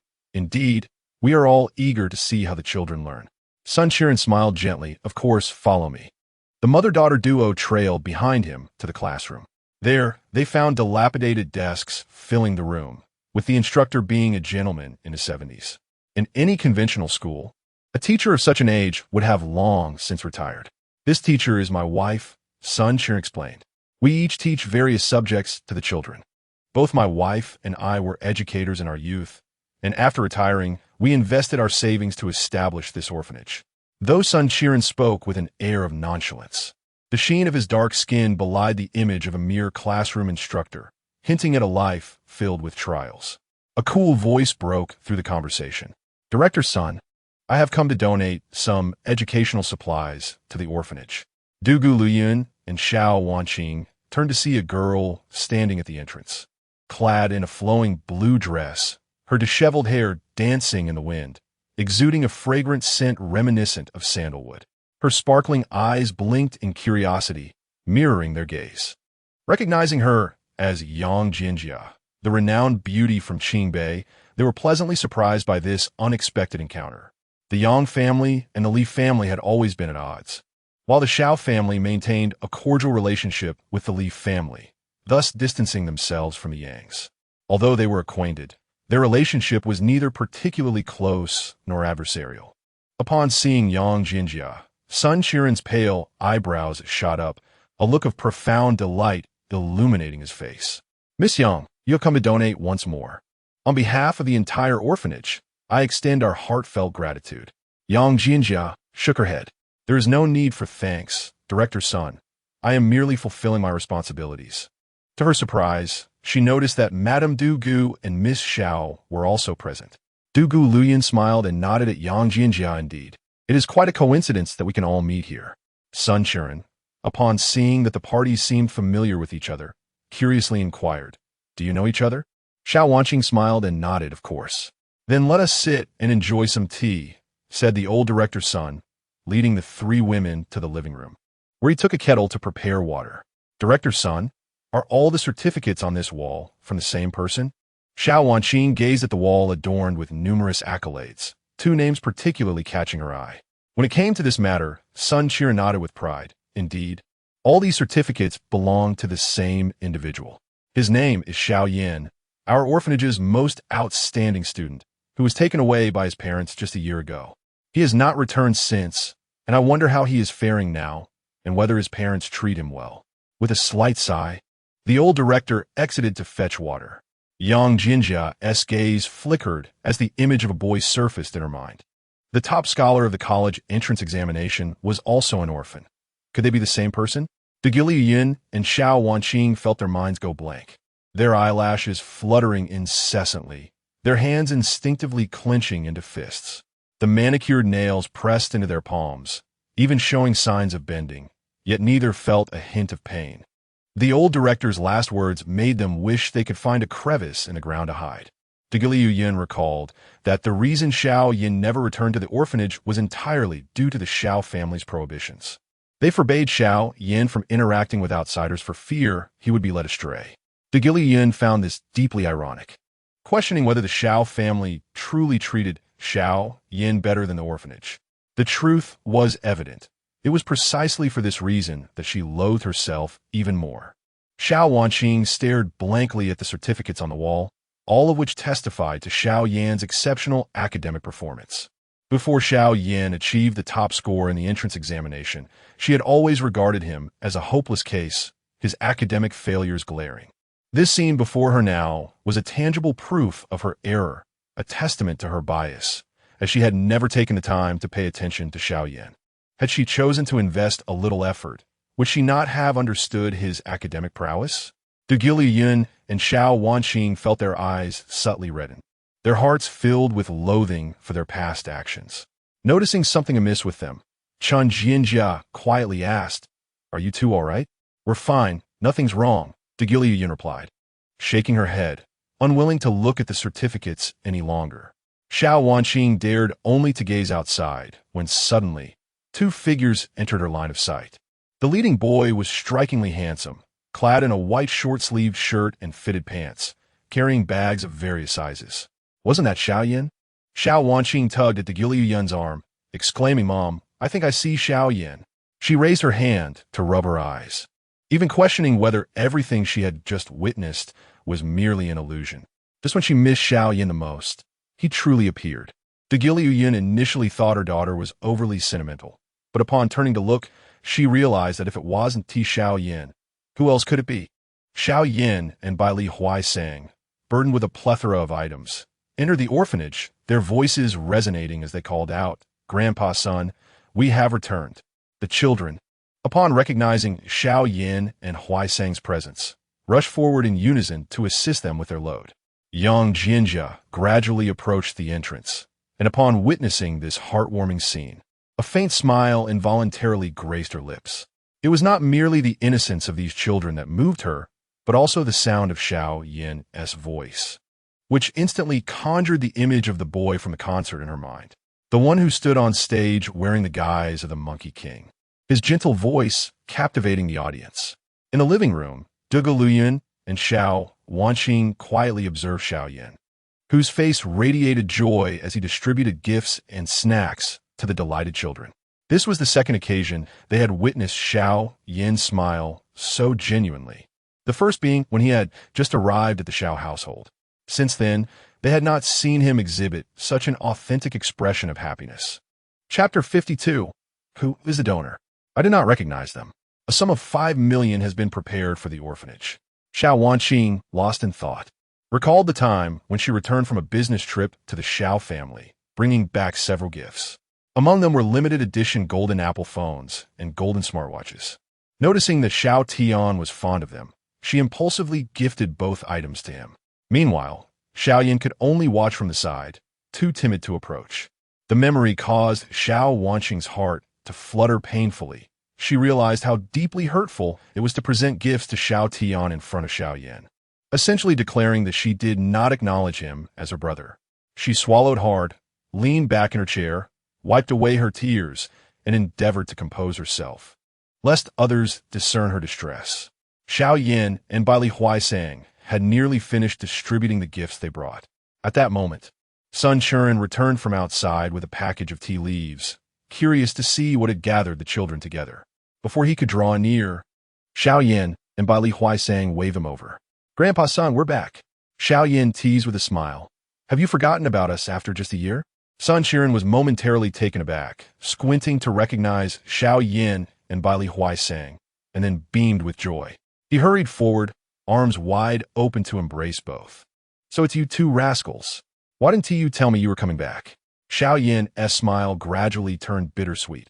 He wished he could have informed him. Upon returning to the Xiao family, all the information on his phone had been erased completely by the family, leaving no trace behind. "It's good that you're back. Xiao Yan, have you been doing well at home?" Sun Churin reached out to pat Xiao Yan's head, his gaze filled with concern. Over the past year, Baili Huaisang had occasionally returned to check in, while Xiao Yan had not come back even once, and Sun Churin worried something might have happened. "Iem fine. Grandpa Sun," Xiao Yan replied, warmth flooding his heart. He retrieved a bank card from his pocket and handed it to Sun Churin. "Grandpa Sun, this is some money I earned from my business. You must accept it this time." Inside the card, Xiao Yan had specifically reserved 5 million, enough to sustain the orphanage comfortably for a while. Once his bike-sharing business flourished, he would be able to contribute even more to improve the orphanage's environment. Sun Churin, not focusing on the bank card, brightened at the mention of Xiao Yan's business endeavors. "I didn't expect you to become a boss after a year. It's good to see you thriving. That puts my mind at ease." Sun Churin chuckled, returning the bank card to Xiao Yan. "You keep your money. Just now, 3 kind-hearted individuals donated to our orphanage, 2 of whom are contributing 10 million. This amount is sufficient to ensure a better life for the orphanage." Both Xiao Yan and Baili Huaisang were taken aback. Who could be so generous as to donate 10 million all at once? To understand the orphanage, it has been established for many years without a single individual donating 1 million. Otherwise, life would not have to be so arduous. In the past, there were even those who, under the guise of charity, live-streamed their visits here to garner attention. Such occurrences were far too frequent. Just now, I shared your astonishment. It was the first time I had seen someone so generous. "Come, let's go meet them." Sun Churin beamed with joy, pulling both Xiao Yan and Baili Huaisang toward the living room. It was then that Xiao Yan noticed Yang Jianjia standing at the door, their eyes meeting. Xiao Yan smiled and nodded at her, and Yang Jianjia reciprocated with a nod. Upon recognizing Yang Jianjia, Baili Huaisang's eyes nearly bulged in disbelief. Was she not the belle of Qingbei University? She was to be their senior. Before reaching the entrance, Sun Churin pointed at Xiao Yan and Baili Huaisang. Smiling at Yang Jianjia, "Allow me to introduce you. These are our orphanage's 2 most outstanding students, Xiao Yan and Baili Huaisang. This young lady is Miss Yang, who has been a tremendous help to our orphanage over the past year, frequently donating educational supplies." "Thank you, Miss Yang." Xiao Yan expressed his heartfelt gratitude, instinctively assuming that the 10 million was donated by this girl.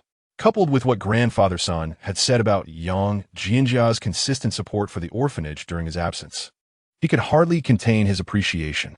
I initially thought I had mistaken you for someone else. I never expected to encounter you here. Yang Jinjia also found it a delightful coincidence to meet Xiao Yan, the National College Entrance Examination champion. Sun Qiren looked at the two in confusion. Do you know each other? Sort of, Xiao Yan replied with a slight smile, choosing not to elaborate. Grandfather's son, this Miss Yang is the belle of Qingbei University, and she's indeed a senior of both Xiao Yan and me. Haha, is that so? Last time you told me you both got into Qingbei University, and Xiao Yan achieved the highest score in the national exam. I was so thrilled I couldn't sleep all night. Sun Qiren walked ahead, pride shining in his eyes. Upon entering the living room, he introduced Xiao Yan. These two ladies are also kind-hearted individuals here to donate. They plan to contribute 10 million to the orphanage. Duge Luyan and Xiao Wanqing both smiled at Xiao Yan, their hearts racing with excitement at seeing him again. For only by meeting Xiao Yan could he return to the Xiao family. Bali Huaisang shot Xiao Yan a peculiar glance. He had been present when Duge Luyan came to collect Xiao Yan, and he certainly would not mistake her as Xiao Yan's biological mother. However, upon recognizing Duge Luyan and Xiao Wanqing, Xiao Yan's expression darkened. As the moment he saw Duge Luyan, he realized he had misjudged the situation. The individuals donating 10 million were likely these two wicked women. Though he was uncertain of their intentions, he believed that their motives could not be benevolent. How could those who would harm him possibly engage in acts of kindness? Seeing Duge Luyan and her daughter smiling brightly, Sun Qiren instinctively inquired, Xiao Yan, do you know these two ladies as well? This lady also bears the surname Dugu, which I vaguely recall is the same as your mother's. As Sun Qiren ages, his recollection of event from a year ago has become rather hazy. Moreover, having only encountered Duge Luyan once, he has long since forgotten her. Just as Duge Luyan was about to speak, intending to introduce her son, she was interrupted by Xiao Yan, who shook his head and firmly denied. I do not know them. The smiles of Duge Luyan and Xiao Wanqing instantly froze, their faces turning pale, as if drained of color. Xiao Yan's words struck them like a heavy hammer, inflicting an invisible pain upon their hearts. Xiao Wanqing pressed her lips together, bowing her head deeply, fearful that her distress might be noticed. Duge Luyan's eyes involuntarily welled with tears, leaving her in an awkward silence, uncertain of what to say. The six individuals were crammed into the already small living room, leaving no space for passage. Upon returning, Bali Huasang was initially filled with words to share, but upon seeing Duge Luyan and her companion, he too fell into an unusual silence, harboring no fondness for the Xiao family, much like his feelings towards Wang Baohua. Sun Qiren remained lost in a series of joyful thoughts, oblivious to any peculiarities. Only Yang Jinjia watched Xiao Yan with curiosity, as a rather absurd notion suddenly crossed her mind. The Xiao family is named Xiao, and Xiao Yan also bears the same surname. Could there possibly be a connection? Chapter 53.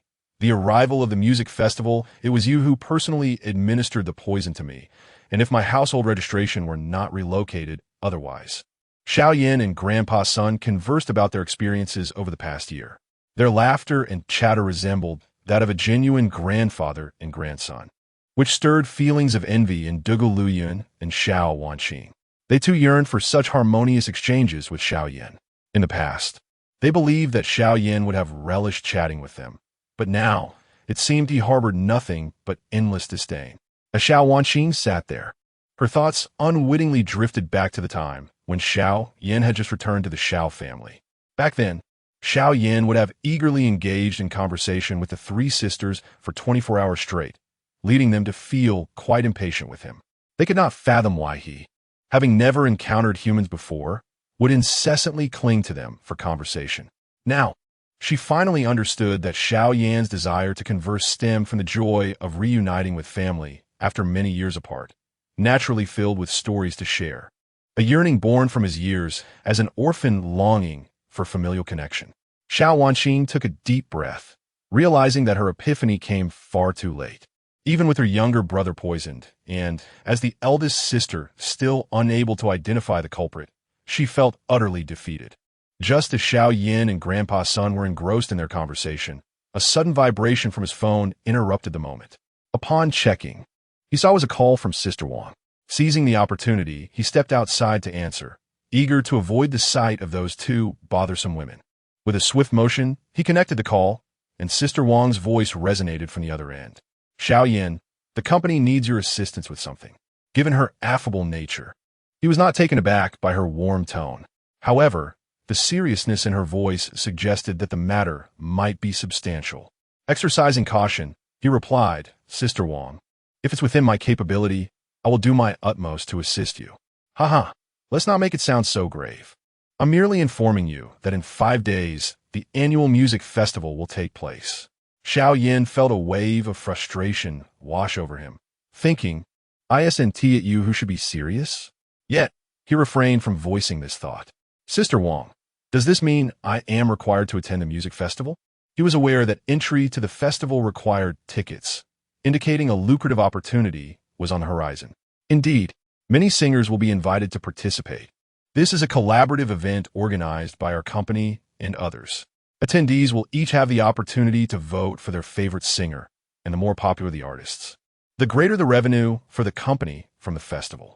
Sister Wang, I expect to receive 30% of the company's earnings from this, Xiao Yan said, his eyes gleaming with anticipation. This was no small sum, and he saw no reason not to seize the opportunity. Sister Wang hesitated. That seems rather excessive. Let me discuss it with the chairman, and I will inform you afterward. All right. As Xiao Yan tucked his phone into his pocket, he felt an indescribable sense of elation. Having strength equated to capital, securing a larger share of the profits seemed reasonable. He was confident that Dual Company, eager for profit, would not decline. Xiao Yan, at long last, my mother and I have encountered you today. Xiao Wanqing unexpectedly emerged from the living room, positioning herself before Xiao Yan, her nose slightly reddened, as if they had not seen each other in years. A wave of nausea washed over Xiao Yan, prompting him to retreat a few steps, creating distance between them. He pointed at Xiao Wanqing, demanding, what exactly do you intend to accomplish? Xiao Wanqing paused her steps, opting not to draw closer. Xiao Yan, we have come to donate to the orphanage. We did not anticipate meeting you here. A derisive smile spread across Xiao Yan's face as he patted his clothing, his tone laced with scorn. I surmise your disappointment stems from not witnessing my demise from poisoning. Xiao Wanqing's eyelashes quivered, and she shook her head, her voice tinged with a hint of tears. Xiao Yan, please allow your elder sister to explain. We do not know who poisoned you, but I assure you, I will find the culprit who has done this to you. Can you come home with me? Her gaze was filled with hope, yearning for her brother to trust her. This irresponsible sister, one final time. You have said so much merely to deceive me into returning. Haven to you? Xiao Yan scoffed, shaking his head, continuing. Then you will be free to poison me again, until I am dead, correct? Xiao Yan, you must trust your elder sister this time. I will not allow anyone to harm you. Xiao Wanqing implored, tears glistening in her eyes, her beauty stirring emotions in any onlooker. Xiao Yan merely regarded her coldly. Having witnessed the true nature of the Xiao family, he felt no pity for her self-imposed suffering. Xiao Yan, you cannot possibly think I would poison you, could you? Xiao Wanqing gazed at him, bewildered. You guessed correctly. Is it not you? Xiao Yan retorted, veins on his forehead bulging, fists clenched so tightly that his palms began to whiten. It is not me. How could your elder sister ever do such a thing? Xiao Wanqing fervently denied, shaking her head vigorously. How absurd. It seems you have forgotten your own misdeeds, Xiao Yan coldly scoffed.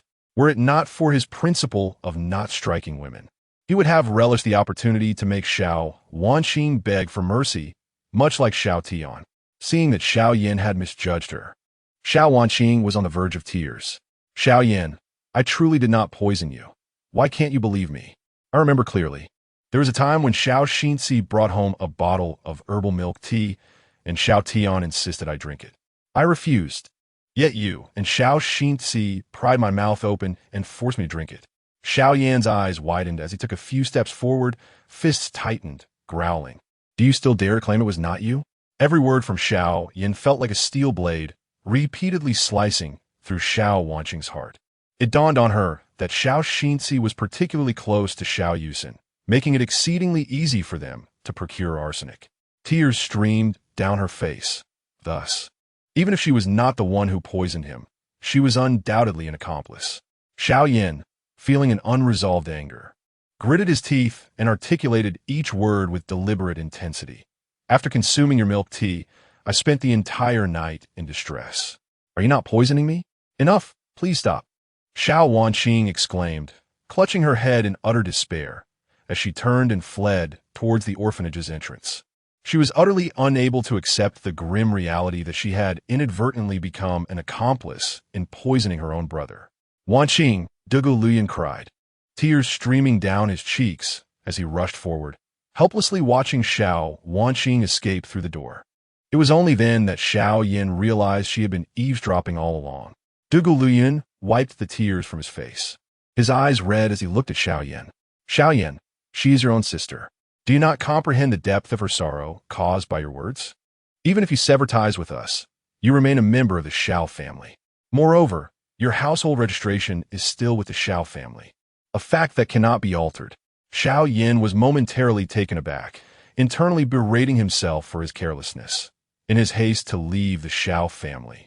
He had neglected to transfer his household registration. This now posed a significant problem, for without it, he would be unable to marry in the future. It implied that to utilize his household registration, he would have to seek the Xiao family's assistance. A cunning idea sparked within Xiao Yan, and he pointed an accusatory finger at Dugu Luyan, unleashing a torrent of insults.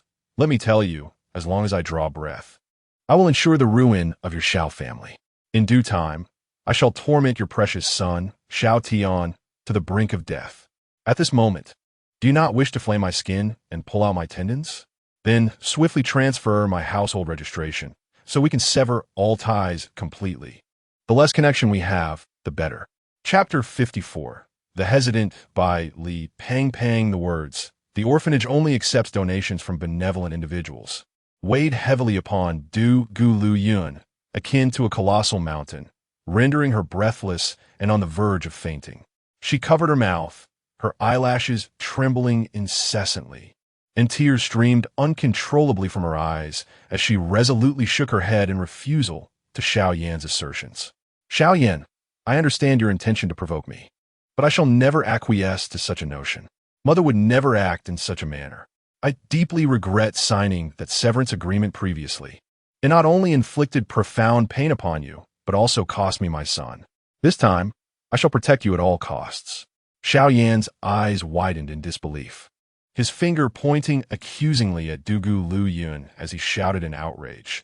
Indeed, the heart of a woman can be the most venomous. You are unwilling to let me perish. Rather, you yearn to drag me back and torment me until my demise. At that moment, he felt an overwhelming urge to strangle her.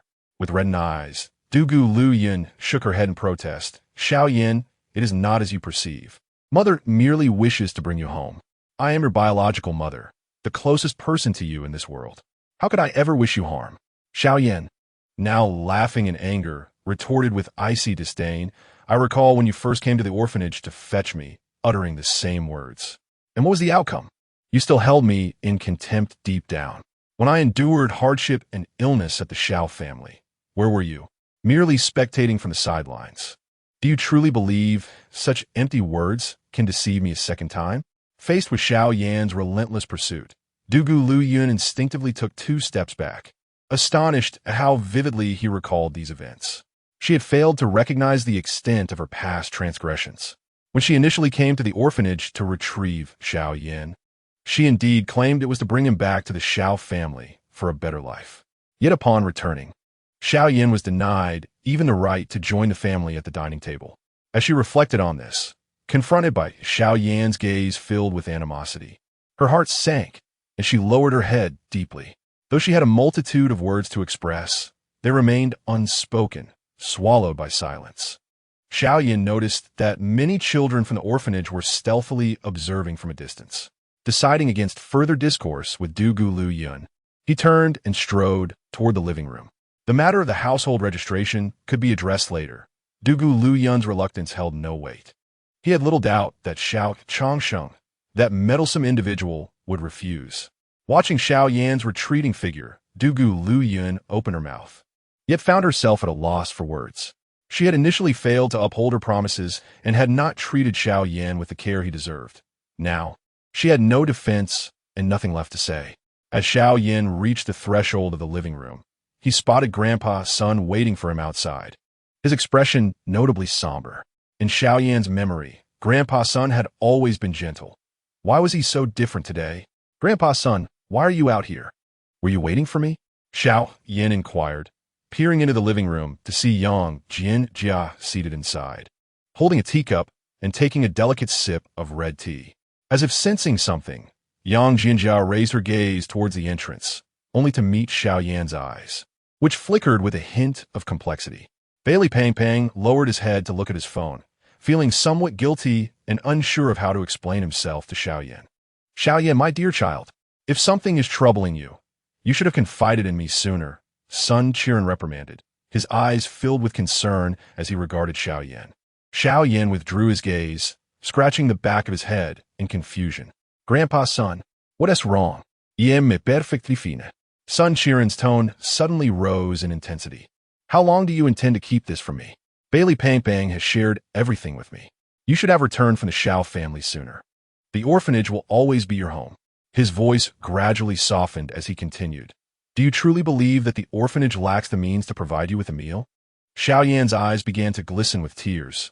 He wiped them away and smiled broadly. Grandpa's son, this place will always be my home. Now that I'm back, I intend to stay for good. Sun Qiren nodded in satisfaction, patting Xiao Yan's shoulder with a gentle smile. It's good that you won tea leave. We will live together from now on.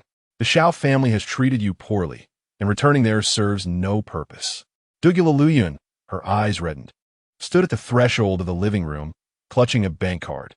Upon hearing these words, an inexplicable chill gripped her heart. Sun Qiren turned to notice Dugula Luyun, his gaze turning icy as his smile vanished. Madame Dugulu, if you come to our orphanage, you ought to greet this old man properly. My memory isn't what it used to be. Dugula Luyun, realizing that Sun Qiren had discerned her true identity, forced an awkward smile. Director-san, I admit that I have not considered this properly. I merely wish to make a donation to the orphanage. Before she could finish, Sun Qiren coldly waved his hand. We do not require the funds from the Xiao family. Please take it back. While our orphanage may be poor, we can still provide for these children. Even if a few more sit at the table, it will not make a difference. At these words, Dugula Luyun trembled slightly, nearly dropping the bank card she had intended to offer. She could hardly miss the implication in Sun Qiren's words, pointing to the fact that Xiao Yan was not permitted to dine at the Xiao family table. The shame washed over her, rendering her unable to meet the gazes of Sun Qiren and Xiao Yan. The orphanage, devoid of the Xiao family's vast wealth, had still managed to ensure that every child was well fed. The children could sit together at the table, free from the embarrassment of scavenging leftover food, and they thrived in happiness.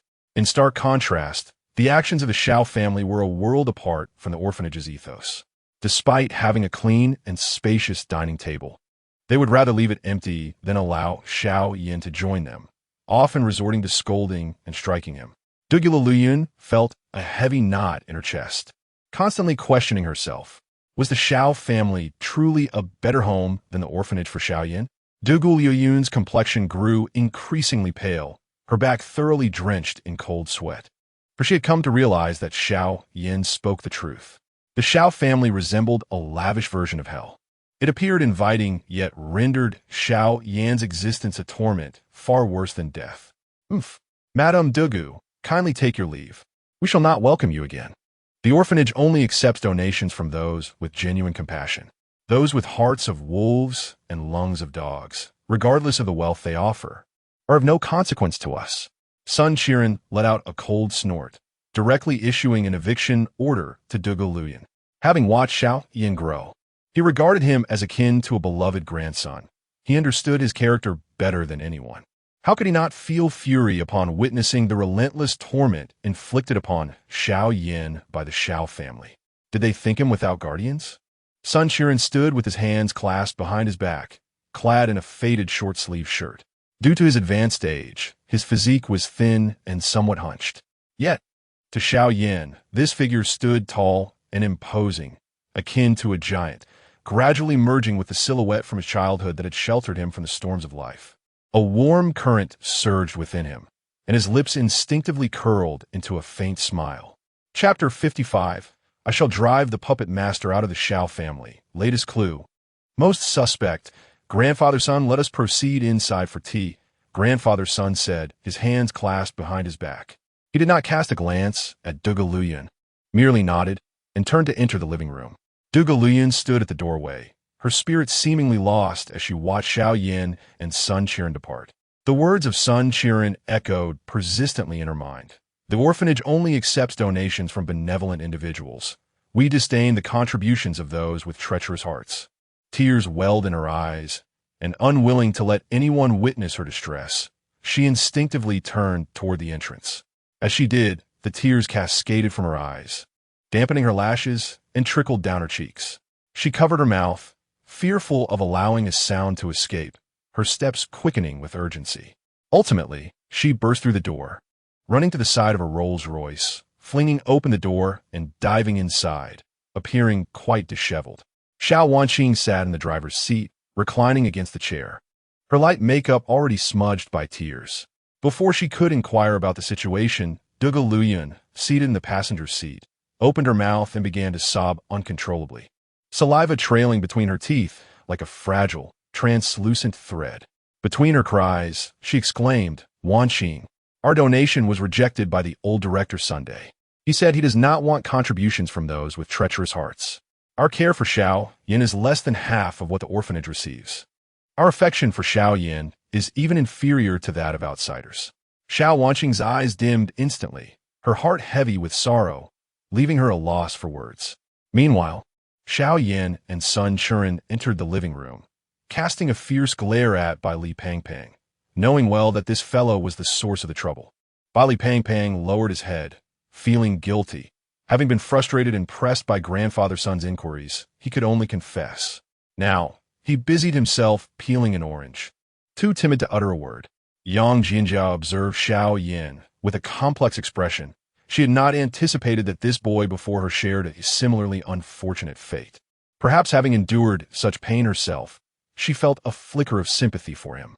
Xiao Yan and Pang Pang, you have returned. An elderly woman entered the living room from outside. Spotting Xiao Yan and Bai Li Huaisong, her wrinkled face instantly brightened with a smile. This familiar voice revitalized Xiao Yan, who turned to see it was grandfather son's wife. Grandma Sunday. He quickly stood up and approached her, affectionately calling out, Grandma son, Xiao Yan is back.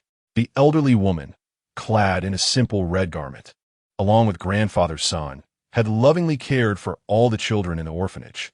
She was indeed one of the most significant figures in Xiao Yan's life. Grandma Sun pinched the cheeks of both Xiao Yan and Bai Li Pangpang, smiling, It is wonderful that you have returned. I feared you might not come back. Grandma Sun, Xiao Yan and I would never abandon you, Bai Li Huaisong declared, his face beaming as he patted his ample belly in assurance.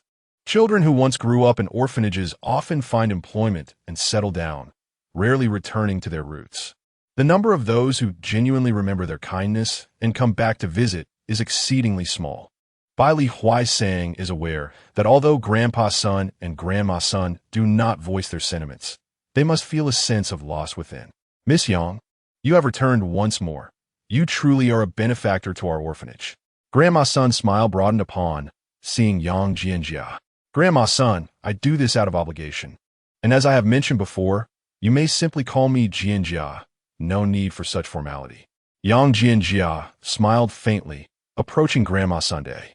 Her voice, though cool, enveloped those around her like a gentle spring breeze. In that case, I shall call you Jianjia from now on, Grandma Sun replied, conceding to the young lady's wishes. Bai Li Huaisong suddenly seemed to recall something, slapping his forehead. It's time to plant the wheat. Xiao Yan and I will head out to sow the seeds. Before Grandpa Sun could speak, Xiao Yan interjected, Indeed, leave this task to us. We haven't been there in quite a while. I wish to join as well. Yang Jianjia said to Xiao Yan and Bai Li Huaisong. All right, then let us all go together. Observing the trio's retreating figures, Grandpa Sun and his wife exchanged knowing smiles. The three, armed with hoes and seeds, ventured to a nearby field, not realizing that two figures followed them from distance. Half of the field was devoted to rice, already flourishing, while the other half awaited the autumn sowing of wheat. Xiao Yan and Bai Li Huaisang separated to till the land, while Yang Jianjia, holding the seeds, was tasked with scattering them across the soil. As Xiao Yan and Yang Jianjia grew more familiar, their conversation flourished. Dressed in casual shoes, Yang Jianjia walked through the fields, observing Xiao Yan skillfully tilling the earth. Curiously, she inquired, "Xiao Yan, do you truly intend to leave the Xiao family? I just heard Bai Li Huaisang mention that your family has not treated you well." Xiao Yan paused, nodding calmly. "Since you are already aware, allow me to share my experiences." As he continued to work the land, he recounted the trials he faced within the Xiao household. Upon hearing his story, Yang Jianjia felt not only sympathy for Xiao Yan, but also a burgeoning respect. The Xiao family possessed immense wealth, a fact that few could resist. Yet Xiao Yan remained resolute in his decision to depart, a feat that many would find difficult to achieve. Though autumn had arrived and the weather was gradually cooling, Xiao Yan still perspired under the sun's relentless rays. "Here, let me help you wipe off your sweat," Yang Jianjia offered, producing a pack of tissues she had prepared in advance. "Thank you." Xiao Yan accepted a few tissues and dabbed at the sweat on his brow. In the distance, Dugu Lu Yun and Xiao Wanqing hid behind a large tree, quietly observing the scene. They watched as Xiao Yan adeptly engaged in agricultural labor, clearly accustomed to such tasks. Dugu Lu Yun frowned deeply, reflecting on Xiao Yan's childhood spent in such an environment. In her heart, she felt an unrelenting pain. As the eldest son of the illustrious Xiao family, worth billions, he had to toil in menial tasks from a young age. In stark contrast, the younger son, Xiao Tian, had never lifted a finger to wash a single bowl and had never known the burden of financial worries. Though both were her biological sons born after 10 months of pregnancy, their fates were utterly divergent, even worlds apart. She could hardly fathom the extent of Xiao Yan's suffering. Dugu Yuyun's gaze was frigid, with a subtle glimmer of coldness lurking within. "Wanqing, upon your return, make haste to investigate who poisoned Xiao Yan. This situation must be orchestrated by someone behind the scenes. Otherwise, who would possess such audacity?" Xiao Wanqing pressed her crimson lips together, her eyes resolute as she nodded emphatically. "Mother, from what Xiao Yan has said, I have uncovered a new lead. The prime suspect is our third sister. She shares the closest bond with our second sister. It would be quite simple for her to steal arsenic from the second sister. If it is confirmed to be her, how do you plan to deal with it?" Dugu Luyan gritted her teeth and declared, "I will not let her go unpunished. I shall expel her from the Xiao family." Chapter 56, I intend to entrust the Wang family's estate to Huaisang. The Xiao family is preparing for a trip, purchasing a Ferrari for Xiao Tian. Suddenly, Donggu Lu Yun turned her gaze toward Xiao Wanqing, her eyes sharp and penetrating, as if she could see through everything. "If it truly was you who forced traditional herbal milk tea into Xiao Yan's mouth, causing his poisoning, then you too bear an irrefutable share of the blame in this matter." Xiao Wanqing lowered her head deeply, her brows furrowed, and softly remarked, "Mother, if I inadvertently became an accomplice in harming Xiao Yan, I hope you will expel me from the Xiao family." Xiao Wanqing's face turned ashen, and the torment within her heart was no less than that of Dong Gulu Yun. The thought of poisoning the one she held most dear brought her immense anguish each time it crossed her mind. "Do you think it is useful to speak of this now? We shall settle accounts at home." Donggu Luyan glared at Xiao Wanqing, and after a prolonged silence, managed to utter those words before turning to leave. Xiao Wanqing, head bowed, followed at a leisurely pace behind her. "Mother, I just received a message from my second sister. Father bought Xiao Tian the latest model Ferrari. He also said," as Xiao Wanqing saw her mother in a furious state, she hesitated, unsure whether to continue. Yet, remaining silent felt like betraying Xiao Yan, while speaking out would likely incite chaos at home. Donggu Lu Yun abruptly halted, turning to gaze at Xiao Wanqing, her fair cheeks subtly emanating a chilling aura. Clenching her teeth, she demanded, "What else did he say?" "Father also mentioned that upon our return, he would take the whole family abroad for a trip, allowing Xiao Tian to experience foreign cultures." A vein throbbed on Donggu Lu Yun's forehead as she let out a bitter laugh. "Ha, ha, ha. While I am away, he buys luxury cars and plans trips. not once mentioning Xiao Yan. His sole focus is on introducing Xiao Tian to new experiences. Xiao Changsheng's heart had already strayed to the ribs, and with such blatant favoritism, how could Xiao Yan possibly wish to return to the Xiao family? I will not let this matter rest. Donggu Lu Yun quickened her pace, furiously striding toward the Rolls-Royce. Xiao Wanqing could only follow behind, silently praying that no major incident would occur. Sun Qiren did not leave Xiao Yan and the others to work the fields alone. Shortly thereafter, he too joined them with a hoe in hand, assisting in the labor. Time flew swiftly, and before long, the sun had set beyond the mountains, giving way to a bright moon and a sky full of stars. Xiao Yan, Bai Li Huaisang, and Yang Jianzhao walked along the dimly lit path, returning to the orphanage by 7:30 in the evening. Earlier that afternoon, after listening to Xiao Yan's experiences, Yang Jianjia recounted her own childhood tales. It was then that Xiao Yan learned of Yang Jianjia's parents' divorce, and how she had lived with her mother in the countryside. Being a girl, she was often overlooked by her mother, frequently subjected to beatings and scoldings. Thus, they shared a deep sympathy for one another. It was no wonder that Yang Jianjia lacked the arrogance displayed by Li Muxia. After finishing dinner, due to company matters, Xiao Yan and Bai Li Huaisang decided against staying overnight and planned to return that very night. Upon reaching the entrance, they found Yang Jianjia already waiting there. "Miss Yang, we are preparing to leave." Xiao Yan smiled at Yang Jianjia and said, while Bai Li Huaisang beside him covered her mouth, nearly bursting into laughter. After waiting for so long, this was all he could muster. His personality was as straightforward as a golden cudgel.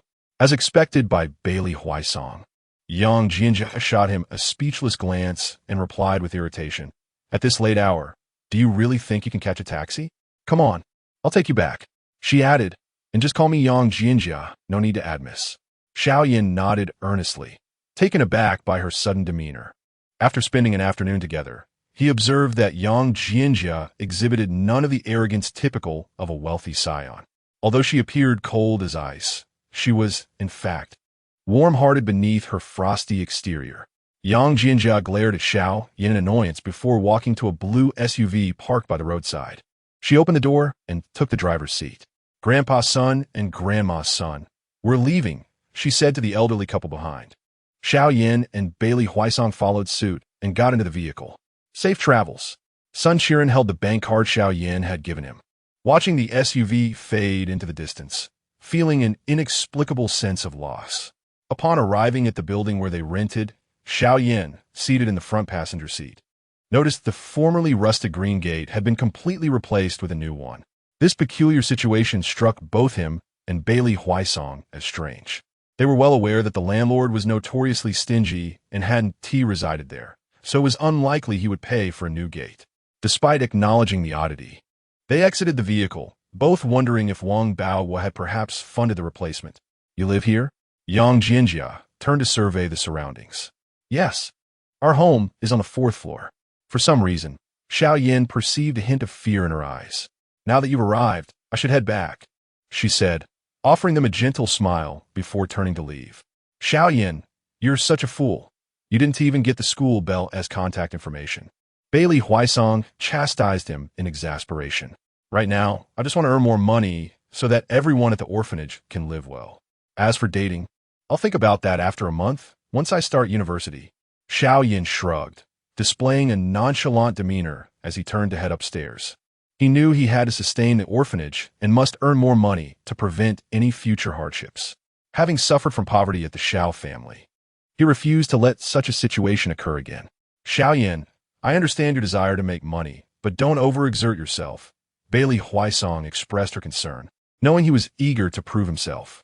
"Don't worry, I know my limits," he reassured her. Once they returned to the rental, Xiao Yan immediately grabbed his clothes and headed for the shower. Upon emerging, he heard Bai Li Huaisang's furious voice outside. "You old scoundrel, what do you want now? Planning to team up with your son to beat me up?" A slightly flustered voice responded from outside. "Huaisang, just listen to your father." Bai Li Huaisang, uninterested in listening further, interrupted abruptly. "I heed your ancestors. Just leave at once." "Brother, my father and I genuinely came to see you." Wang Jiaoluan managed to force a strained smile. starkly contrasting his previous demeanor. Noticing this, Bai Li Huaisang scoffed, lifting her chin defiantly. Weren't you quite arrogant last time? It seems your condition has worsened. You think I would fall for your feigned softness and severity? Xiao Yan stepped forward to investigate and indeed found Wang Baohua and his son, Wang Jiaoluan, lingering outside with several gift boxes in hand. Wang Baohua, noticing Xiao Yan, hastily spoke, Xiao Yan, you must persuade Huaisang. I intend to take him back to the Wang family to manage our family business. Chapter 57 sees Wang Jiaoluan expelled from the Wang family, while Xiao Tian expresses his anger towards Xiao Wanqing. The Wang family shares are entirely transferred to you, yet he remains unwilling. Bai Li Huaisang, with arms crossed and a faint, cold smile upon his lips, muses that such unwarranted flattery is indicative of either treachery or deceit. Wang Jiaoluan has always regarded the Wang family fortune as his lifeblood, and now he displays no sign of dissent. Even a fool could discern the issues at hand, let alone Bai Li Huaisang. Xiao Yan places a hand on Bai Li's rotund shoulder, incredulous as he questions whether he misheard. I see your wife is more unruly than a shrew. Do you not fear for your life? Wang Baohua's smile falters as he solemnly asserts, Huaisang is my biological son. It is only right that I allow him to return to the Wang family. Is it not a father's duty to hand over the family business to his son? His words, delivered with righteous fervor, would have moved Bai Li Huaisang to tears had they been spoken during their first encounter. Yet now, he sees the utter hypocrisy in them, recognizing that no good can come from such a duplicitous tongue. I have genuinely come to discuss the possibility of entrusting you with part of the Wang family's enterprises. Do not misconstrue my intentions, my son. After much reflection, I realize that I have wronged you over the years, Wang Baohua declares, his eyes reddening, his voice trembling, leaving one to question the authenticity of his distress. Wang Jiaoluan, believing that Bai Li Huaisang has been swayed, steps forward, eager to seal the deal. Huaisang, father has prepared everything for you to manage a portion of the Wang family's assets. If you agree, all shares shall be transferred to you, and together we shall forge a brighter future. Wang Jiaoluan paints a rosy picture, yet inwardly he scoffs, for the Wang family is burdened with debts and financial woes aplenty. Should Bai Li Huaisang dare to enter this scheme, he would find himself ensnared for life, ultimately compelled to heed the Wang family's demands and leverage his connection with the invincible Dugu Qiubai to recover the lost fortune. Bai Li Huaisang, not even sparing Wang Jiaoluan a glance, turns his attention to Wang Baohua, his expression playful as he slowly states, expel Wang Jiaoluan from the Wang family, and I might consider returning with you. At this, Wang Jiaoluan's countenance shifts dramatically, fear etched in his eyes as he regards Wang Baohua, terrified of becoming a discarded pawn. Wang Baohua's brow furrows, hesitating to fall into the trap, feigning difficulty. Huaisang, your demands put me in a precarious position. How can I bear to act against my own flesh and blood? Xiao Yan, witnessing this exchange, cannot help but interject with a sardonic smile. Wang Baohua, you are willing to relinquish the Wang family's shares for Wang Jiaoluan, yet for 19 years, you have failed to devote even a moment to seek out Bai Li. Is this not glaringly evident? Some do not exhibit favoritism. Rather, their hearts are inherently skewed. Wang Baohua's throat quivered, yet no sound emerged, leaving him momentarily at a loss for words. Xiao Yan, unwilling to engage in further meaningless discourse, forcefully slammed the iron door shut. Outside remained only Wang Baohua and his son, standing in the corridor, buffeted by the chilly wind seeping through the window. Both wore expressions of profound dismay, having not anticipated that Bai Li Huaisang would remain unmoved even by the Wang family's assets. Bai Li Huaisang had long since given up on the Wang family, now indifferent as he sat in the living room, engrossed in his mobile phone. Xiao Yan securely locked the door before joining Bai Li Huaisang in deliberating the future direction of their company. He resolved to seek opportunities for several rounds of financing, as the company currently possessed a mere 20,000 bicycles. After deducting 5 million given to Grandpa's son, there remained over 7 million in their account. Upon hearing Xiao Yan's plans, Bai Li Huaisang chuckled slyly. I will follow your lead. I shall handle the finances. Xiao Yan, exasperated, rubbed his forehead, realizing that he could scarcely expect any useful advice from his fellow. Once Xiao Yan returned to his room, he immediately retrieved a blank sheet of paper and began composing new music. With merely 5 days left until the music festival, he anticipated that the performers would surely outshine Wang Jiaoluan in fame. He must create new songs to garner greater recognition from fans. Meanwhile, at the Xiao family villa, Duge Luyun and Xiao Wanqing arrived home, only to spot a yellow Ferrari parked below. Xiao Wanqing's heart skipped a beat as she turned to Duge Luyun, keenly sensing the latter's countenance dark as a stormy sea. Daring not to speak, she quickened her pace after Duge Luyun as he exited the vehicle.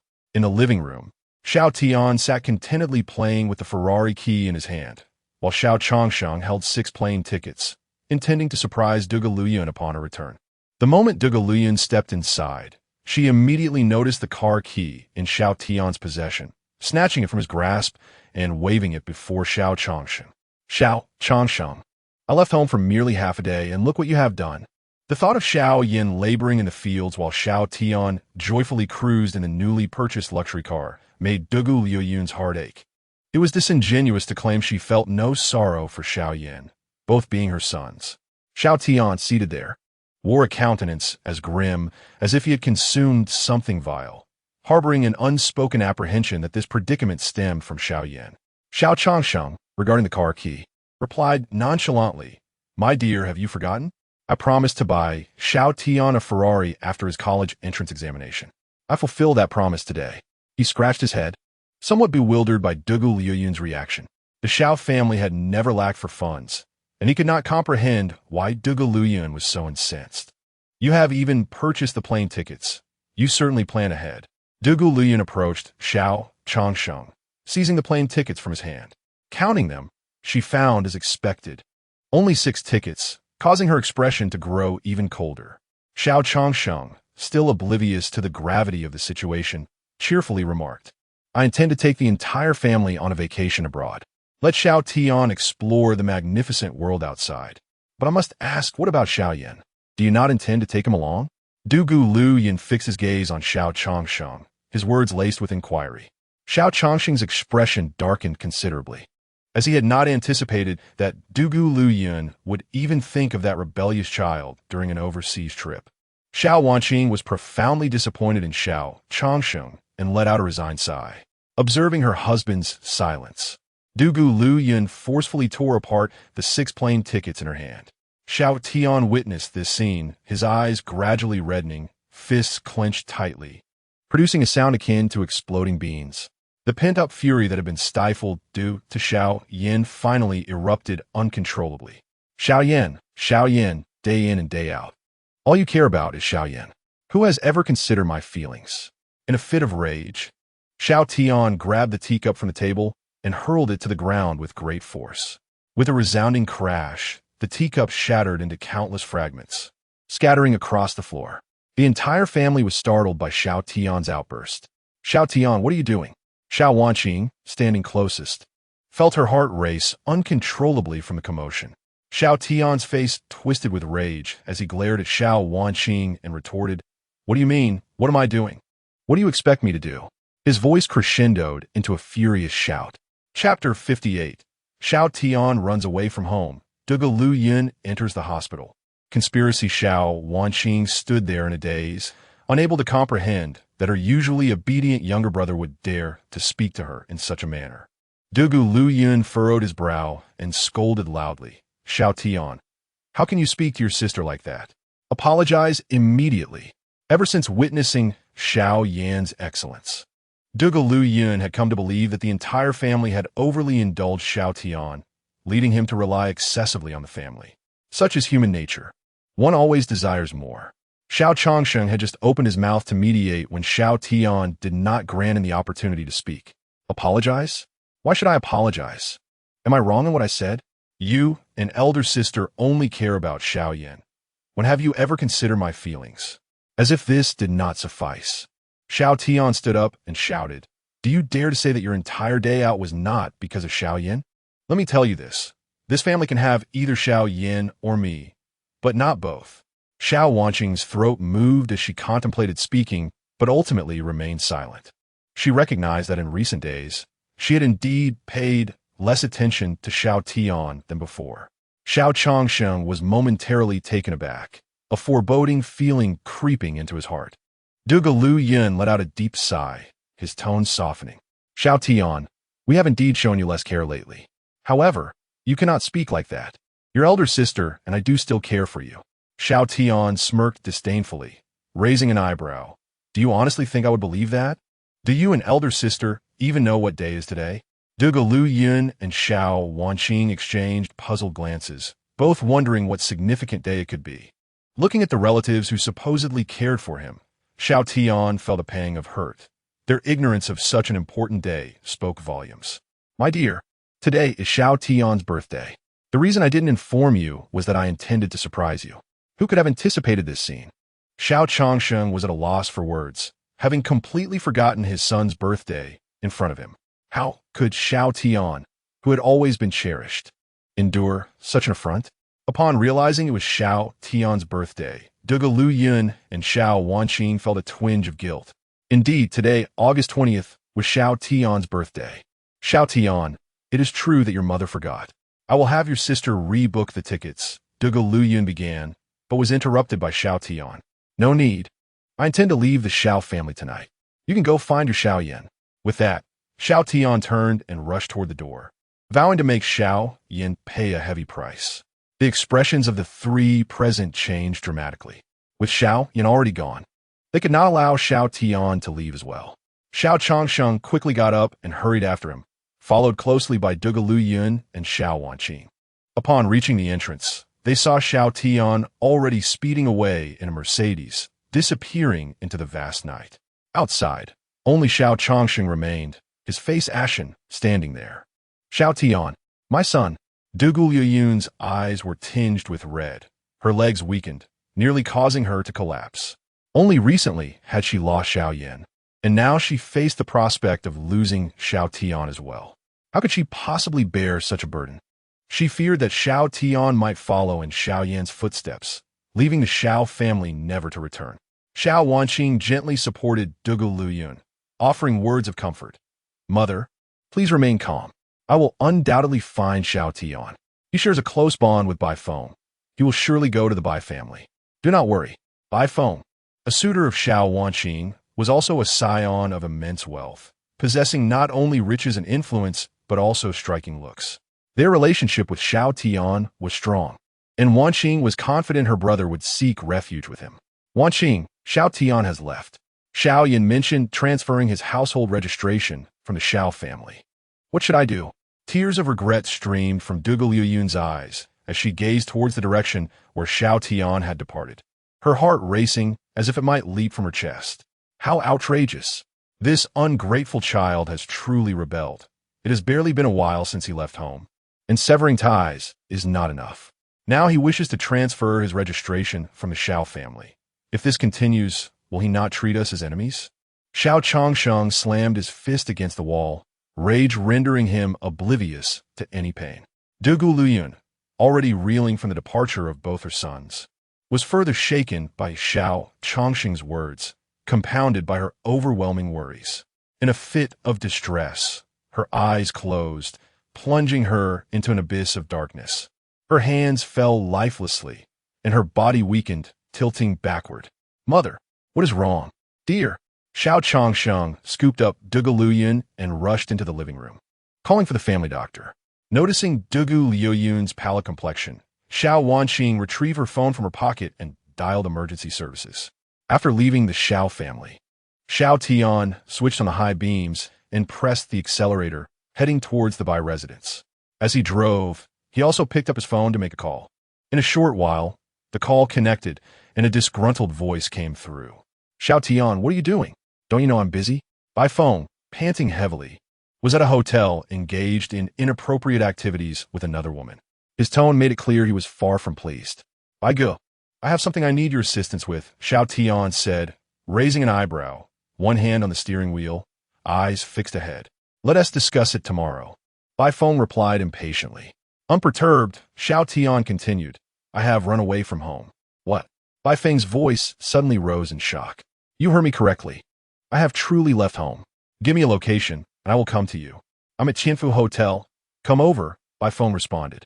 All right, Xiao Tian replied. Then added, by Ge, do you want to know who Li Zhongxian is? Bai Feng's interest was piqued. Xiao Tian, do tell. I have been investigating Lu Zhongxian, but have yet to find any results. You must know about our family's worthless Xiao Yan, correct? He is indeed the one who excels in music, and in 5 days. It is highly likely that he will attend the music festival. You must be cautious. We have previously bullied him quite a bit. After Xiao Tian finished speaking, a smirk of triumphant scheming appeared at the corner of his mouth. Impossible. How could that scoundrel be the one who excels in music?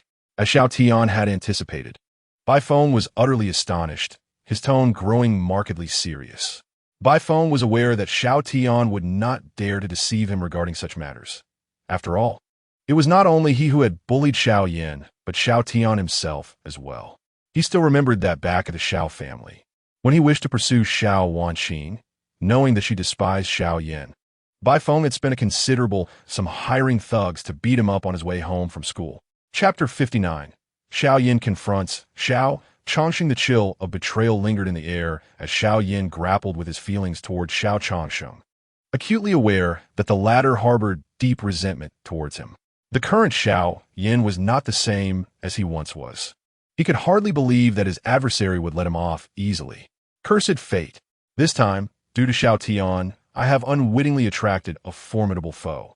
Reclining on the plush bed in his hotel room, Bai Feng stared at the ceiling, his expression darkened by frustration. As a leading actor and renowned singer in the country, he had the backing of the Bai family, yet he had made numerous enemies along the way. Now, he found himself entangled with an even more formidable rival, the enigmatic Lu Zhongxian. Meanwhile, in Chang'an Hospital, Xiao Wanqing paced anxiously in the corridor, fearful that Duge Luyun might come to harm. Outside the hospital room, Xiao Chongqing's brow furrowed with concern, his worries overshadowing even the fact that Xiao Tian had run away from home. Mother, is she all right? Xiao Yusin, having received news from Xiao Wanqing, abandoned her social engagements and rushed to the hospital. Xiao Wanqing shook her head. We just brought Mother to the hospital, and you arrived immediately. We have yet to receive any updates from the doctor. Growing increasingly agitated, she pulled out her phone and dialed Xiao Yan's number. In her view, Xiao Yan, as her brother, needed to be informed of their mother's hospitalization.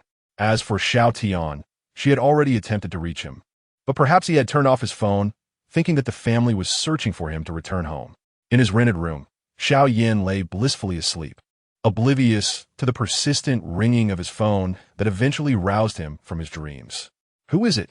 He mumbled, rubbing his eyes and answering the call without checking the screen. Xiao Yan, Mother has been admitted to the hospital. Can you come and visit her? Xiao Wanqing's anxious voice resonated from the other end of the line. Initially taken aback, Xiao Yan's lips curled into a sardonic smile as he replied coolly, You should have waited until she had passed before calling me. Then I could celebrate her departure with firecrackers at the hospital entrance. What are you saying? You are her biological son. How can you utter such words at this moment? Xiao Wanqing's face paled, her mind racing for a response. Unbeknownst to her, she had inadvertently activated the speakerphone, allowing Xiao Chongsheng and Xiao Yusin, who were nearby, to overhear every word. Unable to swallow his indignation, Xiao Chongsheng seized the phone from Xiao Wanqing, directing his ire at Xiao Yan. Xiao Yan, you heartless wretch, how dare you curse your own mother? What face do you have left to exist in this world? If you desire to change your household registration, come to Chang'an Hospital. Do you have the courage? Xiao Chongsheng's words dripped with disdain and provocation. Very well, I shall go. My household registration must be transferred today, Xiao Yan retorted, ending the call abruptly. He tossed aside the covers, rose from the bed, donned his clothes, and after securing his shoes, departed from the rented room.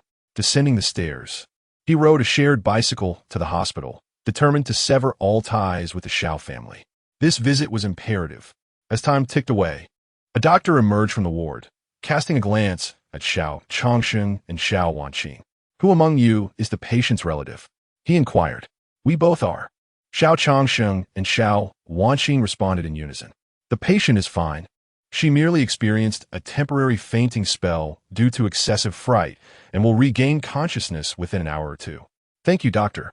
Upon hearing the physician's words, Xiao Chongsheng and Xiao Wanqing both breathed a sigh of relief. When Xiao Yan arrived at the Chang'an hospital, he followed the room number provided by Xiao Wanqing and approached the door of de Liu Yun's ward. Upon seeing Xiao Yan's arrival, Xiao Changsheng immediately drew the belt from his waist. "You dare to come here, you ungrateful wretch. Today, I shall ensure your demise." Seeing the situation escalate, Xiao Wanqing stepped forward to restrain Xiao Changsheng, urging him, "Father, what are you doing? I must deal with him, this scoundrel, for bringing your mother to this state. Do you not think you deserve a lesson?" "Father, it was Xiao Tian who caused Mother's distress. This matter has nothing to do with Xiao Yan." Xiao Yusin, aware of the circumstances, felt that her father was being unjust, as it was indeed Xiao Tian's misdeeds that were at fault, and it was unfair to place the blame on Xiao Yan. Xiao Changsheng, incredulous, turned to Xiao Yusin, asking, "Yusin, what are you saying? Have you too been swayed by Xiao Yan?" "I must say, Changsheng, do not be excessive. I have done nothing wrong. Your wife's hospitalization is not my concern." Xiao Yan stood quietly, stifling yawn, feeling quite exasperated. Not only Xiao Changsheng, but even Xiao Wanqing and Xiao Yusin were taken aback. As anticipated by the two sisters, Xiao Changsheng, in a fit of rage, shoved Xiao Wanqing aside and brandished the belt at Xiao Yan, shouting, "You ungrateful wretch! How dare you address me so directly?" Before he could finish a sentence, Xiao Yan dashed forward and slapped him across the face. The sound echoed sharply as Xiao Changsheng staggered back, feeling a stinging pain in his cheek akin to a bee sting. During this time, Xiao Yan had frequently been lifting shared bicycles, and his strength and physique had vastly improved compared to his days of the Xiao family. Xiao Changsheng was no match for him. "Xiao Yan, how could you lay a hand on your father?" Both Xiao Wanqing and Xiao Yusin's expressions changed. The spectacle of a son striking his father would surely invite mockery if it were spread. Fuming with rage, Xiao Changsheng glared at Xiao Yan with bloodshot eyes. Gritting his teeth, "You rebellious child, you dare to strike me. Today, I will not allow you to escape unscathed." Xiao Yan shrugged and provocatively beckoned with his hand. "Come at me. If you do not expel my household registration from a Xiao family today, I will ensure you spend several days in this hospital, just like your wife." "Look, Xiao Wanqing, this is the brother you have always defended." Xiao Changxing shot a glare at Xiao Wanqing and lunged towards Xiao Yan with the belt. Xiao Yan, unwilling to back down, clenched his fists and moved forward. "Sister, quickly stop them." Xiao Wanqing urged Xiao Yusin, who tightly grasped Xiao Changsheng to prevent the two from engaging in a violent confrontation. Xiao Yan, having long lost hope in the Xiao family, showed no mercy. He forcefully pushed Xiao Yusin aside and swiftly advanced towards Xiao Changsheng, delivering a relentless onslaught to his father's weathered face. In the hospital corridor, the sound of slaps echoed incessantly. Xiao Yusin wished to step forward and intervene, but she was powerless to stop it, merely standing alongside her sister, watching their father endure the humiliation. "Wanqing, do not restrain me." Xiao Changsheng stammered, struggling to articulate his thoughts, feeling an unbearable sense of frustration.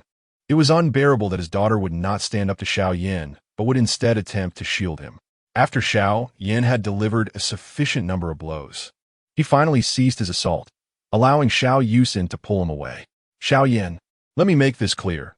If you wish to transfer your household registration away from the Xiao family, you are merely dreaming. You shall never escape the grasp of our clan."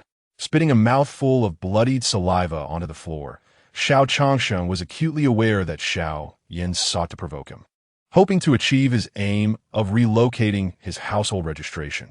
Yet, he resolved not to grant Xiao Yan his desire. Upon realizing his scheme had been uncovered, Xiao Yan remained unfazed. After all, he had managed to extract a bit of interest this time around. "How does it feel, Xiao Changsheng? Do you find the sting of a slap to be quite delectable?" Xiao Yan raised an eyebrow, a sneer curling his lips. "You." Xiao Changsheng turned his gaze around the surroundings, discovering there was not a single object to serve as a weapon. Otherwise, he would truly have wanted to confront Xiao Yan.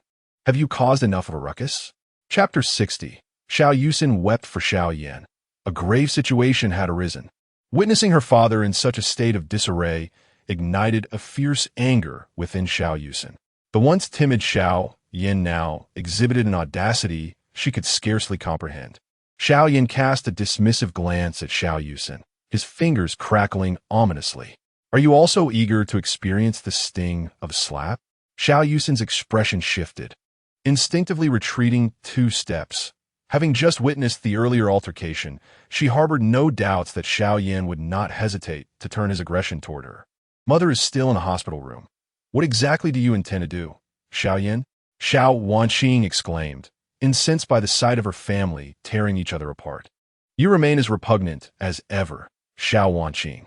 I came here solely to transfer my household registration, Xiao Yan retorted, pointing a finger at Xiao Changsheng, who was unceremoniously intent on striking him.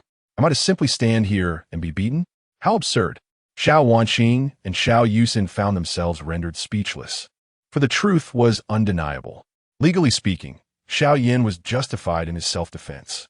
Xiao Changsheng, aware of his own shortcomings, refused to admit fault and instead sought to divert the conversation. As long as you secure over 10 million in investment for that pathetic bicycle project of yours, I will permit you to transfer your household registration. Otherwise, you shall never achieve that. A triumphant gleam flickered in Xiao Changsheng's eyes, pondering how he would have his way. Very well. It's a deal, Xiao Yan acknowledged, recognizing that the transfer of his household registration was futile and choosing to disengage entirely. Xiao Changsheng, adamant in his refusal, would have to await another opportunity. Displeased, he shot a glare at Xiao Wanqing before seating himself. Xiao Wanqing's lips moved, contemplating whether to urge Xiao Yan to remain and visit his ailing mother, but ultimately dismissed the thought, fearing that the father and son duo might once again resort to violence. I shall fetch some water, Xiao Yusin announced, feeling a twinge of irritation as she headed toward the water dispenser. Initially, she held no intention of defending Xiao Yan, yet her father's actions clearly favored Xiao Tian, attributing their mother's fainting incident entirely to Xiao Yan. Gradually, Xiao Yusin began to realize that Xiao Yan had likely endured similar treatment within the Xiao family. Upon reaching the water dispenser, Xiao Wanqing followed her closely. Yusin, you saw everything just now. Whose fault was it really? Upon turning to see her eldest sister, Xiao Yusin felt an inexplicable sense of unease and lowered her head, uncertain how to respond. Sighing, Xiao Wanqing spoke introspectively. Xiao Yan has been unjustly accused time and again. As you have just witnessed, this merely scratches the surface. Doubtful, Xiao Yusin countered. Perhaps today was simply an accident? Do you truly believe this is mere chance? You must have recognized the pattern long ago, but dare not admit it, Xiao Wanqing stated, locking eyes with Xiao Yusin, her words piercing like daggers into the latter's heart. Xiao Yusin bit her lip in silence, pouring herself a cup of hot water with a disposable cup. I have something I wish to show you. Xiao Wanqing opened her phone gallery and sent several images to Xiao Yusin's device. Curiously, Xiao Yusin picked up her phone to examine the pictures, which resembled the pages of a notebook containing written content. She enlarged the images and meticulously read the text. It was already 8 o'clock in the evening, and she had heard from her family that her elder sister had yet to dine. She proceeded to the kitchen to prepare a bowl of yam and lean pork porridge, presenting it to her sister. However, her sister immediately discarded the porridge into the trash, indicating her distaste for it. This time, Xiao Yusin had misjudged her sister's preferences, and she resolved to understand them better next time. Holding her phone in her left hand, Xiao Yusin finished reading the text, and her delicate body shuddered, causing the paper cup in her right hand to slip from her grasp. With a resounding thud, hot water spilled onto the floor, splashing onto her ankle as well. Ignoring the sharp pain in her foot, she stood frozen in place, lost in thought. This incident struck her deeply, for her favorite dish had always been yam and lean pork porridge. At that time, Xiao Yan had been at home, claiming to have cooked a bowl of porridge for her. That night, she discovered that someone had stealthily taken her jewelry from her room. Her first suspicion fell upon Xiao Yan, and before she could confront him, he had come to her unbidden. Adhering to the principle of not wronging an innocent person, Xiao Yusin suppressed her anger and poured the porridge out in front of him, even slapping him in her fury and sending him out of the room. The next day, seizing the opportunity while Xiao Yan was absent, she searched his room and found some of her jewelry hidden beneath his pillow. Since then, Xiao Yusin had repeatedly targeted Xiao Yan with both verbal and physical assaults, not just once but many times. As she recalled these events, tears streamed down her face without her realizing it. Now she understood that she had wronged Xiao Yan, but it was far too late. He had completely severed ties with the Xiao family, leaving her without a chance to apologize. A portion of this was her doing, as she had unwittingly become an accomplice to the true perpetrator. Tears fell from Xiao Yusin's eyes as she stood before the water dispenser, appearing as though her spirit had departed. She reflected on how well Xiao Yan had treated her, always showing concern, while she had repaid his kindness with ingratitude. Hastily suspecting him when her belongings were stolen, finding her jewelry, she never considered the possibility of someone framing him. Didn't all of this indicate that she had never regarded Xiao Yan as a brother? Covering her mouth to stifle her impending sobs, Xiao Wanqing observed her sister's distress with a heavy heart, feeling nothing but guilt toward Xiao Yan. With so many in the family against him, it was evident how harshly he had been treated within the Xiao household. Suddenly, Xiao Yusin turned to Xiao Wanqing, her voice quivering with emotion. "Elder sister, what have I done? Do you think Xiao Yan will ever forgive us?"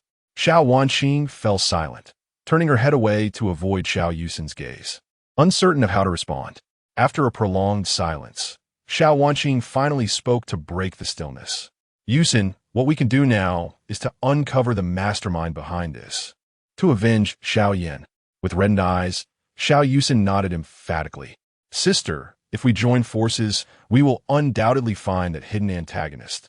The following morning, Xiao Yan rose early and made his way to the company warehouse. The warehouse, now devoid of even a single bicycle, had been entirely emptied, leaving only a few desks behind. Company employees were seated at their computers, scrutinizing the back-end data of the public bicycle software. Bai Li, plump and anxious, stood there, his face etched with concern. Upon seeing Xiao Yan enter the warehouse, Bai Li gestured for him to come over. "Xiao Yan, there has been a serious issue. Come quickly." Chapter 61. The bicycle mysteriously disappeared. Investigating the hidden hand, the company's back-end was inundated with numerous complaints, and many individuals had requested the return of their deposits. The underlying issue was consistently the same. Outside of the school premises, shared bicycles were nowhere to be found. Xiao Yan furrowed his brow and approached the computer to examine the back-end data. Indeed, thousands had applied for refunds. Bai Li Haisang, in a state of agitation, scratched his head and exclaimed, "What should we do, Xiao Yan? Should we not increase the deployment of shared bicycles?" It seemed that the bicycle's immense popularity was not necessarily a boon. In contrast to Bai Li Haisang's anxiety, Xiao Yan sensed something amiss. "Bai Li, don't you find this odd? Our shared bicycles are widely dispersed in various locations. It is peculiar that we are now encountering this issue." Prompted by Xiao Yan's observation, Bai Li Haisang pondered for a moment before responding. "It does seem strange. During the concert, there were throngs of people. Yet we did not encounter such a situation." As if grasping a revelation, Bai Li Haisang's expression darkened. "Are you implying that someone is scheming against us?" Xiao Yan's eyes flickered, and he nodded. Bai Li Haisang let out a cold snort, slamming his palm onto the desk, exclaiming with fervor, "Could it possibly be Wang Baogua and his associates?" Xiao Yan crossed his arms, stroking his chin thoughtfully, and shook his head. "I am uncertain who it might be. Let us first instruct the company staff to investigate whether any bicycles are missing." He even harbored suspicions that this might be the work of Xiao Changsheng, but lacked evidence at present. "All right, I will contact them immediately," Bai Li Haisang affirmed, retrieving his phone to call the employees still outside. After Bai Li Haisang relayed his instructions, Xiao Yan suggested they take a stroll nearby. After a considerable time, they discovered that many areas indeed lacked shared bicycles. Numerous bicycles were piled at the entrances of various high schools and primary schools. Enraged, Xiao Yan called the company staff. "Hello, Li Si. I recall this area is under your supervision. Why are these bicycles located at the primary school entrance? I distinctly mentioned that bicycles should not be deployed there." On the other end, Li Si spoke in a fluster. "President Xiang, I did not place the bicycles at the primary school entrance. I have consistently deployed them at the entrances of shopping malls and office buildings. Then come take a look." Xiao Yan exchanged glances with Bai Li Haisang, both recognizing the crux of the problem. After a moment of contemplation, Xiao Yan articulated his assessment. This situation can either be attributed to Li Ci's deceit, or someone has intentionally relocated bicycles from other areas to primary schools, where demand is minimal. This would result in fewer riders for shared bicycles, leaving commuters in other locales unable to find bicycles for their daily commutes, thus impacting our company's business. A cold sweat streamed down Li Haiseng's forehead, and he instinctively clenched his fists, a surge of indignation rising within him. I suspect Li Si would not dare to defy us overtly. Such laziness would be too easily exposed. The second scenario you mentioned is the most plausible. The majority of individuals here at the primary school come to drop off and pick up their children. These adults possess their own vehicles and have no need to ride our bicycles. Such actions are not only lawful, but also detrimental to our company's business.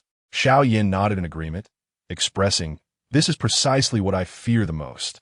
They did not wait long before Li Si arrived, driving a tricycle. "I certainly did not place the bicycles here," he protested. Observing over 100 bicycles scattered around, a flicker of panic crossed Li Si's eyes, though he maintained an outward appearance of confusion. "I know you did not instigate this. It is evident that someone is deliberately targeting our company." Xiao Yan refrained from elaborating further, instructing Li Si to relocate the bicycles to areas with higher foot traffic. He then ventured with Li Haiseng to explore other locations, only to discover, as anticipated, that the shared bicycles had been moved to remote areas. Most of them were tucked away in narrow alleys. Wherever it was secluded, there lay a shared bicycle. With a dark expression, Xiao Yan called upon company staff to retrieve the bicycles and reposition them in bustling areas. If this time he could not discern the intentional disruption, he would truly be a fool. If this situation persisted, our company's predicament would only worsen. We must find a vantage point and observe who dares to challenge us. Very well. Xiao Yan's visage was as grim as a charred pot. He had hoped to amass his initial fortune through shared bicycles, and now, with someone daring to sabotage him, it was not merely an obstruction to his financial path, but an affront to his very livelihood. As time passed, Xiao Yan and Li Haiseng sat in a shop near the primary school, occasionally engaging in conversation with the proprietor. From the owner, they learned that the bicycles had appeared around the school earlier that morning. Xiao Yan and Li Haiseng had no choice but to wait.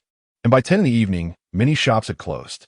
It was then that they noticed a young man arriving on a tricycle, transporting 8 or 9 shared bicycles to the school entrance. There was only one individual. "Let us go."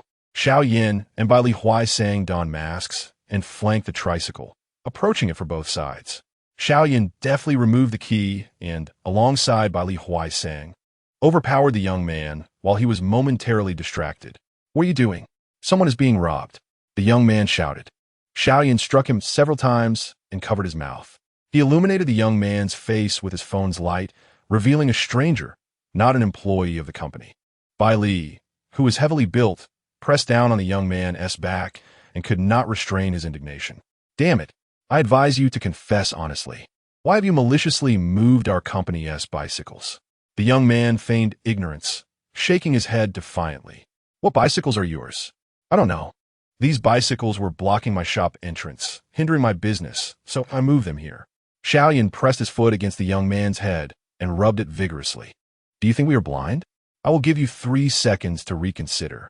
If you do not tell the truth, I will call the police. You are to serve at the bureau, provided with food and shelter, like a beast of burden."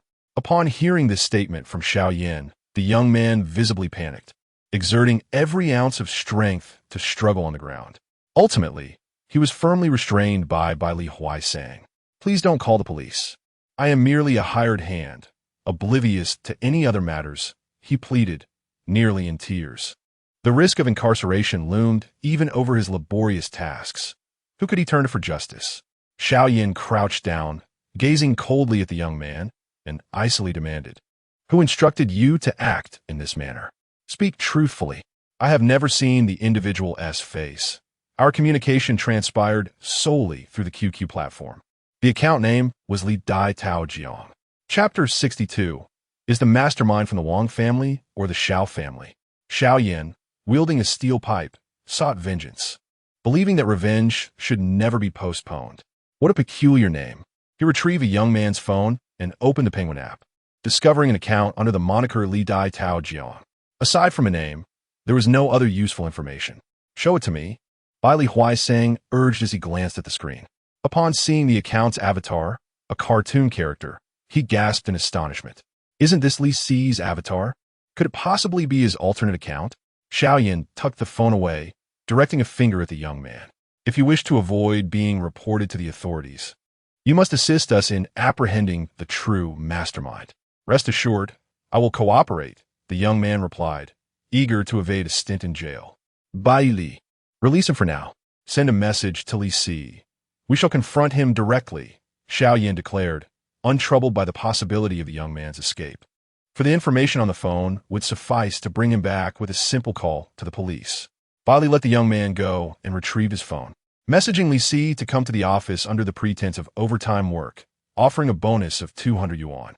Xiao Yan and Bai Li Huaisang escorted the young man to the company warehouse, awaiting Li Si's arrival. 20 minutes later, Li Si arrived, exuberant, but his expression shifted dramatically upon seeing the young man, only to revert to his usual demeanor as he entered the warehouse. "What can I do for you, Xiao Zong?" he inquired with a smile. Xiao Yan noted every subtle change in Li Si's demeanor. "Li Si, as an employee here, how have I treated you these past few days?" he asked, his face betraying no emotion. "You've been exceptionally kind, the most generous boss I've ever encountered," Li Si replied, nodding vigorously. This was no exaggeration. Xiao Yan had indeed treated them well, readily advancing their salaries when they requested it. How many employers would go to such lengths? "Since I have treated you well, why then would you betray me?" Xiao Yan pressed, suppressing his anger as he produced the young man's phone and navigated to Li Si's account, presenting the avatar to him. "I swear on heaven, I have done nothing to wrong the company. May lightning strike me if I have." Li Si protested innocently, shaking his head fervently. "If you have not betrayed us, then show me your phone," Bai Li interjected, signaling for the device impatiently. "This is an injustice. I truly haven't done anything wrong." Despite Li Si's desperate attempts to absolve himself, Xiao Yan and Bai Li Huaisang remained relentless. After a thorough round of intimidation, Li Si finally bowed his head and confessed that he was indeed the perpetrator. The outcome was inevitable. He was subjected to a severe beating by the two. Through Li Si's confession, it was revealed that another individual had funded his actions, a person of formidable power whom they could not afford to confront. Xiao Yan instructed Li Si to arrange a meeting with this individual, expressing his desire to ascertain whether they hailed from the Wang family or the Xiao family. When they arrived at the designated location, a dilapidated old factory, Xiao Yan and Bai Li Huaisang concealed themselves outside, instructing Li Si to enter and await their arrival. Approximately 30 minutes later, a brand new Bentley pulled up at the entrance of an abandoned factory. Xiao Tian and Bai Feng emerged from the vehicle and surveyed the dilapidated structure. Bai Feng furrowed his brow, his tone laden with dissatisfaction. "What kind of wretched place is this? Is the person under your command reliable, Xiao Tian?" Xiao Tian chuckled, a smirk of pride adorning his face. "Brother Bai, he just informed me that Xiao Yan's cash flow has been severed. He possesses crucial documents for Xiao Yan's next investment, which he must personally deliver to me. I've placed this individual close to Xiao Yan for quite some time. I assure you he is trustworthy." Although Bai Feng refrained from verbalizing his thoughts, he silently berated Xiao Tian profusely. Were it not for this fool, he would not have to expend such resources and effort dealing with Xiao Yan. As they stepped into the forsaken factory, they encountered Li Si, battered and bruised, standing there with his head bowed, too intimidated to speak. A foreboding sense crept into their minds before they could even inquire about what had transpired. Suddenly, a voice emerged from behind. "So is you two fools who plotted against us." Xiao Yan and Bai Li Huaisang entered, wielding steel pipes, their expressions icy. Xiao Tian and Bai Feng turned in sync, locking eyes with the frigid gazes of Xiao Yan and his companion. "You deceived me." Xiao Tian's countenance darkened as he shot a venomous glare at Li Si, wishing to flay him alive. "Xiao Tian, I knew this incident was inextricably linked to your family. I did not expect to find you here, young Master Bai." Bai Feng's golden hair, meticulously styled, combined with their past grievances, ensured that Xiao Yan would never forget these two beasts. Upon his return to the Xiao family, Xiao Yan initially perceived his brother as broad-minded and eager for camaraderie. However, after enduring countless slanders and traps orchestrated by Xiao Tian, he realized he had been overly naive. It could be said that his numerous tribulations within the Xiao family stemmed primarily from Xiao Tian. Bai Li Huaisong glared at Xiao Tian and Bai Feng, cursing, "You two scoundrels, dare to plot against us? This matter will not end here. Do not slander us. Do you think you can attack us while brandishing weapons? I am Bai Feng, a first-tier actor in the country. You should be familiar with me." Bai Feng cast a wary glance at the steel pipes in Xiao Yan and his companion's hands, his muscles instinctively tensing. "Enough of this chatter. Let us settle this." Xiao Yan tightened his grip on the steel pipe and charged toward Xiao Tian. This time, both new and old grievances would be settled. Terrified, Xiao Tian turned to flee, not even glancing at Bai Feng. Within 10 seconds, the factory reverberated with anguished screams. "I am your own brother.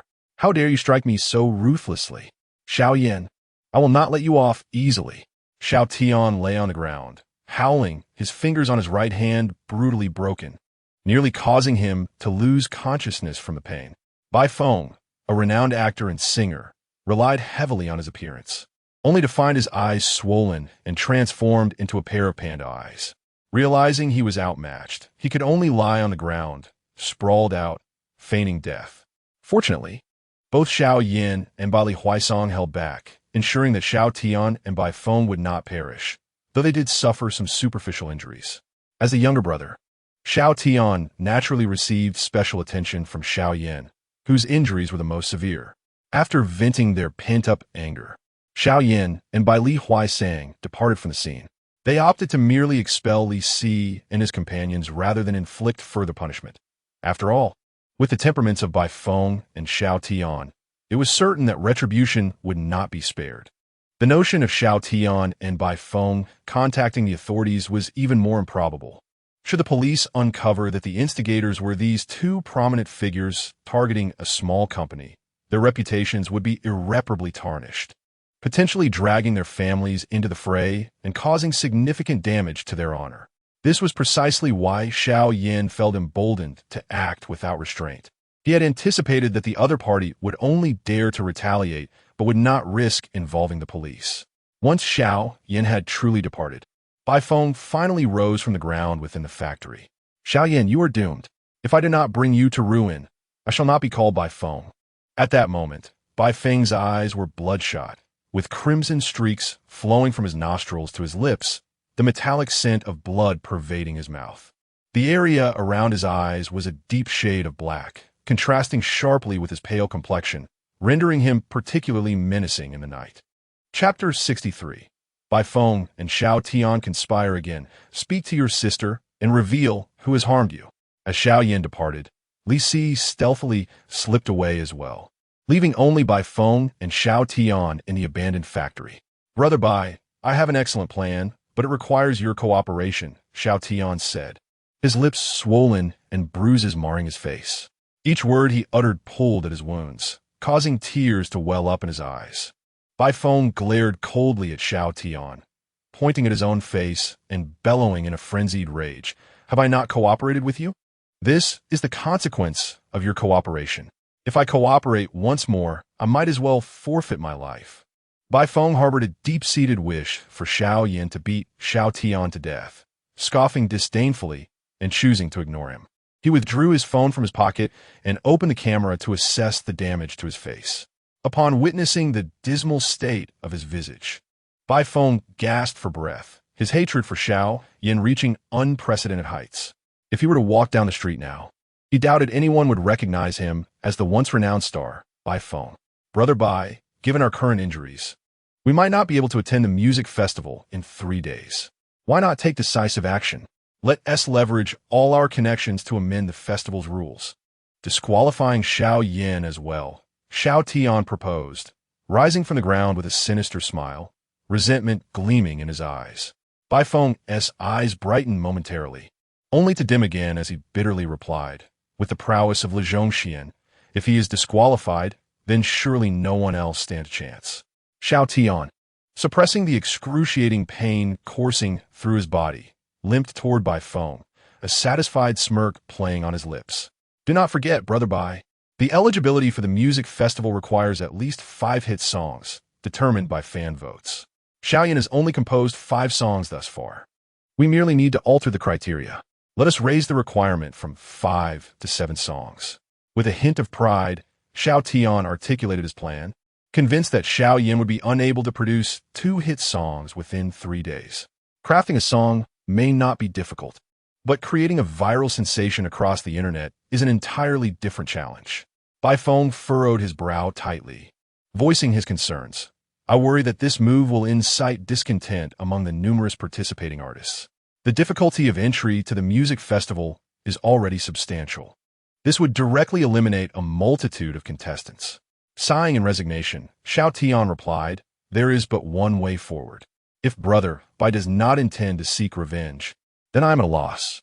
Let us attend to our wounds at the hospital and aim to recover before the festival. The searing pain in his left hand was tormenting, causing Xiao Tian to gasp for air, sensing the agony in his own face. Bai Feng eventually gritted his teeth and made a phone call. Upon returning home, Xiao Yan retrieved his latest composition from his room. Thank you for coming. He intended to register this song for copyright on a website and planned to record a video for release on the dual platform the following day. What do you seek from a handsome man? No need to pledge your life. The latest ringtone set on his phone rang out, interrupting his thoughts. Awakened from his slumber, Xiao Yan drowsily reached for his phone beside him, unplugging the charging cable before answering the call. Xiao Yan, something terrible has happened. Wang Jie's anxious voice resonated from the other end, instantly jolting Xiao Yan into alertness, shaking off much of his sleepiness. Instinctively, he inquired what's wrong. The rules for the music festival have changed, following a unanimous decision from other music companies. Instead of presenting 5 songs recognized as hits by fans, contestants must now obtain unanimous approval from both judges and fans, and the number of songs required has increased to 7. A minimum of 3 votes from the judges and at least 50,000 votes from fans is necessary. Suddenly, Xiao Yan asked Wang Jie, who is the organizer of this music festival? Wang Jie hesitated, feeling somewhat speechless. His train of thought was rather peculiar. Rather than focusing on the competition rules, he was concerned about the organizer. After pondering, she replied, this year, the festival is organized by the Bai family of Kyoto. Is it the Bai family associated with actor Bai Feng? Xiao Yan surmised. Wang Jie, surprised, affirmed, indeed. You seem to know quite a bit. It's the Bai family behind Bai Feng. Why are you asking about the organizer instead of the competition rules? She queried. This rascal was crying out for help after I defeated him last night. Wouldn't I be curious? Xiao Yan mused, a peculiar smile gracing his face. It's nothing. I will compose 2 songs within the next 2 days, so await my good news. During the conversation, Xiao Yan inquired about the judges' backgrounds. As he suspected, 2 of them were indeed arranged by the Bai family. After ending the call with Wang Jie, he sat at his desk, glancing at the music manuscripts laid out before him, nearly bursting into laughter. Murmuring to himself, he mused, if I were to claim first place at this music festival, stepping over the Bai family's young master, I wonder what their expressions would be. Xiao Yan was indifferent to fairness. As long as he had the support of the fans, no one could obstruct his path to victory. Remaining in his room, he recalled melodies from his mind and composed another new song. He promptly rushed to the company to check for any user complaints. Noticing a multitude of users in the company's backend canceling their deposit refund requests, he felt a slight sense of relief. To expedite development, Xiao Yan immediately decided to order 1,000 bicycles from the factory. During this time, Li Si returned, expressing his desire to rejoin the company after some time away. His hands had suffered severe injuries. Out of 10 fingers, only 8 remained, 2 having been ruthlessly severed. It was evident that this was the handiwork of Xiao Tian and Bai Feng, their methods exceptionally brutal. However, Xiao Yan chose not to offer Li Si refuge. The man had sought profit at the risk of his life, and this fate was of his own making. He had no desire to be stabbed in the back again. Meanwhile, at a traditional Chinese medicine hospital in Kyoto, the Xiao family received news from Bai Feng. They hurriedly left Chang'an Hospital for Hantang Hospital upon hearing about Xiao Tian's beating. Dugaluyun, upon learning of Xiao Tian's plight, abandoned any plans for a full physical examination, and, after changing clothes, rushed over. Xiao Tian, undergoing treatment with traditional Chinese medicine, had substantial ointment applied to his face and hands. His left hand had been set, now bandaged. The cheeks, adorned with a green ointment akin to the nearby white maple, transformed the once pitiful visage into something rather comical. Xiao Tian, are you all right? Who has done this to you? Du Gu Lu Yun, filled with parental concern, hurriedly approached Xiao Tian, reaching out to examine his injuries, only to be evaded by the latter as he stood up, with his hands suspended awkwardly in the air. Du Gu Lu Yun's eyes reflected a hint of desolation, and he could only console himself that Xiao Tian's resentment had yet to dissipate. Xiao Wanqing, initially intent on offering words of comfort, found herself silenced at the door, her thoughts unvoiced. Xiao Tian, are you truly unharmed? Who possesses the audacity to strike the son of Xiao Changsheng? At that moment, Xiao Changsheng's brows furrowed, his eyes nearly ablaze with fury. It had been years since anyone dared to provoke the Xiao family in such a manner. Xiao Xinzi, hands on her hips, huffed indignantly, "Do not be afraid, Xiao Tian. Tell your sister who dared to lay a hand on you." She was already irked by her mother's fainting spell, having received no word of her visit to the hospital. And now this incident had further soured her mood. Xiao Yusin, teeth clenched, spoke with a tone as cold as ice, resolved that no matter who the assailant was, they would not escape unscathed. Xiao Tian, forcing a few tears from his eyes, lamented, "It was Xiao Yan who did this to me and Brother Bai." Bai Feng's lips twitched, feeling utterly humiliated, and he stepped aside, distancing himself from Xiao Tian. The previously fierce Xiao Yusin trembled at the mention of the name, her anger dissipating significantly as she instinctively asked, "Is there a misunderstanding between you?" Chapter 64. The three sisters of the Xiao family interrogate each other as the music festival commences. Second sister, do you truly think that after being beaten to such a state by Brother Bai, there exists any misunderstanding? Xiao Tian pondered, unable to comprehend why his second sister would side with Xiao Yan after only a brief absence from home. What misunderstanding could there possibly be? This ungrateful wretch even dares to strike me. Can such a matter be clarified as mere misunderstanding? Upon learning that it was Xiao Yan who had inflicted the harm, memories of the last time he had been slapped ignited Xiao Changsheng's fury. He was entirely oblivious to the astonished gaze of Bai Feng, an outsider to their family affairs. Bai Feng suddenly felt that perhaps he deserved his own punishment, considering Xiao Yan had the audacity to strike even his own father. Both Xiao Tian and Xiao Xinzi widened their eyes in unison, exclaiming, "Father, what did you just say?" Even you were struck by Xiao Yan, realizing he had misspoken. Xiao Changsheng instinctively cleared his throat to mask his embarrassment. Du Gu Luyan promptly diverted the conversation, inquiring, "Shall little Tian return home with us?" Xiao Wanqing stepped forward, smiling as she interjected, "Indeed, only at home can we expedite your recovery, so you can participate in the music festival in 2 days. I do not wish to go back." Xiao Tian turned his head away, reluctant to face Du Gu Luyun and Xiao Wanqing. Du Gu Luyun est expression d'arconed, momentarily at a loss for words, troubled by the sight of his two sons in conflict. Any utterance would only exacerbate the rift between them, so he opted for silence. "Little Tian, please come back with us. Third sister will surely help you seek vengeance." Xiao Xinzi gently patted Xiao Tian's head, her tone tender, in stark contrast to her demeanor toward Xiao Yan. "Son, I shall ensure that Xiao Yan kneels and apologizes to you, and we will make him pay." Both Xiao Changsheng and Xiao Xinzi coaxed him until Xiao Tian reluctantly agreed to return to the Xiao residence. Du Gu Luyun, eager to reconcile with his son, refrained from further comment. Only Xiao Wanqing and Xiao Yusin, upon hearing their father and third sister's remarks, felt a wave of discontent. Without fully grasping the situation, they placed all the blame on Xiao Yan. Was this truly just? Xiao Yusin began to see the plight of Xiao Yan within the Xiao family.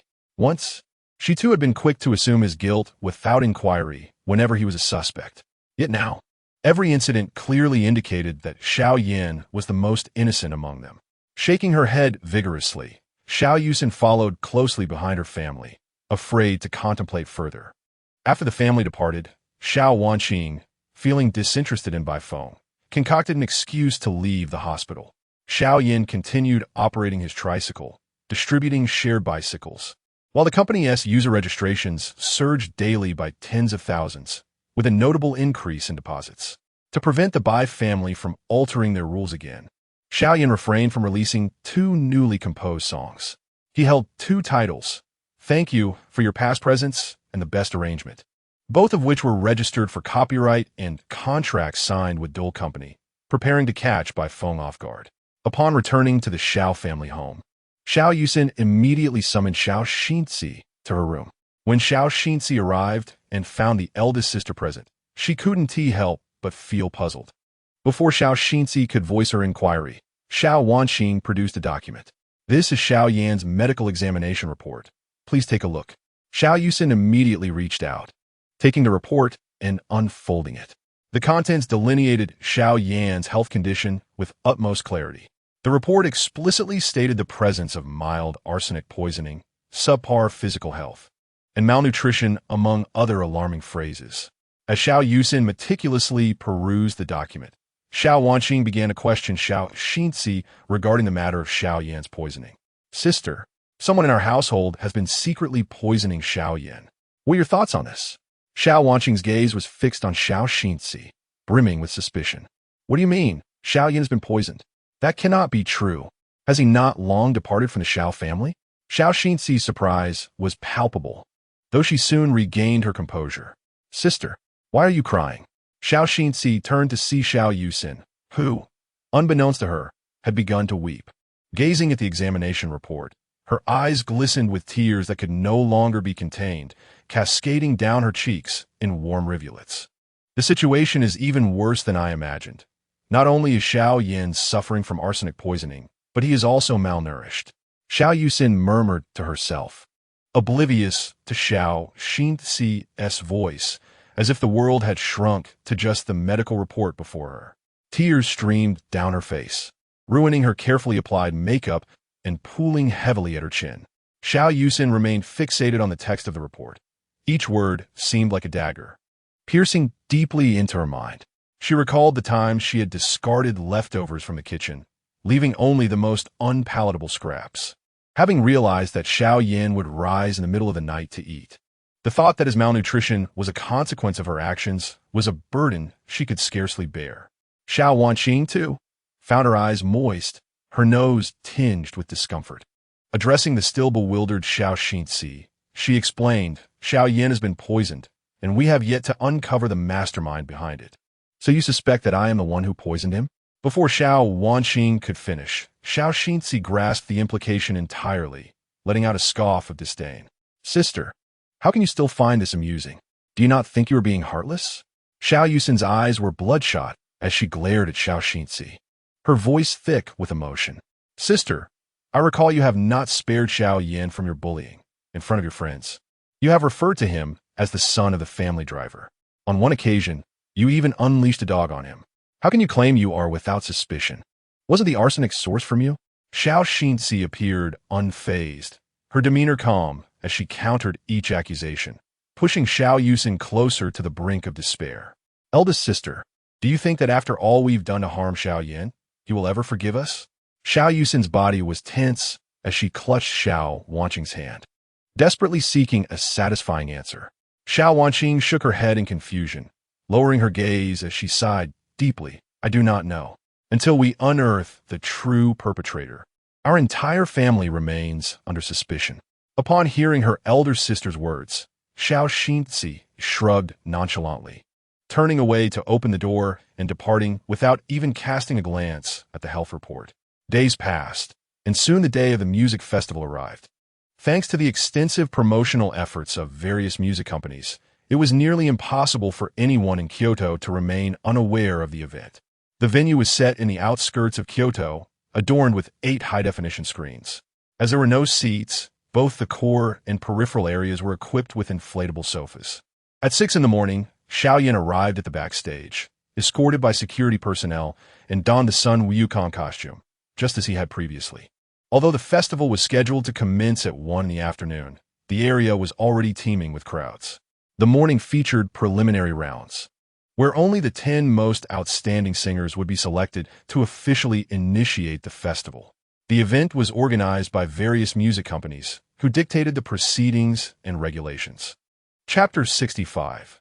The music sage, a mere pretender, incapable of composing melodies, should introspect and ascertain the reasons within himself. Behind the stage, amidst a throng of bustling individuals, Xiao Yan learned from Sister Wang that there were no fewer than 50 singers participating in the music festival, each accompanied by their own band. The Dole Music Company had also provided Xiao Yan with a 4-member band to assist with the accompaniment. Coincidentally, Xiao Tian and Bai Feng, engaged in light-hearted banter, strolled toward the rear of the stage. Thanks to traditional Chinese medicine treatment, their facial injuries had significantly healed. Upon entering, they immediately spotted Xiao Yan. Apart from the music sage, no other artist would indulge in such trivial antics. Bai Feng pointed at Xiao Yan, donned in a headpiece, and exclaimed loudly, "How did you get in here? Do you have a right to be here?" His voice boomed, and the conspicuous Sun Wukong headpiece drew the attention of the crowd toward Xiao Yan.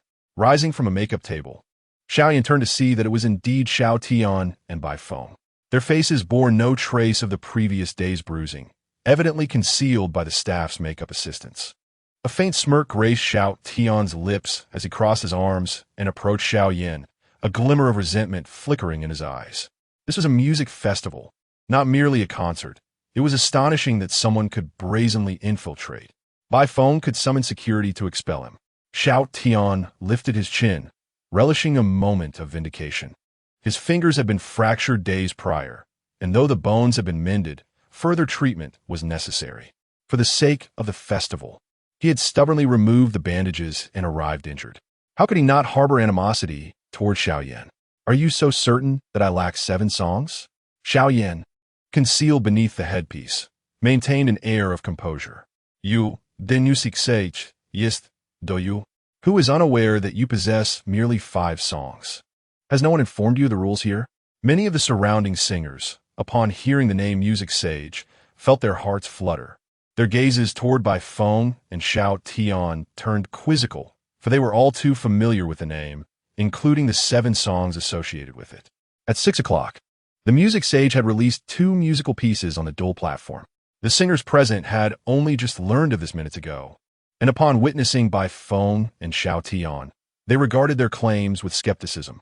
Bai Feng, having finished his mockery, retrieved his phone from his pocket and called the head of security. "How do you maintain order when irrelevant individuals are allowed entry?" Xiao Yan chuckled softly, a hint of mockery lacing his tone. "If I possess 7 songs, do I not have more qualification than you, the Bai family's young master? What do you propose?" "I say, music sage, do not attempt to deceive. It is utterly impossible. Here, one must rely on talent, not deceitful schemes." Though Xiao Tian appeared to be reasoning, his words dripped with disdain for Xiao Yan. A nearby female singer, unable to stifle her laughter while getting made up, burst into giggles. Contemplating what expression Xiao Tian would bear upon learning that Lu Zhongxian had just released 2 new songs, Bai Feng tilted his chin towards the female vocalist. "Lu Zhongxian, did you see that? The female singer is mocking you. Hurry and leave. Do not linger here, stirring up trouble." As Bai Feng's words echoed, laughter erupted throughout the gathering of singers. They believed that only Xiao Tian was out of the loop, unaware that Bai Feng was equally uninformed. "Let us make a wager. Shall we? If I produce 7 songs, you both must don pighead masks and perform on stage. If I lose, I will run naked." A sly grin crept across Xiao Yan's face as he awaited the fish to bite. Observing Xiao Yan's confidence, Xiao Tian and Bai Feng exchanged glances, both sensing something amiss, and fell into a moment of silence, fearful of being deceived, which plunged the atmosphere into an awkward stillness. Just as Xiao Yan assumed the 2 would not fall for his ploy, numerous singers began to chime in, urging the 2 young masters to accept the challenge. Indeed, how could Lu Zhongxian possibly present 2 songs at once? Are you 2, as heirs of prominent families, afraid of someone like Lu Zhongxian who lacks a powerful background?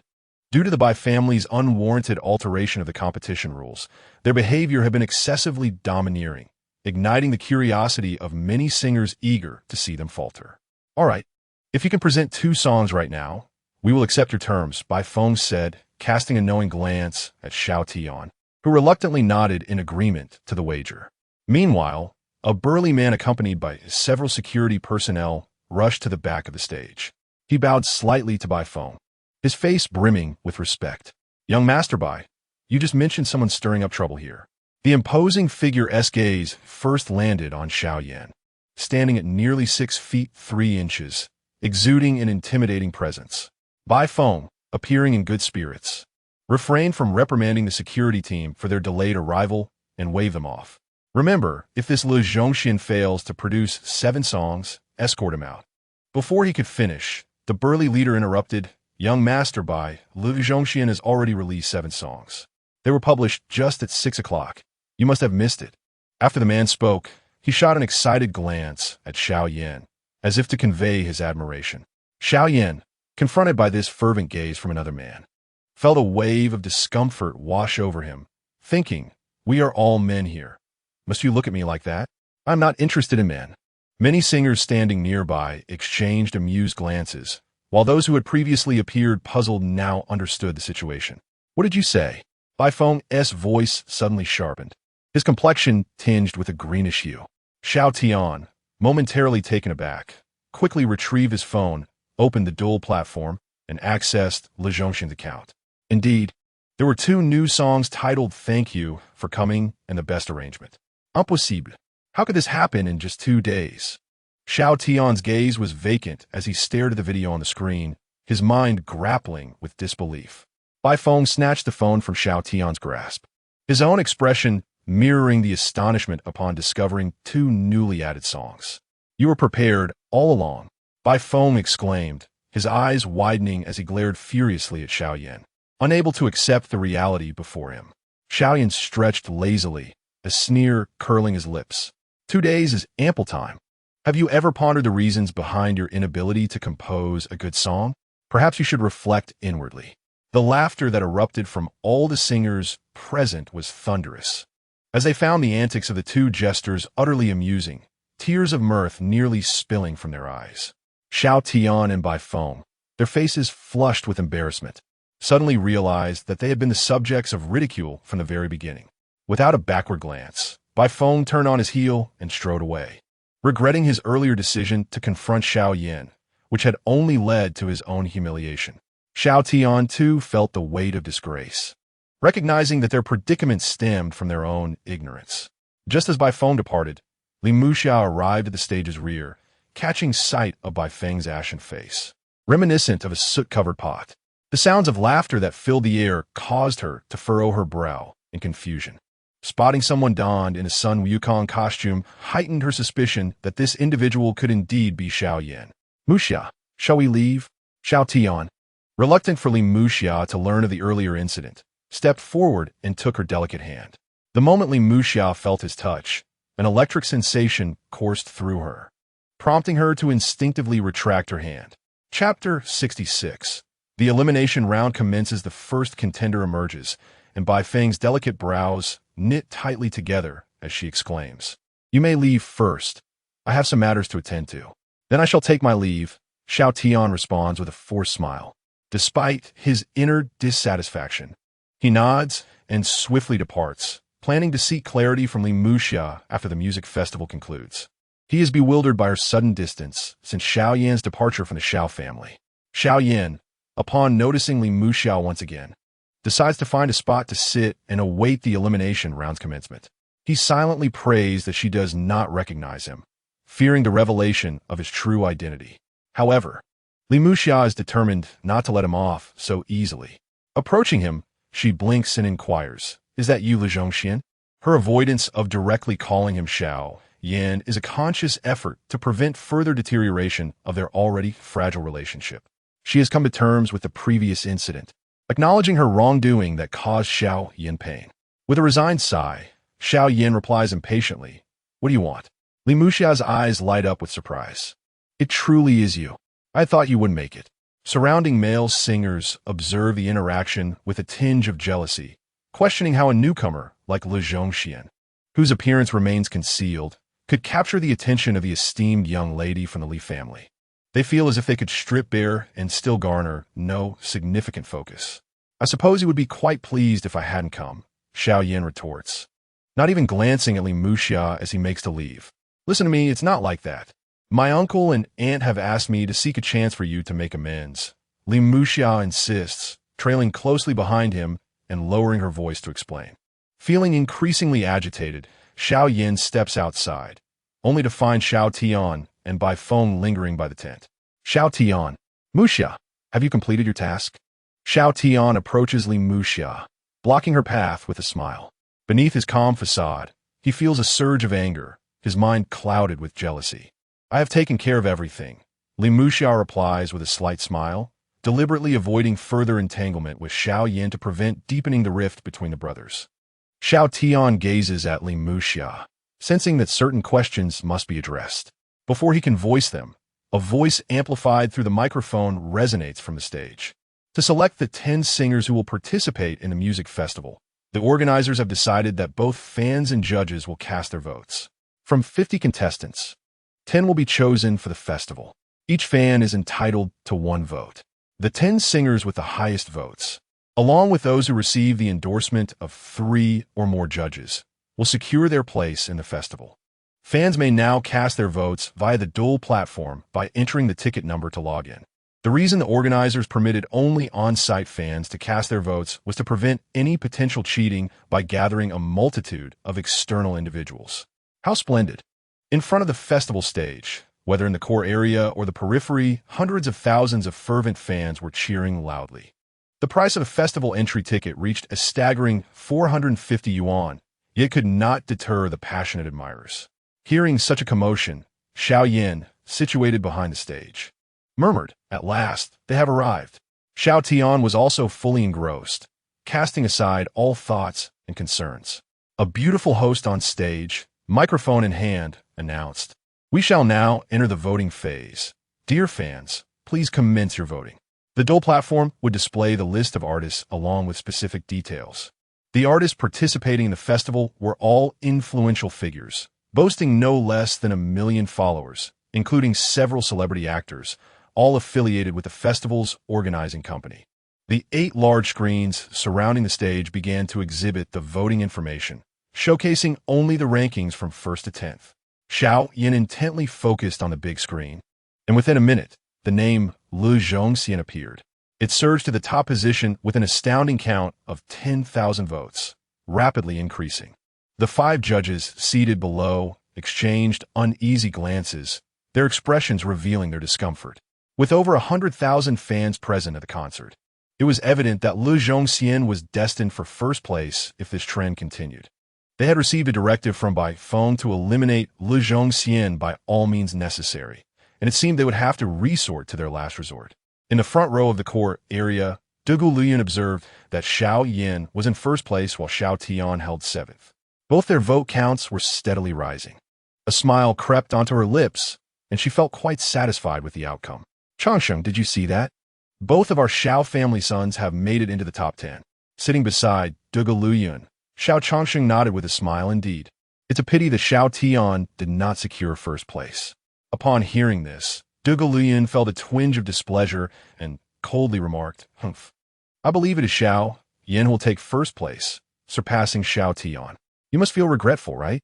Xiao Changsheng, realizing his thoughts had been discerned, awkwardly chuckled and hastily denied, "No, of course not."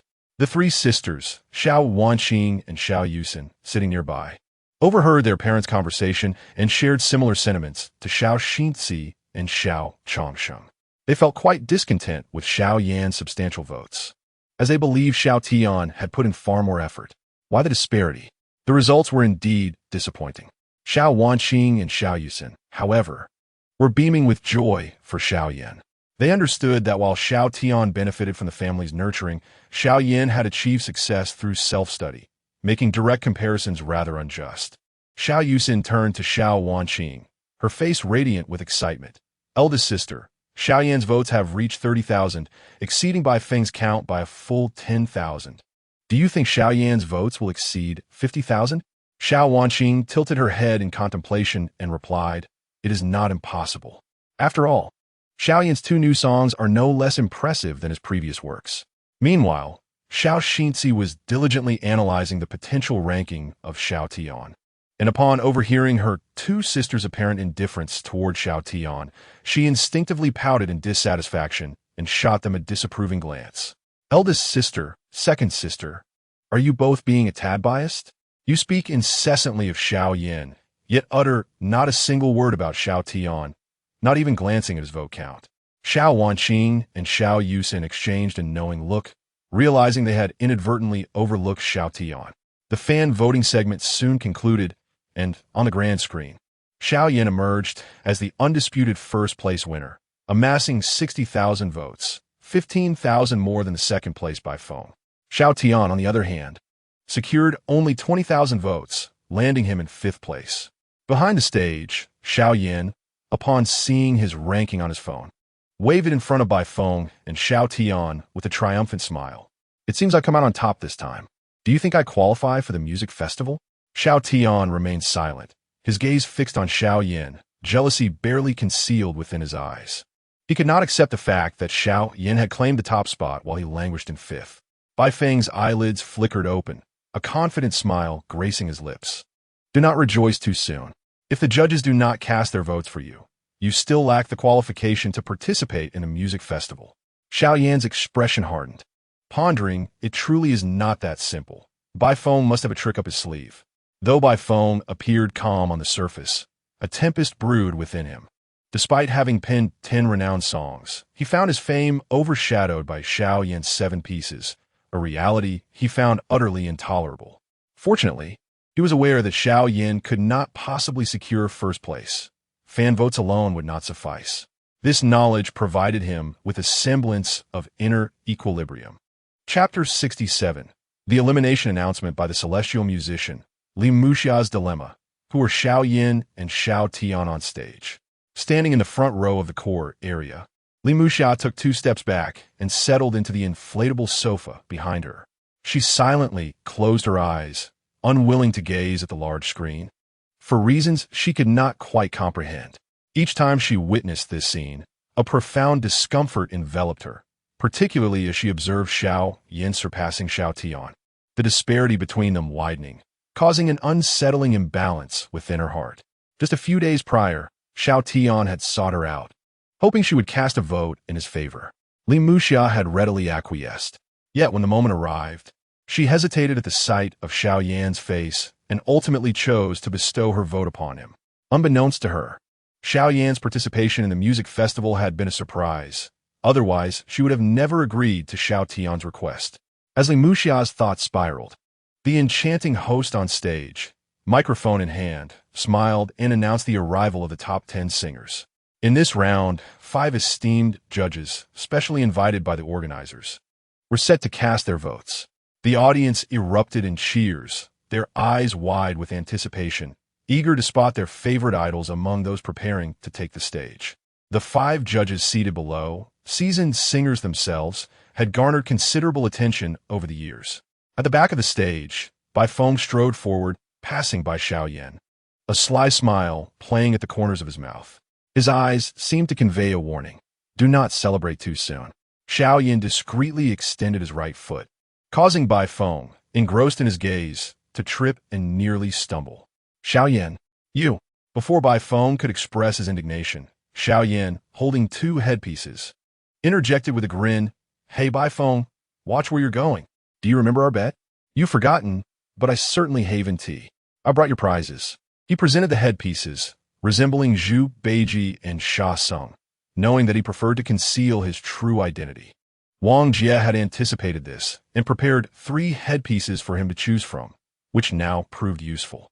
Let us not count what happened earlier. We were merely jesting. We can wager again next time, Bai Feng remarked, attempting to sidestep Xiao Yan and ascend the stage. However, Xiao Yan was not easily swayed. He grasped Bai Feng's collar, pulling him back with determination, embodying a resolve to not relent until he achieved his goal. If you two do not adhere to the agreement, then do not expect to take the stage. I have no qualms about it, Xiao Yan asserted. Just wait, Xiao Yan. Your triumph will not last long. Xiao Tian observed the 40 eliminated singers standing behind, all eager to witness the unfolding spectacle. Gritting his teeth, he donned the Shasung headpiece and swiftly ascended the arena, leaving behind a parting taunt. His willingness stemmed from a fear of losing face for the Xiao family, should he be deemed untrustworthy. Bah, spineless cur, deliberately leaving the pig head for me. Bai Feng scoffed, seizing the Zhu Beiji headpiece from Xiao Yan and making his way to the stage. Xiao Yan pressed his lips together, nearly laughing aloud as he was the last to ascend the stage. What is happening? What are not supposed to be 10 singers? Where are the other 3? Liu Xiong, Xiao Tian, and Bai Feng, where have they gone? The fans below, observing only 8 singers standing above, were initially perplexed. However, when Xiao Tian took the stage, a burst of laughter erupted from the crowd, and nearly everyone chuckled heartily. This is hilarious. The Mediterranean look of Sha Monk. Young Jianjia, standing at the foot of the stage, covered her mouth and giggled, wondering if this peculiar sight could possibly be Li Zhongxian. Xiao Xinzi, watching from below, was certain the person on stage was Xiao Yan, and she remarked, "Mom and Dad, look at how embarrassing Xiao Yan is." Xiao Changsheng, with his hands in his pockets, snorted coldly but remained silent. Hearing this, Dugu Luyun sighed deeply. It seemed that Xiao Yan's desire to conceal his true self stemmed from his feelings of inferiority. Xiao Wanqing and Xiao Yusin's expressions stiffened in unison, both bowing their heads, not daring to speak. They had often looked down upon Xiao Yan in the past, and over time, who wouldn't he feel a sense of inferiority? With Bai Feng and Xiao Yan joining him on stage, the trio elicited uncontrollable laughter from the audience. I've never seen singers dressed like this. Are you going to the West to seek scriptures? Dressed so formally. Where's Master Tang Sung? Many fans could not help but tease as they witnessed such a comical scene. Can you tell who is Xiao Tian and who is Xiao Yan? Dugu Luyan, perplexed, inquired of her husband and daughter. Xiao Tian cherishes his image. He cannot possibly be that Zhu Beiji. Xiao Changsheng scrutinized the 3 on stage, slowly articulating his thoughts. Dugu Luyan shot him a fierce glare, retorting, "Then what does Xiao Yan cherish?" Xiao Changsheng's throat tightened, leaving him momentarily speechless. Xiao Tian and Bai Feng, sensing the fans' gazes, turned pale with anger, wanted to lash out but too intimidated to do so. They thought, could these people really be fans? They can't even recognize us. The host stood on stage, hands raised to quiet the crowd, then turned his gaze toward the judges. The 5 judges below had all deduced Bai Feng's presence among them, but could only feign ignorance. The male judge in seat number 1 stated coolly, "We will begin voting from the 10th place. Any singer who does not receive 3 votes or more will be disqualified." A question arose in everyone's minds as to why they were not starting from first place, yet no one voiced their thoughts. The 5 judges proceeded to vote, starting from the 10th position, ceasing only when they reached Bai Feng in second place. Xiao Tian received 4 votes, while Bai Feng garnered 5. The remaining 7 singers mostly received 3 votes, with only one artist obtaining 2 votes. Coincidentally, this singer was also an artist from Dole Company, named Zhang, known for his proficiency in English songs. A sense of foreboding washed over Xiao Yan as he recalled a conversation with Sister Wang a few days prior. Though major companies had jointly organized the music festival, there remained an undercurrent of rivalry. It appeared that Dole Company had already been isolated by the alliance.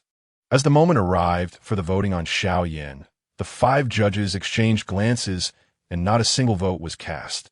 The judge seated in the first position slightly bowed his head, leaning closer to the microphone before announcing, "Li Zhongxian receives no votes and is hereby eliminated."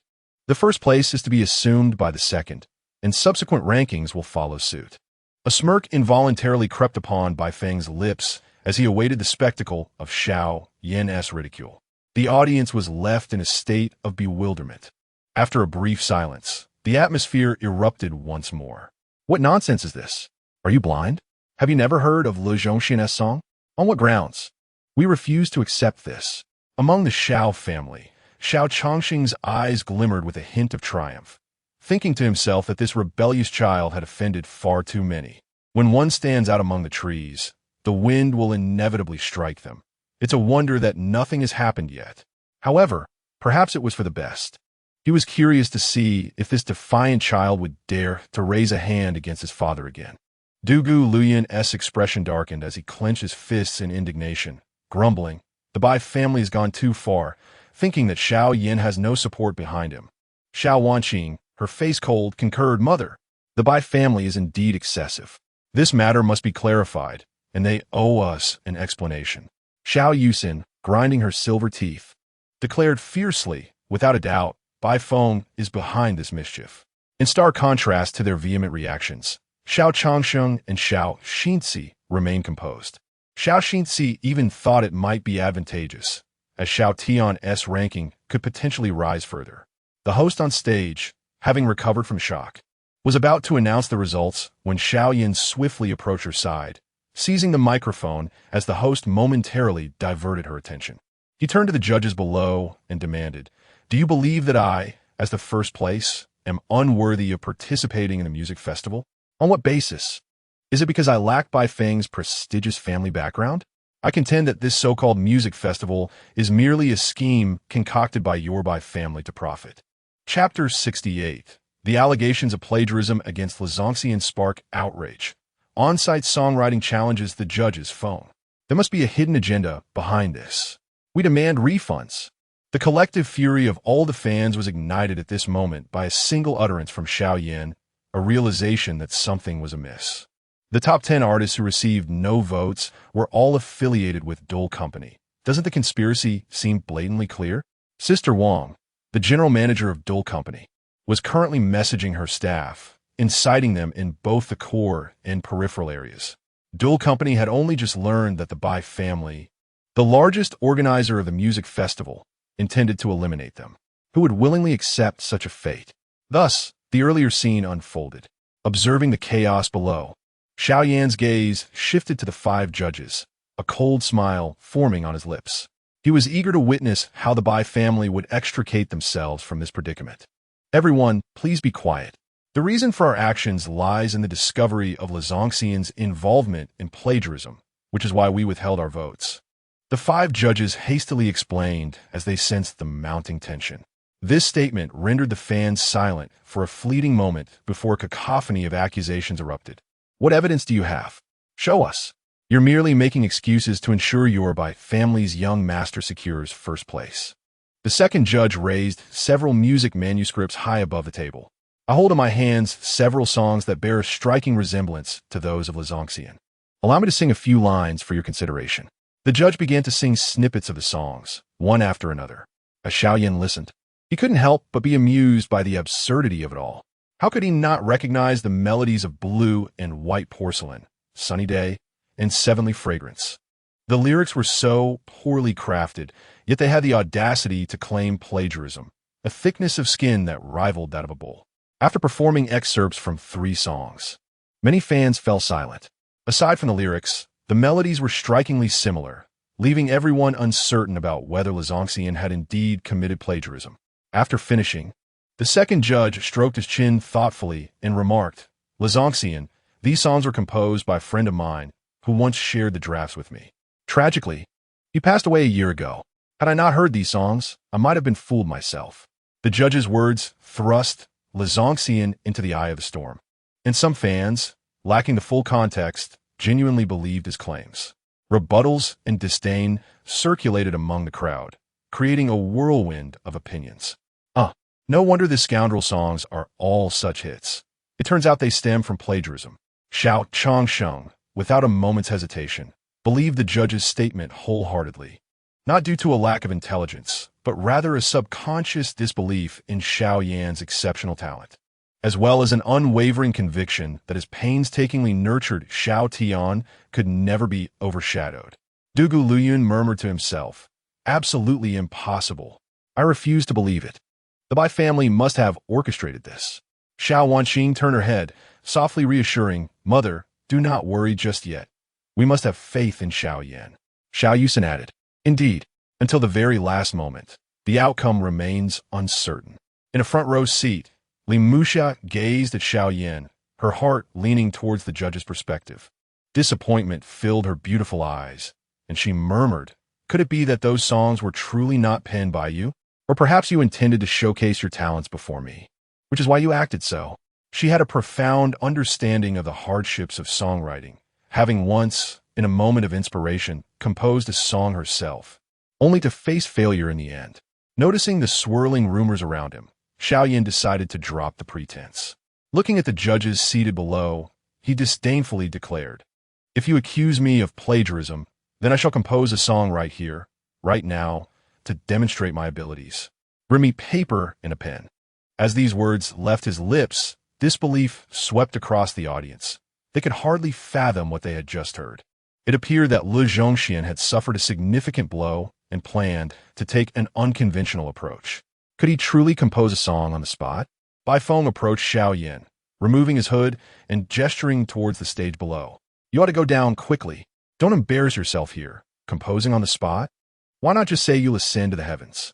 With these words, many fans below exchanged knowing glances, eager to witness whether Xiao Yan would triumph over Bai Feng's disdain or leave in shame. "I was lacking inspiration just moments ago, but now, thanks to you, I find my muse," Xiao Yan said with a smirk. "I've even thought of a name for the song. Phone." He took the paper and pen from the host, crouched down, and placed the paper on his thigh, beginning to write the lyrics, completely oblivious to Bai Feng's murderous gaze. If Bai could act freely, he would certainly tear apart Xiao Yan's insolent mouth. How audacious to use his name as the title of a song, treating him as nothing more than a tool. Who could endure such indignity? The fans and the 5 judges remained silent, primarily intrigued to see whether Lu Zhongxian possessed the talent for such impromptu creation.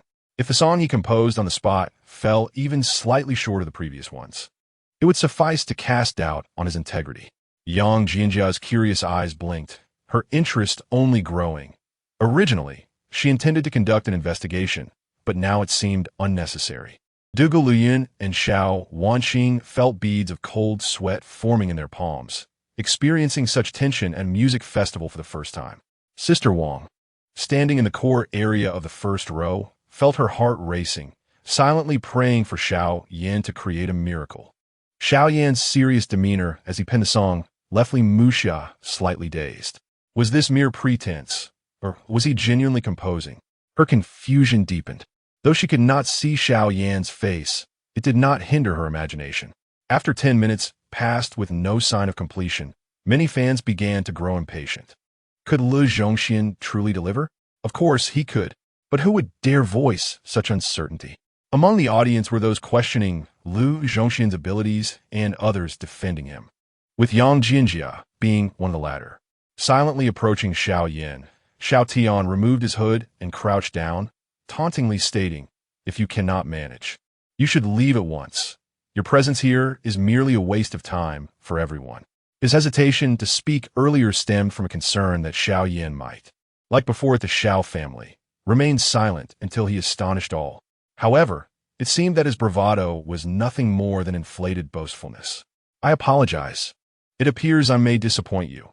As this song has been successfully composed," Xiao Yan said with a smile, lifting his music manuscript and waving it before Xiao Tian.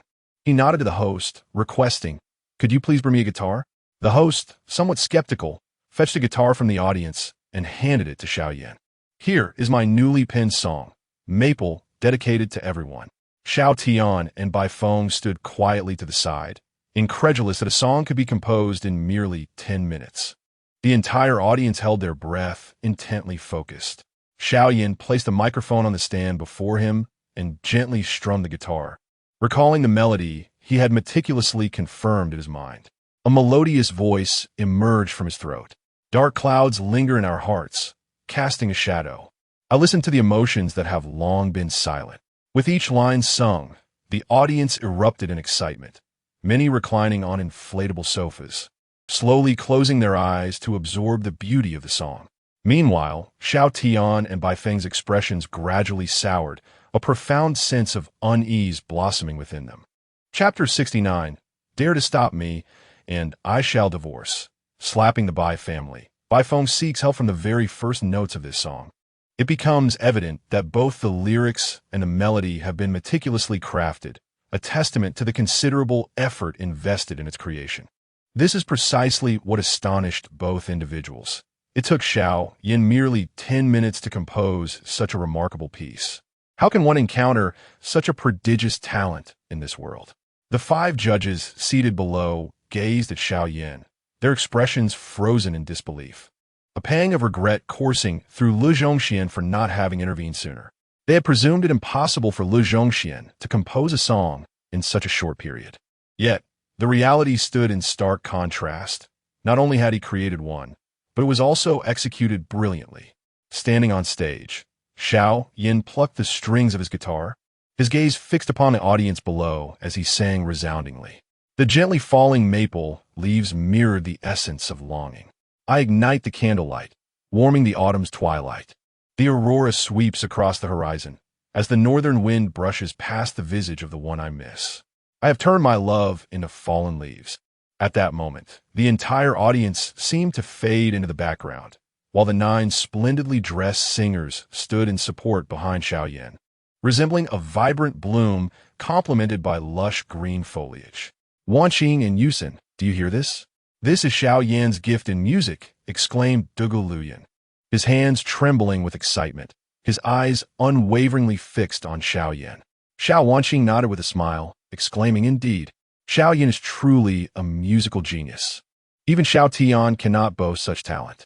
Fortuitously, they had refrained from jumping to conclusions earlier. Otherwise, Xiao Yan would have been unjustly accused. Sighing with relief, Xiao Yusin felt fortunate that she had almost wronged Xiao Yan once more, albeit narrowly escaping that misjudgment. However, Xiao Xinzi, dissatisfied, scoffed with a pout, turning her head away in displeasure. Observing his wife's exuberance, Xiao Changsheng felt a surge of pent-up frustration, pondering that this rebellious child might have had a backup plan all along. Xiao Yan poured all his energy into the performance, passionately singing the final lines. All I desire is your presence by my side. Love me once more. Upon concluding Maple, the crowd erupted into rapturous applause, a cacophony of thunderous claps resonating through the venue. Even the 5th female judge could not contain her enthusiasm, applauding fervently until she noticed the gazes of her fellow judges, at which point she halted. Lu Zhongxian's song was nothing short of extraordinary. To have composed a piece centered around the character Maple in a mere 10 minutes was truly unprecedented. Those wretched judges, willing to utter falsehoods to ensure Bai Feng claims first place. How dare they? The fans who adored Xiao Yan seized this opportunity to berate the 5 judges. Even Bai Feng found himself ensnared in the backlash. Suddenly recalling the recent injustice faced by his son at the hands of the Bai family due to their wealth and influence, Dugu Luyun resolutely declared, Wanqing, once the music festival concludes, we shall confront the Bai family for clarification. If I do not receive a satisfactory explanation, this matter will not end here.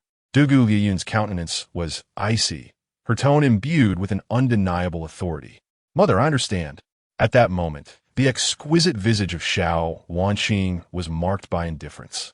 Although she harbored some fondness for Bai Feng, it did not permit him to bully her brother, a transgression she would never tolerate.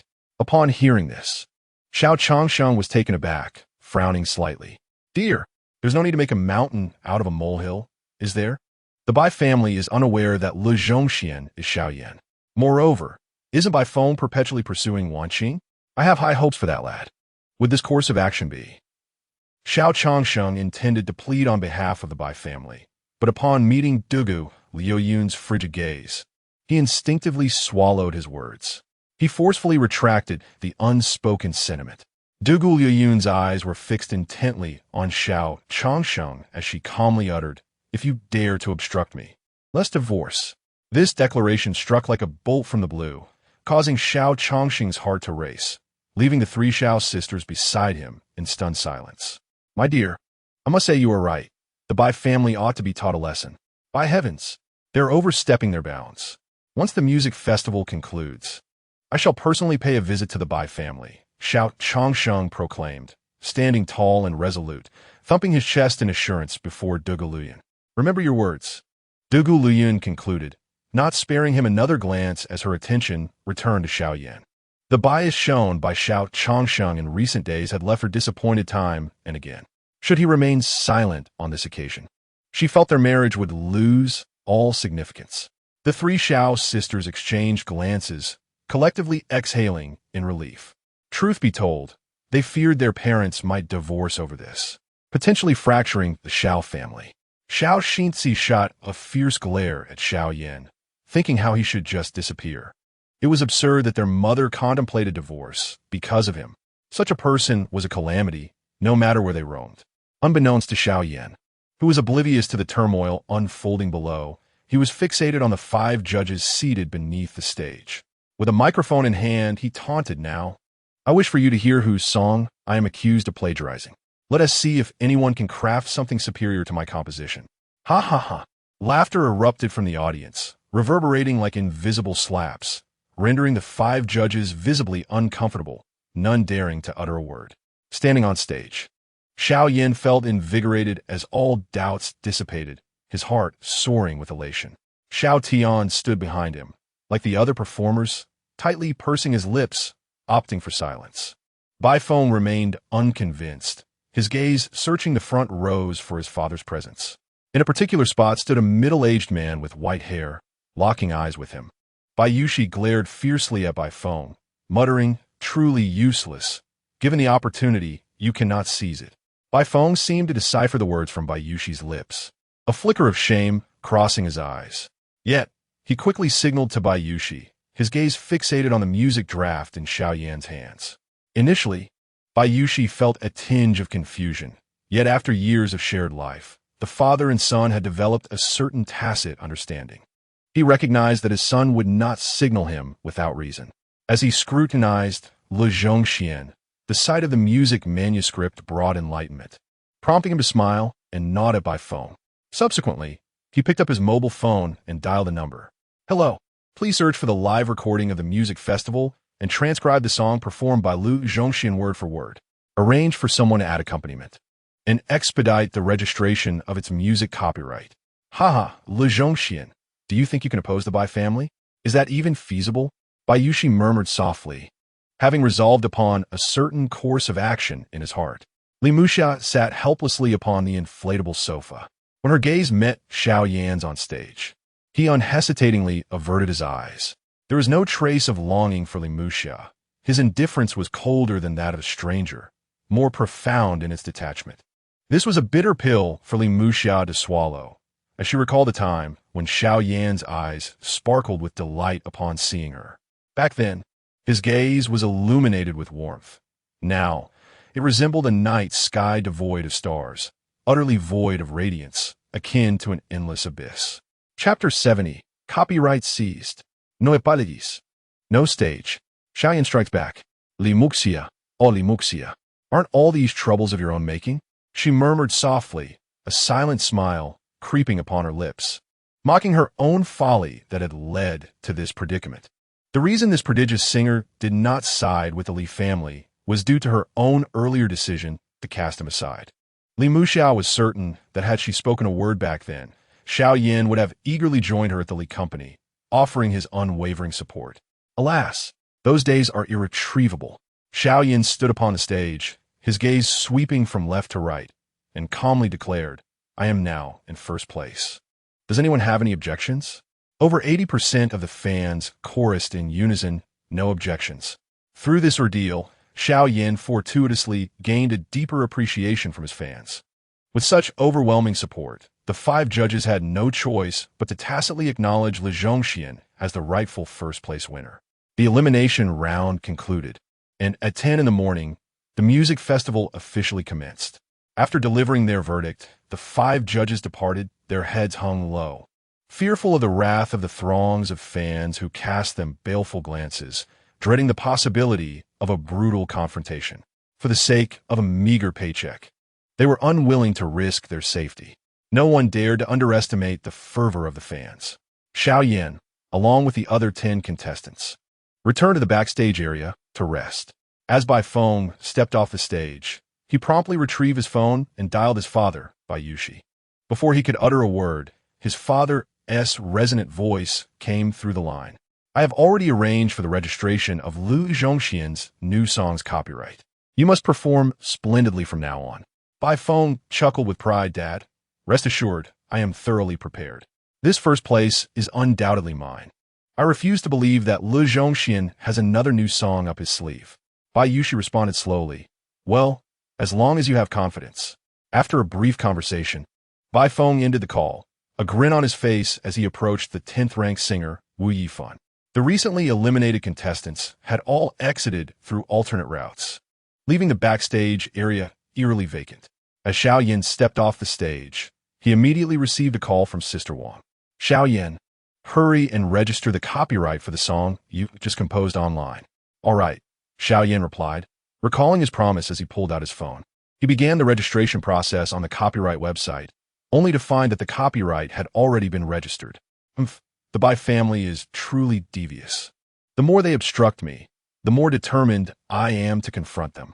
Bai Feng shall never claim the first place. With his brow furrowed, Xiao Yan soon relaxed, suspecting the Bai family's meddling but remaining unfazed. He took out the music manuscript from earlier and borrowed a ballpoint pen from another contestant to begin crafting his next song. Meanwhile, Bai Feng was engaged in hushed conversation with Xiao Tian, accompanied by a tall, lean young man, Wu Yifan. The three exchanged laughter, their glances occasionally drifting toward Xiao Yan.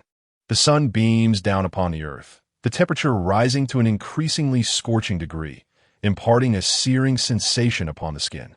As the clock swiftly strikes 1 in the afternoon, the host stands upon the stage, announcing the official commencement of the music festival. 10 singers, ascending the stage in reverse order of their rankings, prepare to perform. Each artist is allotted 30 minutes to showcase their talents. Enthusiastic fans are completely engrossed, many brandishing flags and an array of illuminated signs that create a magnificent spectacle. This time, due to the influence of Xiao Yan, numerous fans have voiced their complaints to the organizers, alleging that the judges' voting process lacks fairness. Some have even used this as a pretext to demand refunds. After deliberation, the organizers unanimously decide that the winner will be determined by fan votes, rendering the judges unnecessary for this festival. Xiao Yan notices that the singer ranked 10th is none other than the youth, Wu Yifan, who has a close relationship with Bai Feng. Wu Yifan, a star known for his proficiency in English songs, enjoys considerable fame in the entertainment industry. As he passes by Xiao Yan, he glances over and remarks with a smile, "Were you just preparing to register a music copyright, Le Zhongxian?" A cold smirk plays at the corners of Xiao Yan's mouth as he calmly responds, "I wonder which scoundrel would be so shameless. It seems you are involved." Wu Yifan's smile broadens, and rather than deny it, he smugly nods. "You must refrain from singing that song, Feng, on stage later. Otherwise, someone might accuse you of infringement." Ha, ha, ha. With a few hearty laughs, Wu Yifan strides towards the stage.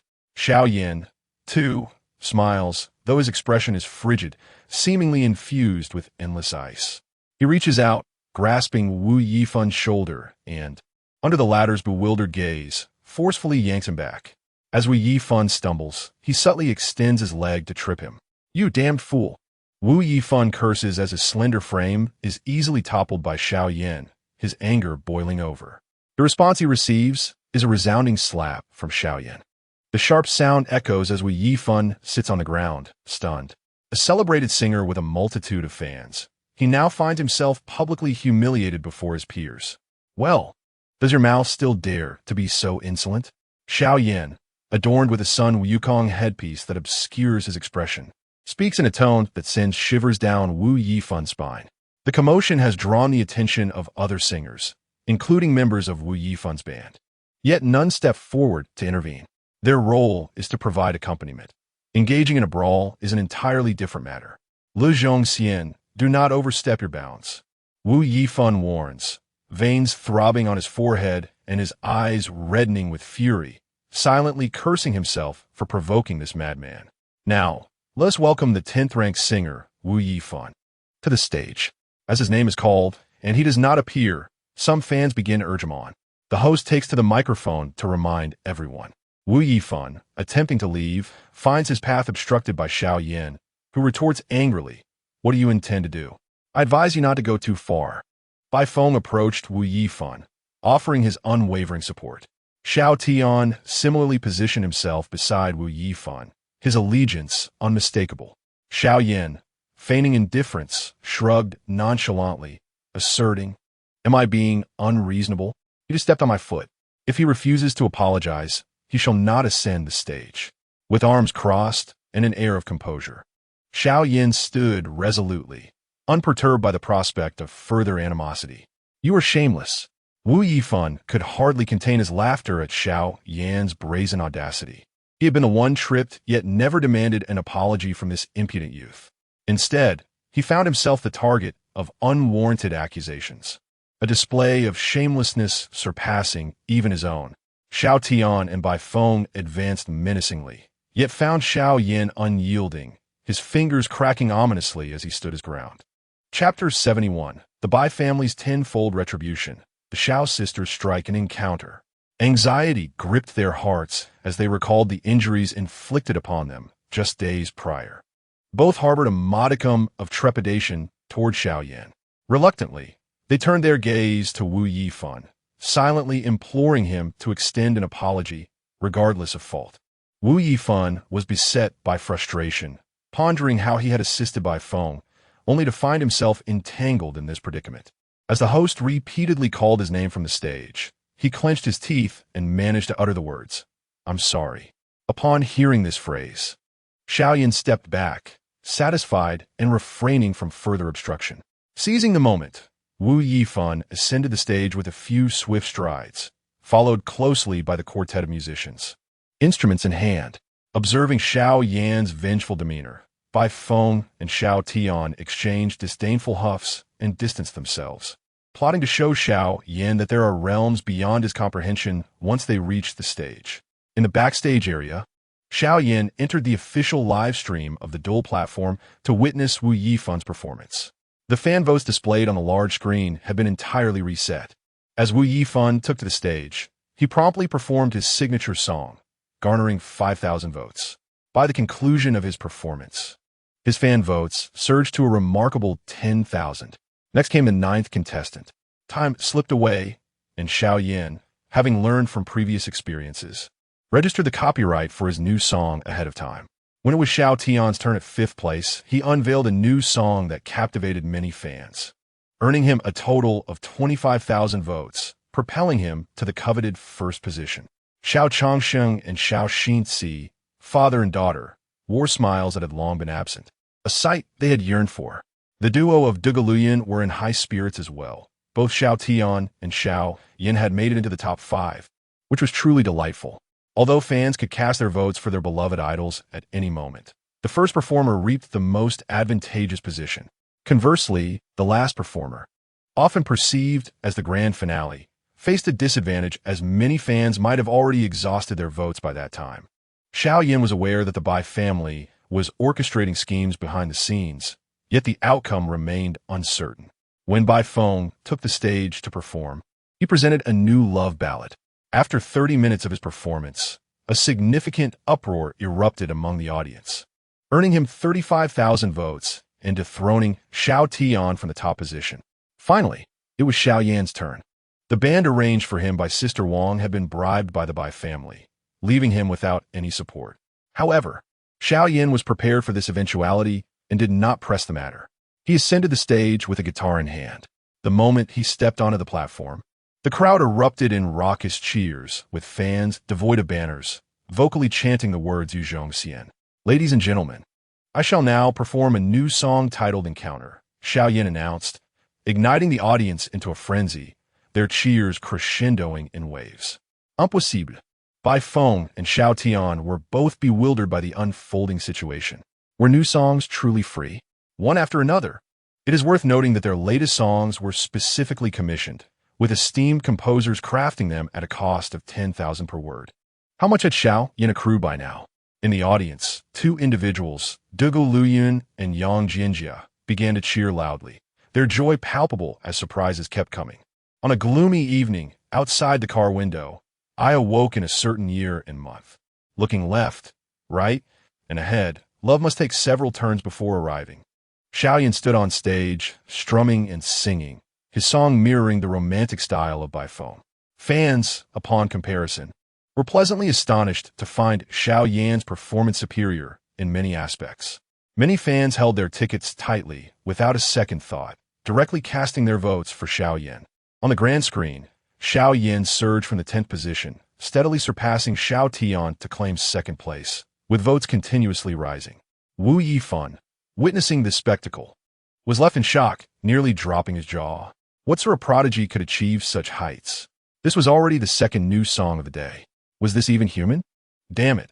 Had he known better than to be blinded by profit, he would not have offended such a talent while failing to align himself with the Bai family. Watching the live stream backstage, Wu Yifan, infuriated, smashed his phone to the ground with a sharp crack. Bai Feng and Xiao Tian's expressions were more wretched than if they had ingested something foul. They even doubted whether Xiao Yan had another new song in store. After singing Encounter, Xiao Yan's vote count reached 50,000, ultimately securing the top position. The enthusiasm of the fans was ignited, their cheers resounding throughout the venue. Xiao Yan felt quite satisfied with the outcome, proceeding to perform the other 8 songs he had prepared. Except for Feng, which he refrained from singing due to copyright issues. He performed the rest on stage. He intended to wait until after the music festival to devise a plan to reclaim the copyright. 30 minutes swiftly passed, and Xiao Yan's final vote count approached 60,000, creating a chasm of difference from Bai Feng, who held second place. Standing on stage, addressing the eager fans, he stated, "I imagine many of you are perplexed as to why I did not sing that new song, Feng. Indeed, I am curious too. Why not?" Whispers erupted in the crowd, and Bai Yushi looked at Xiao Yan, suddenly gripped by an ominous premonition. Duge Luyun and Xiao Wanqing had long noticed this development, listening intently to discern the reason behind it. Xiao Yan surveyed the audience and calmly explained, "The reason I didn't sing Feng is that its copyright has been registered by the Bai family. After the music festival concludes, I will take legal action to ensure that no one reaps the benefits unjustly." With this declaration, the proverbial stone had stirred 1,000 waves, thrusting the Bai family into the limelight. Bai Feng's expression turned icy as he realized Xiao Yan intended to leverage the fans to provoke trouble for the Bai family. Many fans in the audience were skeptical and began searching for evidence on copyright websites.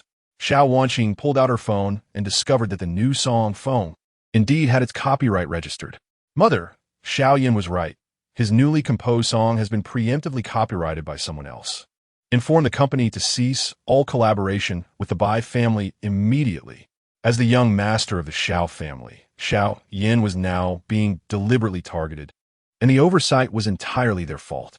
Duge Liyun's beautiful eyes were filled with an icy coldness, her tone chilling enough to send shivers down one's spine. "Very well. I shall issue the orders at once." Xiao Wanqing made a phone call, requesting information on all key figures within the Bai family. Upon learning this news, Xiao Yusin did not remain idle either. She contacted the jewelry company she managed, instructing them to terminate their partnership with the Bai family immediately. Due to the amicable private relationship between Xiao Wanqing and Bai Feng, the Xiao and Bai families had long engaged in business dealings. This matter was already well known in the business world. The Bai family's growing strength was largely attributed to their association with the Xiao family. Xiao Yusin lowered her head, feelings of guilt and regret intertwining within her. "Eldest sister, this is truly our fault. We should have made it known from the beginning that Xiao Yan is the young master of the Xiao family.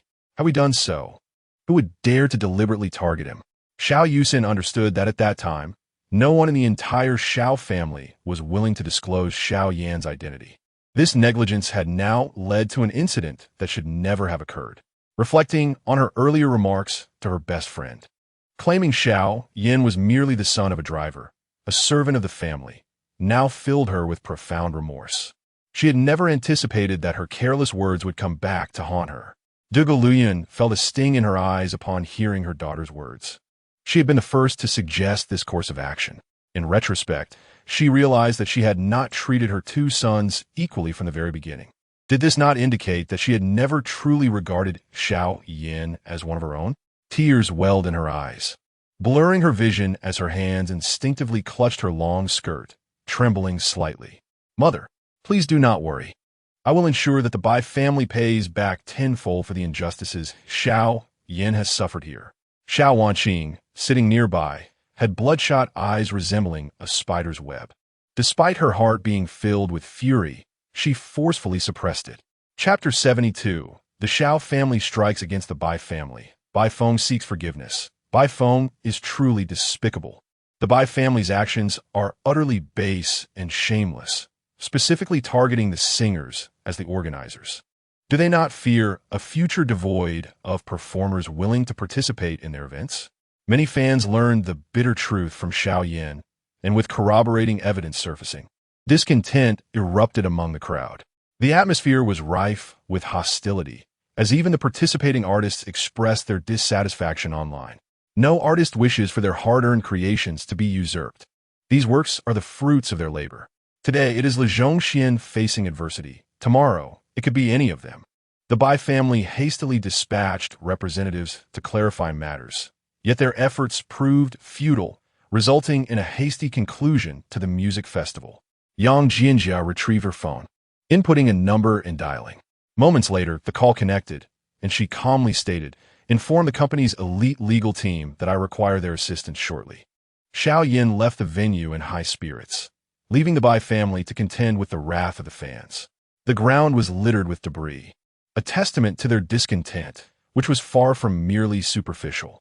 The incident regarding the copyright of Le Zhongxian's new song rapidly gained traction online, adversely affecting all of the Bai family's enterprises. Their food brand found itself inundated by a surge of Le Zhongxian's fans during a live broadcast. Initially, the Bai family's host believed fortune had finally smiled upon her, only to be met with a barrage of insults. Malicious reports from netizens flooded in, leading to either restricted viewership or outright bans on their broadcasts. Xiao Yan, lying in his rented apartment, was acutely aware of these developments, astonished at the extent of his influence. The Bai family's attempts to resolve the situation would prove challenging. Although the copyright of Feng's work now resided with the Bai family, Xiao Yan remained untroubled. If this trend continued, the Bai family would inevitably seek negotiations with him. He merely needed to bide his time. Sister Wang had already informed him that the revenue from this concert would see Do Lu Company receiving a substantial portion, totaling 300 million, which would be deposited into his bank account the following day. In the opulent Bai residence, Bai Yushi and Bai Feng sat in the living room, their expressions dark and foreboding. "Father, I never anticipated that Xiao Yan, that wretch, would wield such influence. We must act swiftly to rectify this," Bai Feng fretted, oblivious to his missteps. Bai Yushi's gaze sharpened, and he turned to inquire, "What did you just call Le Zhongxian? Do you know his true name, his real identity?" Realizing that his son was concealing something, Bai Yushi's expression shifted, his eyes piercing as if attempting to see through Bai Feng. Bai Feng hesitated, his throat constricting as he struggled to find words. He was reluctant to divulge this matter, although Xiao Yan had severed ties with the Xiao family. His identity remained a formidable presence. Before Bai Feng could find an excuse to evade the situation, a phone call rang directly to Bai Yushi's mobile. Upon hearing the news from the other end of the line, Bai Yushi felt his entire body weaken, nearly fainting onto the sofa. "Father, what has happened to you?" Bai Feng exclaimed in alarm, rushing forward to support Bai Yushi, only to be met with a resounding slap. With a loud crack, Bai Feng stumbled back a few steps, his left cheek reddening instantly. He covered his face, still unable to voice his confusion. Bai Yushi pointed at him and bellowed, "Prodigal, what on earth are you hiding from me?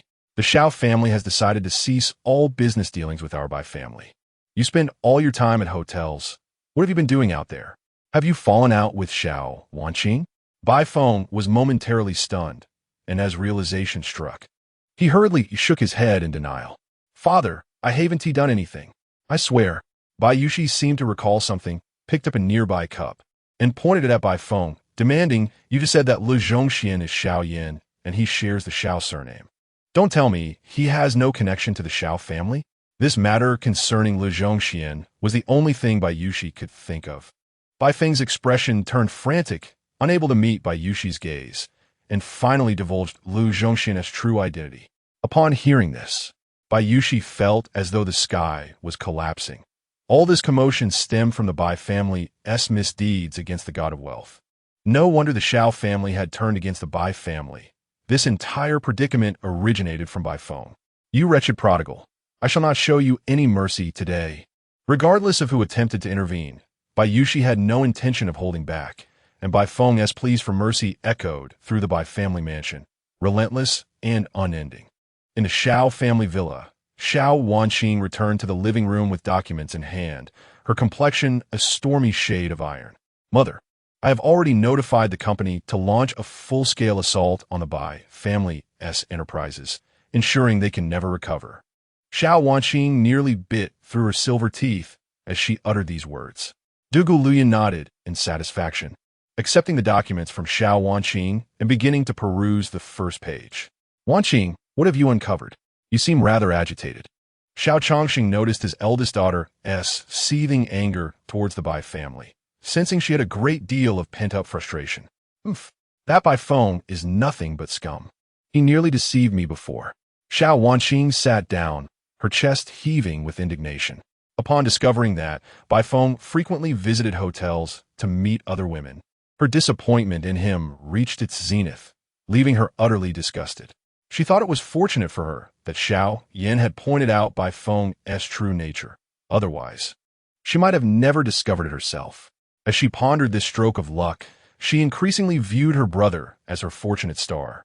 It was laughable to recall how she once thought him a calamity. In hindsight, such thoughts were indeed absurd. Xiao Chongsheng refrained from inquiring further, wary of inciting Dugu Luyan's misunderstanding. Xiao Tian, seated on the nearby leather sofa, wore an increasingly grim expression but said nothing more. Both the mother and the elder sister were in a fit of anger, and seeking trouble at this moment would undoubtedly lead to one's own discomfort. The butler hurriedly entered the living room and reported, "Master and Madam, the head of the Bai family is at the door and wishes to meet with you both." "Let them in. I'm curious to see what tricks they have up their sleeves." Dugu Luyan scoffed coldly and rose to make her way to the elevator. Xiao Chongsheng and the others followed closely behind. Upon reaching the bottom of the villa and opening the door, they were greeted by the sight of Bai Feng, battered and bruised, kneeling at the entrance with his head bowed low, too afraid to meet Xiao Wanqing's gaze. "Master and Madam, this time is Bai Feng, this scoundrel, who is in the wrong. I have brought him here to apologize on his behalf." Bai Yushi stepped forward, a look of deep regret upon his face. "It is all your fault, you wretches." Xiao Chongxing's eyes widened as he spoke, simultaneously delivering a fierce kick to Bai Yushi, who had approached him. His disdain for the Bai family was profound, especially since they had nearly caused his family to shatter. Regardless of the circumstances, he felt it imperative to vent his frustrations upon the Bai clan. Chapter 73. Bai Feng is expelled from the Bai family and reclaims music copyright. Bai Yushi, caught off guard, found himself unceremoniously kicked down the steps by Xiao Chongsheng as soon as his feet touched the ground. He collapsed, clutching his abdomen, resembling a lifeless shrimp. Bai Feng was taken aback, rushing forward to assist him, feeling an immense sense of frustration. Had it not been for the machinations of Xiao Yan, he would never have found himself in such a humiliating position. Human nature is such that one rarely acknowledges their own faults, instead attributing all misfortunes to others. Xiao family head, what are you doing?"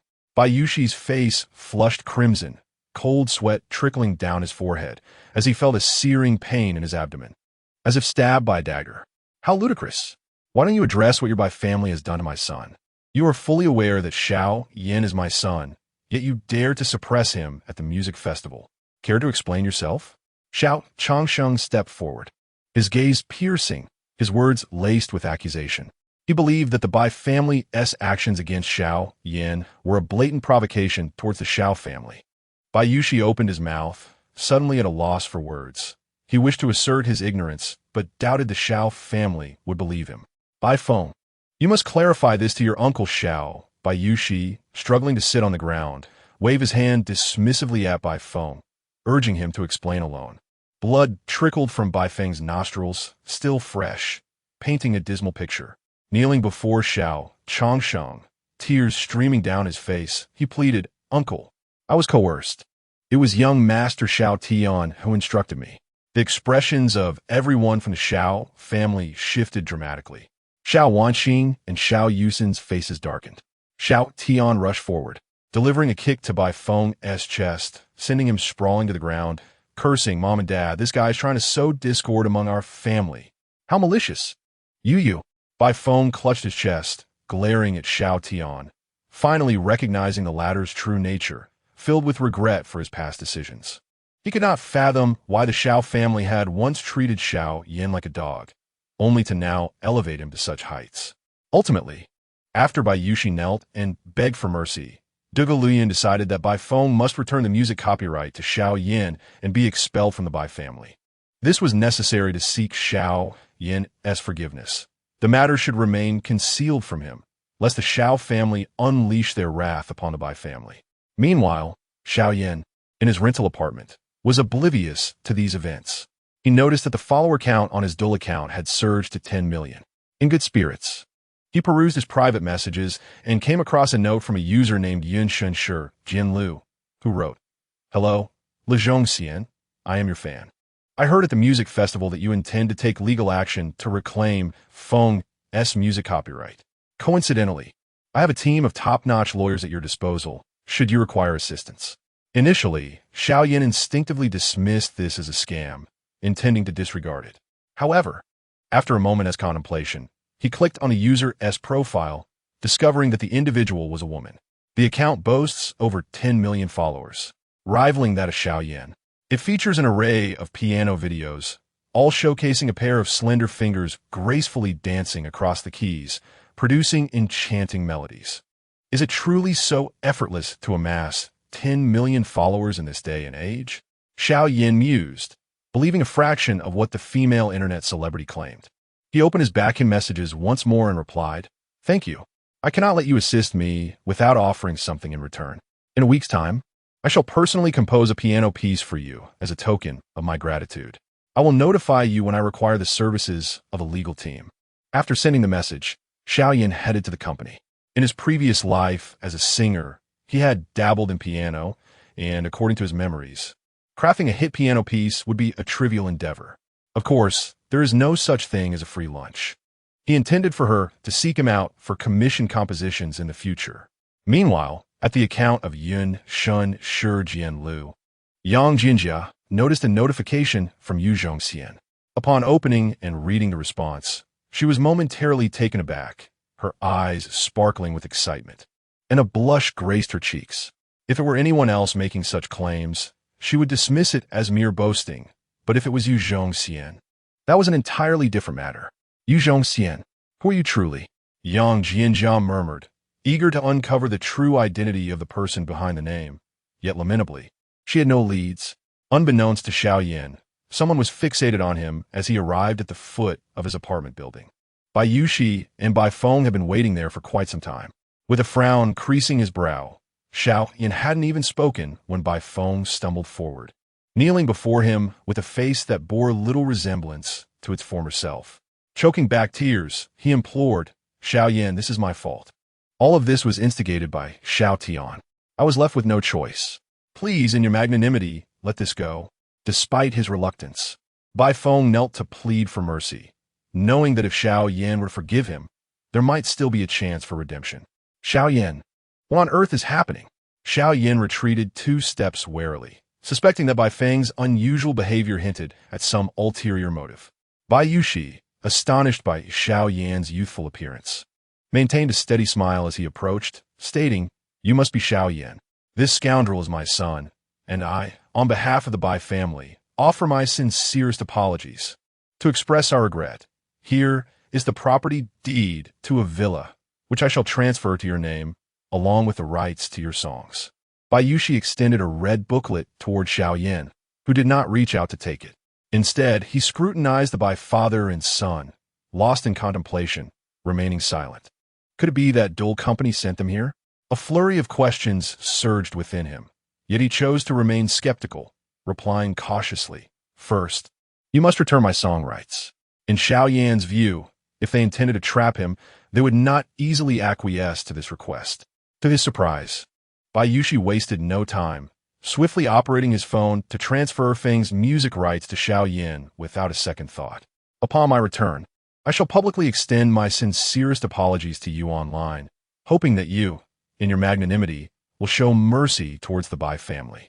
Bai Yushi's countenance bore an earnest sincerity, unmistakably wishing to transform hostility into reconciliation. Do you truly believe that I, Xiao Yan, would acquiesce so readily? The enmity between Bai Feng and myself is irrevocably entrenched. It is not a matter of mere days or fleeting moments. Xiao Yan's expression remained impassive, his tone exceptionally frigid, and the resentment in his gaze seemed capable of solidifying into something tangible. He had not forgotten the myriad transgressions Bai Feng committed against him during their time in the Xiao household. In his quest to curry favor with Xiao Tian, Bai Feng had relentlessly sought to vex Xiao Yan while vying for Xiao Wanqing's affection. Hatred cannot be succinctly articulated in a day or two, nor can it be easily assuaged with a mere utterance. Bai Feng suddenly collapsed to the ground, his gaze vacant and devoid of spirit, as despair enveloped his heart. Bai Yushi did not have only one son. Xiao Yan's words effectively sealed his fate. You ungrateful wretch! How many more secrets do you conceal from me? Bai Yushi, incensed, delivered several kicks to Bai Feng. Panting heavily, her teeth clenched as she declared, "Since Xiao Yan refuses to forgive you from this day forth, you are no longer my son. The Bai family shall henceforth have no connection whatsoever to you." Bai Feng. Chapter 74. The puppet master behind the poisoning is unmasked. Enli Muxia strikes father. You cannot treat me this way.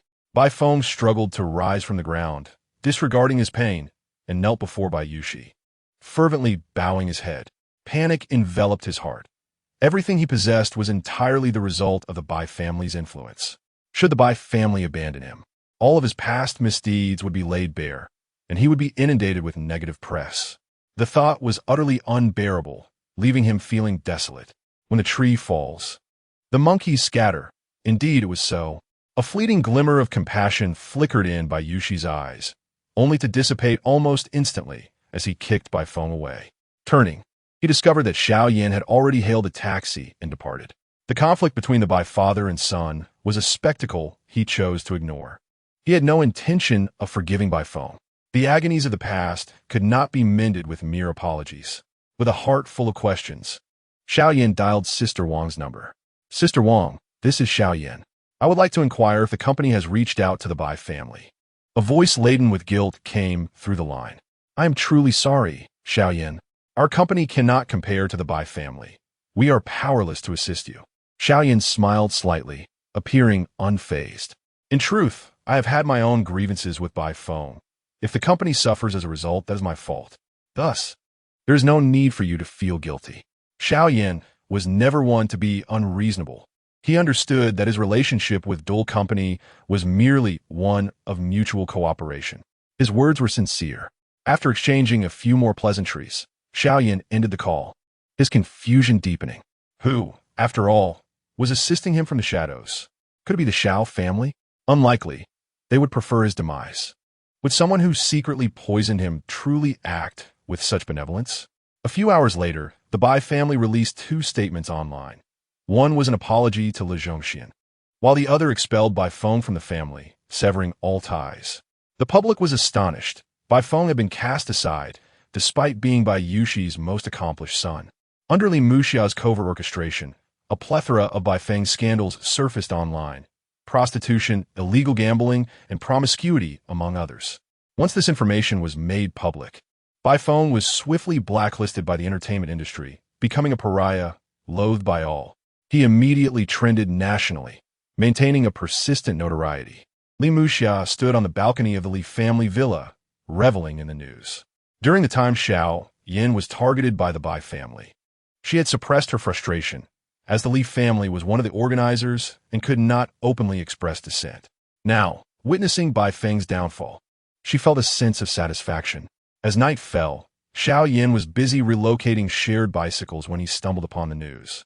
His spirits remained high. Aside from the uncertainty of who had acted behind the scenes, everything else seemed favorable. Those who have never endured suffering could hardly comprehend its true nature. Bai Feng's disgraceful fate, his reputation tarnished, would likely inflict even greater anguish than he himself would experience. In the living room of the Xiao family, Xiao Wanqing summoned all the household members. "Wanqing, what is the purpose of this gathering? Who is this person?" Xiao Changsheng inquired, seated on the sofa, perplexed by his daughter's introduction of a woman. Following closely behind, Xiao Tian's expression faltered as he laid eyes upon the freckled woman. Damn it! How did this Suihua return? Xiao Wanqing, however, did not respond to Xiao Changsheng. Instead, she coldly fixed her gaze on Xiao Tian, her eyes betraying a mix of disdain and a hint of malice. At the moment Suihua met Xiao Tian's gaze, she lowered her head in shame, unable to look at him again. Dear sister, what is it that you wish to discuss with us? Xiao Yusin and Xiao Xinzai were in another room, attempting to gather evidence of wrongdoing, but their efforts were abruptly interrupted, leaving them quite dissatisfied.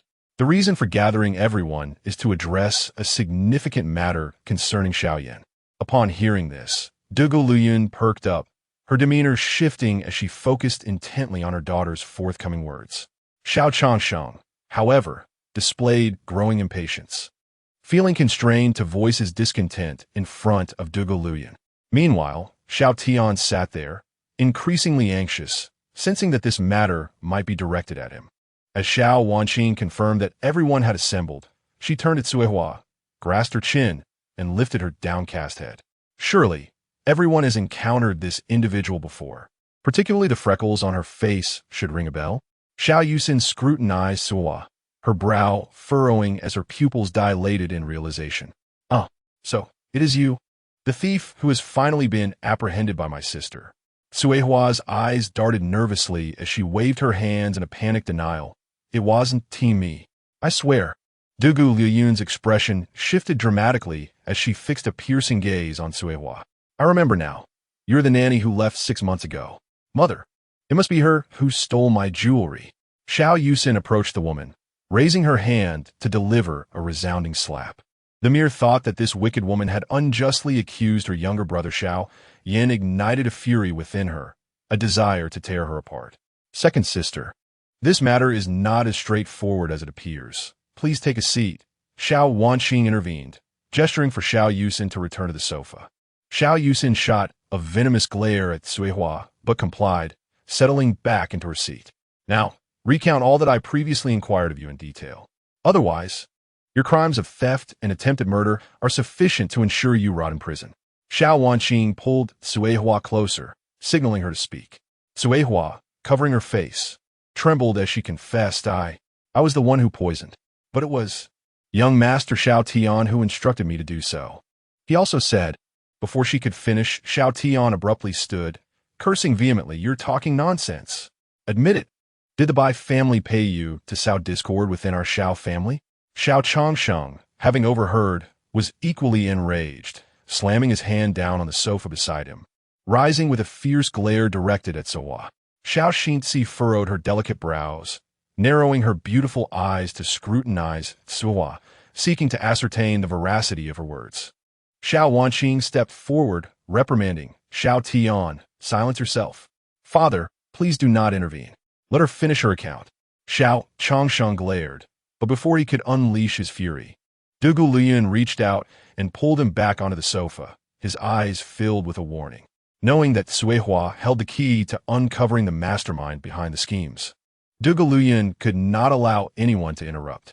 Xiao Tian, his neck flushed with anger, trembled with frustration, helplessly turning to Xiao Yusin and Xiao Xinzi. Sisters, what do you think about eldest sisters? Be quiet and let her finish. Xiao Yusin interrupted sharply, casting a stern glance at Xiao Tian. Xiao Wanqing directed her attention to Suihua, stating, Speak of what you know and reveal who poisoned Xiao Yan. You must clarify everything or else. Suihua nodded repeatedly, continuing, The reason I stole the jewelry from the second miss was entirely out of necessity. As for the arsenic given to Master Xiao Yan, I was compelled to act. I was directed by someone to do so. That person is none other than young Master Xiao Tian.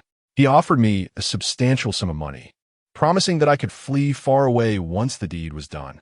But being a native of Kyoto, where could I possibly escape to? Thus, I chose not to leave.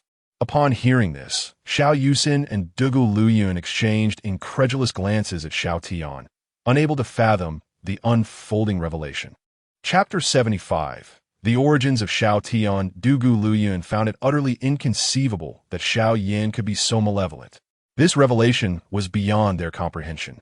They had previously believed that the one responsible for the poisoning was Xiao Xinzi, only to discover that it was, astonishingly, the seemingly innocuous Xiao Tian. "You must be joking," Xiao Changsheng exclaimed, glaring fiercely at Sohua, his immediate reaction one of disbelief, especially since he had never even heard of Xiao Yan being poisoned. Xiao Xinzi, seated nearby, concurred. "Indeed, Xiao Yan is alive and well. For heaven's sake, this is a blatant attempt to wrongfully accuse someone." Xiao Tian sat there, a picture of grievance, and eventually lamented, "Alas, it seems our Xiao family has recently garnered quite a bit of attention. Outsiders are deliberately seizing this opportunity to sow discord among us."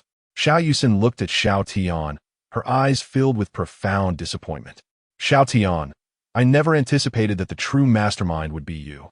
I always knew you, the adopted son, were nothing more than an outsider." Her words caused a dramatic shift in the expressions of everyone present, including Xiao Tian himself. "Yusin, silence your foul mouth," Xiao Changsheng thundered, rising in fury, his gaze fixated on Xiao Yusin as if he wished to rend her asunder. "Yusin, what nonsense are you spouting? We must wait for the ensuing investigation." Dugu Luoyuan, fearing that Xiao Tian could not bear the weight of such accusations, hastily attempted to divert the conversation, still clinging to a flicker of hope that Xiao Tian could not possibly be guilty of such a deed. Realizing she had misspoken, Xiao Yusin begrudgingly closed her mouth and refrained from speaking further. "Sister, what do you mean? I am an adopted child? Is this true?" Xiao Tian stood, gazing at Xiao Yusin, finding the revelation utterly astonishing. Throughout his life, he had believed himself to be the sole heir of the Xiao family, which led to his lack of joy upon Xiao Yan's return. Instead, he instinctively felt that Xiao Yan would inevitably usurp what rightfully belonged to him. Thus, he had always been at odds with Xiao Yan.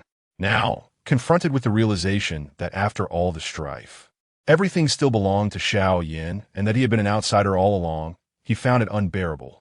Xiao Wanqing stared intently at Xiao Tian and demanded, "Xiao Tian, the evidence is right here. What more do you have to say?" Xiao Tian, his heart as clear as crystal, maintained a facade of grievance. "Eldest sister, it truly was not me. I know you wish for Xiao Yan's return. After all, I am not a true member of the Xiao family. Xiao Yan is the rightful heir and deserves everything to be returned to him. There is no need for you to act this way. I will willingly depart. I shall leave tonight." After expressing his feelings of injustice, Xiao Tian turned to walk away, but was abruptly halted by a firm hand gripping him tightly. "Xiao Tian, do not leave. You are forever a member of the Xiao family. As long as I am here, no one can cast you out." Xiao Changsheng pulled Xiao Tian back with conviction in his voice. Xiao Wanqing and Xiao Yusin were both overwhelmed with complex emotions. After so many years, they could not bear the thought of Xiao Tian leaving. But what if Xiao Tian truly was the culprit? "Enough of this bickering," Dugu Luoyuan shouted after a long silence, tears streaming down her face, the gravity of the situation weighing heavily upon her. How could she possibly come to terms with this outcome? Although Xiao Tian had been their adopted son since childhood, the years of devotion and emotional investment they had made were not easily dismissed. The bond they shared could not simply be severed. Dugu Luoyuan, cradled in Xiao Changsheng's embrace, felt tears welling in her eyes, slowly trickling down her cheeks. The turmoil and anguish within her were palpable. If she felt this way, how could the others not feel the same? Xiao Tian stood there, eyes vacant, as if the entire world had shifted from this moment onward.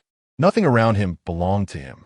Everything was now the property of Xiao Yan, encompassing all he was, his identity, status, and even his luxury cars and mansions. "I ask you, who was the one that poisoned him?" Xiao Changsheng's eyes blazed with fury as he fixed his gaze upon Shui Hua. Cold sweat had long since cascaded down Shui Hua's brow. She had never anticipated that matters would escalate to such a degree. Realizing her misstep, she felt far more fear of Xiao Changsheng than of Xiao Wanqing. He was a powerful figure in the capital, capable of annihilating her with a mere word. "And master of the house, I spoke out of turn in a moment of haste.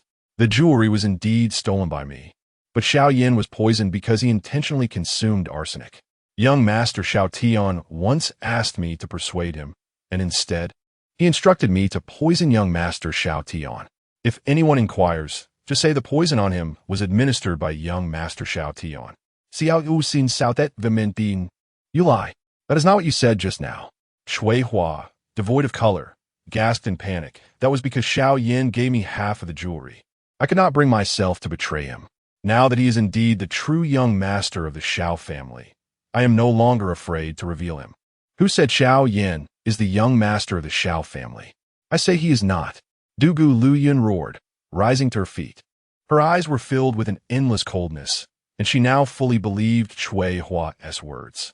She finally understood why Xiao Yan had only suffered mild arsenic poisoning rather than succumbing to death. It was all part of his meticulously orchestrated charade. After leaving the Xiao family, Xiao Yan had transformed entirely, even deliberately leaving behind that diary to elicit sympathy from her family. Dugu Lu Yun was taken aback, realizing that the elusive mastermind she had searched for all these days was none other than Xiao Yan himself, fabricating lies from thin air. She loathed herself for not uncovering the truth sooner, lamenting the emotional waste she had invested in Xiao Yan. Xiao Xinci approached Dugu Lu Yun and gently patted her back. Mother, I told you long ago that Xiao Yan is not a good person. His current business capital surely derives from the jewelry and accessories belonging to second sister. It is not too late for you to realize this now. Dugu Lu Yun, heartbroken, closed her eyes, tears streaming down to the ground, her heart heavy with unspeakable pain. She felt not only guilt for having doubted her three daughters, but also anguish over Xiao Yan's scheming. Xiao Wanqing and Xiao Yu Xin exchanged glances, both uncertain of whom to trust. Deep down, they felt Shui Hua was lying, yet they had no evidence to substantiate their suspicions. Flowing cloud, do not let sorrow consume you. That rebellious child Xiao Yan is audacious enough to strike his own father. What mischief is beyond his reach? How unlike our dear Xiao Tian, who is so obedient and well-behaved. Sitting nearby, Xiao Changsheng incessantly criticizes Xiao Yan, highlighting his faults while extolling the virtues of Xiao Tian. In the past, Donggu Lu Yun would have instinctively felt that her husband favored their younger son, but now she finds herself in complete agreement with his assessment. She realizes that she has been deceived from the very beginning, manipulated to the point of confusion, and has inadvertently caused her husband's heartache. Unable to bear the situation any longer, Xiao Yusin steps forward to defend Xiao Yan, exclaiming, "Mother, does it not strike you as peculiar that Suihua speaks in contradictions?" Xiao Changsheng raises his eyelids, glaring at Xiao Yusin, and retorts sharply, "What problems do you perceive? The evidence stands before us. Is the truth not glaringly apparent?" Xiao Changsheng berates Xiao Yusin with unprecedented fury. The origins of Xiao Tian are his most guarded secret, one he has never revealed, not even to Donggu Lu Yun. Now, due to Xiao Yusin's intervention, it seems this secret will not remain concealed for much longer, which incites his anger. Xiao Wanqing feels a profound sorrow within her heart. Her parents would rather believe in Xiao Tian, an adopted son, than trust their own biological children. Perhaps they have always cherished only Xiao Tian, never intending for Xiao Yan to inherit the family legacy. Thus, they feign ignorance of many matters, even aiding in the concealment of Xiao Tian's true nature. Chapter 76. Dugu Luyan contemplated discarding Xiao Yan's belongings, with a reward of 1 million at stake. At this moment, Xiao Yusin's emotions mirrored those of Xiao Wanqing. It was their mother who had roused them from their disorientation. Now, however, she found herself once again ensnared in confusion, leaving them feeling utterly helpless. Xiao Tian remained silently in place. Since he had heard Dugu Luyun's words, he had lowered his left foot that he had previously raised. Despite the weighty questions swirling in his mind, he was unwilling to relinquish everything the Xiao family possessed, who would willingly part with what they had once cherished. This matter ends here for today. You all should return to your rooms and rest. Suihua, you may leave, Xiao Changxing said, embracing Dugu Luyun as he made his way to the master bedroom. He was disinclined to pursue the identity of the one who had poisoned Xiao Yan. As long as Xiao Tian was unharmed, that was sufficient. Xiao Tian cast a cold glance at Suihua before turning back to his room. In the Xiao family's living room, Only the two sisters, Xiao Wanqing and Xiao Yusin, remained. Their expressions were unusually grim, and Suihua could only let them be. Xiao Wanqing sighed deeply after all this. The true mastermind turns out to be Xiao Yan. Not only has the situation not been resolved, it has instead become a chaotic mess. Xiao Yusin's eyes glistened with unshed tears as her voice trembled. Sister, I too cannot believe that Xiao Yan is the culprit, but with Suihua's identification, he has been wrongfully accused. What shall we do? Xiao Wanqing sat there, momentarily at a loss, hoping that this monumental misunderstanding might one day be clarified.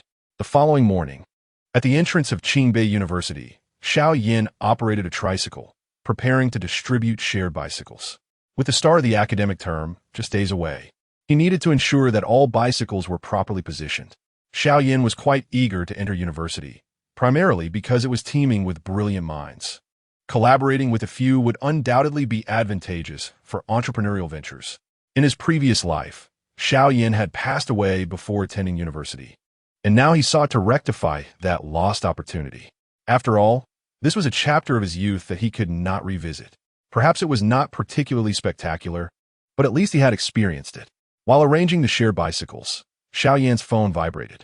Upon checking, he discovered a message from Yunshun Shi Jianlu, a female internet celebrity on the Doulu platform. Li Zhongxian, you should have retrieved the music copyright by now, correct? She inquired. After some contemplation, Xiao Yan replied, I have indeed reclaimed it. In that case, she continued, the last time you promised to compose a piano piece for me, does that still hold true? I can offer you 1 million as compensation.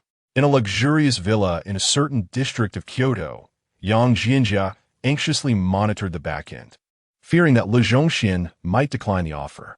Upon reading the message, Xiao Yan's eyes sparkled with excitement, thinking that he had finally hooked her. He swiftly typed 2 words in response. Sounds good. When Yang Jinjia received the message, she felt a surge of delight. For her, 1 million was not a substantial amount, but the piano piece was of utmost importance. At this moment in the Xiao family, Dugu Luyan casually discarded Xiao Yan's diary into the trash.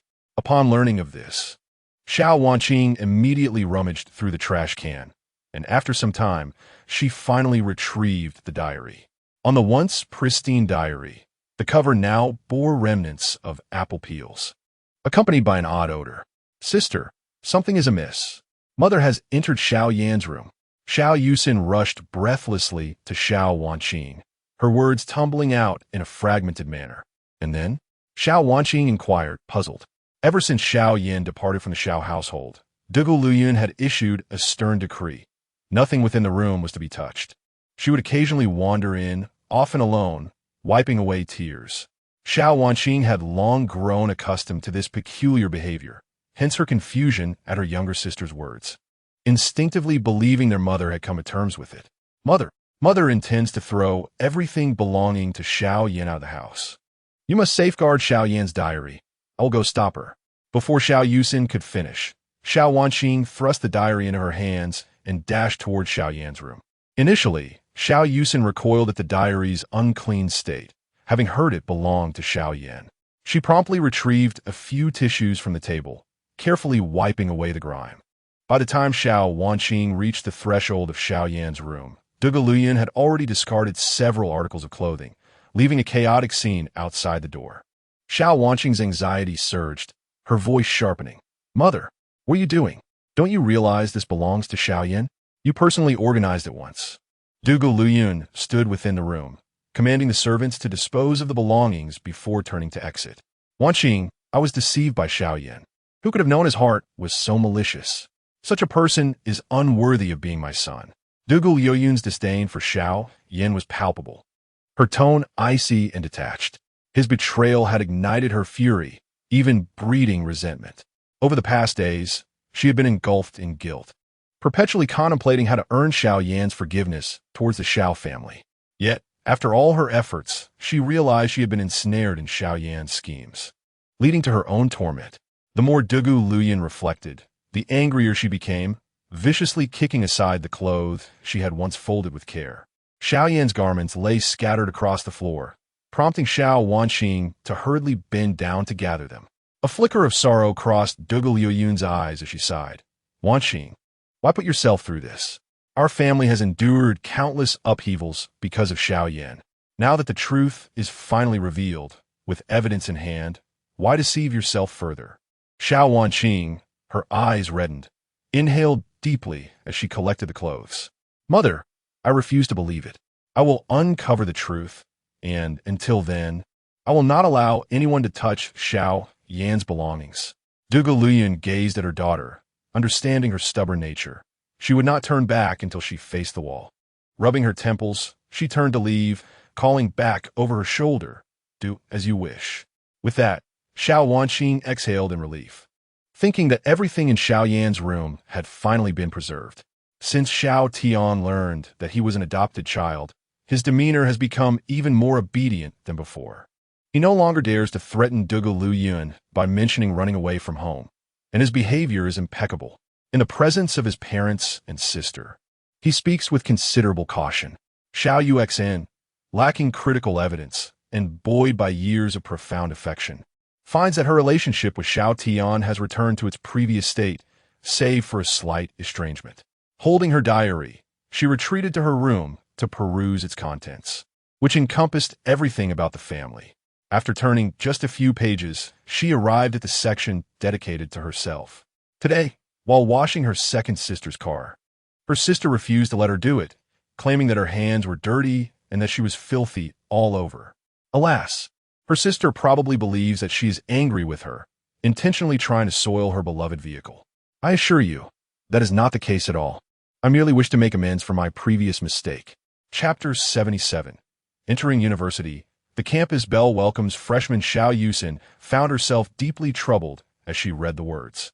Her brows furrowing into a deep frown, tears welling up in her eyes and cascading down her cheeks. Her body instinctively curled up, and she sobbed softly. How could she possibly forget that incident? It was etched in her memory more vividly than anyone else's. On the final day before her boyfriend Hanqing left for overseas entrepreneurship, he had come to her doorstep to take her out for a heartfelt meal, a temporary farewell. Little did they know, they encountered Xiao Yan outside.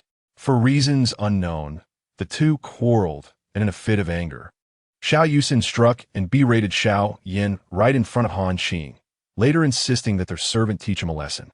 If not for the need to appear gentle and graceful before her boyfriend, she would have relished the opportunity to take matters into her own hands.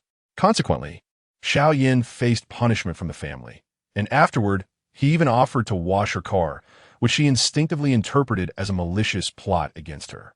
Not only did Xiao Yusin chastise him harshly, but she also forbade him from ever approaching her vehicle again. As she perused the diary's contents, Xiao Yusin suddenly realized how narrow-minded she had been. Not only did she overlook Xiao Yan's kindness, but she had also lashed out at him. Understanding the chain of events, she became increasingly convinced that Xiao Yan could not possibly have poisoned her to garner her family's sympathy. There must have been a colossal misunderstanding. Once she had failed to investigate, Xiao Yusin gently closed the diary, feeling utterly lost as she sat on the edge of her bed, cradling her head and sobbing uncontrollably. Unable to fathom the turmoil Xiao Yan must have felt at that time. In a rented apartment, Xiao Yan successfully composed a piano piece. To safeguard his interests, he insisted on receiving payment in advance. Not long after, a text message alerted him that 1 million had been deposited into his bank account. In accordance with their agreement, Xiao Yan sent the piano piece to Yun Shan, who was awaiting it. With the 1 million plus the share from the upcoming music festival, the total reached 50 million. This would allow the company to continue expanding, though he knew it was not a sustainable long-term solution. Furrowing his brows, Xiao Yan contemplated calling by Li Huaisong to request a business plan to prepare for financing. With some free time on his hands, he decided to help with moving bicycles at the company while also inquiring about potential angel investors. Suddenly, a cry for help pierced the air. "Help! Someone's robbing me." As Xiao Yan was moving a shared bicycle off a tricycle, he turned to investigate the commotion. A girl in a blue spaghetti strap dress was chasing a middle-aged man dressed in black. Unfortunately, her high heels hindered her speed. The black-clad robber, panting heavily, continued to flee without glancing back, heading straight for Xiao Yan.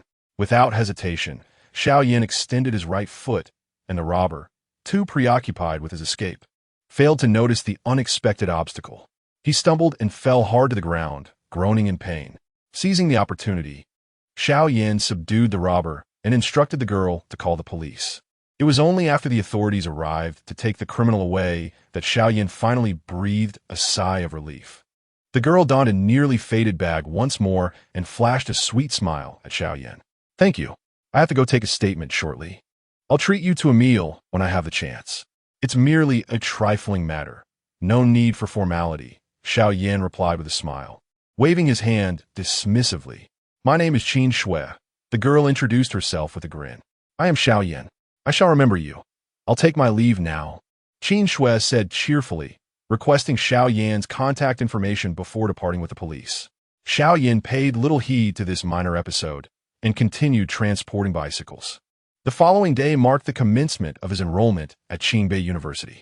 He had instructed the company's programmers to develop an online meeting app, enabling him to conduct meetings seamlessly as needed.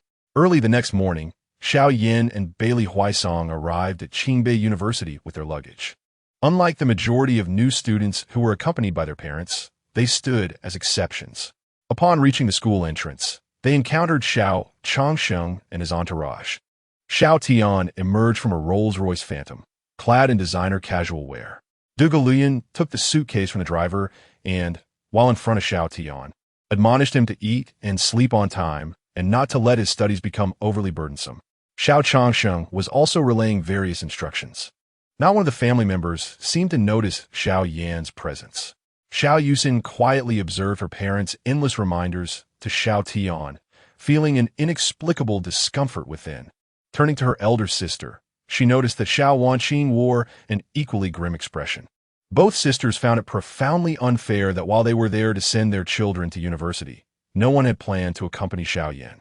Xiao Tian received all that was rightfully Xiao Yan's. Xiao Wanqing suddenly felt a wave of injustice wash over her.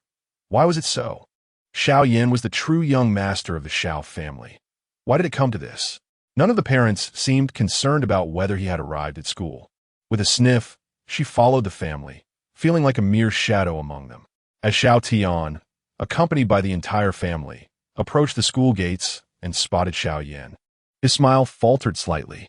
Xiao Changsheng and Luyan, the couple, also noticed Xiao Yan, yet Xiao Changsheng instinctively chose to ignore him. Luyan cast a disdainful glance at Xiao Yan, letting out a cold snort. She would rather have no son than one so malevolent. Xiao Yan. Only Xiao Wanqing and Xiao Yusin approached him with bright smiles. Upon noticing them, Xiao Yan opted to disregard their presence entirely, addressing Bailey Pang Pang as he hoisted a suitcase. "Let us go." He strode purposefully toward the school entrance, quickening his pace. The smiles on Xiao Wanqing and Xiao Yusin's faces stiffened, replaced by a hint of bitterness.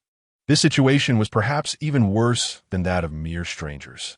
Both sisters recalled their past misdeeds and felt that Xiao Yan's treatment of them was justified. They had brought this upon themselves, resulting in the loss of the one who cared for them the most. Luyan's eyes flickered with disdain as she murmured under her breath, "Humph, still playing hard to get? Does he truly believe I would fall for such tricks again?" She instinctively believed that Xiao Yan had intentionally appeared before them, waiting for them to come forward and urge him to stay. Xiao Xinzi smiled playfully, "Mother, you have seen through Xiao Yan's scheme, but it seems my elder sisters are still oblivious." This only indicated that Xiao Yan was deeply cunning, having long since laid a trap for them. Xiao Changsheng's attention was entirely focused on Xiao Tian, not sparing a glance at Xiao Yan. He scoffed to himself. "This ungrateful child is beyond redemption. You need not concern yourselves with him." Throughout this encounter, Xiao Tian had remained silent, merely casting a cold glare at Xiao Yan. Internally convinced of Xiao Yan's hypocrisy, each coincidental meeting felt too orchestrated to be mere chance. He would never believe it. The truth was that Xiao Yan sought to eliminate him, aiming to monopolize the entire Xiao family legacy. Were it not for the revelation from his father that he bore the bloodline of the Xiao family and was not merely an adopted son, he might have truly lost everything he held dear. Grasping his suitcase tightly with his right hand, a flicker of murderous intent surged from the depths of his eyes. If poison could not rid him of this bastard, then other means would have to be employed. Upon entering the school, Xiao Yan and Bai Li Huaisong discovered that the campus was extraordinarily large, with an environment far surpassing that of Tianshui High School. As they stepped through the gates, numerous upperclassmen were already there, eagerly awaiting the arrival of the new students to guide them. From within the crowd emerged a graceful figure clad in a blue uniform, her hair styled in a ponytail, with light makeup enhancing her youthful features. Lacking a touch of allure, she radiated a vibrant aura of youth. Isn't that Senior Li Muxia? Our school's belle. Could she be here to welcome the new students? What a surprise. I have never seen this before. Li Muxia was already accustomed to the gazes of her peers, but when she spotted Xiao Yan, her eyes brightened. She made a beeline towards him. Xiao Yan, the school beauty is coming our way, Bai Li Huaisong murmured, visibly more anxious. Chapter 78. The three campus beauties gathered to guide to the dormitory. Xiao Tian's jealousy. Everyone's attention was riveted on Li Muxia as she approached the two freshmen. It was utterly astonishing. Could it be true that the esteemed campus beauty was there to lead the newcomers? Upon reaching Xiao Yan, Li Muxia greeted him with a smile. You have indeed come. Allow me to show you the way. This school is quite large, and you might struggle to find your dormitory alone. All eyes are now fixed on Xiao Yan, making him the center of attention. Faced with the presence of one of the two most beautiful campus beauties from Qingbei, Xiao Yan displayed no hint of excitement. Instead, he shook his head in disdain, his tone icy. I do not require assistance. Li Muxia's smile faltered, clearly taken aback by Xiao Yan's blatant dismissal. For any student, who wouldn't desire the special attention of a campus beauty? This was a matter of pride, yet Xiao Yan rejected it without a second thought. Beside him, Bai Li Pang was momentarily stunned, thinking, are you serious? Muxia, an incongruous voice suddenly pierced the air. Both Li Muxia and Xiao Yan turned to see Xiao Tian approaching. Without sparing Xiao Yan a glance, he smiled at Li Muxia. Muxia, are you here to guide me? Indeed. Li Muxia glanced at Xiao Yan and nodded, a hint of pride gleaming in her eyes. She wanted Xiao Yan to witness her charm as a campus beauty, surrounded always by admirers. Ha! This is truly laughable. You can't even find your way to a place at this age. Xiao Yan chuckled, his words unrelenting, striking at Xiao Tian's core. Xiao Tian, I see your jealousy is palpable. What makes you think anyone would want to guide you? Xiao Tian scoffed, basking in the envy of his classmates. Feeling a rush of satisfaction, Bai Li Huaisong struggled to suppress a laugh, nearly bursting. Obviously, Xiao Tian was oblivious to the fact that Li Muxia had willingly offered to guide them. Otherwise, he wouldn't be so pleased. He likely believed that this was merely a sign of Xiao Yan's disdain for the likes of him. The older students observing the scene exchanged glances, murmuring amongst themselves. One unusual day. Why are all the unexpected people here? Yang Jinjia and Qin Shui arrived, chatting and laughing, and immediately noticed Li Muxia, including Xiao Yan among their observations. Upon catching sight of Xiao Yan, Qin Shui gasped, covering her mouth. It's him. What's he doing here? Yang Jianjia, noticing her best friend's reaction, rolled her eyes in exasperation. Was it really necessary to react so dramatically upon seeing an acquaintance? Qin Shui shook Yang Jinjia's arm, her gaze fixated on Xiao Yan. Jinjia, that Xiao Yan is the one I mentioned to you. He helped me retrieve my bag yesterday, allowing me to pay my tuition. You said you knew another Xiao Yan. Could it be the same person? Upon hearing this, Yang Jinjia could not help but chuckle softly, nodding her head in amusement. You are indeed correct. It is the same person. Qin Shui, exasperated, supported her forehead, astonished and at a loss for words. After the events of yesterday, Qin Shui had engaged in a lengthy conversation with Yang Jinjia over the phone, recounting the entire story to her confidant. When she first heard the name Xiao Yan, Yang Jinjia initially dismissed it as mere coincidence. However, she had brought Qin Shui along early that morning to ascertain whether the Xiao Yan was indeed her benefactor. To their surprise, the world truly felt quite small.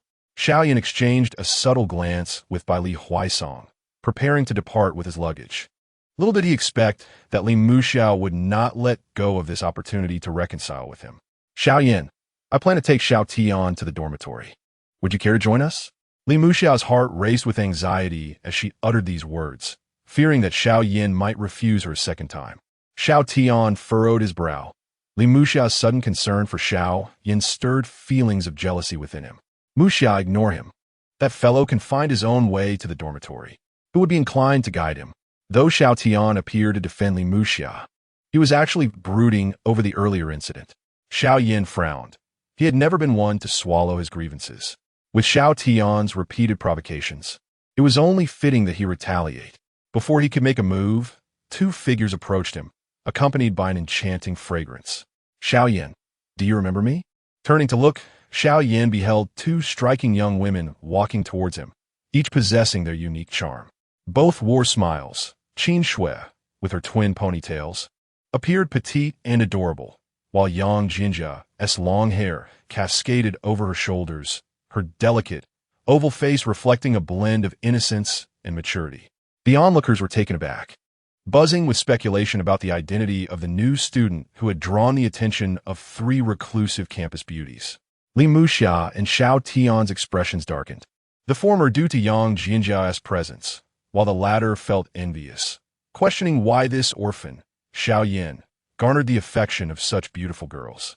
As the son of the affluent Xiao Changsheng, should he not have a greater claim to their attention? Do you know each other? Xiao Yan was momentarily taken aback. The camaraderie between Qin Shui and Yang Jinjia was unmistakable. With a playful grin, Qin Shui revealed a set of pearly white teeth.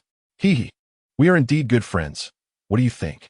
Yang Jinjia cast a sidelong glance at Li Muxia before addressing Xiao Yan and his companion. By the way, are you two heading to the dormitory? We can show you the way. Xiao Yan raised an eyebrow at Xiao Tian and, in a deliberately loud voice, responded, That would be wonderful. Thank you. Bai Li Pang Pang assisted with the luggage, trailing behind the trio, his gaze filled with admiration for Xiao Yan, revering him with utmost respect. In his heart, he marveled at Xiao Yan, pondering who in the entirety of Qingbei University could rival him. Few newcomers can boast of having three campus beauties vying to escort them to their dormitory right upon entering school, much less someone like Xiao Yan, who has even outshone Xiao Tian in this regard. As Xiao Yan and Yang Jinjia strolled towards the dormitory, engaged in light-hearted conversation, both Li Muxia and Xiao Tian wore expressions of profound discontent. Even the most oblivious onlookers could discern the unfolding situation. Li Muxia had been spurned. Numerous envious students had discreetly captured this spectacle on their phones, documenting the scene to share on the school forum. Fortunately for Xiao Yan and Bai Li Huaisong, they were assigned to dormitory 505, while, rather dramatically, Xiao Tian's dormitory was 506, placing them right next door to one another. Chapter 79. The banquet. As Bai Li Huaisong entered the dormitory, placing her luggage and daily necessities, three individuals stood in the corridor, gazing down at the basketball court below the dormitory. A few senior students were engaged in a fiercely competitive game, vying for dominance on the court. Yang Jinjia turned her gaze toward Xiao Yan, curiosity shimmering in her eyes. Xiao Yan, how is your bicycle project progressing? Beside her, Qin Shui raised her eyebrows in disbelief, directing her attention at Xiao Yan. Junior, were those bicycles you had yesterday? I thought you were merely working a part-time job. I didn't realize you were running your own business. Qin Shui had some understanding of public shared bicycles, which had become quite the sensation in Kyoto. Xiao Yan rubbed his nose, confessing the challenges he faced. The project is going reasonably well, but I'm struggling to find investors. He mentioned this, aware of Yang Jinjia's influential background, hoping she might offer some solutions. Upon hearing about Xiao Yan's difficulties, Yang Jinjia blinked and, tilting her head, declared without hesitation, That's simple. On the night of the 15th day of the 8th lunar month, there will be a banquet attended by the affluent and elite. I can take you along. Whether you secure investment depends on your own efforts. Xiao Yan's lips curled into a smile, a surge of hope filling his heart. Thank you, senior. Yang Jinjia regarded him, her hands clasped behind her, her enchanting smile revealing a hint of mystery in her crescent-shaped eyes, as if she could discern all truths. Xiao Yan felt a shiver run down his spine under her gaze and discreetly shifted his focus back to the basketball game. Something felt amiss today. Yang Jinjia's demeanor was markedly different from before. Was it merely an illusion? Before he could ponder further, A voice filled with surprise erupted from behind him. "Mom, why are you back again?" Perhaps due to Xiao Yan's influence, Xiao Tian's voice was particularly loud. Xiao Yan and Yang Jinjia turned in unison to see the entire Xiao family standing outside dormitory 506. It was evident that they had overheard the conversation between Xiao Yan and Yang Jinjia, their gazes towards him tinged with disdain. Even Xiao Wanqing and Xiao Yusin exhibited hints of concern. They were familiar with the project and regarded it as a potential money pit. While it could yield profits for others, Xiao Yan lacked the necessary capital to sustain it. Dugu Liuyun's eyes flickered with a complex expression as he noticed Xiao Yan, casting a reproachful glance at Xiao Tian. "We came to bring you your blankets. You completely forgot about them." "Oh, I really did forget. Thank you, Mom." Xiao Tian chuckled, his eyes occasionally darting toward Xiao Yan, a provocative undertone that even Yang Jinjia could sense. She instinctively arched her brows, feeling a twinge of displeasure. Xiao Yusin approached Xiao Yan, glancing at Bai Li Huaisang emerging from dormitory 505, and asked with a smile, "Xiao Yan, is this your dormitory? By the way, did you bring your blanket? What I do or do not bring is none of your concern. That brat from 506 is your brother. I see that your eyes are so blinded that you misidentify people." Xiao Yan, with an impatient roll of his eyes, turned away to continue watching the individuals playing basketball below. Xiao Yusin opened her mouth, utterly unable to refute Xiao Yan's words. Indeed, Xiao Yan had long severed ties with the Xiao family, and her brother was left with only Xiao Tian. Xiao Changsheng emerged from dormitory 506, overhearing the exchange. Pointing at Xiao Yan, he angrily rebuked, "Unfilial child, I see you cannot change your ways, daring to be so brazen toward your sister. I truly do not understand how Qingbei could admit a student like you." Spittle flew from Xiao Changsheng's mouth as he disparaged Xiao Yan at every turn. Xiao Yan smiled calmly and shrugged. "Qingbei accepted me because of my excellent grades and character. It is rather curious how your Xiao family managed to secure Xiao Tian's admission." As he said this, he raised his eyebrows and intentionally amplified his voice, ensuring that those nearby could hear. Xiao Tian's capabilities were well known to him. If one were to claim he had not received preferential treatment, he would not believe it for a moment.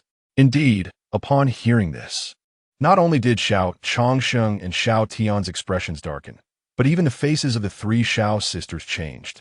The attention of most onlookers was drawn to the unfolding drama. Dugu Liyun stepped out of the dormitory, her oval face flushed with anger, her gaze fixed on Xiao Yan, nearly igniting with fury. "What do you mean by that, Xiao Yan? I see you cannot bear to see Xiao Tian excel beyond you, which is why you target him at every turn. I truly do not understand how I could have given birth to a child like you." Dugu Liyun's eyes were filled with disdain, increasingly convinced that Xiao Yan harbored resentment toward Xiao Tian. Otherwise, why would he utter such words?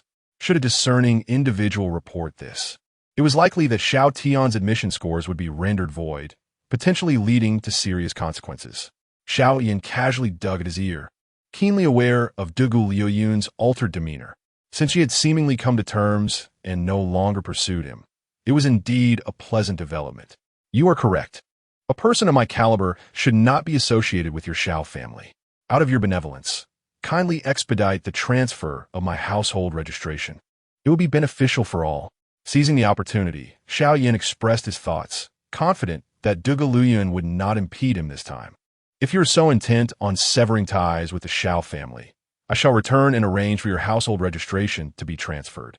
As Xiao Yan anticipated, Dugu Liyun's eyes reddened, gritting her teeth as she spoke.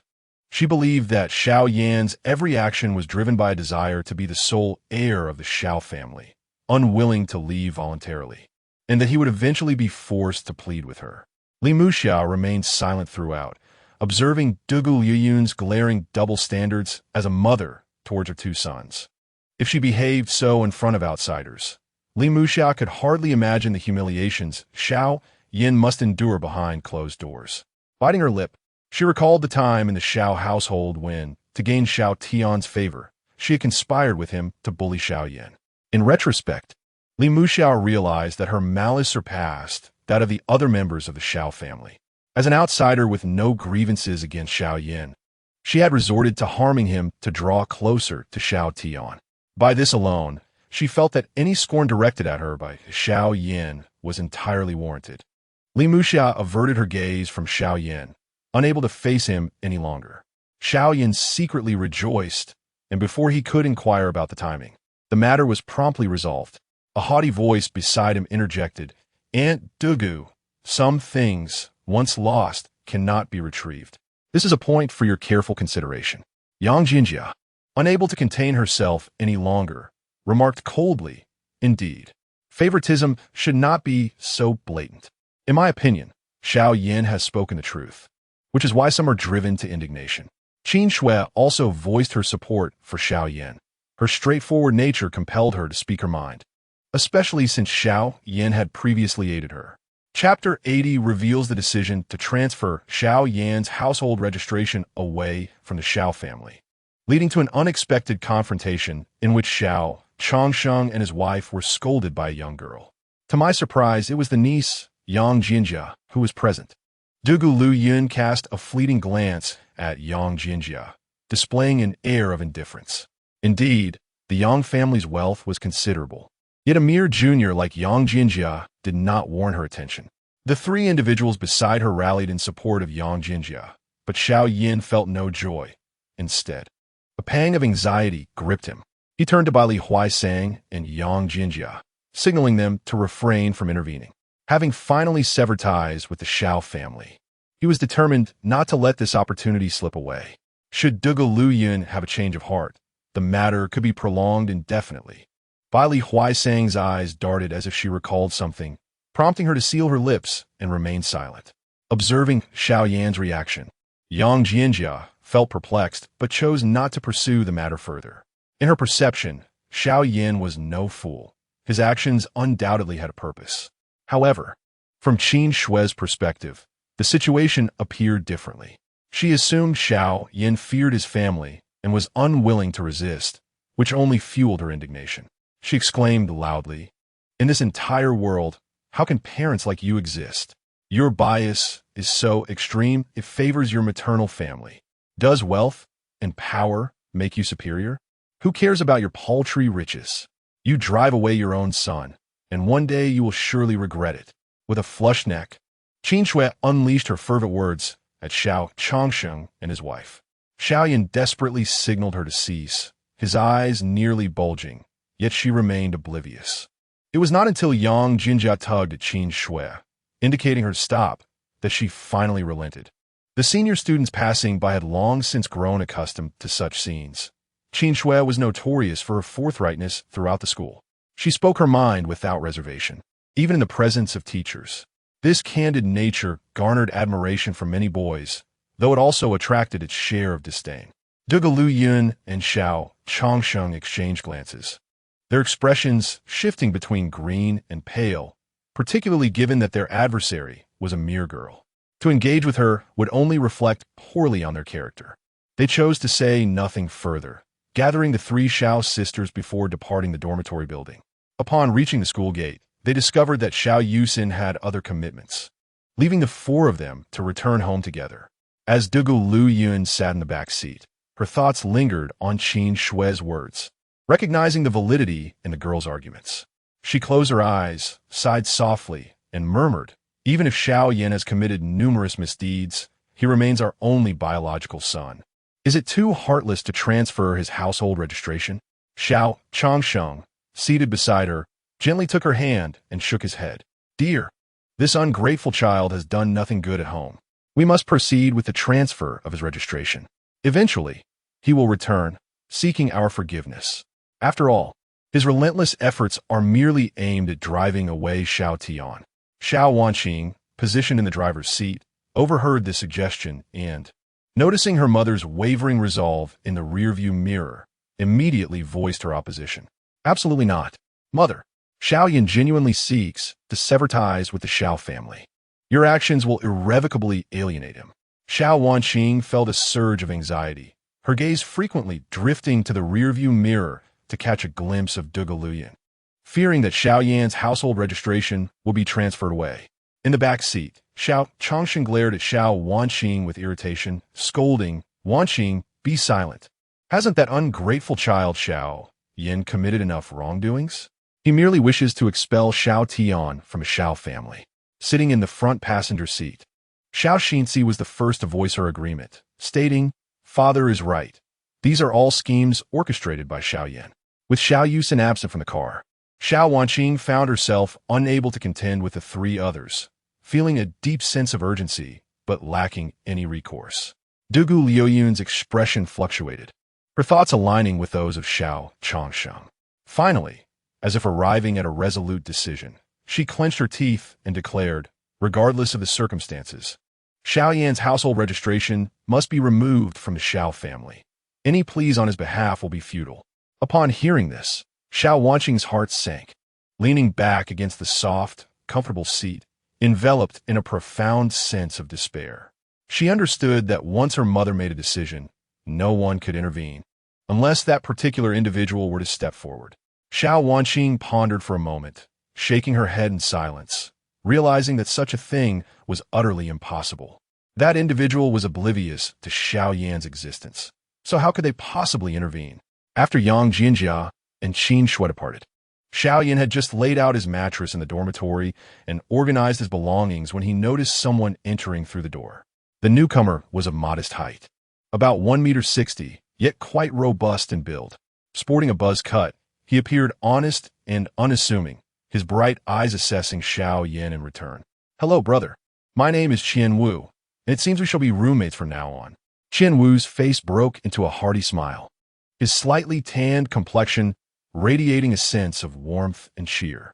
"Greetings, I am Xiao Yan, and I am Bailey Huaisong." As they were all men, it didn't take long for them to become familiar with one another. Xiao Yan learned about Qian Wu's background. He was from Guizhou and had overcome many hardships to gain admission to Qinghai University and Peking University. Shortly thereafter, a tall and handsome young man, wearing black-framed glasses, entered room 505. "Hey, how's everyone doing? Sorry for being late again." Xiao Yan waved at the well-mannered young man with a smile, saying, "You're not too late."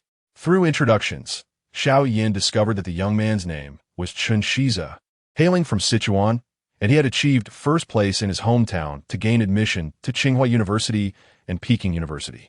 When Bailey Huaisong mentioned that Xiao Yan was the National College Entrance Examination champion, Qian Wu was utterly astonished. Chen Shiza chimed in, exclaiming with enthusiasm, "That's impressive." His exuberance seemed at odds with his refined appearance. Remembering that he had yet to have breakfast, Xiao Yan turned to Qian Wu and Chen Shiza, inquiring loudly, "Bailey and I are heading out for breakfast. What would you like?" "I'll have a bowl of noodle soup. I would like a serving of bamboo pole noodles." "All right, I shall fetch it for you shortly." As Xiao Yan spoke, he grabbed his phone, placing his right hand on Bailey Huaisong's shoulder, and they headed toward the door. Chen Shiza and Qian Wu, not wanting to be polite, shouted in unison, "Thank you, our dear fathers." Xiao Yan's lips twitched uncontrollably, without turning his head. He chuckled and scolded. "It was already alive. No need for you to mention it." He and Bai Li Huaisang, holding their student IDs, departed from the school gate, hastening towards the company. Upon arrival, and finding everything in order, they could finally breathe a sigh of relief. Given the current scale of the company, it could function autonomously even in their absence. After all, it was merely a matter of transporting bicycles. As long as one possessed strength, it posed no challenge. Xiao Yan and Bai Li Huaisang, while outside, ordered 2 portions of noodles and 2 servings of steamed rice noodles topped with extra meat and eggs before returning to the school. Meanwhile, after escorting her parents back to the Xiao residence, Xiao Wanqing contemplated for a moment on her way to the company, then picked up her phone to dial a number for her grandfather, Dugu Qiubai. Chapter 81. The Impact on Mood, Why Must He Be Born? The Fury of Dugu Qiubai. As the call connected, an elderly voice resonated from the other end. "Wan Quan, my dear child, what brings you to call your grandfather today?" Dugu Qiubai's tone was gentle, albeit tinged with a hint of dissatisfaction, for it was rare for Xiao Wan Quan to reach out to him amidst her busy life.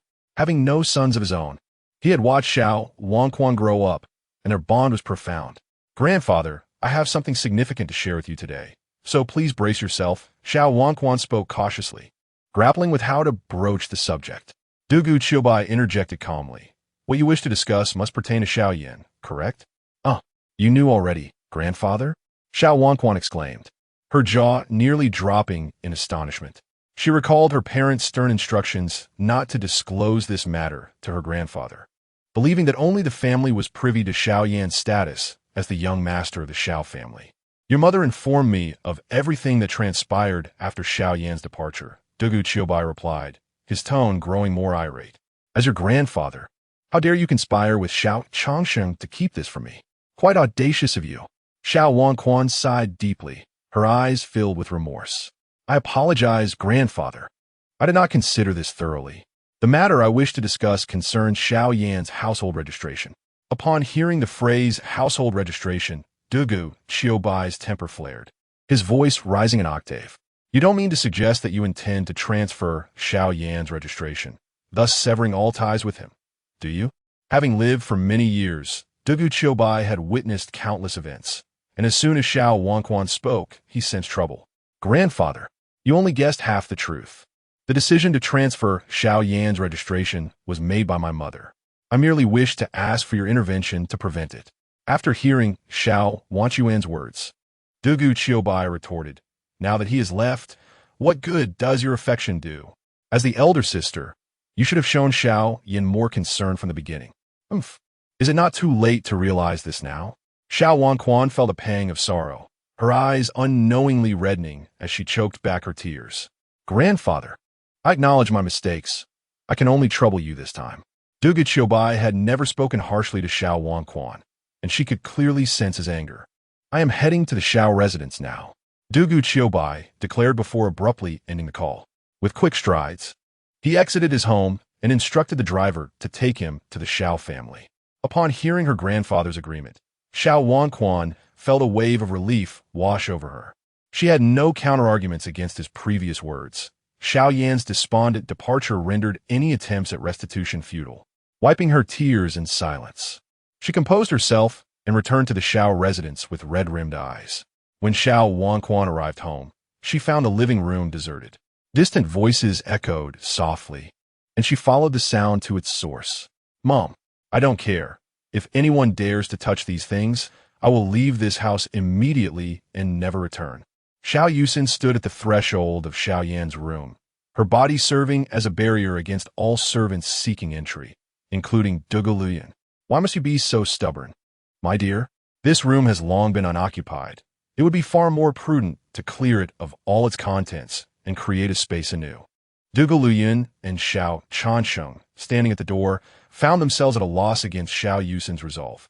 Following Xiao Changsheng's suggestion, Dugu Luyan ultimately decided to eradicate all traces of Xiao Yan from their home, to avoid the painful memories these belongings evoked and to preserve her own peace of mind.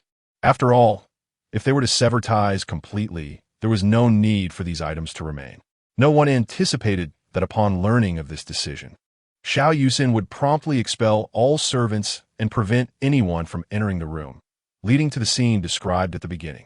When Xiao Wanqing arrived, she was taken aback to find Xiao Yusin's face streaked with tears, resolutely blocking the doorway.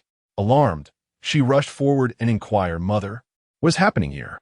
Xiao Yusin, her voice hoarse, was the first to respond. Eldest sister, they intend to dispose of all of Xiao Yan's belongings, and I will not allow it.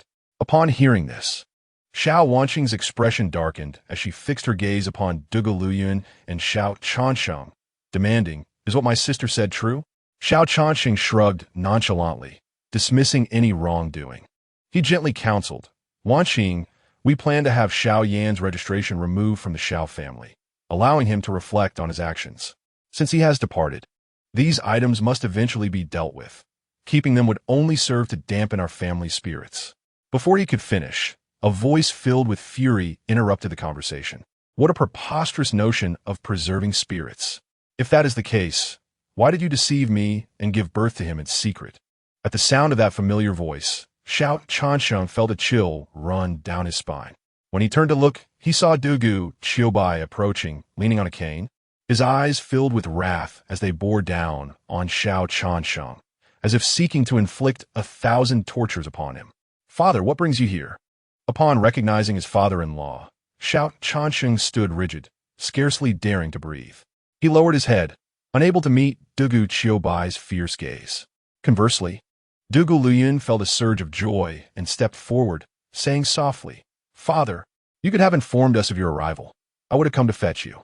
Dugu Luyan found it peculiar that her father, known for his irascibility and disdain for Xiao Changsheng, would choose to visit the Xiao family. Often absent for years at a time, Dugu Qiubai snorted dismissively, ignoring her as he advanced toward Xiao Changsheng, showing no regard for his own daughter.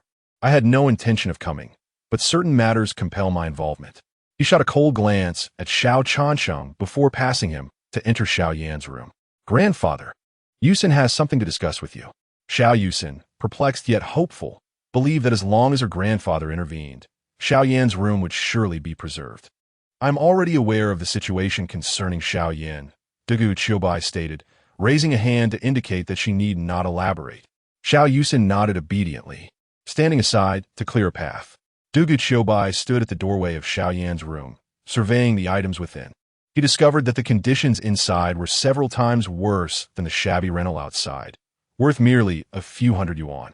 There was not a single window to allow for ventilation, and the dim light was solely provided by an LED lamp. Rather than a room, it resembled a cave. A chill coursed through him, and he could not help but break into a furious, mocking laugh. "Ha! Ha! Ha! Xiao Changsheng and Dugu Luyan, is this how you choose to be parents? Allowing your child to reside in such a wretched place, inferior even to a doghouse. In such a vast estate as the Xiao family, is there truly not a single decent room available?" Dugu Qiubai gritted his blackened teeth, his chest heaving with rage, his fury surging to the heavens. The sight of his wrath sent a shiver down Xiao Changsheng's spine, causing cold sweat to trickle down his back. Despite the fire raging within him, he dared not voice his feelings, for in his youth, he had endured relentless beatings from Dugu Qiubai while pursuing Dugu Luyan. He still vividly recalled the moment when a knife was brandished to sever his toes. Chapter 82. Li Muxia distances himself from Xiao Tian. Dugu Luyan approached Dugu Qiubai like a child who had committed a wrongdoing, nervously tugging at the hem of his garment. "Father, I acknowledge my mistake." "What use is acknowledging your mistake?" Dugu Qiubai, filled with anger, raised his hand, but ultimately could not bring himself to strike, slowly lowering it instead. Dugu Luyan, startled, felt a mix of confusion and indignation. "Father, are you aware of what Xiao Yan has done? He poisoned himself to sow discord among our family. Do you think I can forgive him?" Her frustration was evident as she stamped her foot in anger. "So, you take his word for it and believe that Xiao Yan is responsible?" Dugu Qiubai felt disheartened by his daughter, who, after years of living as a wealthy lady, seemed to have lost her sharpness of mind. Dugu Luyan shook her head slightly, declaring with conviction, "Who said that? The existence of witnesses is one thing. Xiao Yan even resorted to bike sharing. If he hadn't stolen you Acing's jewelry, how could he afford all of this?" Dugu Qiubai's eyes brimmed with disappointment, left utterly speechless by his daughter's naivety, feeling as though he was playing a lute to a cow. "Let me enlighten you on the origin of his wealth. When Xiao Yan first left the Xiao family, he invested in stocks and made millions. Not to mention, bike sharing also generates income from deposits. Where do you think his money comes from?" At Dugu Qiubai's words, both Xiao Changsheng and Dugu Luyan were taken aback, as were Xiao Yusin and Xiao Wanqing. They had never realized that Xiao Yan possessed such talents beyond his singing abilities while he resided in the Xiao family. Seeing their family's astonished reaction, Dugu Qiubai couldn't help but laugh in exasperation. It seemed that they had all underestimated Xiao Yan. After a year in the Xiao household, they had failed to recognize even a single merit of his. The one who found it hardest to accept this revelation was Dugu Luyan. If all of Xiao Yan's wealth were indeed earned through his own capabilities, it would imply that he was not as suspicious as they had thought, and that Suehua's claims could also be fabricated. As this realization struck her, a chill enveloped Dugu Luyan, as if she had plunged into an icy abyss. Dugu Qiubai, unfazed by her turmoil, cast a cold glare at Dugu Luyan and Xiao Changsheng. He spoke slowly. "Let me make this clear. If anyone dares to transfer Xiao Yan's household registration, I will not let this matter rest." With his dragon-headed cane thudding heavily against the ground, his tone laced with menace, he turned and walked away.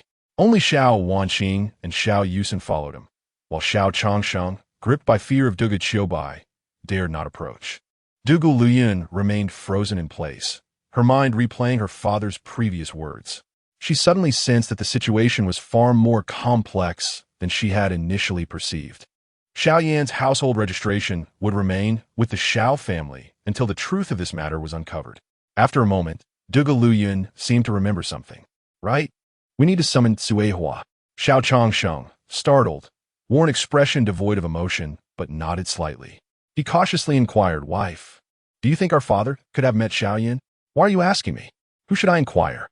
Dugu Luyun, weary, massaged his temples, bearing an expression laden with concern.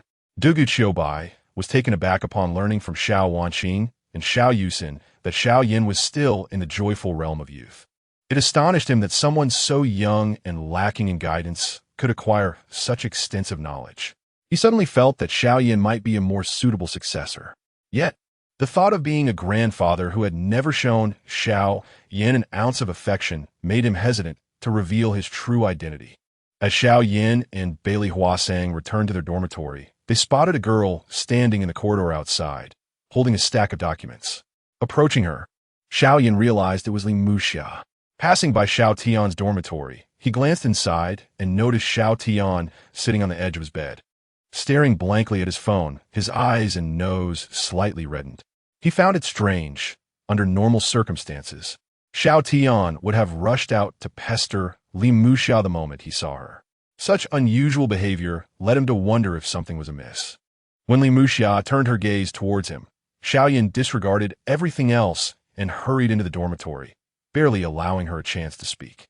Li Muxia's expression stiffened, her gaze complex as she watched his retreating figure, her heart a tumult of emotions. Did he truly not wish to see me? Do I repulse him so? Yengu, you finally arrived. As Xiao Yan rushed into the dormitory, Qianwu sprang up from his bed, taking the breakfast from him while gesturing outside. Brother, just now, the school beauty, Li, came looking for you. I told her you'd be back shortly. She has been waiting for you. Chun Shiza accepted a portion of the breakfast noodles, raising an eyebrow at Xiao Yan with a mischievous grin. Hurry up. Just now, she sent the neighboring Xiao Tian away for you. How come my goddess favor you? It's utterly absurd. Why can't it be me? Chun Shiza opened his breakfast box, feigning a heartbroken expression that elicited a twitch from Xiao Yan's lips. He began to comprehend why Xiao Tian had sought refuge in the dormitory. It seemed that Li Muxiao believed Xiao Yan had more potential